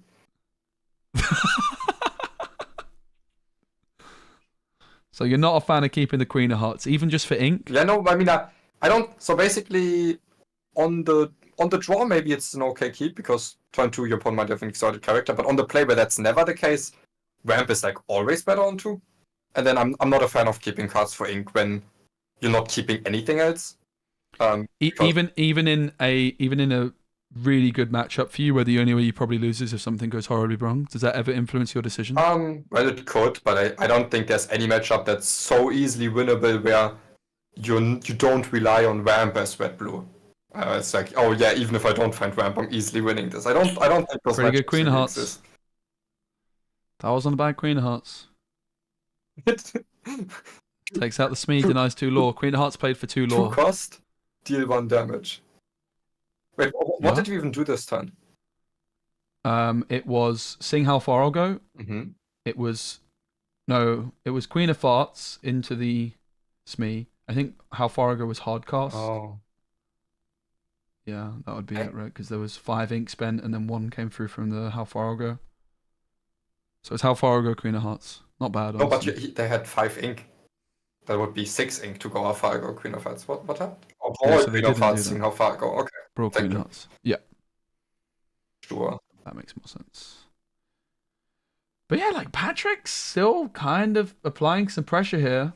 If they hit something quicker than a crab off the top here, it would have helped. Yeah, it's all this will get, as the Red Blue player now they know, okay, there's no Pete in their hand because they were already representing the B prep, and then the Pete is the one card that can get around that. I think if there was a Pete and this first board kill could have been delayed, Patrick had a great chance at winning this game. With this B prep hitting the board and then being at 10 lower. GG. Scoop. Go next. Then now the game looks a little bit more in Scott's favor. How many cards does Patrick still have? That'll be 0. Oh. You need to... Gold is right, a if I very say good to you... draw here, though. Okay, so, Jan, if I say to you, right, let's say Yeah. we're playing. Let's say I'm Scott, you're Patrick, and I ask you, cards in hand, and you're Scott. Patrick with none. What do you do? I'm Scott, and you ask me cards. No, I'm Scott, you're Patrick. You have no cards in Okay. hand. I say, cards in hand? Okay. What do you do? I say 0. Yeah, you do this. Everyone does it. Jazz hands. I noticed yesterday. It's like, cards in hand? Am I wrong? I don't know. I don't think I've done that. Okay. Go quest for 1 up to 12. I think it's up to 12. Fox. Up to 13, I think. Yeah. Making a game of it. But is it too little too late? And this is obviously where the Pirate's Life in particular makes things pretty devastating. Mm-hmm. Also, this Sisu actually What has it? still puts on like a lot pressure. So much that the Fox... I don't think the Fox is at liberty to just quest. I think the Fox actually needs to take out the Sisu, so it prevents that one lure of the Fox questing. Yeah, Patrick, of course, not playing Zeus. Worth noting, unlike Zach's list, he has Doc, not Rabbits. And we did see the Rabbits, honestly, for Zach, put in so much work in the game when he went second. Like, the Rabbit was basically the MVP for Zach. I'm not sure that the Doc will have quite as high an impact. Because the Rabbits were able to just chain together. Like, we saw Zach Mulligan's 6 cards, and it was actually the Rabbit that was kept. They were singing Zeus to deal with things like Sisus and Half Sharks. But the White Rose and the Goat, I mean, if Patrick top decks a 1-drop here, it's not a bad turn. I'm not sure what Scott's got in hand, but a 1-drop off the top for Patrick would be quite tasty and definitely make a bit of a game of it. But Scott is racing ahead. Tipo comes down for 2. 1-drop off the top would be big. I didn't catch what it was. Goat's going to take out Sisu, gaining a lore for its trouble up to 15. And then it's going to be the White Rose. Is there that 1-drop follow-up? The Doc? There is not. Looks like a Doc. Is it a to Doc? Doc's not bad for the next turn. It's going to be Ice Block on the White Rose, and it's going to be a Hiram Flaversham, the Toy Maker. Scott with 2 cards now in hand. It's a Tipo and a How Far Ago. How Far Ago can be sung, or it could just be hardcast. What are you doing here? You singing or hardcasting? Probably. I mean, I don't know the entire context of the hand, but I think likely... It's Tipo and How Far Ago in hand. Well, How Far Ago no longer in hand, obviously. Well, you'd have to do the math Sail. on if singing it and then not progressing your clock would lower your clock by a turn. And if it does, maybe you don't have to take that risk and so you just hardcast it. Tipo inked, Sail the Azurite Sea played, gain 1 lore for the Half Shark. And then it's going to probably be questing with everything, not including Hiram Flaversham, the Toy Maker. This is where that 1-drop for Patrick could have been interesting. They would go to 18. I guess the 1-drop wouldn't have made the world of difference. Oh, I thought it was Captain Crankyhead for a second. I got excited. Not that it would have made a difference. Very, very quick game. Scott just about crossing the line. Yeah, it was. I wonder... The key turn was setting up the B prep and the B prep actually going through because they're not being a Pete. Otherwise, I think keeping that Queen of Hearts would have very much backfired and increased the chance of not ramping onto. I mean, it did deny us me questing once. Well, on turn 5, you know how different the game goes if you ramp on turn 2. Mm-hmm. Right, so you're saying that while the Queen of Hearts wasn't terrible in the end, it's better to just take that 1 extra card mulligan to ensure that you find your turn 2 ramp. Yeah, even if you don't ensure it, but just I think increasing the chance the odds of you is much better than the Queen of Hearts. It's not even like the Queen of Hearts brawl turn 5 was like a great play. The other option was to just play a Maui, which was very comparable. Interesting. My wondering is, in that one in the first few turns with like the Smee coming down on 2. Mm-hmm. And then the strength being used on the little Sisu, for example, with the White Rose. Felt a bit passive. Yeah. I mean, listen, I think Patrick's plays were super reasonable, but you're in an uphill battle in this matchup. And I think for me, what I've found when playing against Ruby Sapphire, what you really need to go in your favor is you need a ton of 1-drops. I think that's often what I find the key. You need to go mega wide with the 1-drops. You need to do the Shinmiri special. And that's what's going to generally give you the best chance. And you want to play the Smee. Like, for me, the best opening is going to be 1-drop, double 1-drop, and then Smee plus 1-drop. Okay, so now Scott is going second. Now I think now the Queen of Hearts has some upside. I think Ramp on 2 would still generally be preferable. What were the 2 cards they got? For Scott, I'm not sure. There was definitely Popsicle, but I'm not sure about the second one. That's some nice shuffling from Scott, innit? Yeah, so now if there's like a Broom on 1, Queen of Hearts on 2 can be great. But if there's like a follow on 1 and you open not Icebox into Queen of Hearts, it's also kind of whatever. Oh, this is my judge from the stream table. Was they also your judge for the stream table in Seattle? No. No, I don't think they were. Oh, who was your judge on the stream table? I don't know the name. Oh, wait, were you on stream? Yeah, but they didn't stream it. So like I was on like a feature. Okay. Damn. Rip. Yeah, I've never been streamed in my entire career. Yeah, that's what I was going. That's what I was going for. Too funny. Diablo comes down. And it's going to be a Popsicle. The chat says always mulligan 7 if you don't have a 2-drop ramp. I don't think it's as harsh as that. I think there's the first Popsicle you still keep. In some matchups where Brawl is key, you can keep that. But you can only keep like very, very key cards if you're missing ramp. And Queen of Hearts on the play is one of the furthest cards away from key. It's another Smee on 2 for Patrick. I think double Calhoun in hand is not good here for Patrick at all. I don't actually think they have the double 1-drop either. I mean, also yeah, they do have one more 1-drop, so they can go Calhoun 1-drop on 3. So I think their play somewhat forced. Those Calhouns not popping off in this particular matchup. Great elsewhere, but of course with them being uninkable, you are forced to often ink some pretty good cards to get them down, like that Diablo and the Goat in hand, and not cards you want to put into your inkwell in this matchup. Yes. We saw Zach so now staying at like 3 ink for a long time actually against Ruby Sapphire earlier, going first. So this is already bad. This is a better spot for Queen of Hearts than if they opened Followers. It's a worse spot than if they opened Broom. On this particular turn, what do you think Red Blue wants to do? Would they rather ramp or play Queen of Hearts here? And it even contests the Smee. I'm hoping, honestly, I get a bit of redemption after calling that Zach Bivens would just lose 2-0. And it was the worst game to watch on stream in my video earlier. But I get a little bit of redemption and Scott gets the 2-0 to at least prove my point a little bit. So at least when people are roasting me, I can get, okay, but look at the semi-final. Yeah. No, that's fair. Yeah, it's Calhoun and Diablo on turn number 3. So far for Patrick, not a great opening, I would say. I think your Chernobog's trading for the Queen of Hearts maybe would be even slightly better than the Queen of Hearts taking out Diablo. Of course, the Diablo replaces itself, whereas Chernobog's doesn't. But this 2-strength Queen of Hearts, it might not look like much, but as an Emerald, as an Amethyst Steel player, that is not what you want to see on the board.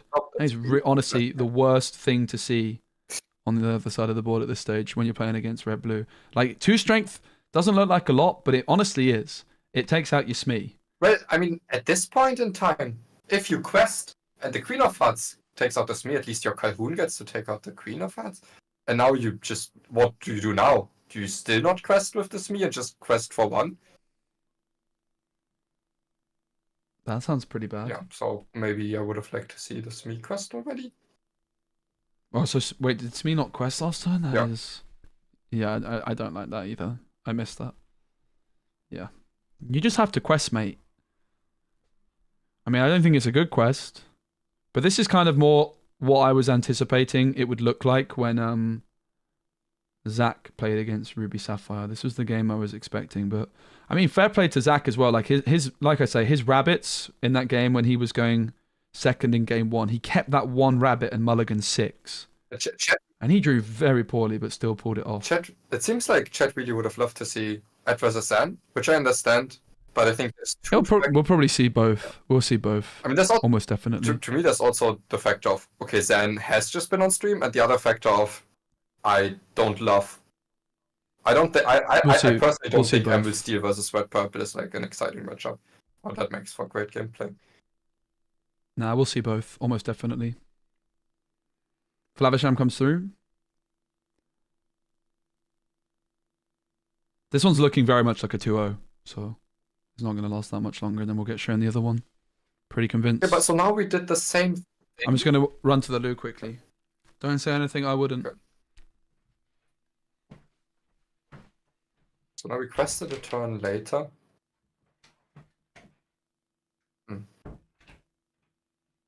Kind of accomplished the same thing.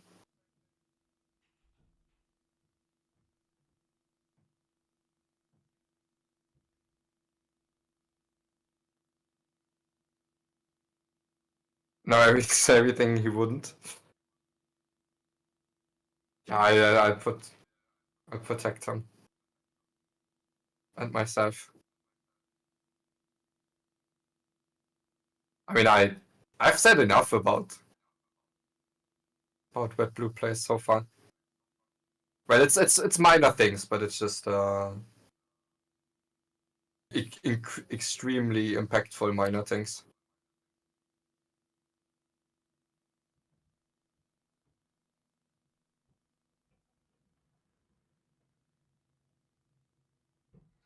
Time to start praising Olaf. Yeah, Olaf, best card.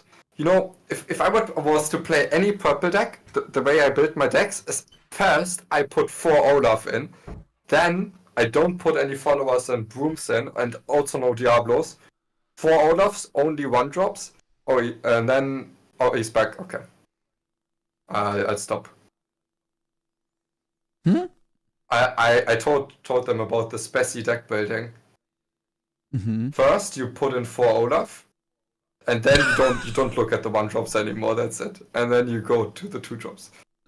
And then you build the deck to like 50 cards. You get overwhelmed. You delete the deck, and you put 4 Olafs in again. Yeah.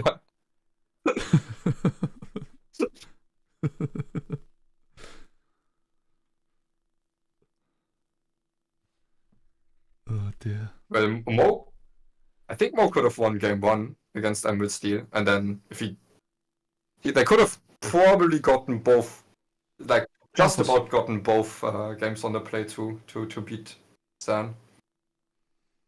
Oh, also, Moyen, we should plug your podcast. Sure. We haven't really plugged it much, have we? I mean, we don't need to plug it too much. It's the biggest Lorcana podcast.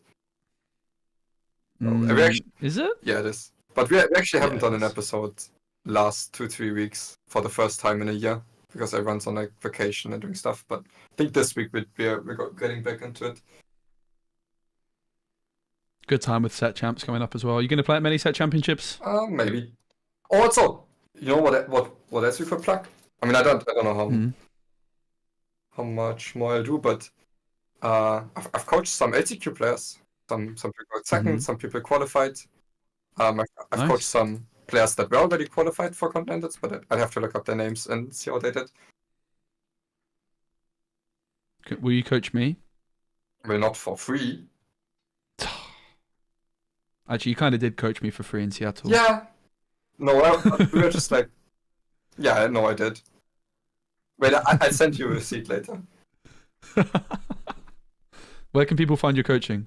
It's nowhere usually. Just DM me on like Twitter or Discord.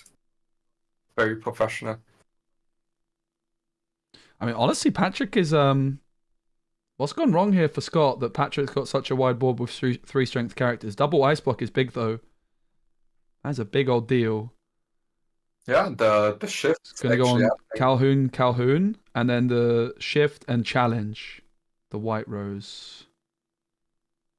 That is a big turn from Scott. The double ice block making a huge difference. Yeah, this is one of the main matchups where Ice Block is really necessary for the big Sisu, because the purposely is playing so many 3 strength characters.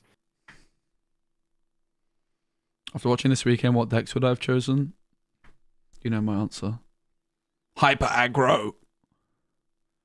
Well, Beat the red blue. Only red blue was pretty good with Ember Steel, second most popular deck. So it's like a red blue that's good in the mirror.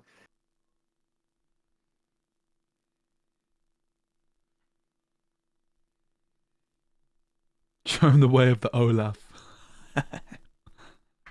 I play an Olaf theme deck. Play red purple with 1/3 mini, 4/1/3 Olaf. Ooh. Don't. Gives me shivers just thinking about it. Patrick's at 13. He has a goat and white rose in hand. Thing is that here, like, there's no efficient kind of play. Like, you're probably not wanting to ink at this stage either. Unless he, like, draws into a dock soon, he might consider trying to ink the Elsa, for example. So then he could go, like, white rose Pete. But to be fair, if he draws Pete, he could just ink Elsa next turn and go white rose Pete, right? He's probably just going to play the goat here. You would wager. I mean, Elsa trades for Sisu. Are you ever interested in just taking that straight trade to, like, take some of the pressure off Patrick? Patrick doesn't have a Flavisham at the moment, so there's no card draw. This is anybody's game still. Stone's Yeah, it's very open. Stone's with Patrick going first, of course. Yeah, and Scott is not in the position yet where just any character Patrick plays can get banished. I mean, Scott's very low on cards. Still needs to just establish their own clock and also keep dealing with every character that gets played every turn. Does ink, which is an interesting decision. Is there any reason to ink now and not next turn? Well, if Patrick top decks Doc, is there any reason to ink now and not next turn? Yeah, I mean, I'm not if sure. you want to go like Doc, ink, play something, or if you go like Doc into a bounce. So it comes down to how much do you value the Elsa? How much impact do you think does it have on average? Do you think it ever has more average to maybe have already inked that turn? Which is interesting decision. I mean, with double brawl in Scott's hand, to be fair, the Elsa's not doing much, is she? So, I mean, depends. but she's also eating a brawl, which might protect like a Chernobog or something. Mm-hmm. I'm a bit surprised to see double ice block and brawl, half shot gaining a law, but go also.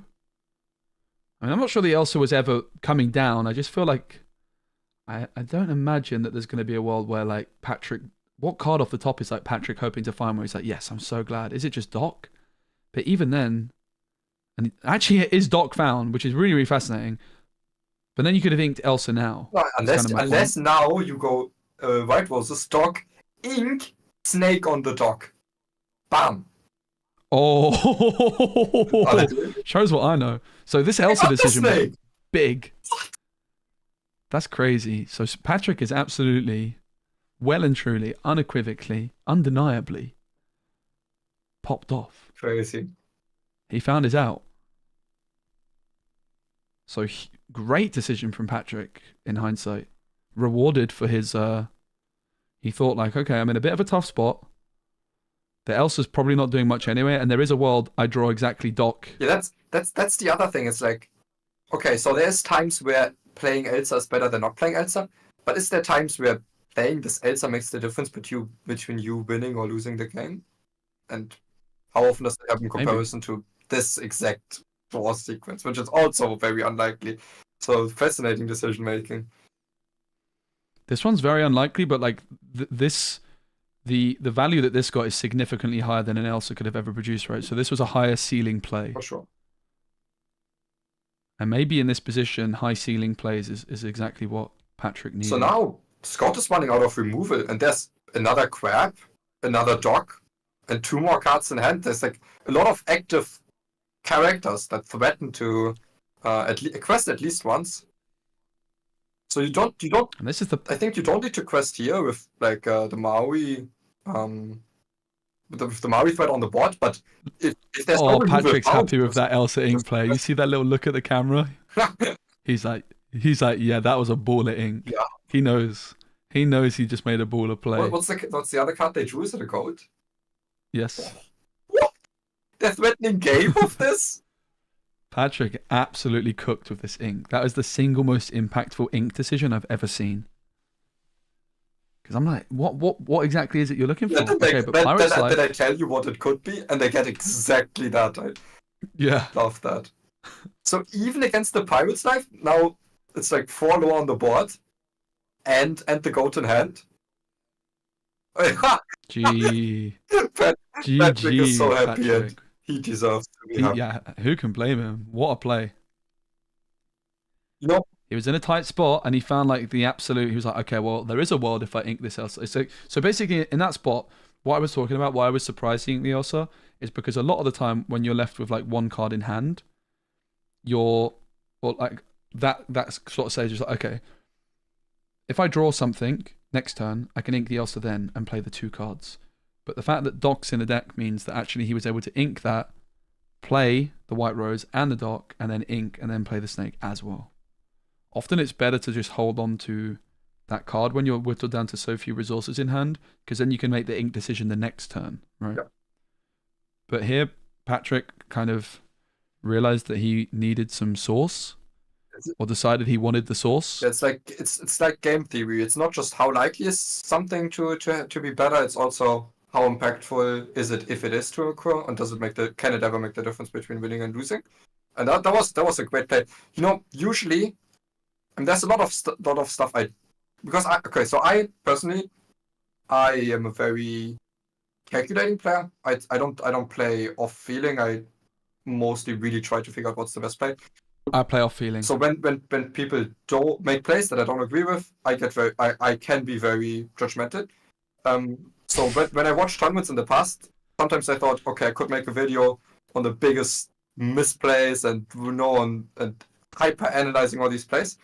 But there's the other side of things where I think a good video is also just to highlight like the best plays of a big tournament. Agreed. And this would be one of those big plays. Yeah, most definitely. Most definitely. Scott, keeping 2. For Patrick, he's got the uphill battle now. He's going second. I expect I don't know, but I expect a very aggressive mulligan from Patrick. You want all the 1-drops in the world. I don't think you want Pete's in opening hand. You want to draw into them. You don't want White Rose or Calhoun's in hand. I would imagine the card that he's got down is a 1-drop. He's also not getting Snake. It's a Smee. I don't even know if I would keep Smee. Yeah, outrageous, it's I know. Very underwhelming in comparison to double 1-drop. Over the last. Also known as the... Moyen line. No. The Shinimiri line. Yes. I hope Scott doesn't shuffle his hand so that I can track what cards he kept. Because I didn't see it. Someone in chat's got us, I'm sure. They can rewind the YouTube VOD as well. How many viewers have we got? Oh, finally ramping turn 2 going first this time. Okay. So it's a ramp. 186 on Twitch. 700 on YouTube. Almost 1,000. It's pretty good. This is an unofficial restream. If you would like to watch the stream with the real casters, you can. You're more than welcome to. It's on Twitch. Yeah. Your podcast partner's casting, isn't he? Yeah.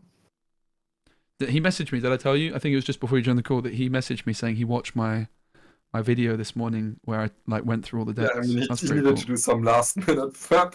I respect it. I respect that. No turn 1 for Scott, which is bad for the Flaversham. This is what ended up happening when Bivens won, when going second. Does he have a 1-drop? Thank goodness for that. The China Box followers, not the best. It's actually probably the worst 1-drop. Okay, so this in this matchup because of Tipo. Yeah, it's just red blue could get into trouble if with the Flaversham but no items. So basically, if they're like stuck, not really doing stuff. But yes, I don't think they can get stuck here because they have the turn 2 Tipo, the turn 3 Alfargo, the turn 4 Shark, which just freezes the board, and then you can, if you play around that possibility happening, you can just keep the cards in hand that, let's say, like draw a card, or let's say, look at 2 cards, pick a card. And with the Shark, I think the Shark provides a lot of time for you to actually find the stuff to get things going. Mm-hmm. China Box followers, the opening for Patrick. Like I say, I think Diablo or Magic Broom, slightly better options on turn 1 here, if they had it available.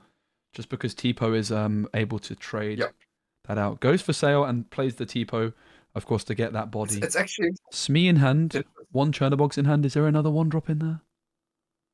Don't think so. The dog picked up. I think it's interesting that 1 second. Basically, that what one drop you prefer kind of depends on play draw. Even if there's a single Queen of Hearts only, but if I'm on the play, and then I don't really want to be exerting a broom into their possible Queen of Hearts. But like if I'm on the draw, and that's into their 3-ink turn, the broom might be the better one drop just because it's better stats. Fascinating. Doesn't draw with the Chernobog. I bet a lot of people are really surprised by that. Doesn't draw with the Chernobog. Huh. I mean, it definitely highlights why it's the worst of the one drops. Was it worth not drawing with the Chernobog? Well, he's got another one in hand. And I think what he's saying is he just wants that Tipo gone. Because the Tipo could also trade Smee. But it deals 1 damage to it. The other thing it says is this turn, Scott likely wants to spend 4 ink. And doesn't have the luxury of playing like an ice block to make the Tipo survive the trade. But I mean, could also just draw off it. It's definitely an interesting decision from Patrick. I think it definitely highlights there the fact that he was willing to sacrifice the Chernobog without drawing. Highlights that it's the one drop he wanted the least on turn 1 here. Fox down. Smee plus a 1 drop is the ideal turn 3. It's going to be Calhoun in the 1 drop. Not quite as spicy, but could be worse. You know, actually, inking the Flower Charm is very much a heads-up play of saying, I think the Shark will provide me time, I think the Visions and Tala will provide me value, then I have a toolbox of actions to play off. I don't need to play for top-decking an item. I think this, if I just get rid of the Flower Charm, keep all the other valuable cards in my hand, I have the tools that I need to win this game already. The Crab's not very impressive in Patrick's hand, but the good thing is they can go into the Inkwell. So actually, there might be the perfect cards in hand at this moment in time because that means they're not in the deck. Chernobogs is going to be banished to draw. Bell is drawn. I'm also interested in this decision to draw with the Chernobogs. Perhaps, I mean, there's no Sisu threat. Are you really that worried about a B prepare on their own Maui? No, but I mean, it might just improve this turn. And will it though? Like you have 2 crabs in a go. Like, what are you looking to do this turn that's not ink, crab, and play go? No, there's nothing you're looking for there. No, I mean, I'm surprised by the draw of the Chernobogs there. Draws a card could be better, so I can cheat. Well, they don't play rabbit. They play doc. But a genie. I guess they play genie. Sure. But even a genie really doesn't do that much. Yeah, maybe gold's already the best one. I'm surprised by the draw with the Chernobog in this instance. I'm surprised we're going all out already. I like the decision for Patrick to go wide here. I don't think he has much choice. I mean, there was the choice not to quest. Yeah, which I mean, if you're going to draw off the Chernobog, questing is weird. I think you can't afford to not quest in this match. I know. I mean, here you definitely could because they're still questing once, even if they don't quest this turn. Maybe one of these 2 characters can quest twice if you quest here. But I think if you make the decision, okay, I want to play for that. I want to quest this turn with everything, so I can quest twice with a few of my characters. I don't think you can take the draw. Not with a dog in hand when you're trying to overwhelm a shark. Yes. So the only reason I was okay with drawing of the followers because I thought they were just going to leave up Calhoun and Smee. Yeah, right. If you're drawing off the Chernobog's followers, it's like it makes sense if you're leaving your other characters ready. But what the Chernobog's followers here on the board was doing, it was overloading Scott's removal. Like a key decision you need to ask when you're banishing brooms and Chernobogs is, can they actually remove this? And the answer here was no. The Maui was going to go into Smee. And the Maui from hand, like Rush, is going to go into Calhoun, for example, which means that Chernobog's probably could have got an extra turn of questing. And every law matters in this matchup when you're going second in particular.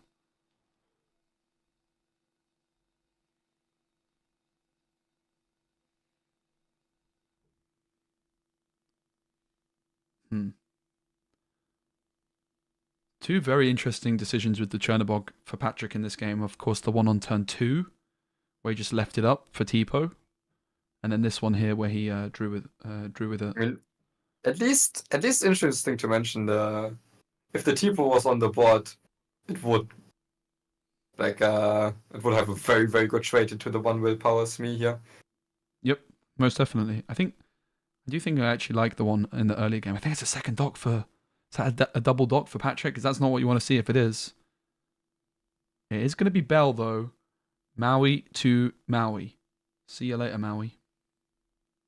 Maui says you're welcome to Maui. Poggers. I mean, Bell's not bad here. That's for sure. It deals with the Maui, but it is pretty slow. Still only at 8 lore. Are you that worried if you're Scott? I'm not so sure that you are. If Patrick had, like, 4 or 5 more lore at this stage, this Bell would feel very impactful. But I fear that Patrick's just not done enough questing at this stage in the game. And now that the Shark's gone, suddenly everything can quest without providing Scott value, but... Patrick's up to 9. Oh. Chihu. Yeah. Chihu. Strength is drawn by Patrick. He has in hand... Is it double dock? So now it's just the same problem again. You're not close enough to 20 where you can just afford to really provide Scott with another card of the Maui trade. If there wasn't another double Shark, dock is brutal in this spot. They would have been fine again. But it looks like Patrick found another dock. The third dock's kind of good, and I think it's a Smee dock. That's a very good hand to draw off of a dock, if I'm right. It could be a crab and a... Is it a broom and a Smee? Can't quite get out. I thought I saw a dock in there, but it might have just been a Smee. Definitely a Smee. And... 10 lore to 1. Oh, Smee and a broom, okay. Scott has Pirate's Life Brawl and Tala in hand. No items on the board, even if he does find a Flavisham. Yeah, I mean, doesn't play the Smee, doesn't want to overextend into... Great decision to ink that Flavisham, like turn 4, I think. 1 popsicle. B prep found. Do you just B prep this board? Probably. Shows what I know. I don't play Ruby Sapphire. It's going to be a Tala. Sisu into hand. Popsicle onto the bottom.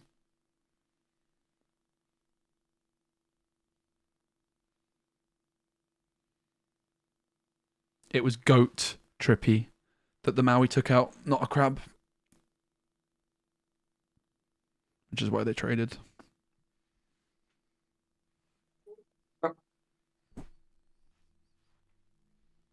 Winner of this goes into the final. Yeah, this is like a favorable board state for Scott. I don't think this is anything they would love to reset. Just because of that Shark. It's another broom. So here, Patrick could play broom and cycle it immediately. Could decide to be a bit more greedy and to decide, okay, at this moment in time, I just need a really wide board and I have to hope he doesn't have removal. Yeah, this comes down to evaluating your chances of winning the game if something is or is not to happen. Okay, so there's slight mis-sequencing here because you should have just drawn off the first broom. This is not slight. Okay. Let's call it slight. It doesn't end up mattering. Well, to me it matters. But yeah, what my point is you should play the broom, then play the second broom, draw off the first broom. So this way they just committed to spending 2 ink on Smee before they had to. Yeah. And now if they drew like a genie, they would have had 2 ink left and a genie in hand and could have played the genie over the Smee if they sequenced it differently. So there was like possibilities where you get punished for this. And there was no but it didn't in this instance. But in this instance it didn't have any impact. Yeah. Quest up to, is it 12? 10, 11, 12. There we go. Do you press the big red button here? Probably not. Really? You play Sisu Kinda and have the to, game is over? Is it though? Like the Calhoun and the Smee are still there. How much ink do they have? 1, 2, 3, 4, 5, 6, 7, 8. So you have an ice block, and then you can draw ice block Sisu, and then you trade 2 things. Okay. Yeah, makes sense. And obviously the half shot can bring back Pirate's Life as well, which sounds pretty good. Yeah. So no need for the big red button. It would be a pretty good be prepared, but that's the power of the half shark, that you don't even need to take it in this position. I really didn't think the half shark would end up making the cut in Ruby Sapphire. Yeah, I think it's a lot better in Ruby Sapphire than Red Purple because of like the early shark options.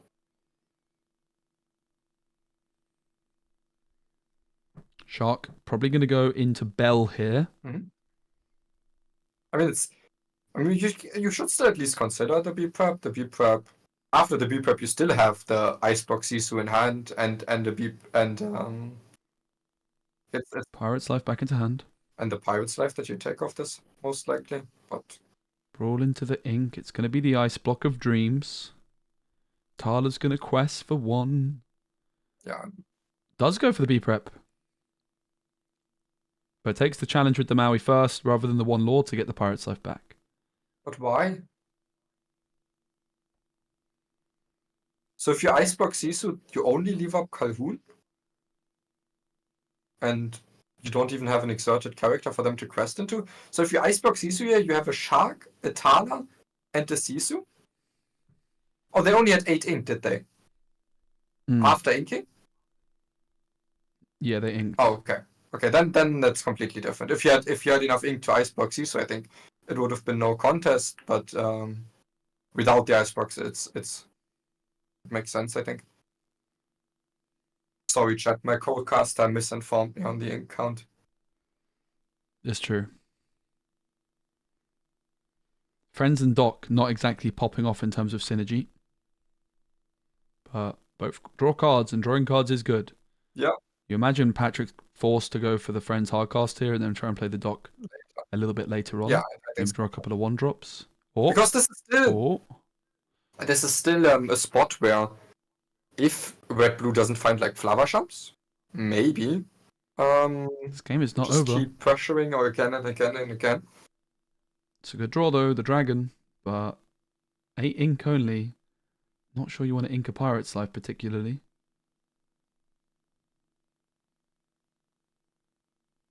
Ink a Pirate's Life and dragon the goat away.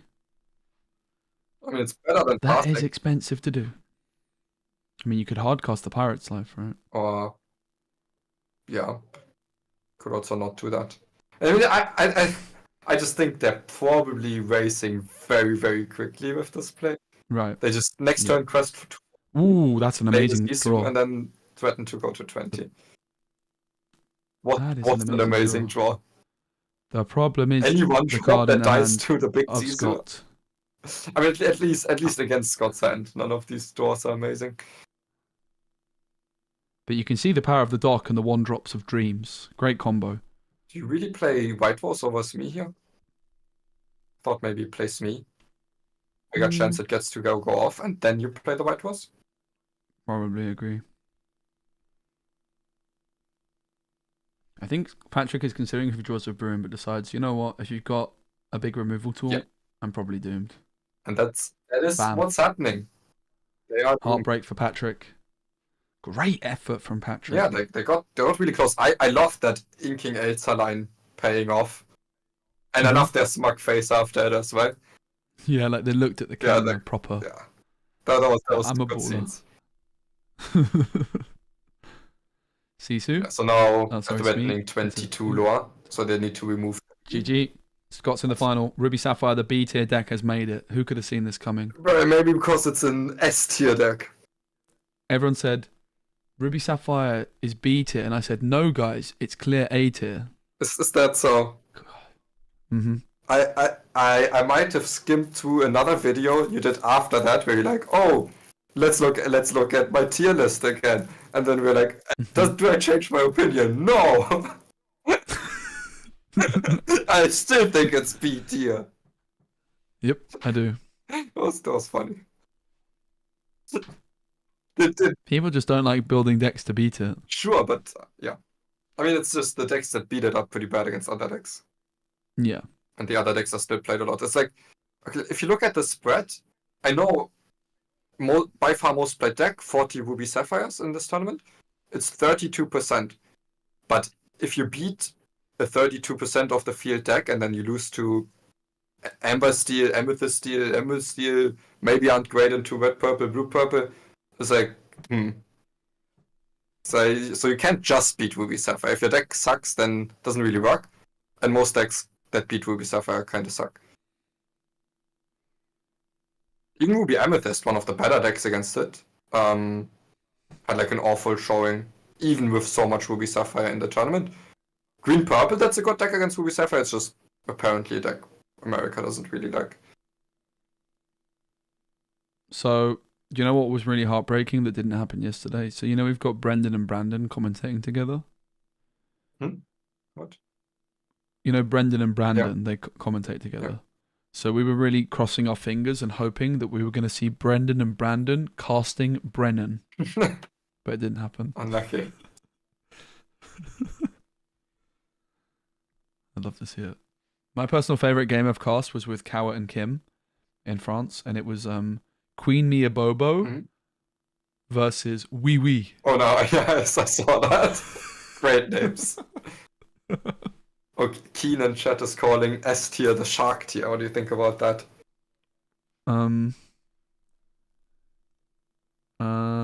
Yeah. Red purple and red blue. The shark deck. Okay, I mean red purple isn't like really a shark deck necessarily, but yeah, great reaction. Thanks. Yeah, you're welcome. Pretty tired, I'm not gonna lie. I am a little bit tired as well. No, You're an hour ahead of me as well. It's later there. I was snowboarding 6 days in a row, and my feet were hurting, and my legs were dead, and then I decided to go play football, and now they're even more deader. Even more dead, I think would be the correct. Yeah, I am English aware. one. Bane in my chat earlier asked me to like pronounce my opponent's name that was German, and he said I did surprisingly well. What was the name? I can't remember. Something very German sounding. And I just... You can say it now. Oh, nice. I can judge it. I can't remember it. Yeah. It was just very, very German Just a sounding, and I cop-out. just did the classic, like made myself sound a bit. Yeah, you were angry. screaming and you were sounding angry, and then you think you sounded Yeah. German. I know that. Yeah. Pretty excited we get to watch this game. This is going to be exciting. Zan versus Ed, 2 Lorcana Challenge champions. 2 people I've had the pleasure of hanging out with a little bit. Is it 2 people? I don't think I actually played against Zan. I was supposed to play against Zan. We were in the hotel lobby, but my game against Frank ended up being like 2 hours long because we were chatting away. I think Zan had enough and went to bed. I was like, yeah, come on. I was like, Frank, I want to beat Frank, and then I want to beat Zan straight afterwards. And then I got 2-0'd by Frank. And then Zen wasn't there. Yeah, then Zan had enough. Because you didn't This beat is an Frank, awesome you weren't semi-final. worthy of the game. And honestly, who could blame him? So I've got Zan playing Emerald Steel. Oh, it's 1-1. This is game 3. Oh, so it's not all on stream. This is all down to game 3. Zan versus Ed. Now, I have to say, I would much rather watch Ed on the Ruby Amethyst against Yeah, I just don't love watching Ruby Sapphire. the green deck. Yeah, me neither, to be honest. But you're the green steel guy. Or are you the purple steel guy now? No.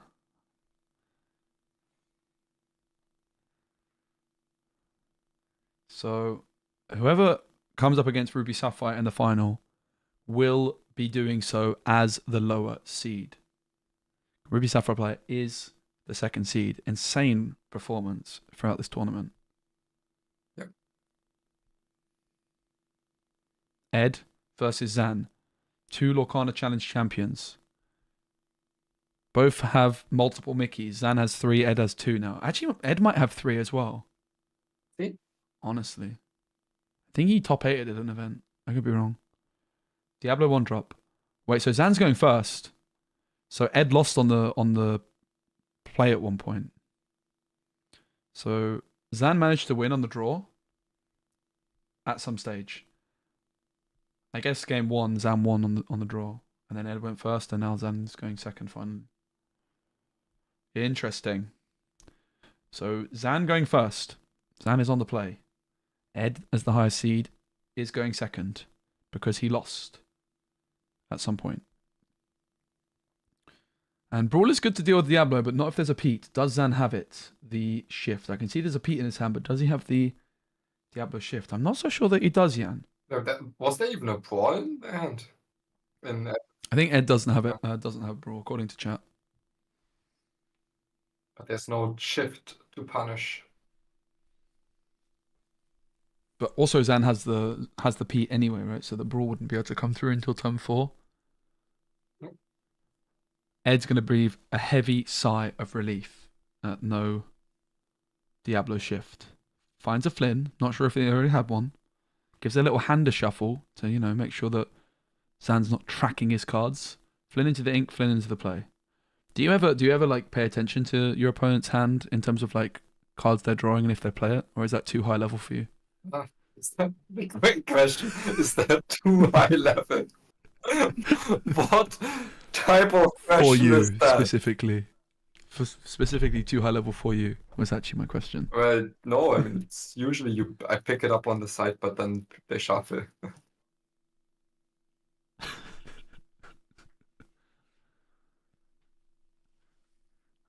P comes down. Pretty slow start for Zan, and the thing is if he shifted Diablo, this would not be a slow start. It would be a monumentally, impressively quick start. And what did you say his deck list was called? All in. So all in on that Diablo shift, because if he had that Diablo shift, he plays the Pete, the Brawl can't come through, but he sings at the Storm Rage on with the Pete. See you later, Flynn. Finds a Hypnotize and has I'm so happy. 3 songs in I'm so happy they're not bobbing the table anymore after every drop. Is this the shit Diablo? I don't think Zan was ever doing that to begin with. Yeah, I know. Maybe he should start. Then you draw Olaf if he rubs the table. Instant karma.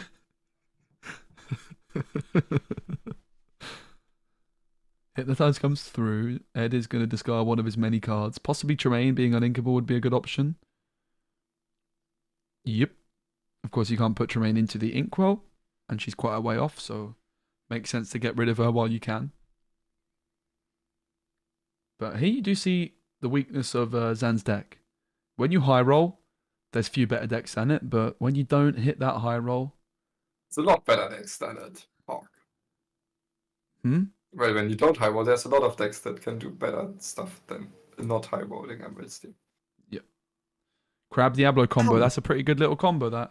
Yeah, that's the one card with like the one ratio that doesn't quite seem right to me. It's like where 4 Diablos with just 2 crabs. Maybe if you play 4 Diablo, I would love to see a 3rd crab. But he will have his reasons. I like 2 crabs. Honestly, I like no crabs. I had to fight so hard to put any crabs into the NA versus EU Purple Steel. Oh, that's true. And Pete. I'm a bit of a crab hater. Yeah, but the Pete was not correct in that deck without the snake. No, it was. But snake should have been in the deck, and Pete should have been in the deck. But without the snake, the Pete is not very good. Completely fine without the snake. Nah. Snakes auto-include.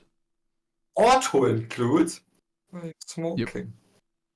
Yep. It is. Did you not see that last game where he docked into the snake? Bam! Yeah, okay. All I saw was inking that Elsa. How beautiful that was pretty good. So Ed's hand is Diablo, Tremaine, and Flynn. Zan is seeing that with this 1-drop Diablo. The thing is, the longer this one goes on for Ed, the bigger chance he has to start filling his hand up, and the more difficult it becomes for Zan to discard his hand. PJ comes through. That's going to help. He's the greediest of all. But does Zan have a discard? He does. He has a sudden chill, which is going to hard cast. So Ed's going to have to discard one of those cards. Suddenly Ed has 3 different cards in hand, because the cards that you are talking about were his discards that Zan was looking at. Wait, really? Yeah. Oh. So he discarded a gold. It's late, all right? Yeah. Rabbit, that's not good news for Zan's side. Yes, there's 2 approaches against the PJ. Draw more cards than they discard, or go out of cards in it. Big top deck for Zan. Can he find some more discard? Hypnotize, Sudden Chills. Of course, Sudden Chill could be sung by Calhoun. It's going to be an Ursula. Oh, that Sisu enchanted. Edmund threatening the shift Sisu. Oh my god. Currently at 5 ink. He could go to 6 and shift the Sisu. And the greediest of all will be decimated. Would you like to talk, or should I keep talking? I'll keep talking. Love your voice. Yes, so when I played Red Blue in European Continentals, Zen borrowed me the Sisus. So I have Red Blue, but I had it at home because I was playing to play with it. And they gave me an Enchanted, and I immediately swapped it out. Can't have the bling in my hand.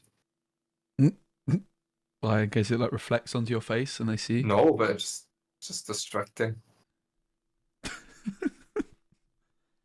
I also gave you my Prince Johns and my Ursula Deceiver Azules, which were signed, and you didn't even play them. Yeah. Which I'm happy about. Oh. The legendary Enchanted Sisu. I mean, this is the Ed special, right? He's the one that popularized this legendary Sisu in Ruby Amethyst when he won his Lorcana challenge. So it's nice to see him sticking with his guns, despite the rest of the deck looking pretty different. If it's a few sets later, it's completely different versions of these decks, but it's the same matchup that it's tagged for, and it's exactly what it was supposed to do again. Oh. Could you call a judge on that? On what? Oh. He like pointed and then kind of changed his mind a bit. Probably not. He kind of like tapped the card. What's the rule on that? Is it that someone has to say something verbally? San, considering what to do with his Calhoun's, goes double into Sisu. If you've like finished declaring, I'm doing this with that. Yeah. Maybe so you Calhoun's going to Sisu. And then they won't undo it. Rabbit's going to quest. The Diablo is now down though for Zan. Is it too little too late? Well, no Medusa in Ed's deck is not going to help. He is going to Rabbit with the Snake, and the big thing is that this Rabbit Snake is coming through before the Diablo is exerted. So Ed's draws that can come down before the Diablo's exerted. Yep. It's looking pretty good for Ed, and it's not looking so hot for Zan. And what is the key? Well, he didn't find the Diablo shift. But it's not all over. In hand for Ed, there is a Fox, there's a Library, and one other card. But currently no way of dealing with that Diablo, no brawl, as far as I can tell.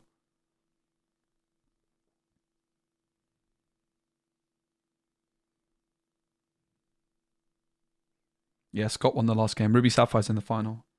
So whoever wins this is going to be the lowest seed up against Ruby Sapphire. Which you would think Ed's got a better chance. Yeah, much better chance.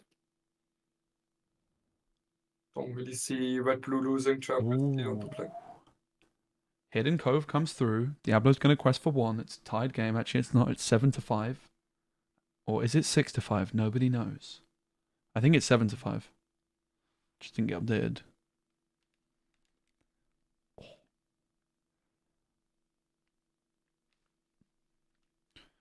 Oh, Zan remembered his Diablo trigger. Damn. Right. I bet Ed was really hoping he would forget. Yeah, Zan does the past turn, draw with you. That's what he says. Mm-hmm. So he can't miss it. Yep. Mm-hmm. Makes sense.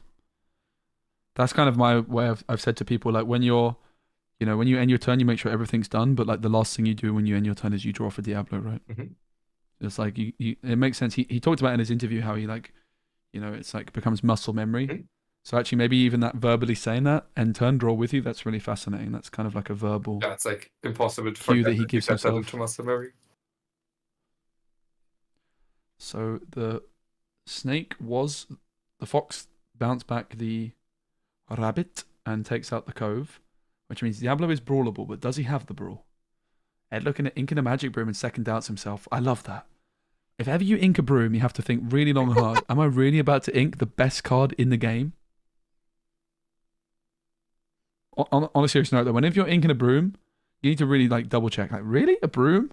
Am I not going to have like one spare ink to play this in a minute? Why did he not quest with the Merfolk? Because he's playing around Tremaine. That's the power of Tremaine. If he quests with the Merfolk, suddenly Ed is able to... Oh, look at that. He second doubts it. He's like, you know what? I remember. The magic broom's broken. I better not get... Yeah, I better not ink I'm that. not making it to the final if I have to deal with this.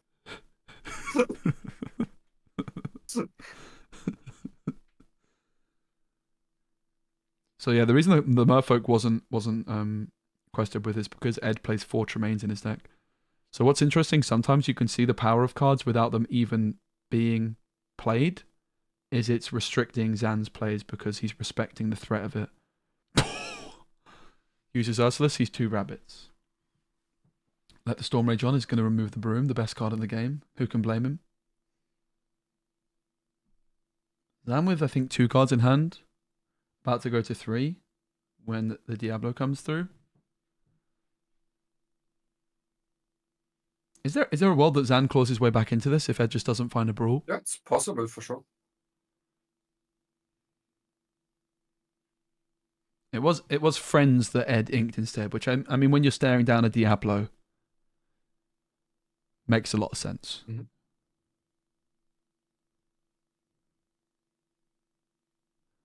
It will be now a quest of the Merfolk, of course. Now the Ursula would be the card, which would be removed by Tremaine. If the Curse Merfolk is removed by Ed, and Gogo also comes through. One just of a Gogo 2/2 evasive. Tomago. Hmm? One of Gogo Tomago. Is Zan gonna remember his Diablo trigger? Damn it! He was ready. It's gonna be the rabbit. Will he remember his Diablo trigger? He will. Damn it!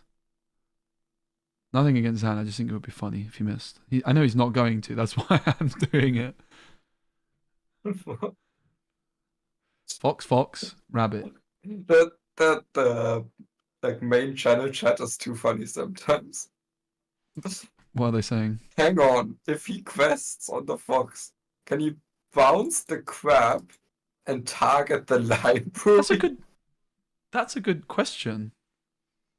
Wait, what did they say? If you can give +3 challenger to your library. That's a fair question. There's no such thing as a silly question. No, honestly, that's just the answers. I'm stupid. Yeah. It's funny though. Ed's 12 lore to 9. That's a pretty wide board. I don't think Zan has B prepared in Emerald Steel.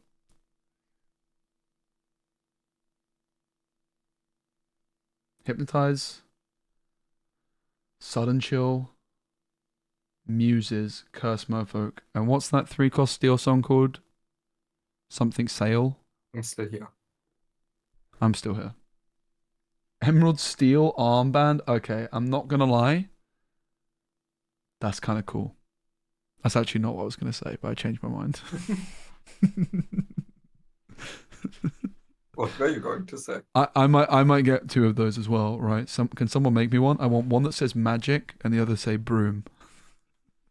I want one that says Broom Boy. Broom Boy. True.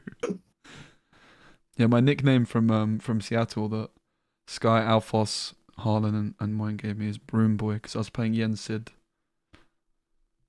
Broom Boy. I think it was Sky that said it. Yeah, It was like, okay, Broom Boy.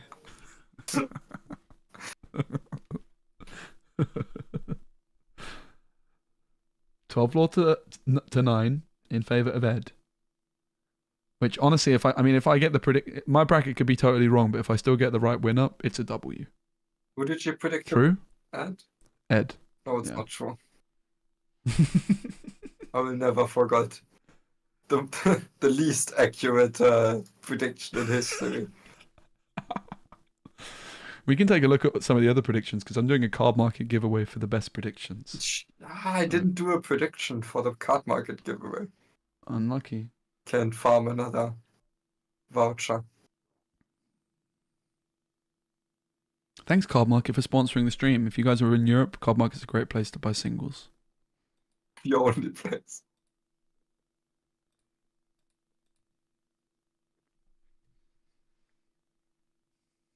Double Fox, Crab, and Snake, as well as a Turner Boy. And a library for Ed. To be fair, I think Staring Zan's head every down. selection he made has been one more. Wait, what? Well, he got like I think 1 or 2 right on the left side of the bracket.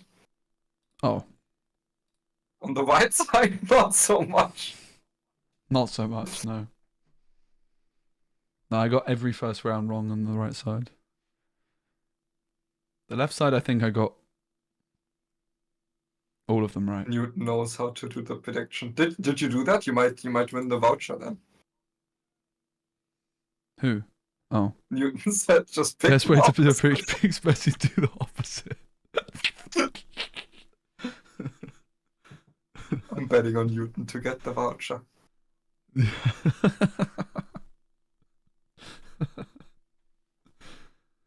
Brilliant. Okay, so what has happened in this game? The Diablo kept going unchecked, so both players drew cards. But Ed already had a little bit of a hold onto the board, so he could like flood it a little bit better. Still none of the like major. I mean, the Diablo is one of the major card draw engines, but it was set up so late that without the Prince John, Yeah, it was really you need that Diablo particularly early, right? That's what's so strong about Diablo is you just put the game in a state where you have more stats. Like if Zan had the Diablo shift, he goes Diablo shift on 2, draws a card, and then he plays Pete on 3, draws a card, and then it goes to turn 4, draws another card, and only then could Ed brawl it, right? Yep. But he didn't have the shift. no, but also no brawl. So now it's like There was no brawl, but even if Ed had the brawl, Yeah. right? I mean, this Diablo's been around for a long time on the board, which has allowed Zan to claw back into it. But right now, Ed can quest for 4 up to 17. Tremaine comes through before challenging anything. Interesting. So Ed is just saying to Zan, you decide what to get rid of, and then I can make my decisions on questing. why? Well, because maybe it's because Ed just wants to quest with everything anyway. But isn't so basically if you challenge first, you I mean you I like this. He's not challenging. it's- That's kind of the point, right? yeah, I mean if you challenge first then the Tremaine banishes one of the other 3 characters, which is better than banishing an Ursula, but at this point in time, I like this Yeah, decision yeah, from Ed completely. because he knows he's already always questing, so he's kind of making Zan like and he's not giving Zan that extra intel that he's planning on completely questing. I'm sure I mean, Zan it's- could get no, that read, it's but not about the intel, it's more like the 18 having 18 or 17 law is such a huge difference against a deck that Sure. needs to single target remove every single card. There's no grab Sure. just My- one. There's like 7 characters. There's my point was that Ed could have quested with everything first and then played Tremaine, right? But he plays the Tremaine okay, I first. mean, yeah, of course you play it first. Sure. It's up to me. It was only about like do you trade or not, but it's about the 18th Mhm. floor. It's like now there's 6 characters on your side of the board, 3 on theirs, and there's the library. So you're representing 7 lore. They need to prevent 6. I don't think they can.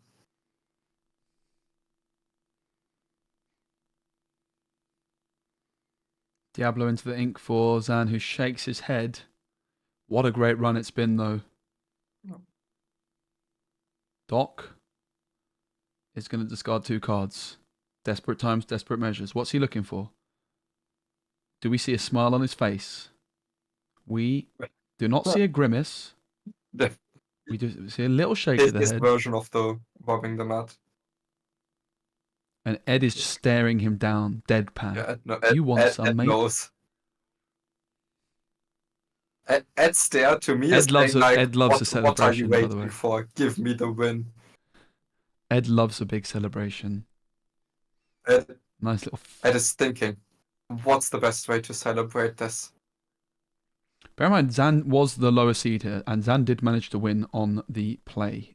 This was, on the draw. This was him on the play. He missed the Diablo shift, but a great effort to even get to this point for Zan. Yeah, for sure. Both of these And also if Ed- gentlemen already qualified to Worlds twice. He reveals the hand. Ed's got it. Ed wins. Look at the celebration. He loves it. He's off shot. Rip. And Zan's heartbroken. I want to see Two of the best players celebration. in Disney Lorcana. I mean, he's not won yet. He does love a big celebration, does Ed? And I heard that the best practice for this tournament that Ed had was his Pixelborn Connect webcam game versus Specimen. I heard that really helped him prep for this tournament. Do you know what the score of that game was? Sorry, my mic is It was. cutting off. It was 2-1 to 2-1 to. Let's listen into this interview. It was 2-1 to who? To Ed. It was 2-1 to Ed.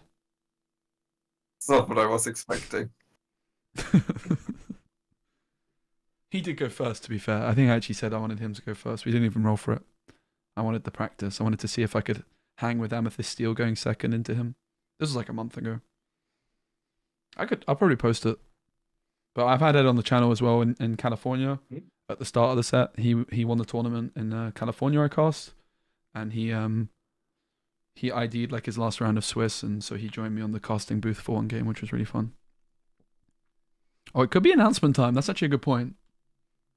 Let's listen to Brandon and Brendan. Sapphire, his worst case scenario is Okay, they're not talking about set 7 yet. Please, we could get some set 7 hype, Jan. Set 7. Whoa. And what Ed Hi. plans to do.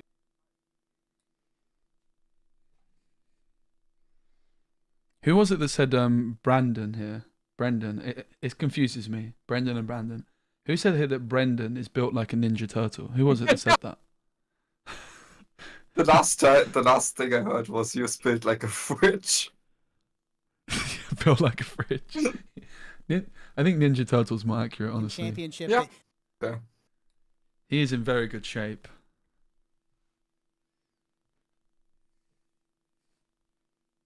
Being at that, The only I mean, quick reminder. Who did I predict is going to win? That's right. This guy. And who? But no, is in the go final? back to the This right guy. side of the bracket. Okay. Yeah, who- In fairness, I did say I probably undersold Red Blue on this side. I kind of even Well, said that. yeah, you also undersold it in your tier list and in your video after the tier list, and every time.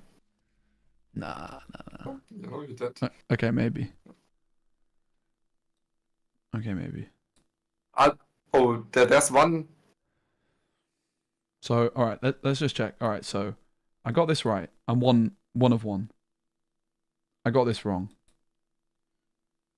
I got this right. I got this right. I mean, this one doesn't really count, does it? Which one? Like, it's already over because Yeah. I didn't get You this. got 3 out of 8 right, which is less than 50-50.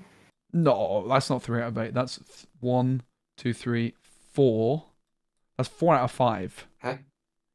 It's 4 out of 5. Look, I got 1, 2, 3, 4, 5 right and 1 wrong. No. This is just void. This is NA, not applicable. Yeah, but what about the right side of the Look. right? So you got It says NA, not applicable.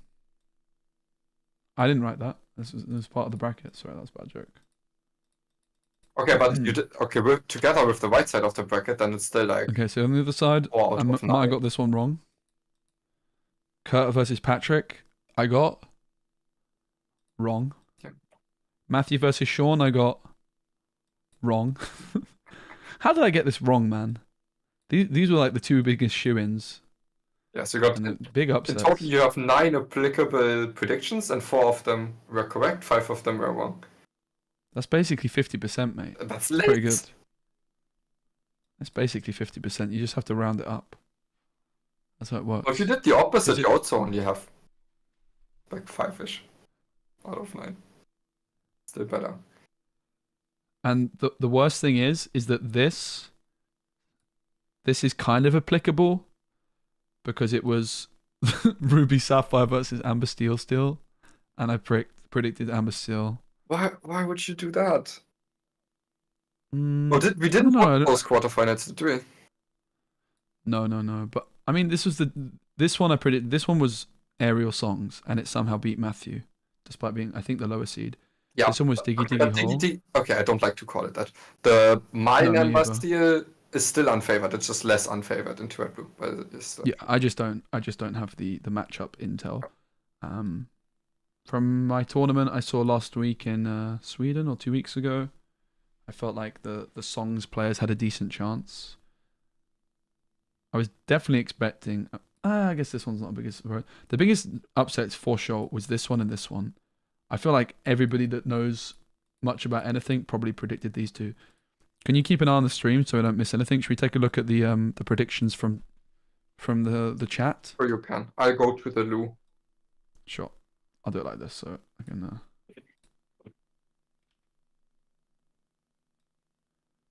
Right, let's have a look.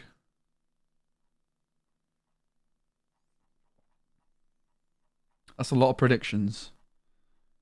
Let's go. All right, so we've got Terra who said Ed will take this home. Oh, that is not very big, is it?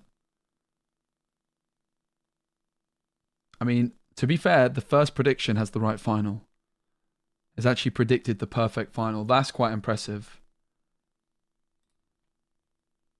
Disney Lorcana North American Championship Finals. We have been waiting basically 9-10 months for this moment, going all the way back to Atlanta. I'm very excited for this finals game. My name is Brandon Bolin. I'm here with Tannen Grace. Our first time actually in the booth together. I couldn't be more excited to be doing this. You know what? I'll try to temper that. I'm just joking. I'm excited. I'm excited as well, Brandon. And I can't wait to see this finals. You know, we've got a best of 5 in us, so like you said, if you got your favorite snack, you got your favorite beverage, get really comfortable because we're going to have a hell of a match here for you in this finals as well. Yeah, I mean, you know, I know that the players would probably individually really like this to be for a very quick 3 rounds. One of them's, you know, done. Oh, it's best of but, 5. I mean, I'm for the people. I want a 5-round, you know, stressful game. That's what the EU got. I'm excited to see what happens. So you say that. I actually think there's a decent chance we still only get 3 games of this matchup. It could be when we're looking at both decks. Of course, we have Edmund Chu and Scott Markison going into the finals. Scott Markison is playing on the Ruby Sapphire deck. Edmund Chu playing Ruby Amethyst. Ruby Amethyst is typically favored into that Ruby Sapphire matchup.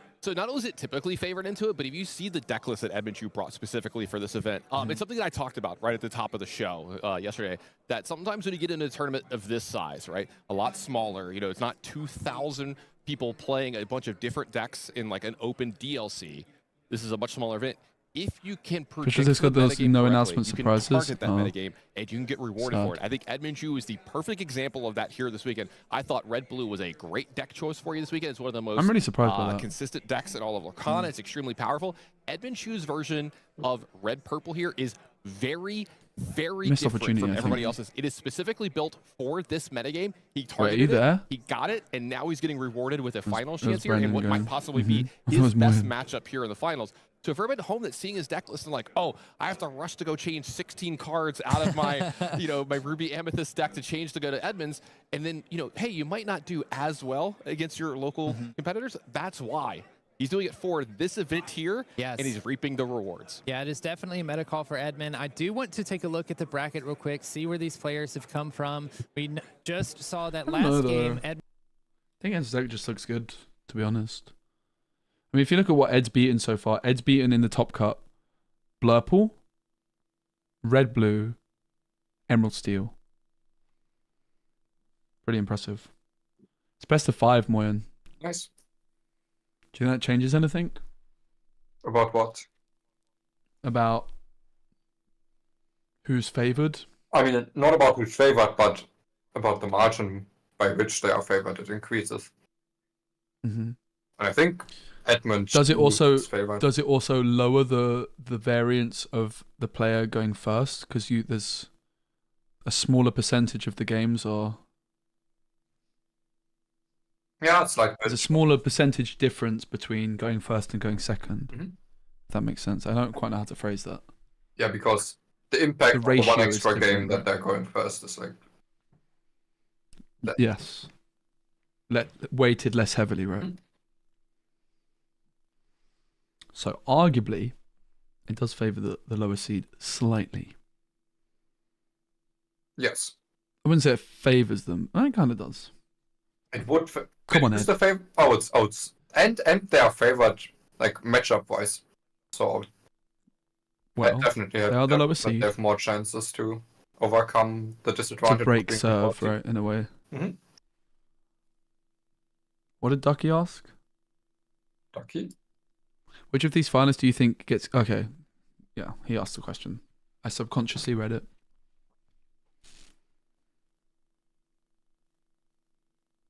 The first and only bracket prediction I looked at in time predicted the correct finals. It's pretty good. They probably watched my video and just decided that I was underestimating Ruby Sapphire. Copium.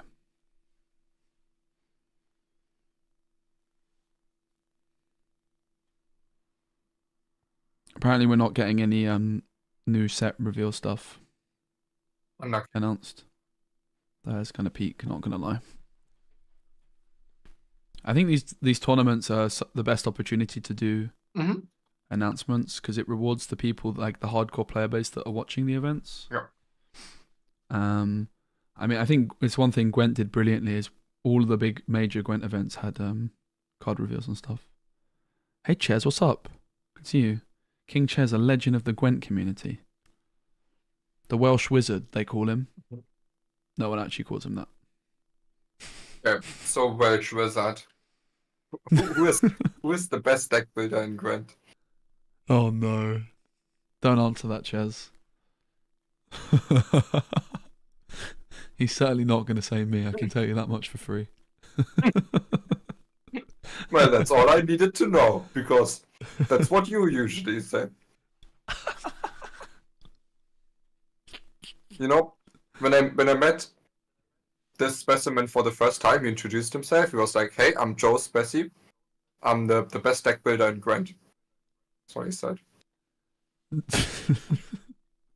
I think I called you the German Fireball, actually. Yeah, he also did that once a bit later. Fireball is the goat of Gwent in many ways. It's going to be 5 cards altered for Scott. And Ed was just staring him down while he's doing that. Of course, Ed, being the player going second, has the license. This is the final. It's a best of 5. It's quite late here, so I'm not going to be quite as hyped as I usually am on these commentaries. My dad's sleeping in it. Don't want to get spanked. And it's 3 cards for Ed. So who's the Welsh wizard in chat? King Ches, the mod.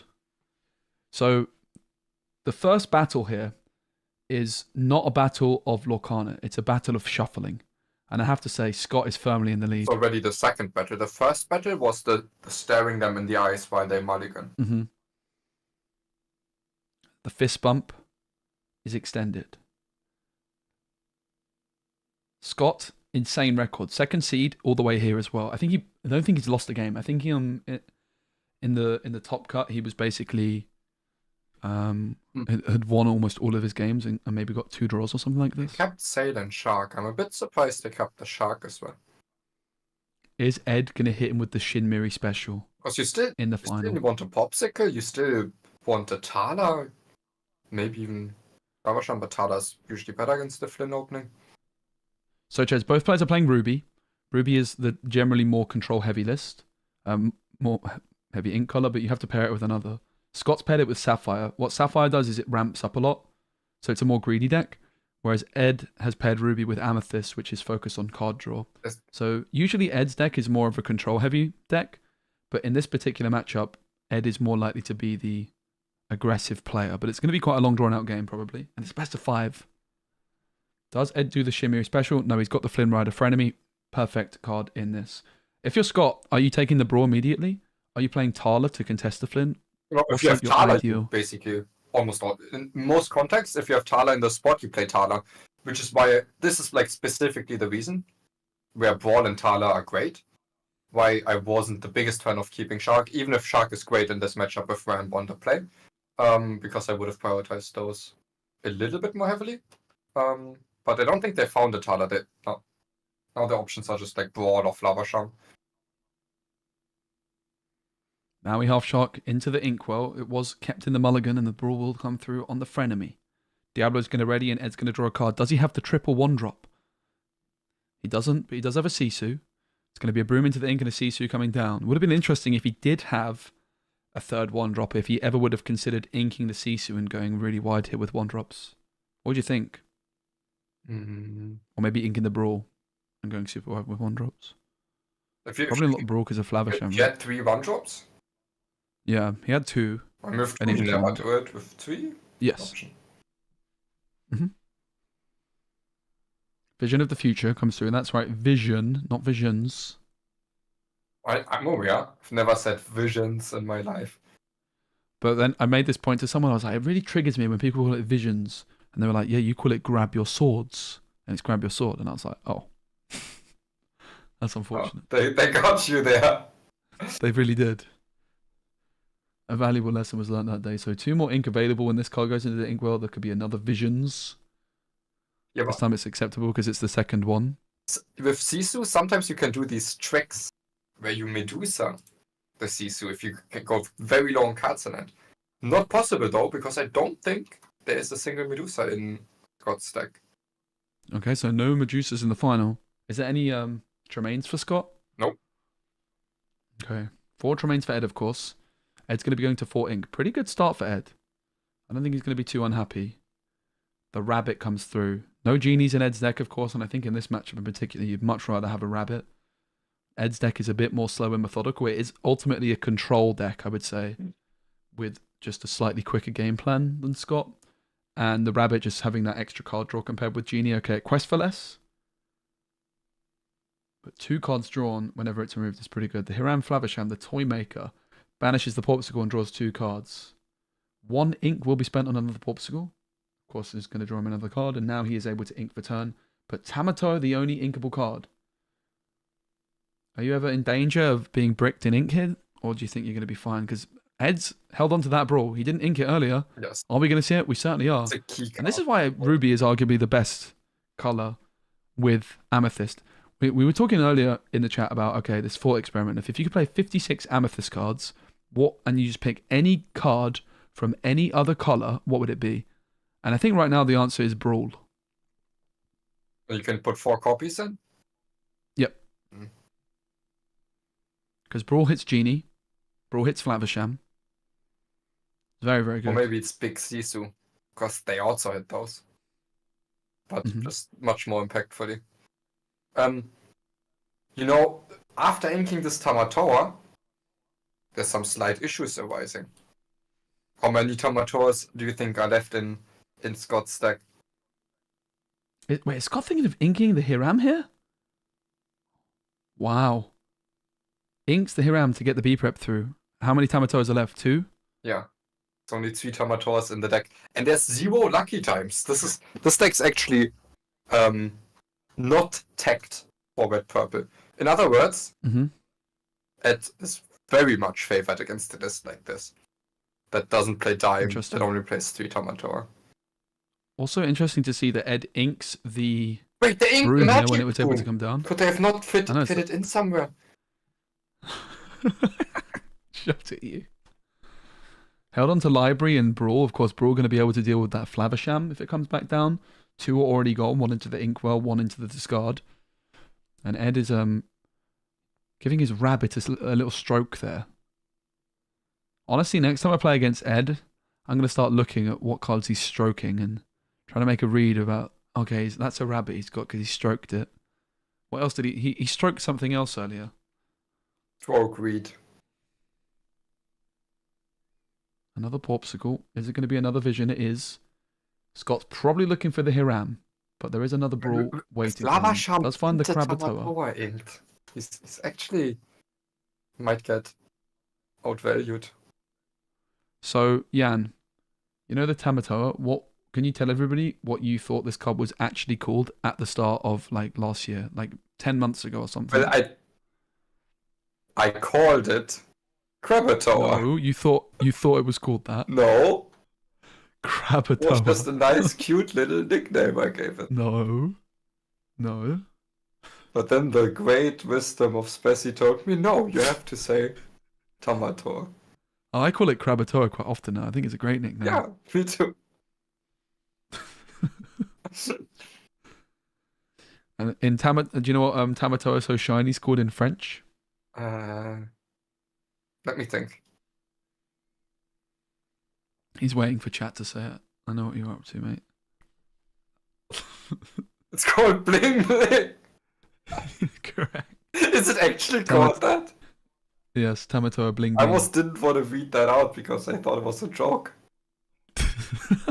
Bling Bling. It's not called Bling Bling, you're trolling. It certainly is. It certainly is. Ed has been bouncing this rabbit back. And he's already at 10 lore despite being the player going second. The ice block comes through, it's going to hit the rabbit. And it's going to be Little Sisu, the human Sisu. I think the Daring Visitor this one's called. I'm not so great with the... Oh, look at that. I'm pretty good at that. So, when I put Bling Bling into my search machine, I didn't find Tamatoa. Unlucky. Bling Bling, often shortened to just Bling, is flashy jewelry. Yep, One as that's an true. indication of wealth or status. It's going to be Brawl on the Little Sisu to deny the Shifter, potentially. Ed also just not wanting to maybe overcommit into this board into a big B prep, and it is time for the library. 1 ink spare. Is he going to move the Madam Fox? Madam Fox.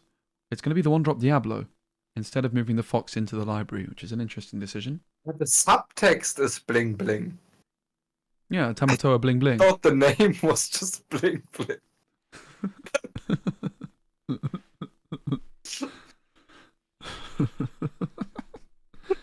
It's called Tamatoa So Shiny, or in French, Tamatoa Bling Bling. Okay, I thought it was just Bling Bling, so shiny.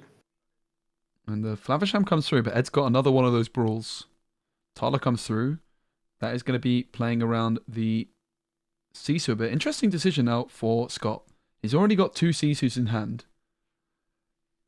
Does he take the Porpsicle, or does he take another big fat Sisu? Big decision, takes the Porpsicle. Sisu to the bottom of the deck is not where you want to have your Sisu. Yeah, also hideaway at the bottom of the deck. But there's how many Vitalispheres? 2 Vitalispheres in the deck. Ed is looking to be in a good position. It's going to be the Porpsicle. I think that would be your most efficient answer to these locations. It's just Vitalisphereing some Shark or Maleficent into it. Library's going to gain a lore for Ed to start the turn. In comes Friends, sung by the Fox. Ed's deck is so good, mate. You know, we've had these conversations in the past where I say the best way to win one of these tournaments is in the deck builder. Yeah, and you're wrong. I think Ed won this tournament in the deck builder, of course, accompanied with incredible gameplay. But he's thought outside the box. He's not followed the crowd. He's done his own thing. And he's absolutely cooked. I mean, he built a good deck. He didn't use nothing as one in the deck builder. Except like a slight edge. Big edge. The biggest. You can gain more edge in the deck builder than perfect play. No. In Disney Lorcana, I believe. No. Because your opponents are also going to play very close to No, perfect. they're not. Did you see these mulligans that we've been watching in this tournament? I mean, I'm not going to rant about it too much, but I'm just saying there's like big edge you can gain even on the best players in the game. I've always felt like the biggest edge you can possibly gain is by building a great deck. But that's also because I myself am not a great player. Maybe I'm not a great deck builder either, but I feel like there's better potential for me. If I was to compete in a tournament, I would try and, cook. But obviously there's not always the opportunity to do so, as was evidenced by my deck in Seattle that I submitted. Fox removed. And Tala into the library. Ed is going to, of course, ready and gain 1 lore for the library. Which puts him up to 14. It's not quite his turn yet, but is it? Where's this Diablo not ready yet? Did he already quest with it before he drew a card? What's going on there? Nope. Oh, okay. There we go.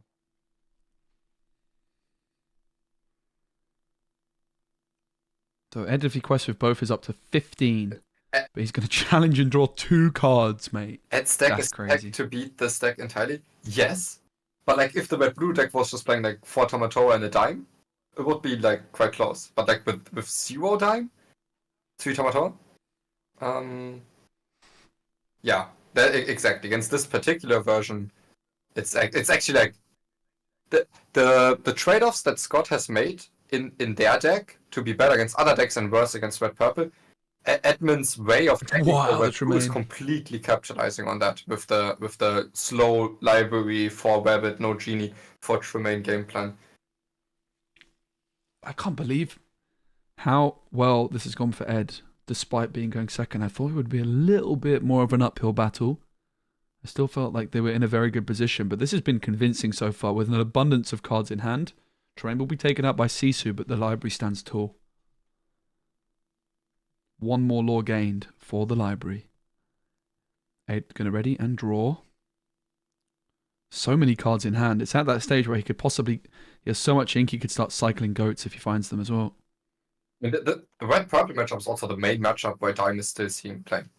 I've thought about not playing it in the past, but usually it just does too much in this particular. Another Tremaine. You got rid of one, well there's another. Want to play another Scott's gonna draw. Third Tremaine. One more lore of the library.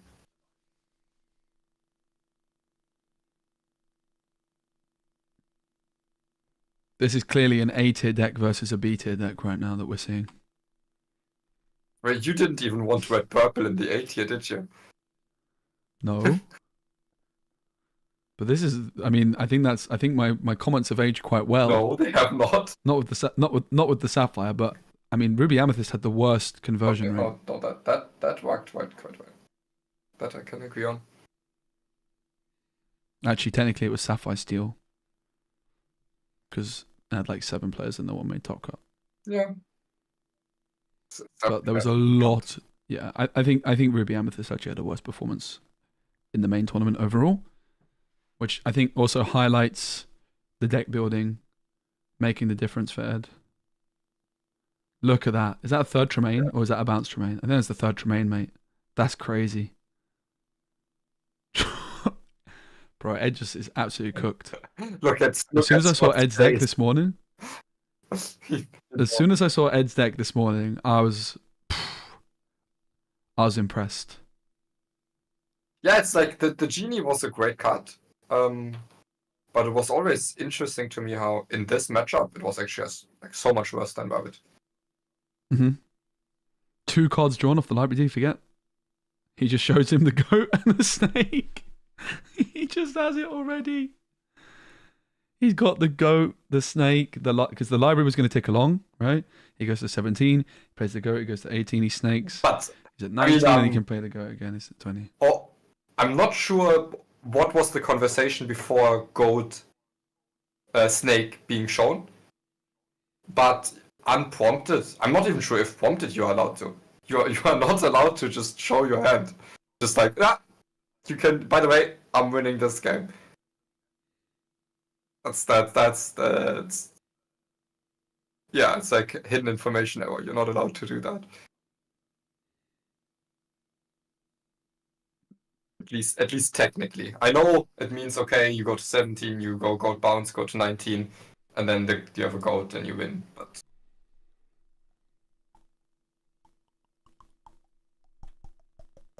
that was pretty convincing. Tan and Grace predicted a 3-0 for Ed, and I was not sure I agreed, but I mean, after that,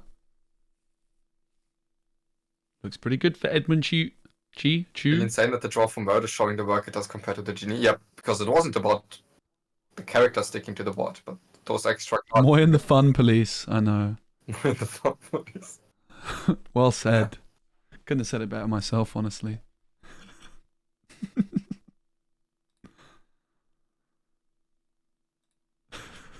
What do you mean there's no rule against showing your hand? It's a hidden information. So, hello, you took my camera away. No, you're not allowed to share information that is supposed to be. Why is that doing that? It's just a bit buggy. Sometimes you disappear. Alrighty, game number 2, Ed versus Scott in the final. I mean, I'm not blaming them for doing it. I don't really care. I'm just pointing out that technically I shouldn't. I do agree. There probably was some sort of conversation. Yeah, I assume so as well. Pirate's Life into the ink. Popsicle played, and it's on over to Edmund. Does he have the 1-drop? Of course, he plays 12 of them. The best 1-drops in the game. All Amethyst 1-drops. I mean, that's how you impress me in the deck builder. You put 4 Magic Brooms, 4 Diablos, 4 China Bogs. Honestly, it doesn't matter what the rest of the deck is. I'm happy. Magic Broom, the 1-drop of choice for Ed, because it's the best into Tipo. Did have a Diablo as an option as well. Maybe they could go warning for it. Hmm? I'm still talking about the thing. You think you're going to get a warning? Yeah, just a hidden information error warning. But, it doesn't really matter unless you do it every game. Again and again. Okay, I'm just a bit sad, Mr. Mullins.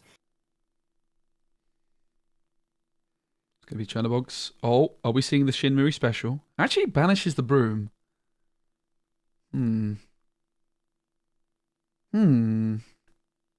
So clearly he values the extra 1 card in hand because he didn't like his ink. He does have a lot of uninkables in hand. So that's why he's banishing the broom slightly prematurely. Like, the Brawl is so good in this matchup, he doesn't want to ink it, right? Very, very reasonable. So in this... But I will say, look, it's the Shinmiri line in the final. We love to see it. We do love a good Shinmiri line. In fact, you could even argue this is the Speci special because it's the Shinmiri line with the brooms and the China Bogs and the Diablos. Oh. I thought you were going to be like, yeah, you're right. It's not really listening. Oh. Fair enough.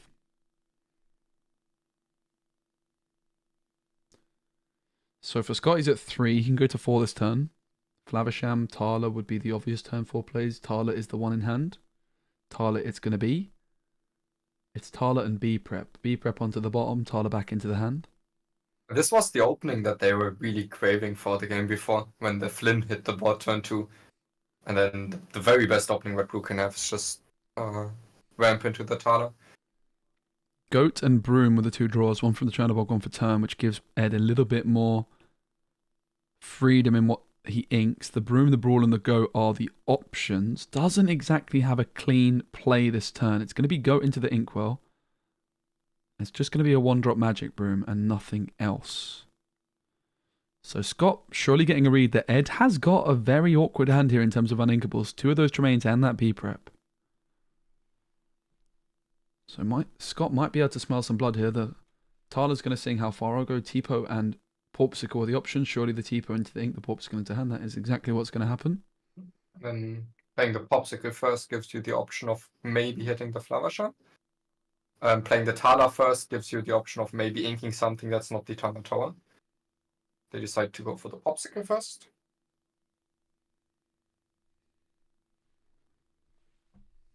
This is Vision into the ink. So if you vision Tala here, 7 ink next turn, you are close enough to the Tamatora where you just say, okay, I'm happy to have that, but if you were a little bit further away from it, even the vision might have been more impactful to find a Flavasham earlier. I think the Sisu is really nice because Scott has a good read that Ed's hand is quite heavy on the uninkables. With so the denying that early card draw. banishing of the first broom. Yeah, so I also wonder if there's ever a world which Scott here just quests with the Tipo, having that read, and maybe forces like Ed to challenge him with his Diablo. It's interesting. Like the punish is something like Crab, but a Crab is an inkable card that they would like to ink. It's on the 4 turn as well. I think that might have been an opportunity to just actually gain 1 additional lore and make them trade for the ink. It's a very high level play though. What can I say?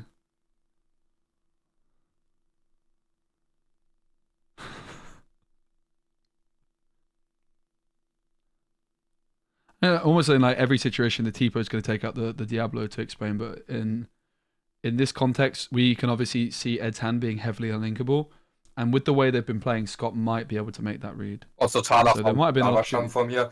Even without time, I think usually, if you get off this comfortably on the play, should be able to get that game too.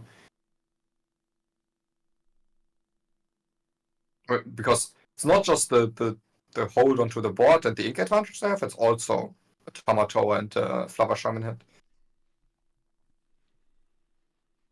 Sisu for Ed. This game has not gone as swimmingly for Ed. I was surprised at just how dominant game 1 felt for Ed. Mm-hmm. The rabbit comes through.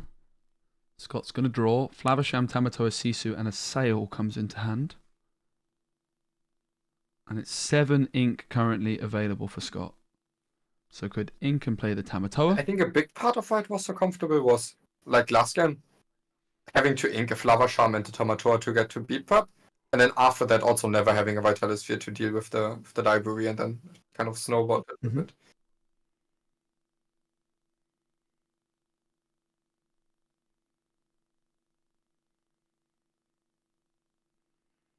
Looks like Scott is lining up the sail to begin with. What's the reason to go sail here and not just ink the sail and play Tamatoa? What's the reason to what? So he plays the sail when he could have just inked it and played Tamatoa. Well, there's no reason. Well, he's drawn into a Flavisham. That gives him a pretty interesting option. What? Well, one reason is maybe he doesn't feel comfortable banishing the Popsicle without the Flavisham. So like, he wants to play Flavisham and then the Tamatoa. Flavisham and Tamatoa inked. Wait. I'm very surprised by this turn from Scott. Very unorthodox stuff, which is really interesting to see. It's clearly some of these unorthodox plays have served him very well. I mean, I guess it is fine. With this just Sisu, like clearing the Sisu. If you think you can always raise before the B prep comes down. So how much lower are you threatening? You're threatening 6, you go to 15. But what if Ed just plays draw, ink, and then ink B prep, and then now you've inked all of your good cards?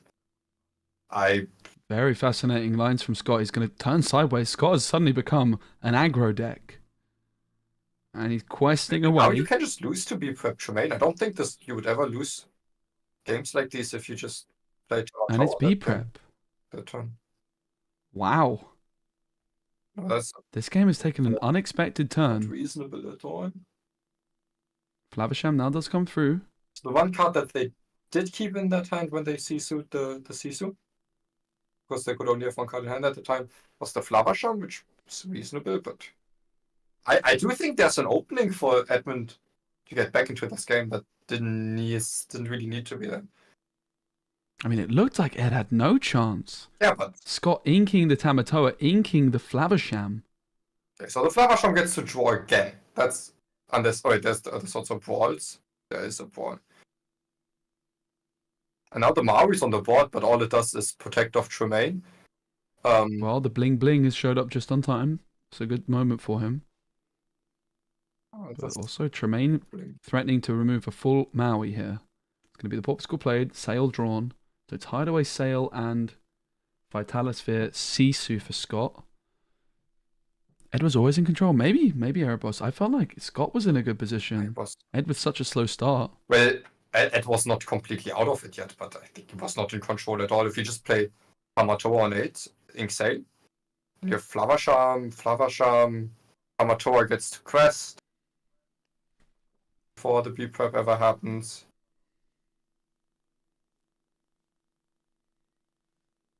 Very, very interesting game. 8 ink for Ed to play with here. I'm worried that the stream's frozen. Oh, it's frozen again. But they didn't even wrap the chair. The card. No, the stream fully ended. Oh. This time. Oh no. Much worse. That is much worse. I haven't streamed regularly in ages. But when you do, and the stream dies entirely, it's very bad. Oh, it's not back. Oh no. Don't do Alt F4. Oh no. Oh no. It's a problem. I'm sure I'll be fine.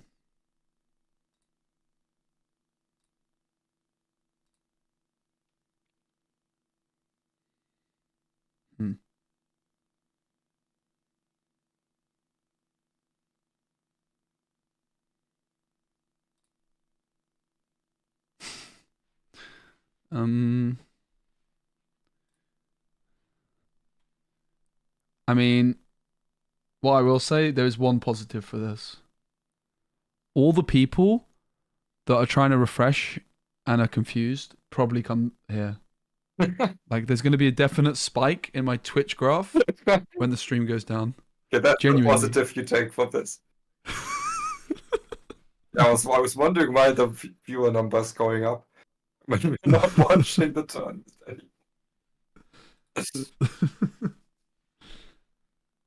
Welcome everyone if you're just joining us. My name's Specimen. And this is Jan. Or should I say Jan? One more, Jan. Dude, I came here after Speci said that, see? I mean, I've not even stream. Yeah, this guy knows. I've not even looked at the viewer number. I just know that's how these things work. I've been doing this a while, you know. This ain't my first rodeo. Yeah. Just don't worry, guys. I'll just keep. What did you guys? I'll just keep pressing the fresh button for you. I got you. You don't need to refresh. I'm refreshing for you guys. Great.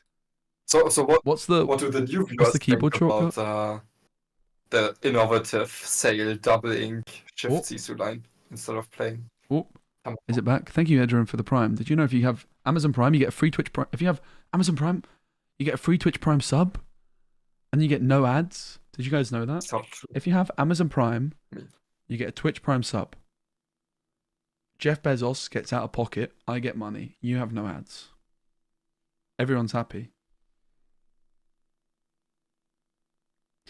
Outsiders people will come here and said, yeah, you called it. I guess that deserves a sub. Let's go, Edrin. Thank you, mate.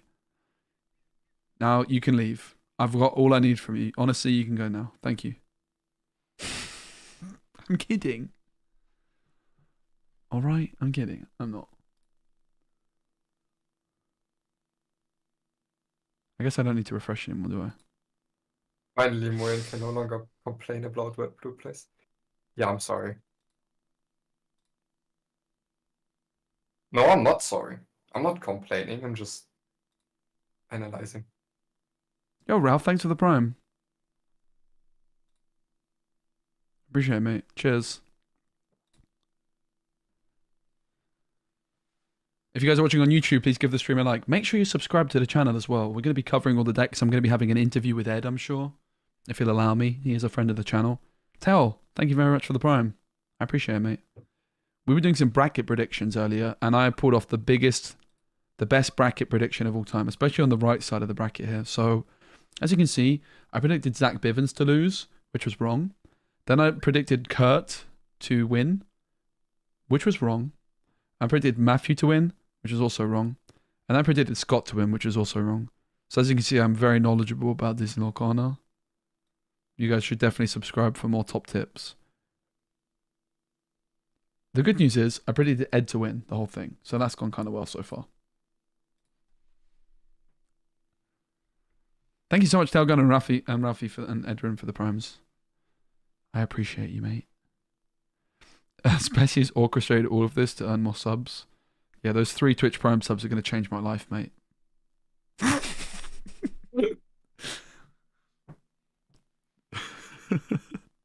extra dollars. An extra copy tomorrow. Is it $5? I think it's less than. It's like $4.50 still. About that small technical difficulties, we're going to go back into the match here in just a second. You won't have missed a thing. We're going to go back to where we were in the game. So as soon as my director's got that queued up, we'll go right in. Sounds like we're going in right now. So right back to where we were. We'll see if Scott was able to. So Brawl comes through on Hiram. The scores on doors is that Scott's ahead. Scott played rather controversially a line where he inked Flavisham and Tamatoa and went heavy questing, and then Ed got to 7 and B prepped the board. So Ed is behind in lore, which usually when you're playing against Ruby Sapphire for any other deck that would be doomed. But Ed's deck is not your traditional Ruby Sapphire. It's much more of a control heavy list. Yeah. And also imagine in this spot if you play a dime, the game ends, right? But there's no dime and Ed knows that. And Ed can really leverage that. Yeah. Yeah, it's open decklist and Scott's lack of dime That's a very interesting point. Ed plays 4 Lady Tremaines, which are also particularly good against. I got hiccups. Ruby Sapphire, he plays a rabbit. 4 ink still to go. Plays a fox. Bounces the rabbit. Draws a card. Isn't that fun? Hippity This hop. Maui played like 3 turns ago, still protecting for the Tremaine. Hasn't done anything else since it's hit the board. You could say that it was turning out to be a bad hair day.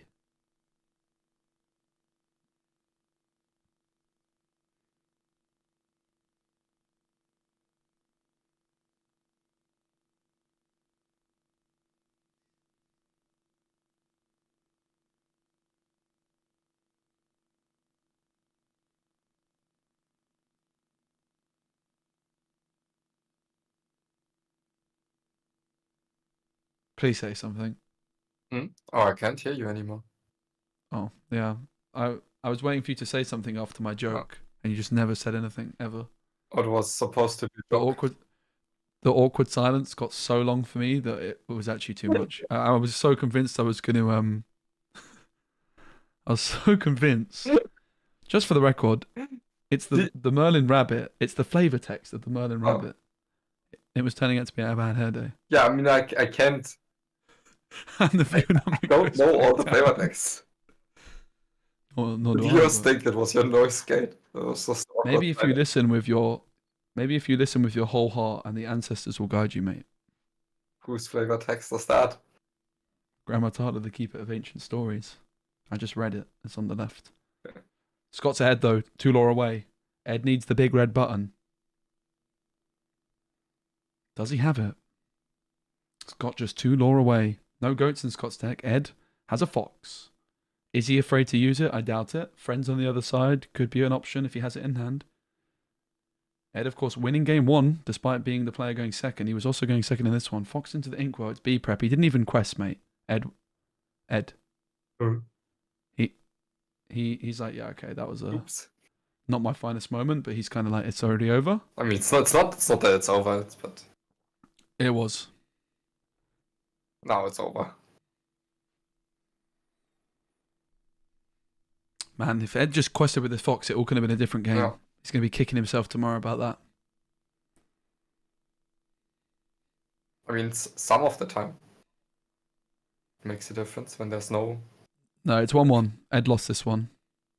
And Ed's been on the play, on the draw both times. So Ed has already overcome the disadvantage. So now it's a best of 3 where basically as if Ed is the higher seed. That's a nice way of looking at it. You know in tennis how you've got the server and then the returner? Mm-hmm. Ed is like broken serve. Yeah. He's like Djokovic, breaking serve, Maria Sharapova. Okay. And funnily enough, one of the players on this call is a very, very good table tennis player. He goes by the name of Joe Speci Curly. What? This guy. This guy plays table tennis as if he had a tennis racket in his hand. It's actually very accurate. Yeah. That was a very accurate description. And Moyen is the ultimate, like, you think he's just, okay, imagine like the ultimate FIFA tryhard with like, he's sat at home with he's got a sweatband on, he's got wristbands. That is Moyen at table tennis. He does like one of these. What? He likes like one of these. He like steps into it when he serves. Yeah. It's crazy, bro.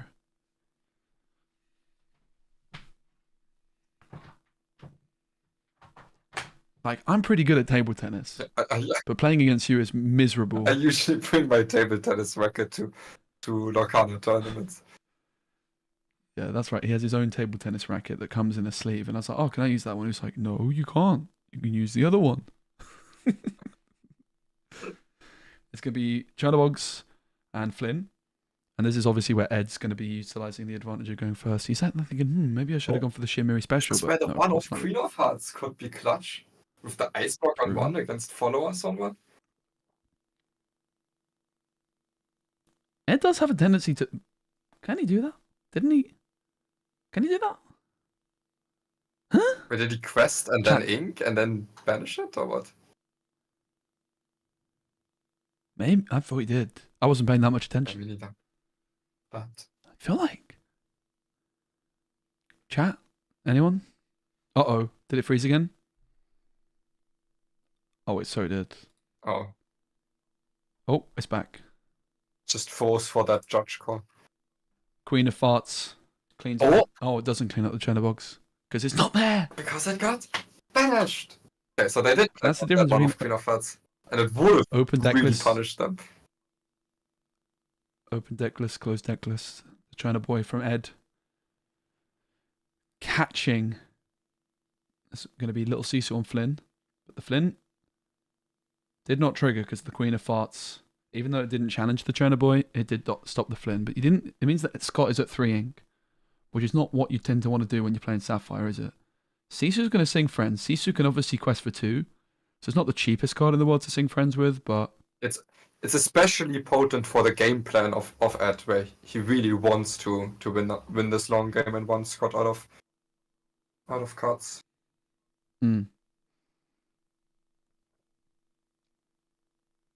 So, with help of the friends, Ed does have that brawl now in hand, which he's wanting to hold in case Scott plays that turn for Hiram Flavisham, the toy maker. Scott has not yet ramped. It's turn 3 and he's at 3 ink. It's turn 4 and he's at 3 ink. That's unheard of. Of course, he's about to go to 4. Does seem like it's going to be how far I'll go as the only option. Honestly, my favorite Disney movie experience so far, ever, has been when I watched Moana for the first time, and I realized that How Far I'll Go is actually a banger song, because I was like, oh my god, I know that from the card. Yeah, I love that It's such a banger song. Great card, I great was like, song, okay. GG's. Yeah. It's going to be the ice block. And that is another interesting decision here from Scott. He's looking to double ice block Sisu Brawl. Fair play. But still no ramp. Scott's on turn 4 and he's still at 4 ink. Yeah, so now they just need to top deck any inkable that they are fine inking. And then they can ink Maui, double ice block the gold. Have a lot of tempo and then go for the Alfargo. So, of course, some risk. Maybe you draw an uninkable, maybe you draw like a Tamator or Flavasham you really didn't want to ink, but Ko in the chat says Ed's good. Right, Ko in the chat clears it up and said Ed's good because he played the film first, then quested. It looks sus because he touched his ink when thinking on China Box trigger. Thanks for clearing that up, chat. Thanks, chat. What will we do without you? Brawl comes through on Sisu, denying a potential shift down the line. 1 ink for a good old-fashioned Diablo, the obedient Raven. Oh. He always was a stubborn old goat. So no rabbit was found when they decide to brawl the Sisu before it could even be shifted upon. It's Maui time. 2 ice blocks onto the goat means Maui only takes 2 damage. So this is the first game where maybe Ed is a little bit low on card draw. And now, even with just the Alfargo in hand, it could quickly turn into a lot more for Scott. Sisu did not have 3 attack mode, Julian. There was 2 ice blocks, 2 cards in hand. Plus, it was definitely 2. When you play the Brawl, it leaves your hand. Yeah, right? and then Brawl is not counted as a card in hand. That might be where the confusion's coming. And you don't need a valid target like the moment it is in your hand. You just play it, and then if it has less attack, that's completely fine. Yeah. So Maui's going to sing How Far I'll Go, which is definitely a strong combination. Maui, of course, can't quest. Must challenge if able, but it can sing, and then it's no longer able to challenge. When you have 3 cards in hand, Sisu would have 4 attack. With double ice block, it's on 2 attack. That's interesting. Decklist can be found in the official Discord. I wonder how they're presenting those images. Me too. Earlier, when someone posted or when someone just said that like Zan had posted the deck on the website, it got deleted immediately by mods. I imagine it might just be screenshots of the paper deck lists, like scanned paper deck lists. Because at the moment, Lorcana doesn't have like an official digital way of displaying deck lists, right? Which is something that would probably be handy to have. Because I think one thing that would love to see on these streams moving forwards is have like the deck list displayed on stream as the big Sisu comes through and cleans up the Diablo and the Flynn. Diablo, of course, drawing Ed a card for his trouble. Does he have that Tremaine? I think he might. Did he just pass? No Tremaine. It's a big Sisu. It's a Brawl. It's a B prep. Tremaine would have been cooking here, but Sisu's going to quest for 3, and Scott is on the board. Maybe they were already. I think they're now up to 4. And it's another pass back. Neither player plays a card. But guess what? It was turning out to be a bad hair day because the rabbit has entered the building. That's an incredible draw here. They made screenshots from the companion app. Interesting.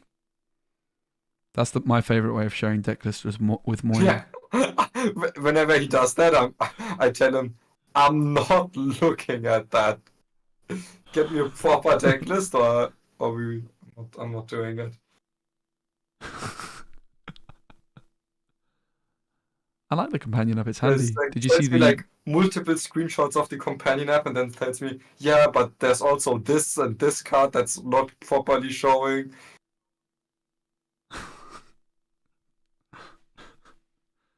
library and rabbit for Ed is a pretty good use of 7 ink.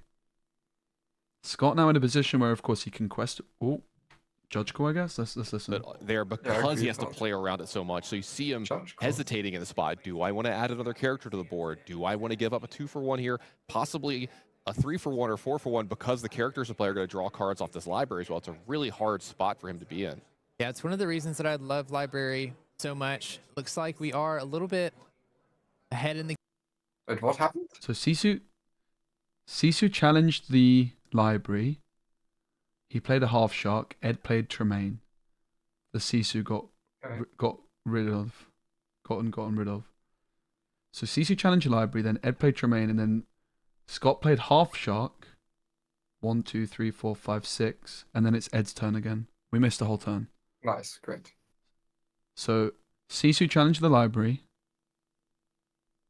Pass. Tremaine came down. A touch. Sisu gone. No. Scott played half shark. And now it's Ed's turn again.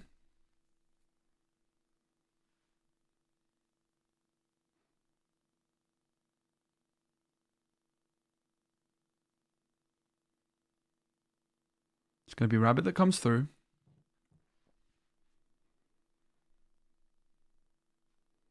Double Rabbit suddenly. Come on, you say it this time. It's a bad hair day. It was turning out to be a bad hair day. Interesting. Ed bounces the rabbit in the library because it was exerted, as opposed to the ready rabbit not in the library, which makes sense. It makes sense if don't you want don't want to exert any of your characters this turn. I think if you're exerting any of your characters, I would rather have multiple exerted characters and instead have it at the library instead of not having it at the library. So would you rather have a readied rabbit not at the library or an exerted rabbit at the library? If I'm questing with Tremaine, I would rather have an exerted rabbit at the library. So the only thing it's worse against, because like the Maui is trading something anyways, it's trading the Tremaine over the rabbit anyways. So it's only better against like some rush shenanigans with Maui or Vitalisphere. I think I don't care about that enough to give up the rabbit that is at the library.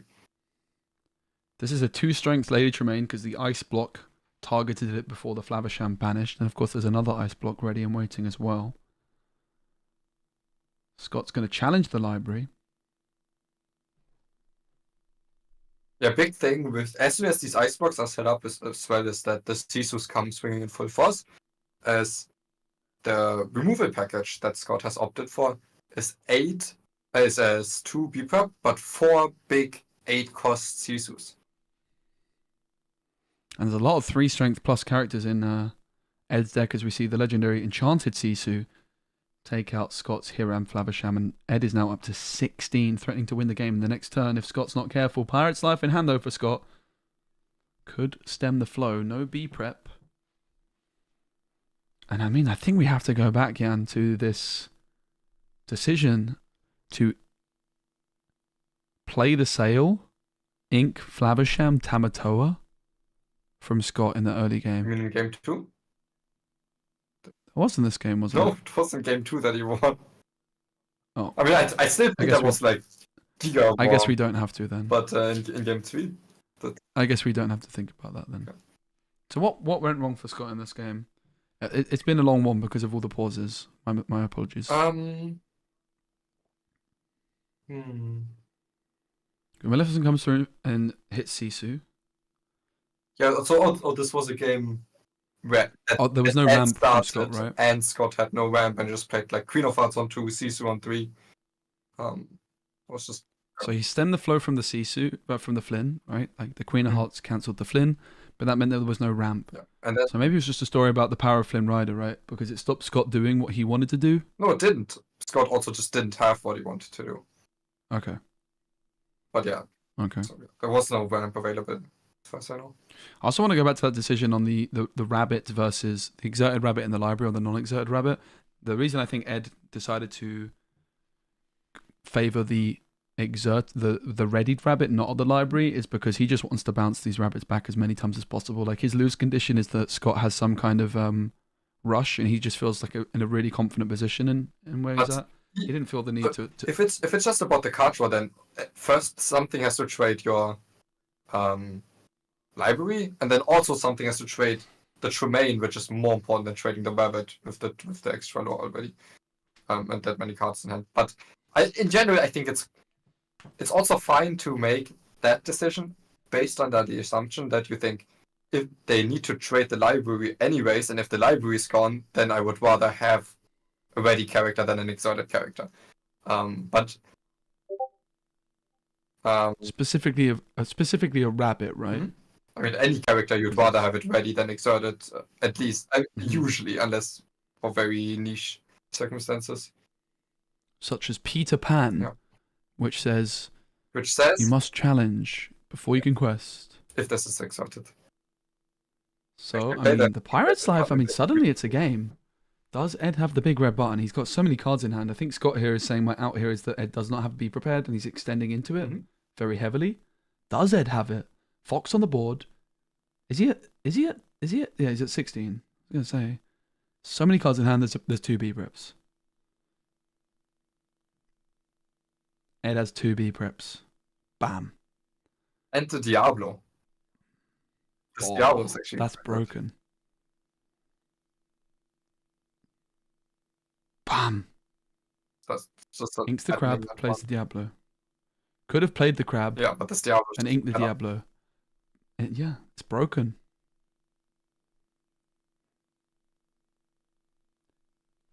When I'd been out for a night out when I was in Sweden the other night, and I came home and I saw that No I'm Not had put a tweet out about his Ruby Amethyst. He had 2 Olafs in it, and I rather, it was like not really. I didn't really say it in proper English. It was like lots of typos, but I basically said, "Can't imagine playing Olaf when Diablo exists." Would you be happy at playing an Olaf here over a crab? I rest my case.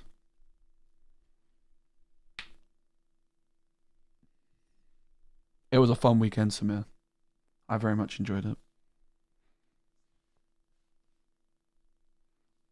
The highlight of that weekend for me, without doubt, and I will post it as a full video, is there was a kids tournament in Malmo, and I got to stream the final of the kids tournament, and it was so chaotic.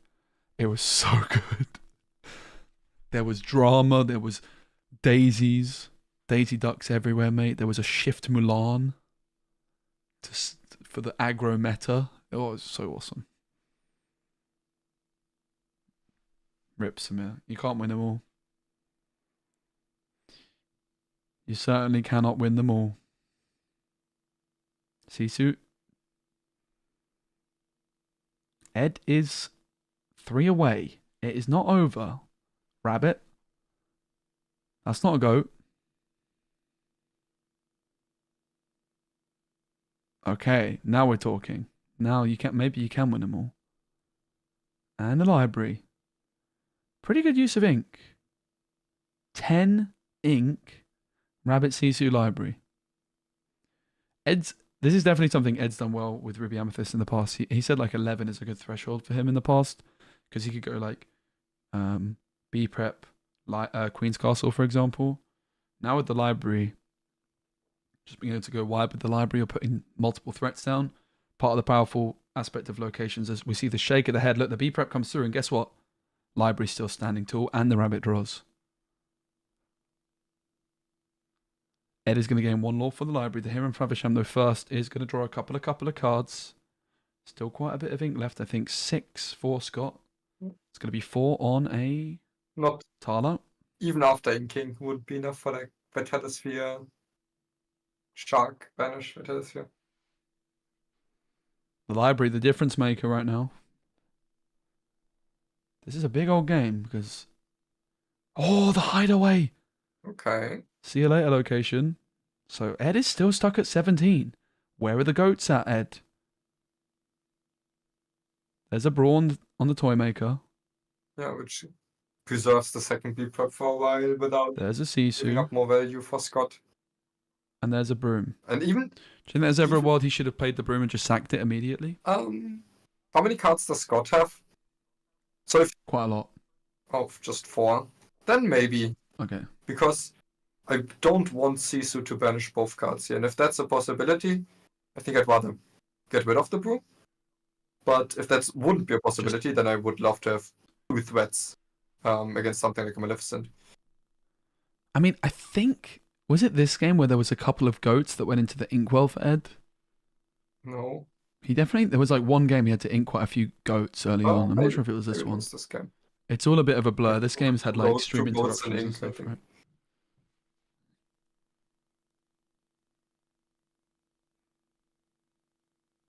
Sale's going to come through.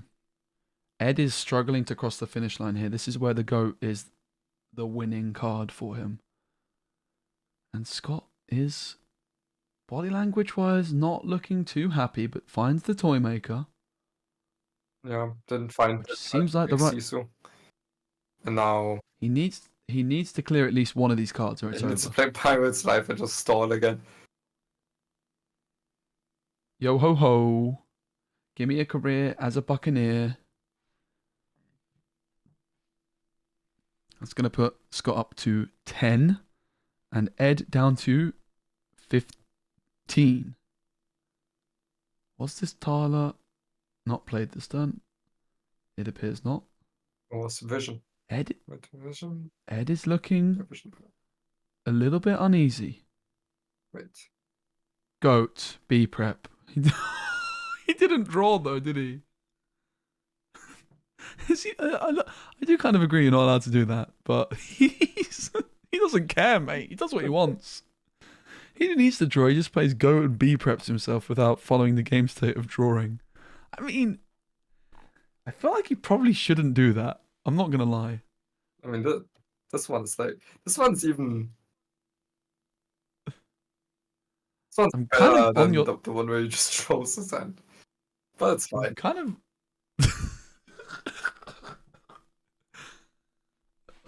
He didn't draw for turn. He didn't draw for turn. He's like, yup. Up. At least I don't think he drew for turn. And what was it? It was Goat. It was Quest Goat B prep. No card draw for turn. What a Chad, honestly. I mean, he's speedrunning the finals, so the stream doesn't die again. I just think that it's a risk to do such a thing, isn't it? I'm not really. It's just not. I mean, what happens if the judge? What happens if the judge is like, you can't do that? What if the judge turned out to have a bad hair day? Mm-hmm. Big shout out to all our judges working very hard. Ed has done it again, and he is 1 win away from being the first ever player to win 2 major Disney Lorcana events, and will solidify himself as the best player in the world right now. Would you agree with that, Ian? Can't comment.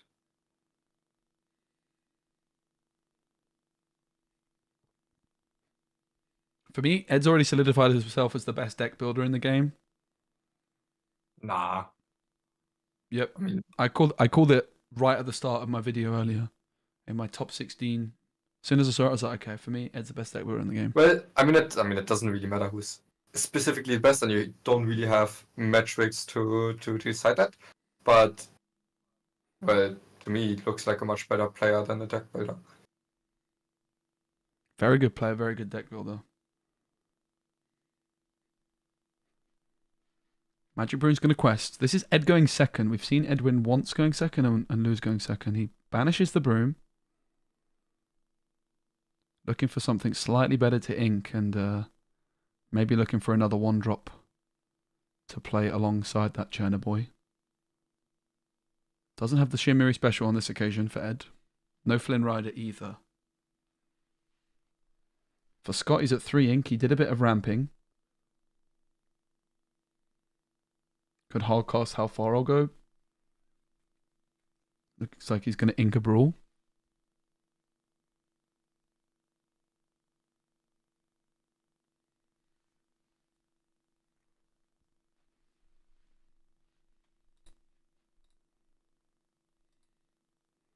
By the way, I so called it. When I look at my stream graph afterwards, there's going to be a massive spike when the stream went down. I so called it. Like doubled in viewers on Twitch. And it's gone back to normal. But we have, like nearly 1,000 people watching here, which is super awesome. So thanks everyone for being here. We appreciate the support. Yeah. I appreciate you guys supporting it, Speci. Go check out Podkana. Tag. The biggest Lorcana podcast in the world. There's like these 3 guys. There's one guy who's built like a fridge. There's this Irish guy who won a content creator set champs. And then there's Moyen who didn't even win a Mirabelle at that content creator set champs. Great, thanks. And I won one with red green.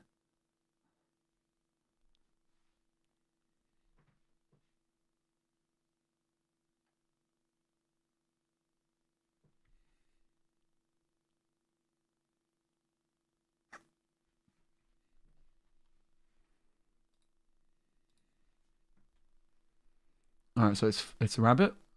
Well, both There's skills the are half shark. currently showing ads for me. Maybe you should subscribe. I am subscribed. You get no ads. You should have no ads then. Shinmiri just started playing Gwent, guys. That is a sign. The Shinmiri special. Whoa. You okay? Yeah. Alright. Bless you. Half shot getting a law for the how far I go. It's going to be 2 on vision. Oh. What's the Shinmiri? So Shinmiri is just a Gwent streamer. He literally just popped up in the bottom right saying he was online. And when I was playing Lorcana and he was watching back in set 1, he was like, so I guess your most aggressive line is a Lilo on turn 1 and then 2 more Lilos on turn 2. So with no Flynn opening, seems like Scott had some time to turbo wham to the shark. So actually, considering Scott went second, very, very reasonable start for them. No, Scott went first in this one. Oh, right, they lost last game. Okay, yeah, that makes more sense. Yeah. Still, they had a lot of time to set it up because of the Flynn missing. Yeah, it's always better.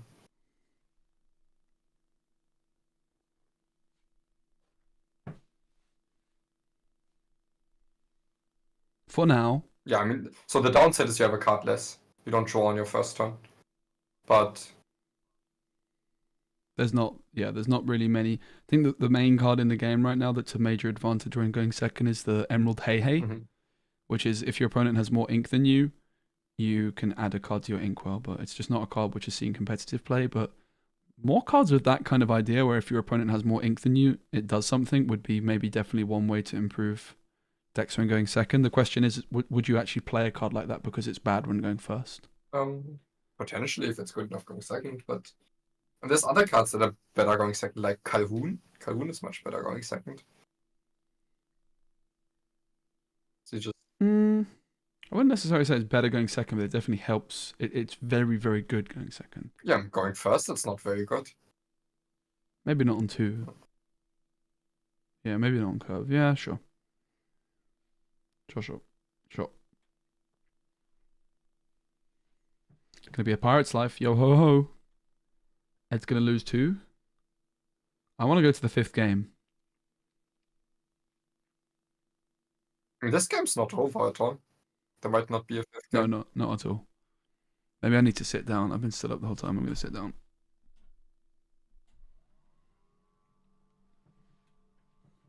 Oh, OP desk.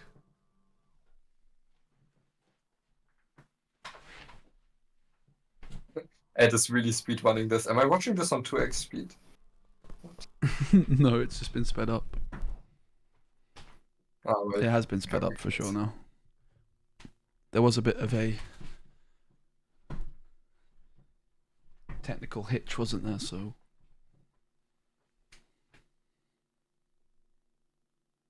oh, that feels good. After 10 hours of standing, I think sitting down was the best decision I made today. Have you been streaming? Actually, yeah.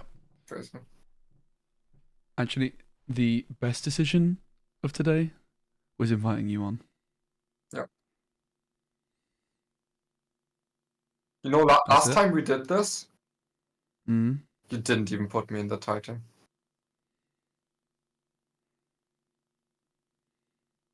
Well, look at you now. Yeah. Look at us. Who would have thought? Who would have thought? 2 Marvel snappers turned into. I don't want to be referred as that. You're the Marvel Snap Twitch Rivals champion. Come on, get the medal out. Put it on. Go on. Is it? Oh, it's been there the whole time. Yeah. Come on, put it on. Put it on. Though. I'm not putting it on. Come on. Okay. Guys, press 1 if you want him to put it on. I'm already doing it. I need to go find my Gwent Masters one.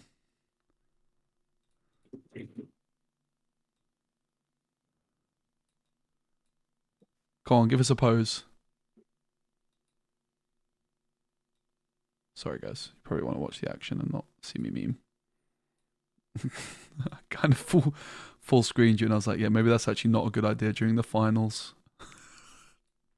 Sorry. I got a bit ahead of myself.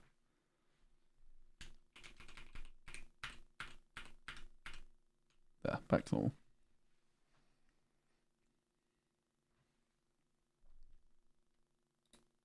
So it's another Tremaine Shield Maui. Second time it's been used this way. He's a meat shield.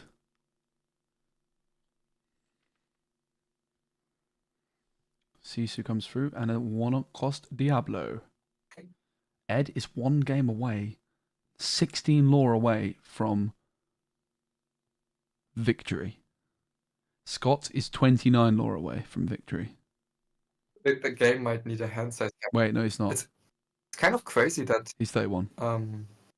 This game kind of like gets away with not having a board, like a character cap or a hand size cap. Does it even have a deck cap? No, it doesn't either. It does. It does? What is it? Yes, you have to be able to reasonably shuffle your deck with 2 hands. Yes, but it's not a. Because there's the Magic story, isn't there, where there wasn't any kind of cap and like these guys came in with the deck like on their 2 shoulders. Mm-hmm. It was like 1,000 cards or something more.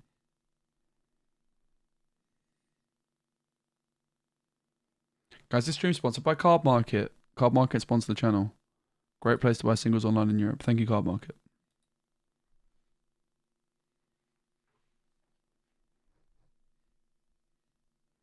Scott's at 10. Also, it's very late here, so I'm kind of flagging a bit. Not my finest commentary, this one. Good thing Moyen's very talkative. Mm-hmm. We're providing a lot of insight in this game, aren't we, mate? I actually have to wake up in like 5 hours. Damn. But, well, Scott's hand is, it looks high value because it's Prep Maleficent, but it doesn't provide lots of ways to fill out his ink going forward, unless that vision can really find like a Flava Charm or Tamatora Bling Bling. He banishes the broom immediately, Ed, spending 1 ink to draw a card. After seeing the draw of the rabbit. Bang. I mean, Ed is just the master of this massive hand with Ruby Amethyst enabled by the rabbits. He says, I don't need genies. Yeah, he's been proven right this tournament. I think the other thing that's really interesting, right, if you're looking to get into Disney Lorcana and you're looking for a budget-friendly deck, the one that Ed's playing right now is very affordable. No Mauis, no Elsa, no flipping genies, which are like 15 quid a pop. What are they? You've got 2 legendary Sisus. Maui and Sisu? There's no Maui. Right, no Maui. So if you want to play an even cheaper version, just don't play the enchanted Sisus. Yes, all the enchanted remains.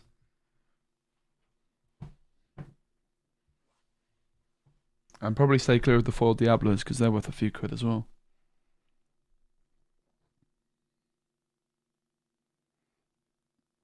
It's 10 lore to 4, and you would think, again, as a Ruby Sapphire player, that if you're ahead, you're going to win. But Scott with that no dime, and Ed with so many cards in hand, and just answering the Flavishams very efficiently with Brawl. I mean, Brawl still means that Flavisham draws 2 cards. But it is one of the best answers to Flavisham in the game, and that just shows you the power of the toy maker. Well, if you had to pick a card as the best card, draws 2 cards.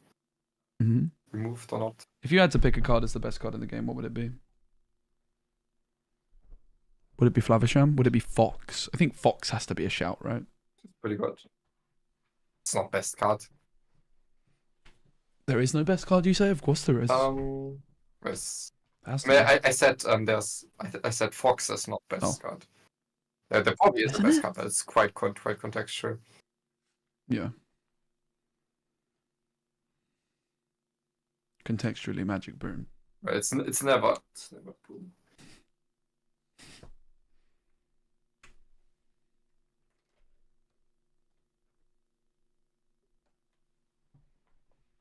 First Tremaine. Ed 7 away. One of my favorite plays is when you shift Tremaine and then you bounce both Tremaines back to hand. Damn, that is spicy. So shift Tremaine costs 4, right? So you can shift. That's very cool. The Imperious Queen. I hope you get a spot where that's the correct play. Because that doesn't happen that often, but it's a very cool play. Sisu questing for Scott. He's 4 lore away. Pirate's Life, of course, a threat. So Ed's going to want to keep him at 17. If you can at all help it. Might be easier said than done, though. Of course, this was Scott going first. Ed was the lower seed, but he won game 1 on the play.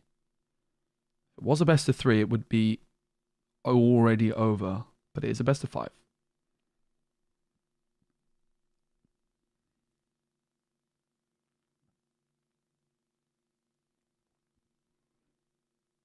Ed with a legendary Sisu in hand. Brawl Rabbit, Friends, another Brawl. Small Sisu Goat. Scott. Going to spend 4 ink on the Tala. Human Sisu and Shark are the options. You'd imagine it's the Shark, right? But what do I know about Ruby Sapphire? Not too much. The Sisu could come down this turn and answer a Chernobox. And the wider that Scott can go at this moment in time, the better, because he is really close to 20. But the Shark is a bigger boy. And the Shark plus like some actions, right? Can also help you trickle across the line to 20. What are you taking? The Sisu or the Shark here? Why is he holding his cards upside down? Why not? Good question. He takes the Sisu. It's going to be a ice block on the Cherna boy and the Sisu. And right now Scott is threatening to win the game in the next turn. So Ed's got to do something about it. He does have the big red button in hand, so it's not going to be game over. But does Ed have... I think he has a big red button in hand. Actually, he doesn't. I take that back. Sorry. No beep upside down. That's why he's always drawing cards upside down. It's going to be Friends. Oh, there it is. Never in doubt. Zack, get some extra draw before the forced. It's not forced. Well, it's not only extra draw, but it was draw into the B prep in this occasion. He didn't have it until the friends. I guess Rabbit B prep would have also been fine because he has enough ink for that, I believe. 1, 2, 3, 4, 5, 6, 7, 8, 9, 10. Yeah, if he inks, you could have gone Rabbit ink B prep off the top. But obviously, this is cleaner. Terrain quests. I think I know what's coming. And Scott's, despite being so close, this B prep is big for Ed. Scott's hand, I mean, this hand not is bad, the hand that Scott currently possesses is very beatable with a few bad draws from Scott off the top. Otherwise, you can probably still overwhelm him. Goes for the rabbit. Might be B prepping his own rabbit here. Another or not possible play was to just. But you also don't need to be prepped this at all, right? Seems like that's what Ed decides to. I mean, I guess Really fascinating. How many Pirates' lives are left? Maybe one. Maybe none. I don't know. Because that matters a lot. If them going to 18 is somewhat manageable if the Pirates' lives are gone. Shift Sisu is a big one, of course. With 4 big Sisus being played by Scott. Fox is going to rush in, bouncing the rabbit back. Ed draws another card, and the Fox will rush in to take out Sisu, which means that Scott can only quest for 2. Brawl on the little Sisu. That's going to deny the shift threat, because Shift Sisu could quest for 3, Tala for 1, which would also be an opportunity for Ed to lose the game this turn, but he has answered both the big and the little Sisu. And all of that while setting up a board, while keeping the B prep for something that he actually cannot deal with otherwise. So yeah, this definitely didn't require a B prep. This was much, much better. Still playing around both Shift Sisu and Pirate's Life. The toy maker off the top. The best, but not great to off the It looked just like he was just running out of cards. That's when the toy maker appears and draws a Tipo and the Vitalisphere. Yeah, not ideal. And this Flavisham can be taken out by the legendary Sisu, of course. Tala never going to challenge at this point. Scott is the aggressor and is going to quest for 1 up to 17. At least I think up to 17. Actually got hasn't been updated. With these draws. So it actually got so bad. Tipo, Mom, look at me. I'm still growing. I think I'm still growing. Tipo, trigger, not taken. Vitalisphere will be played. And it's back on over to Ed, who has the Sisu to clear both the Toymaker and the Tipo. Mom, do not look at Tipo. He is no longer growing. This is the final. 2-1 to Ed in a best of 5. If Ed wins this, he is the champion. If Scott wins it, we go to game 5. Library comes down for Ed, who has all the advantage in terms of cards. Broom into the library for 1. So 4 ink spent so far. Sisu into the ink. And it's the big Sisu. The Broom gets banished and draws Ed 2 cards. Absurd. Ed spent 2 ink just now to draw 2 cards. He challenges with Tremaine and Quest of Crab. What? Okay, because he wants the crab on the board. If he challenges the crab, crab's banished. So Ed here sacrifices 1 lore, but has a crab on the board instead. It's completely reasonable to set up a better board when you're... Because it's also how much lore does Ed have? If this is the difference between 6 and 7, it's completely reasonable. If this was the difference between like 14 and 15, it would be a different story. That Broom was just played, so was unable to quest. It's going to be a B prep, but Scott doesn't look too happy about it, and Ed is going to pick up his cards. He's got millions of cards left in hand. It's been you see the power of Amethyst, right? Sapphire's got all the ink, but Amethyst has all the card draw, which means eventually, if you've got enough card draw, and you deny your opponent's card draw with the Brawls and the Sisus, Ed's got an abundance of ink because he's just been able to ink 1 card per turn consistently because he has so many cards in hand. And it's back on over to Ed. 1 lore game for the library. And now that Ed might be winning. Yeah, Scott has Maleficent and Vitalisphere. even a Tamator, but because Ed also, he doesn't just have the card advantage, he gained so much tempo to force Scott to remove that also he bought another turn for the library. And now again he can flood the board and require multiple. Oh my days. I want to see the third library. Look at Scott. He did not like seeing that other library come down. Oh, please give me the third library. Oh my god. I'm going to call this one the Edmund Chew line, whose name I probably butchered. Triple library in one turn. It's the new Shin Miri line. Yeah, this is a lot to deal with, but Scott doesn't need to remove everything, right? If needs to stick something for Lorne.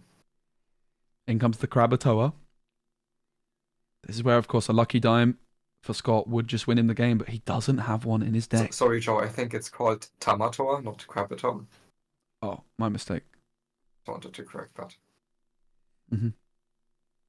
Since when did you call me Joe, by the way? I don't know. Mom, look at me. I think I'm still growing. It's going to ink a card. What was it that got secretly inked? 3 lore gain for library. It's pretty good. Not sure. Ed's going to quest. And now it's time for that B prep, perhaps. Heck yeah. See you later, Tamatoa. Mom, you are no longer growing. 1 card drawn for the rabbit, 1 card drawn for the rabbit in the library. This is absurd from Ed. This is the power of Edmund's deck building. This is the power of the Ed. Insane player, insane deck builder. And I think he's about to do it. This would be an incredible final, beating Ruby Sapphire twice while going second. Really won. But it is the only time he went first. For specifically a deck that can't end games. And Scott's red-blue is built in a way where it can't really end games against red-purple. No, but we also saw Ed earlier beating R&B, who was playing Sapphire Amethyst, which is basically a deck saying, I'm going to win Amethyst Mirrors. And we just about saw Ed beat Zan. I think that was the one that could have been the banana skin.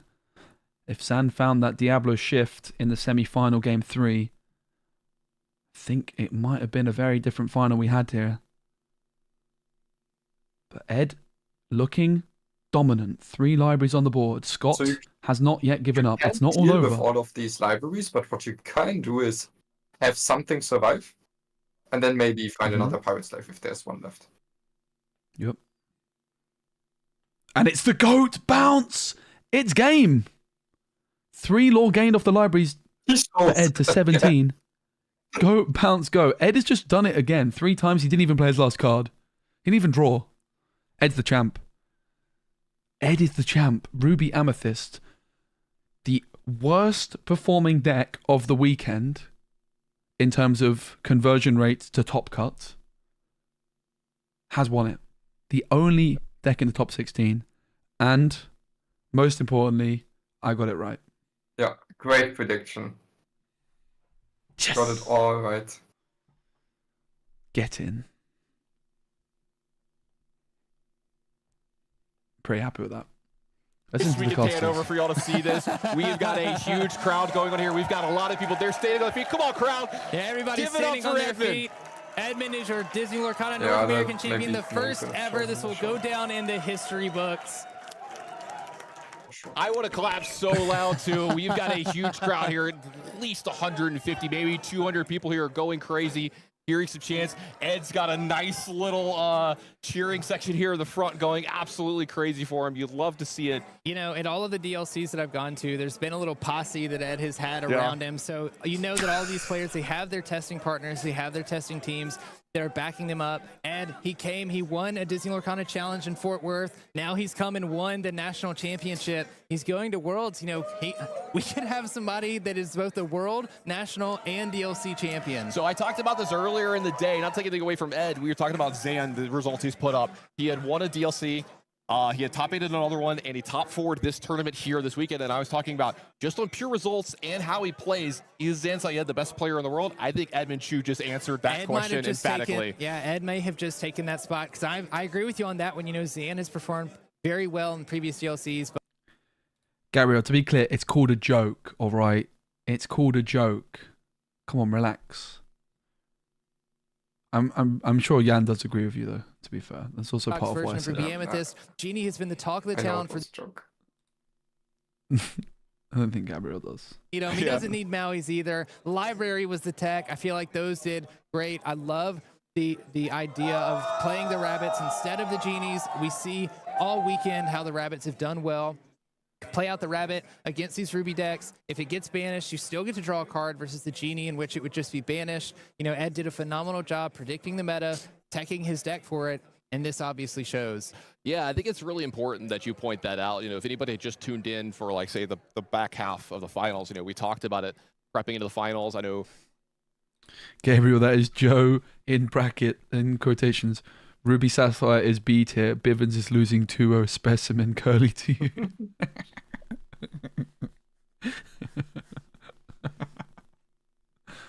The red blue deck, probably the most played deck. I was thinking 21%. Oh dear. Yo, Reese, what's up, man? How you good?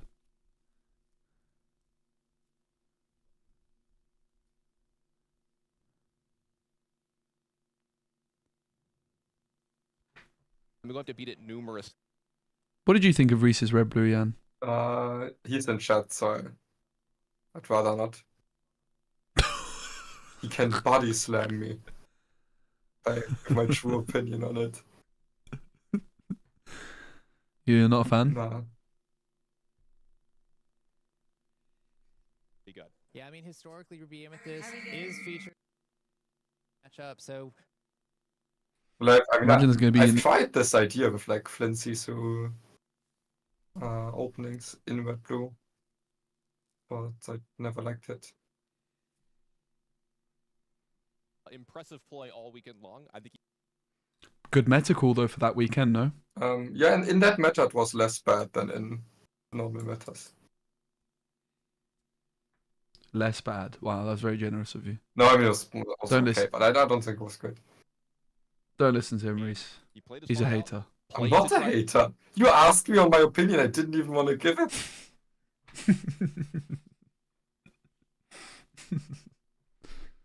Finals at the NA Championship, not too shabby as well. no, not too shabby at all. Definitely something that you're.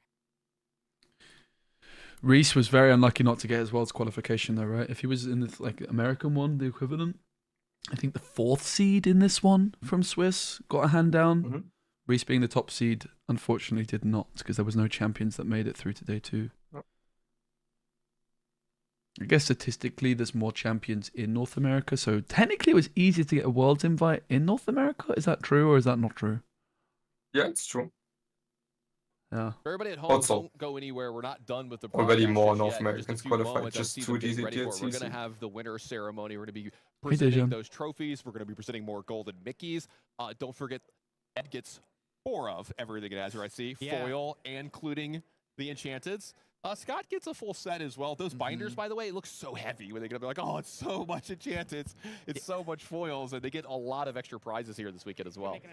The Enchanteds, especially for the Azurite set, are very beautiful. They have that theme of the like pirate map theme, so it's very very thematic for the Azurite Sea here. But yeah, there's a lot of prizing to be giving out. I think this is. I don't know if this is Ed's.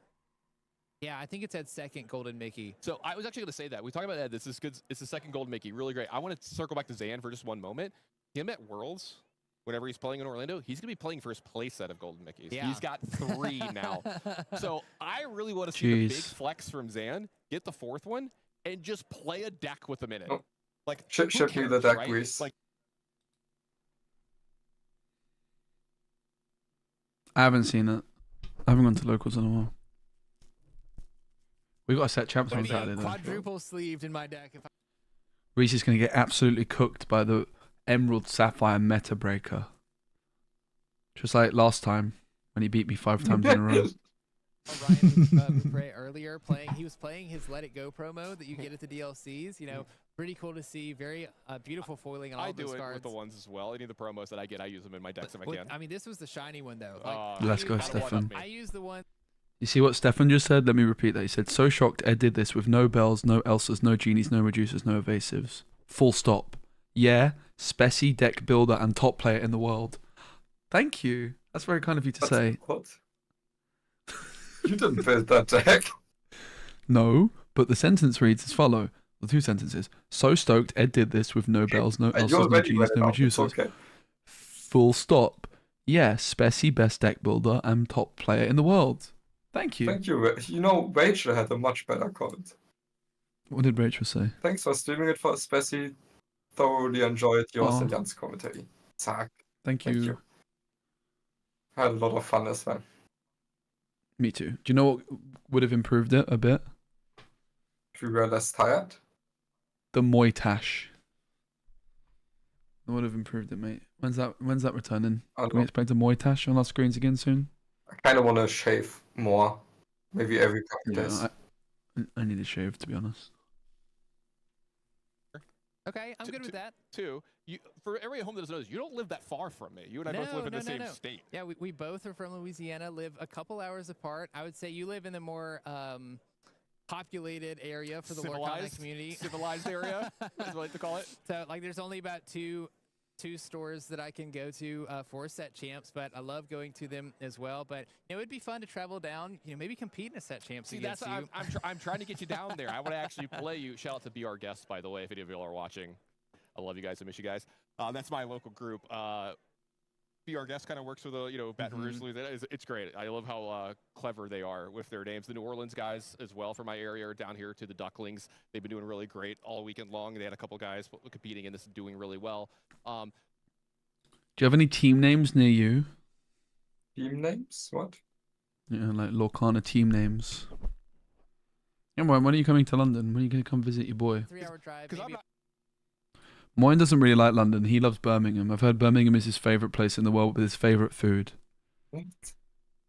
Well, Birmingham has a good mini golf place at the mall. What about the food? What was your question? Okay, let's not talk about the food. But what was your question about teams in Europe? Is there like any team, like Disney Lorcana teams in your area? Oh, in my area? I don't know. Mine is on the 18th. I have two. Not really. There's some French Lorcana teams. For store champs, to be honest with you. So that was the other thing. Inkless? Yeah. I was gonna put you on the spot. I guess Swedish. What you playing? Well, that's a hard one. If I'm playing tomorrow, I'm playing something that beats aggro, because I know there's a ton of aggro in my store. A lot of people like those Daisy Ducks. There's the interviews, they're not even really talking about. Yeah, they're just stalling. It's fine. It's not easy to do. No, I'm not blaming them. I'm just saying. I personally don't. I thought maybe we were talking about this event or something. Okay, I think I need to go to sleep. Sure. Thanks for coming down. Yeah, thanks. Guys, go follow Podcana. And where can people find your coaching? If you want to get coached by the Moistache. My Twitter is Moyen_HS, and you can DM me there. Or what is it? Twitter.com HTTPS Twitter.com/Moyen_HS or X.com. Why _HS? That's a bit old, bro. That's like me still being called Specimen Gwent. It's on the to-do list. This Twitch channel used to be called Specimen Gwent. Yeah. Good times. Yeah, the proper name's already taken. But okay, I had a lot of fun watching. Thanks, me too. And good night. Bye-bye. Good night, mate. Tschüsseldorf. Tschüssi. Yeah. Tschüssi, Tschüsseldorf. Say it back. Tschüssi, Tschüsseldorf. Bye, mate. Tschüssi is like, oops, wrong one. It's like a bye in German. And Düsseldorf is a place, right? So you have to say, Tschüsseldorf. Tschüssi. Like a little cutesy voice. I've seen their little one walking around with Aaron, So his wife cute. as well, all weekend. Yeah. Very, very beautiful little girl. We have our award ceremony But happening in about 2 that being said, minutes. sorry, I completely lost train of thought there Sure. listening to Rebecca. Well, yeah, we just hear Rebecca saying the ceremony's gonna start in just a minute. And like, I think you make a good point here about family. Like, we have a lot of people bringing their families, but also, like, I consider this community an extended family of mine. Oh, and everybody absolutely. here. One of the things that I love about the Disney Lorcana community, I've seen it across the socials this weekend, is you have different players, they're on different teams, they're theoretically competing against each other. This is a 1v1 card game. Like, you have these teams of people that play together, but at the end of the day, one person wins. The funny thing though is like when people found out who made it into the top 16, everybody was hugging each other. Like everybody was happy for the other person. Thanks for hanging out. Appreciate you. Thanks for the subs too. Test together. They play this game together. This is such a big community that everyone just wants to see everyone else succeed. It's something unlike anything else that I've seen. One of the things that makes this Lorcana community so special. Yeah. Did you see Zach Bivens' reaction to making top 8 to finally break? Me and my group went for food with Moyen, but no, it's a meme. It's not from a Lorcana tournament. It was like for a One Piece tournament, I think he was at, and he had like maybe you were there in One Piece tournament. I just remember he was just moaning about like he was like, I wanted some not fried food, and then I ordered this stuff, and it was fried when I thought it was a curry or something like that. Those classic Moyen getting mad. Which always makes me laugh. The best story is the E line in Seattle, mate. Me and Moyen had to get this bus line, and it was pretty sketchy. Yo, GG, Irelia, what's up? I feel like I recognize that name. Do I not recognize that name? I do. I thought I did. Good to see you, mate. Hope you're well. I'm your biggest fan. Dan was in there. Zach was. You know, both of them unable to find their invite there, but coming to North America, got that second chance here, was able to find it as well. Getting back into One Piece. I recorded a video playing One Piece for the first time recently. Starting in Atlanta, coming all the way here, these players have been playing for forever across multiple sets. It's hard to imagine it, right, too? Like when we all met each other for the first time in Atlanta. Yeah. That's not how you pronounce it, boss. Let me try again. Gigiarea. Giria. Bruv, trying to ask me to pronounce something correctly is not going to happen. I'm the man that got to announce the new Disney Lorcana set and mispronounced it. You know? Like, it's a Naruto name? Yeah, I'm not into that. Oops, that was loud. That's why I don't know it. But yeah, I'm the man that got to announce set 7 and mispronounced it. So you know, a lot of the people that work don't take it personally, like mate. Myself, Rebecca, Liam as well. You know, we were making content for Disney Lorcana, still are, and we were just happy to be involved in some way. And luckily, the community in Ravensburger specifically was patient enough and believed in us to come to this part and provide you guys with hopefully coverage that you enjoyed. So have to give shouts out to Ravensburger. Good job. Have to give shouts out to the community for the awesome and positive feedback that you guys have been giving us throughout this whole season. I mean, they're why we do this, right? We do this for you. Absolutely. Yeah, I mean, this game brings people together. It's just a huge community building thing. My life would look completely different without it. Yeah, my life would look a lot different. I'd be way more bored. I'll tell you that right now. I've been putting in a lot of time playing as much Lorcana as I can, learning the meta game, getting ready for these events, because like that's another thing that, you know, we have to prepare for these events as well. Yep. You know, we're playing a ton in our free time. You know, we'll message each other about and talk about stuff beforehand, like what do you think? You know, I'll listen to, you know, some podcasts, take in some YouTube videos and things that these players are doing. And I'm like, oh man, I'm not sure I agree with that, or that seems really great. It sounds like we're ready for the ceremony. Hello, Illumineers. I'm Rebecca. I hope you've all had a wonderful weekend. Yay, Rebecca. Rebecca's awesome. Who got to meet Mickey yesterday? So glad he could join us. A beautiful venue, wonderful event, and it's just been an incredible celebration of this game that we all know and love. And what better way to end this weekend than giving these awards to our top players of not just this weekend, but of an entire season of Disney Lorcana Challenge. I have met Rebecca in Seattle. I got to hang out with her quite a bit. I got to hang out with her son a bunch. Let's go ahead and invite He to was the my best stage buddy for the from weekend. Ravensburger, the co-creators of Disney Lorcana, Steve Warner and Ryan Miller. I have this playmat. Hello, everybody. Thank you so much for coming out. It's so nice to see you all. It's been a lot of fun. I know we've been playing Pack Rush and all sorts of stuff over there all weekend, and so it's really nice to come out. I did want to say, I've said this to a few of you that have been over there with me, that we made a pretty great game, Steve and I. But what makes it amazing is the community, you guys. So I want to say I'm so grateful for you all for being a part of the best community I have ever been a part of in my 25 years in this industry. So thank you guys. Let's go. Ryan Miller's super awesome. He's been really, really kind to me when I've met him. A couple of specific thank yous. Let's hear it for our judges. Hell yeah. Let's hear it for them.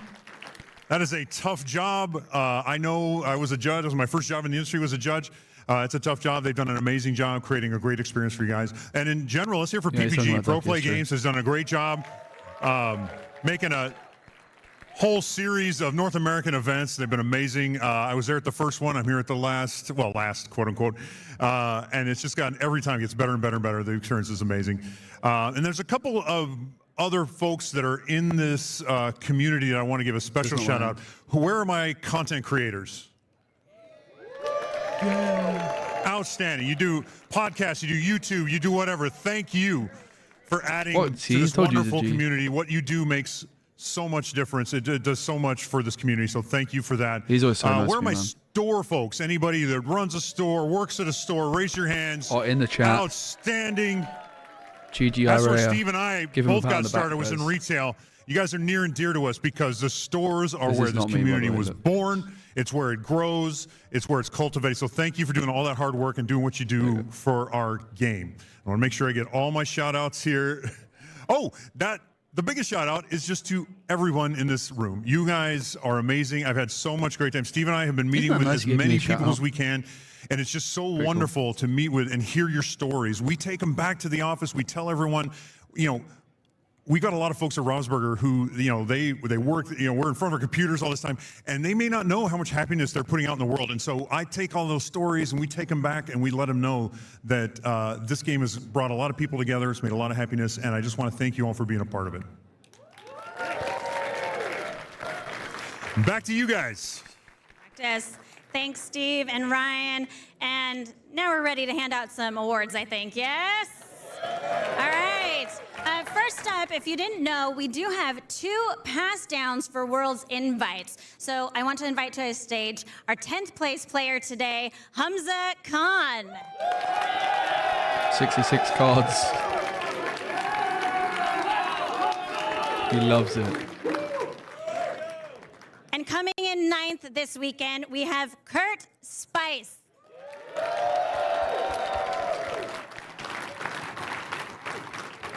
That was a good high five. Congratulations to both of you, and we will see you at Worlds, at Walt Disney World.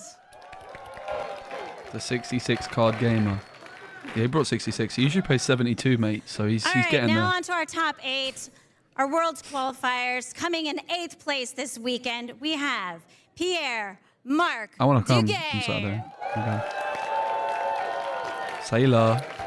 Content creator alert. Happy for him. Coming in 7th, we have Zach Bivens. Yeah, Bivens.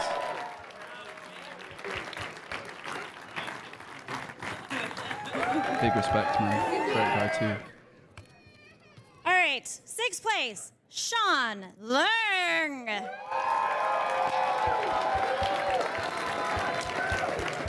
Haven't had the pleasure of meeting Sean, I don't believe.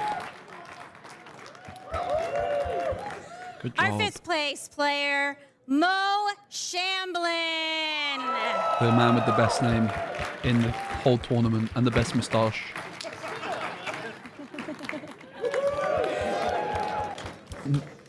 And now we're getting to our top 4. Not only qualified for Worlds, but also earning themselves a golden Mickey. We have coming in 4th place, Patrick Cote. Please welcome him to the stage. Another Emerald Steel connoisseur. Amethyst Steel connoisseur. Patrick, congratulations. How do you feel that all of your preparation helped you get to this point today? It was great. A bit last minute though, because I was thinking about coming with red, blue, or red, purple. But at the end of the day, I did try a bit of purple steel. A shout out to JDRR that kind of worked a lot to tune this deck. And then I had a very good run training locally, so I just did, okay, let's try it out and have some fun, because the deck is just so fun. JDRR loves his Amethyst Steel. You had lots of fun and it worked out well for you. Go get that golden Mickey.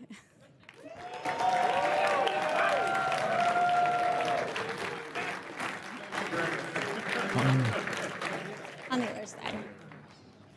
Next, coming in 3rd this weekend, we have Zan Syed.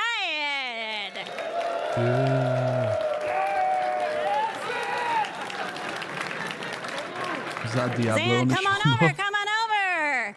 Look at this little Diablo hanging out with you. I love this. Zan, you've been on this stage a couple times, but besides those moments, when you think back on your Lorcana journey, what special moments really stand out to you? Shifting Diablo on turn 2. Congratulations. Go get that third golden Mickey of yours.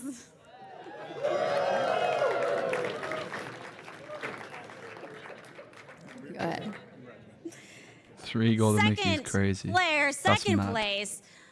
Man, you guys, that final match was something. It was something. Played so well this weekend. Let's welcome to the stage Scott Markison.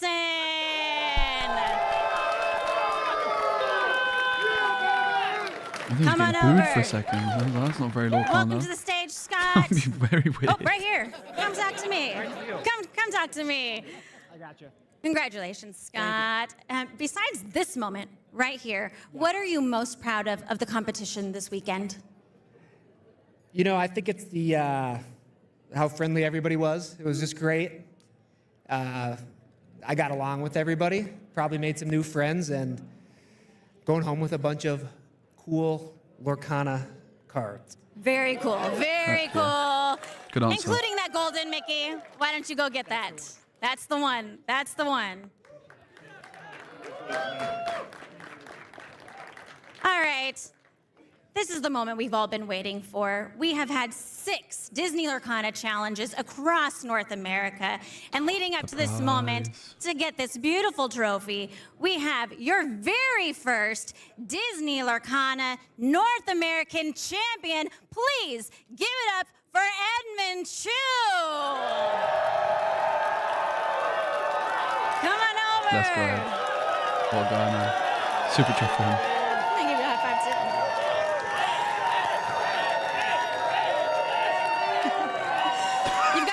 You got some friends here. You've got a whole crew. I love it. That was a nice outfit. Tell us how you felt in that moment when you had that win. That game was pretty close, honestly. Like, he was at 17 lore, and I had to kind of pick it up, right? So I did my, signature triple location play. And yeah, it turned out to work out for me. He didn't have the answers to those cards, and picked up the win. Yeah, I remember those Queen's Castles from before. Would you say that was the most pivotal moment for you this weekend, or was there something else that stands out to you that brought you to this point? I've honestly never played Library until yesterday, and I got that idea from Friday at the LCQ. I saw a lot of people play that card, and I was like, wow, that card's pretty good. So, I have to give some props to the LCQers for that one. Amazing. That's so sick, man. Well, congratulations. The last That's thing cold. is there anyone that you would like to thank? Oh yeah, of course. My team Tianhu. Woo! Yeah. And SLTC, and I'm really happy my girlfriend Emily was able to come today. She wasn't at Dallas, but it was nice to win in front of her. Well, congratulations. Why don't you head on over there, get those beautiful prizes. Let's hear it for Ed. And thank you all for an amazing first season of the Disney Lorcana. Let's go, Ed. Good job, mate. The EduLine free libraries. Heck yeah. All right, guys. Thank you so much for hanging out and supporting the stream. I very much appreciate it. I hope you had fun. I very much did. Looking forward to Worlds. I hope I'll be there. Let's raid someone that's also watching Lorcana. I mean, is he going to continue some games? Yeah, okay. We're going to raid JD. He's already started, mate. He's not messing about. Let's raid JD. See you Saturday, mate. You take care. Raid. I need to buy my ticket still, but I can do that tomorrow. I've got a chill day. Alright guys, look out for the Lorcana content coming tomorrow. Like, I've got a video coming on online client. I'm sure I'll have a little chat with Ed soon as well on the channel. So look out for that. Thanks guys, and have a lovely rest of your day.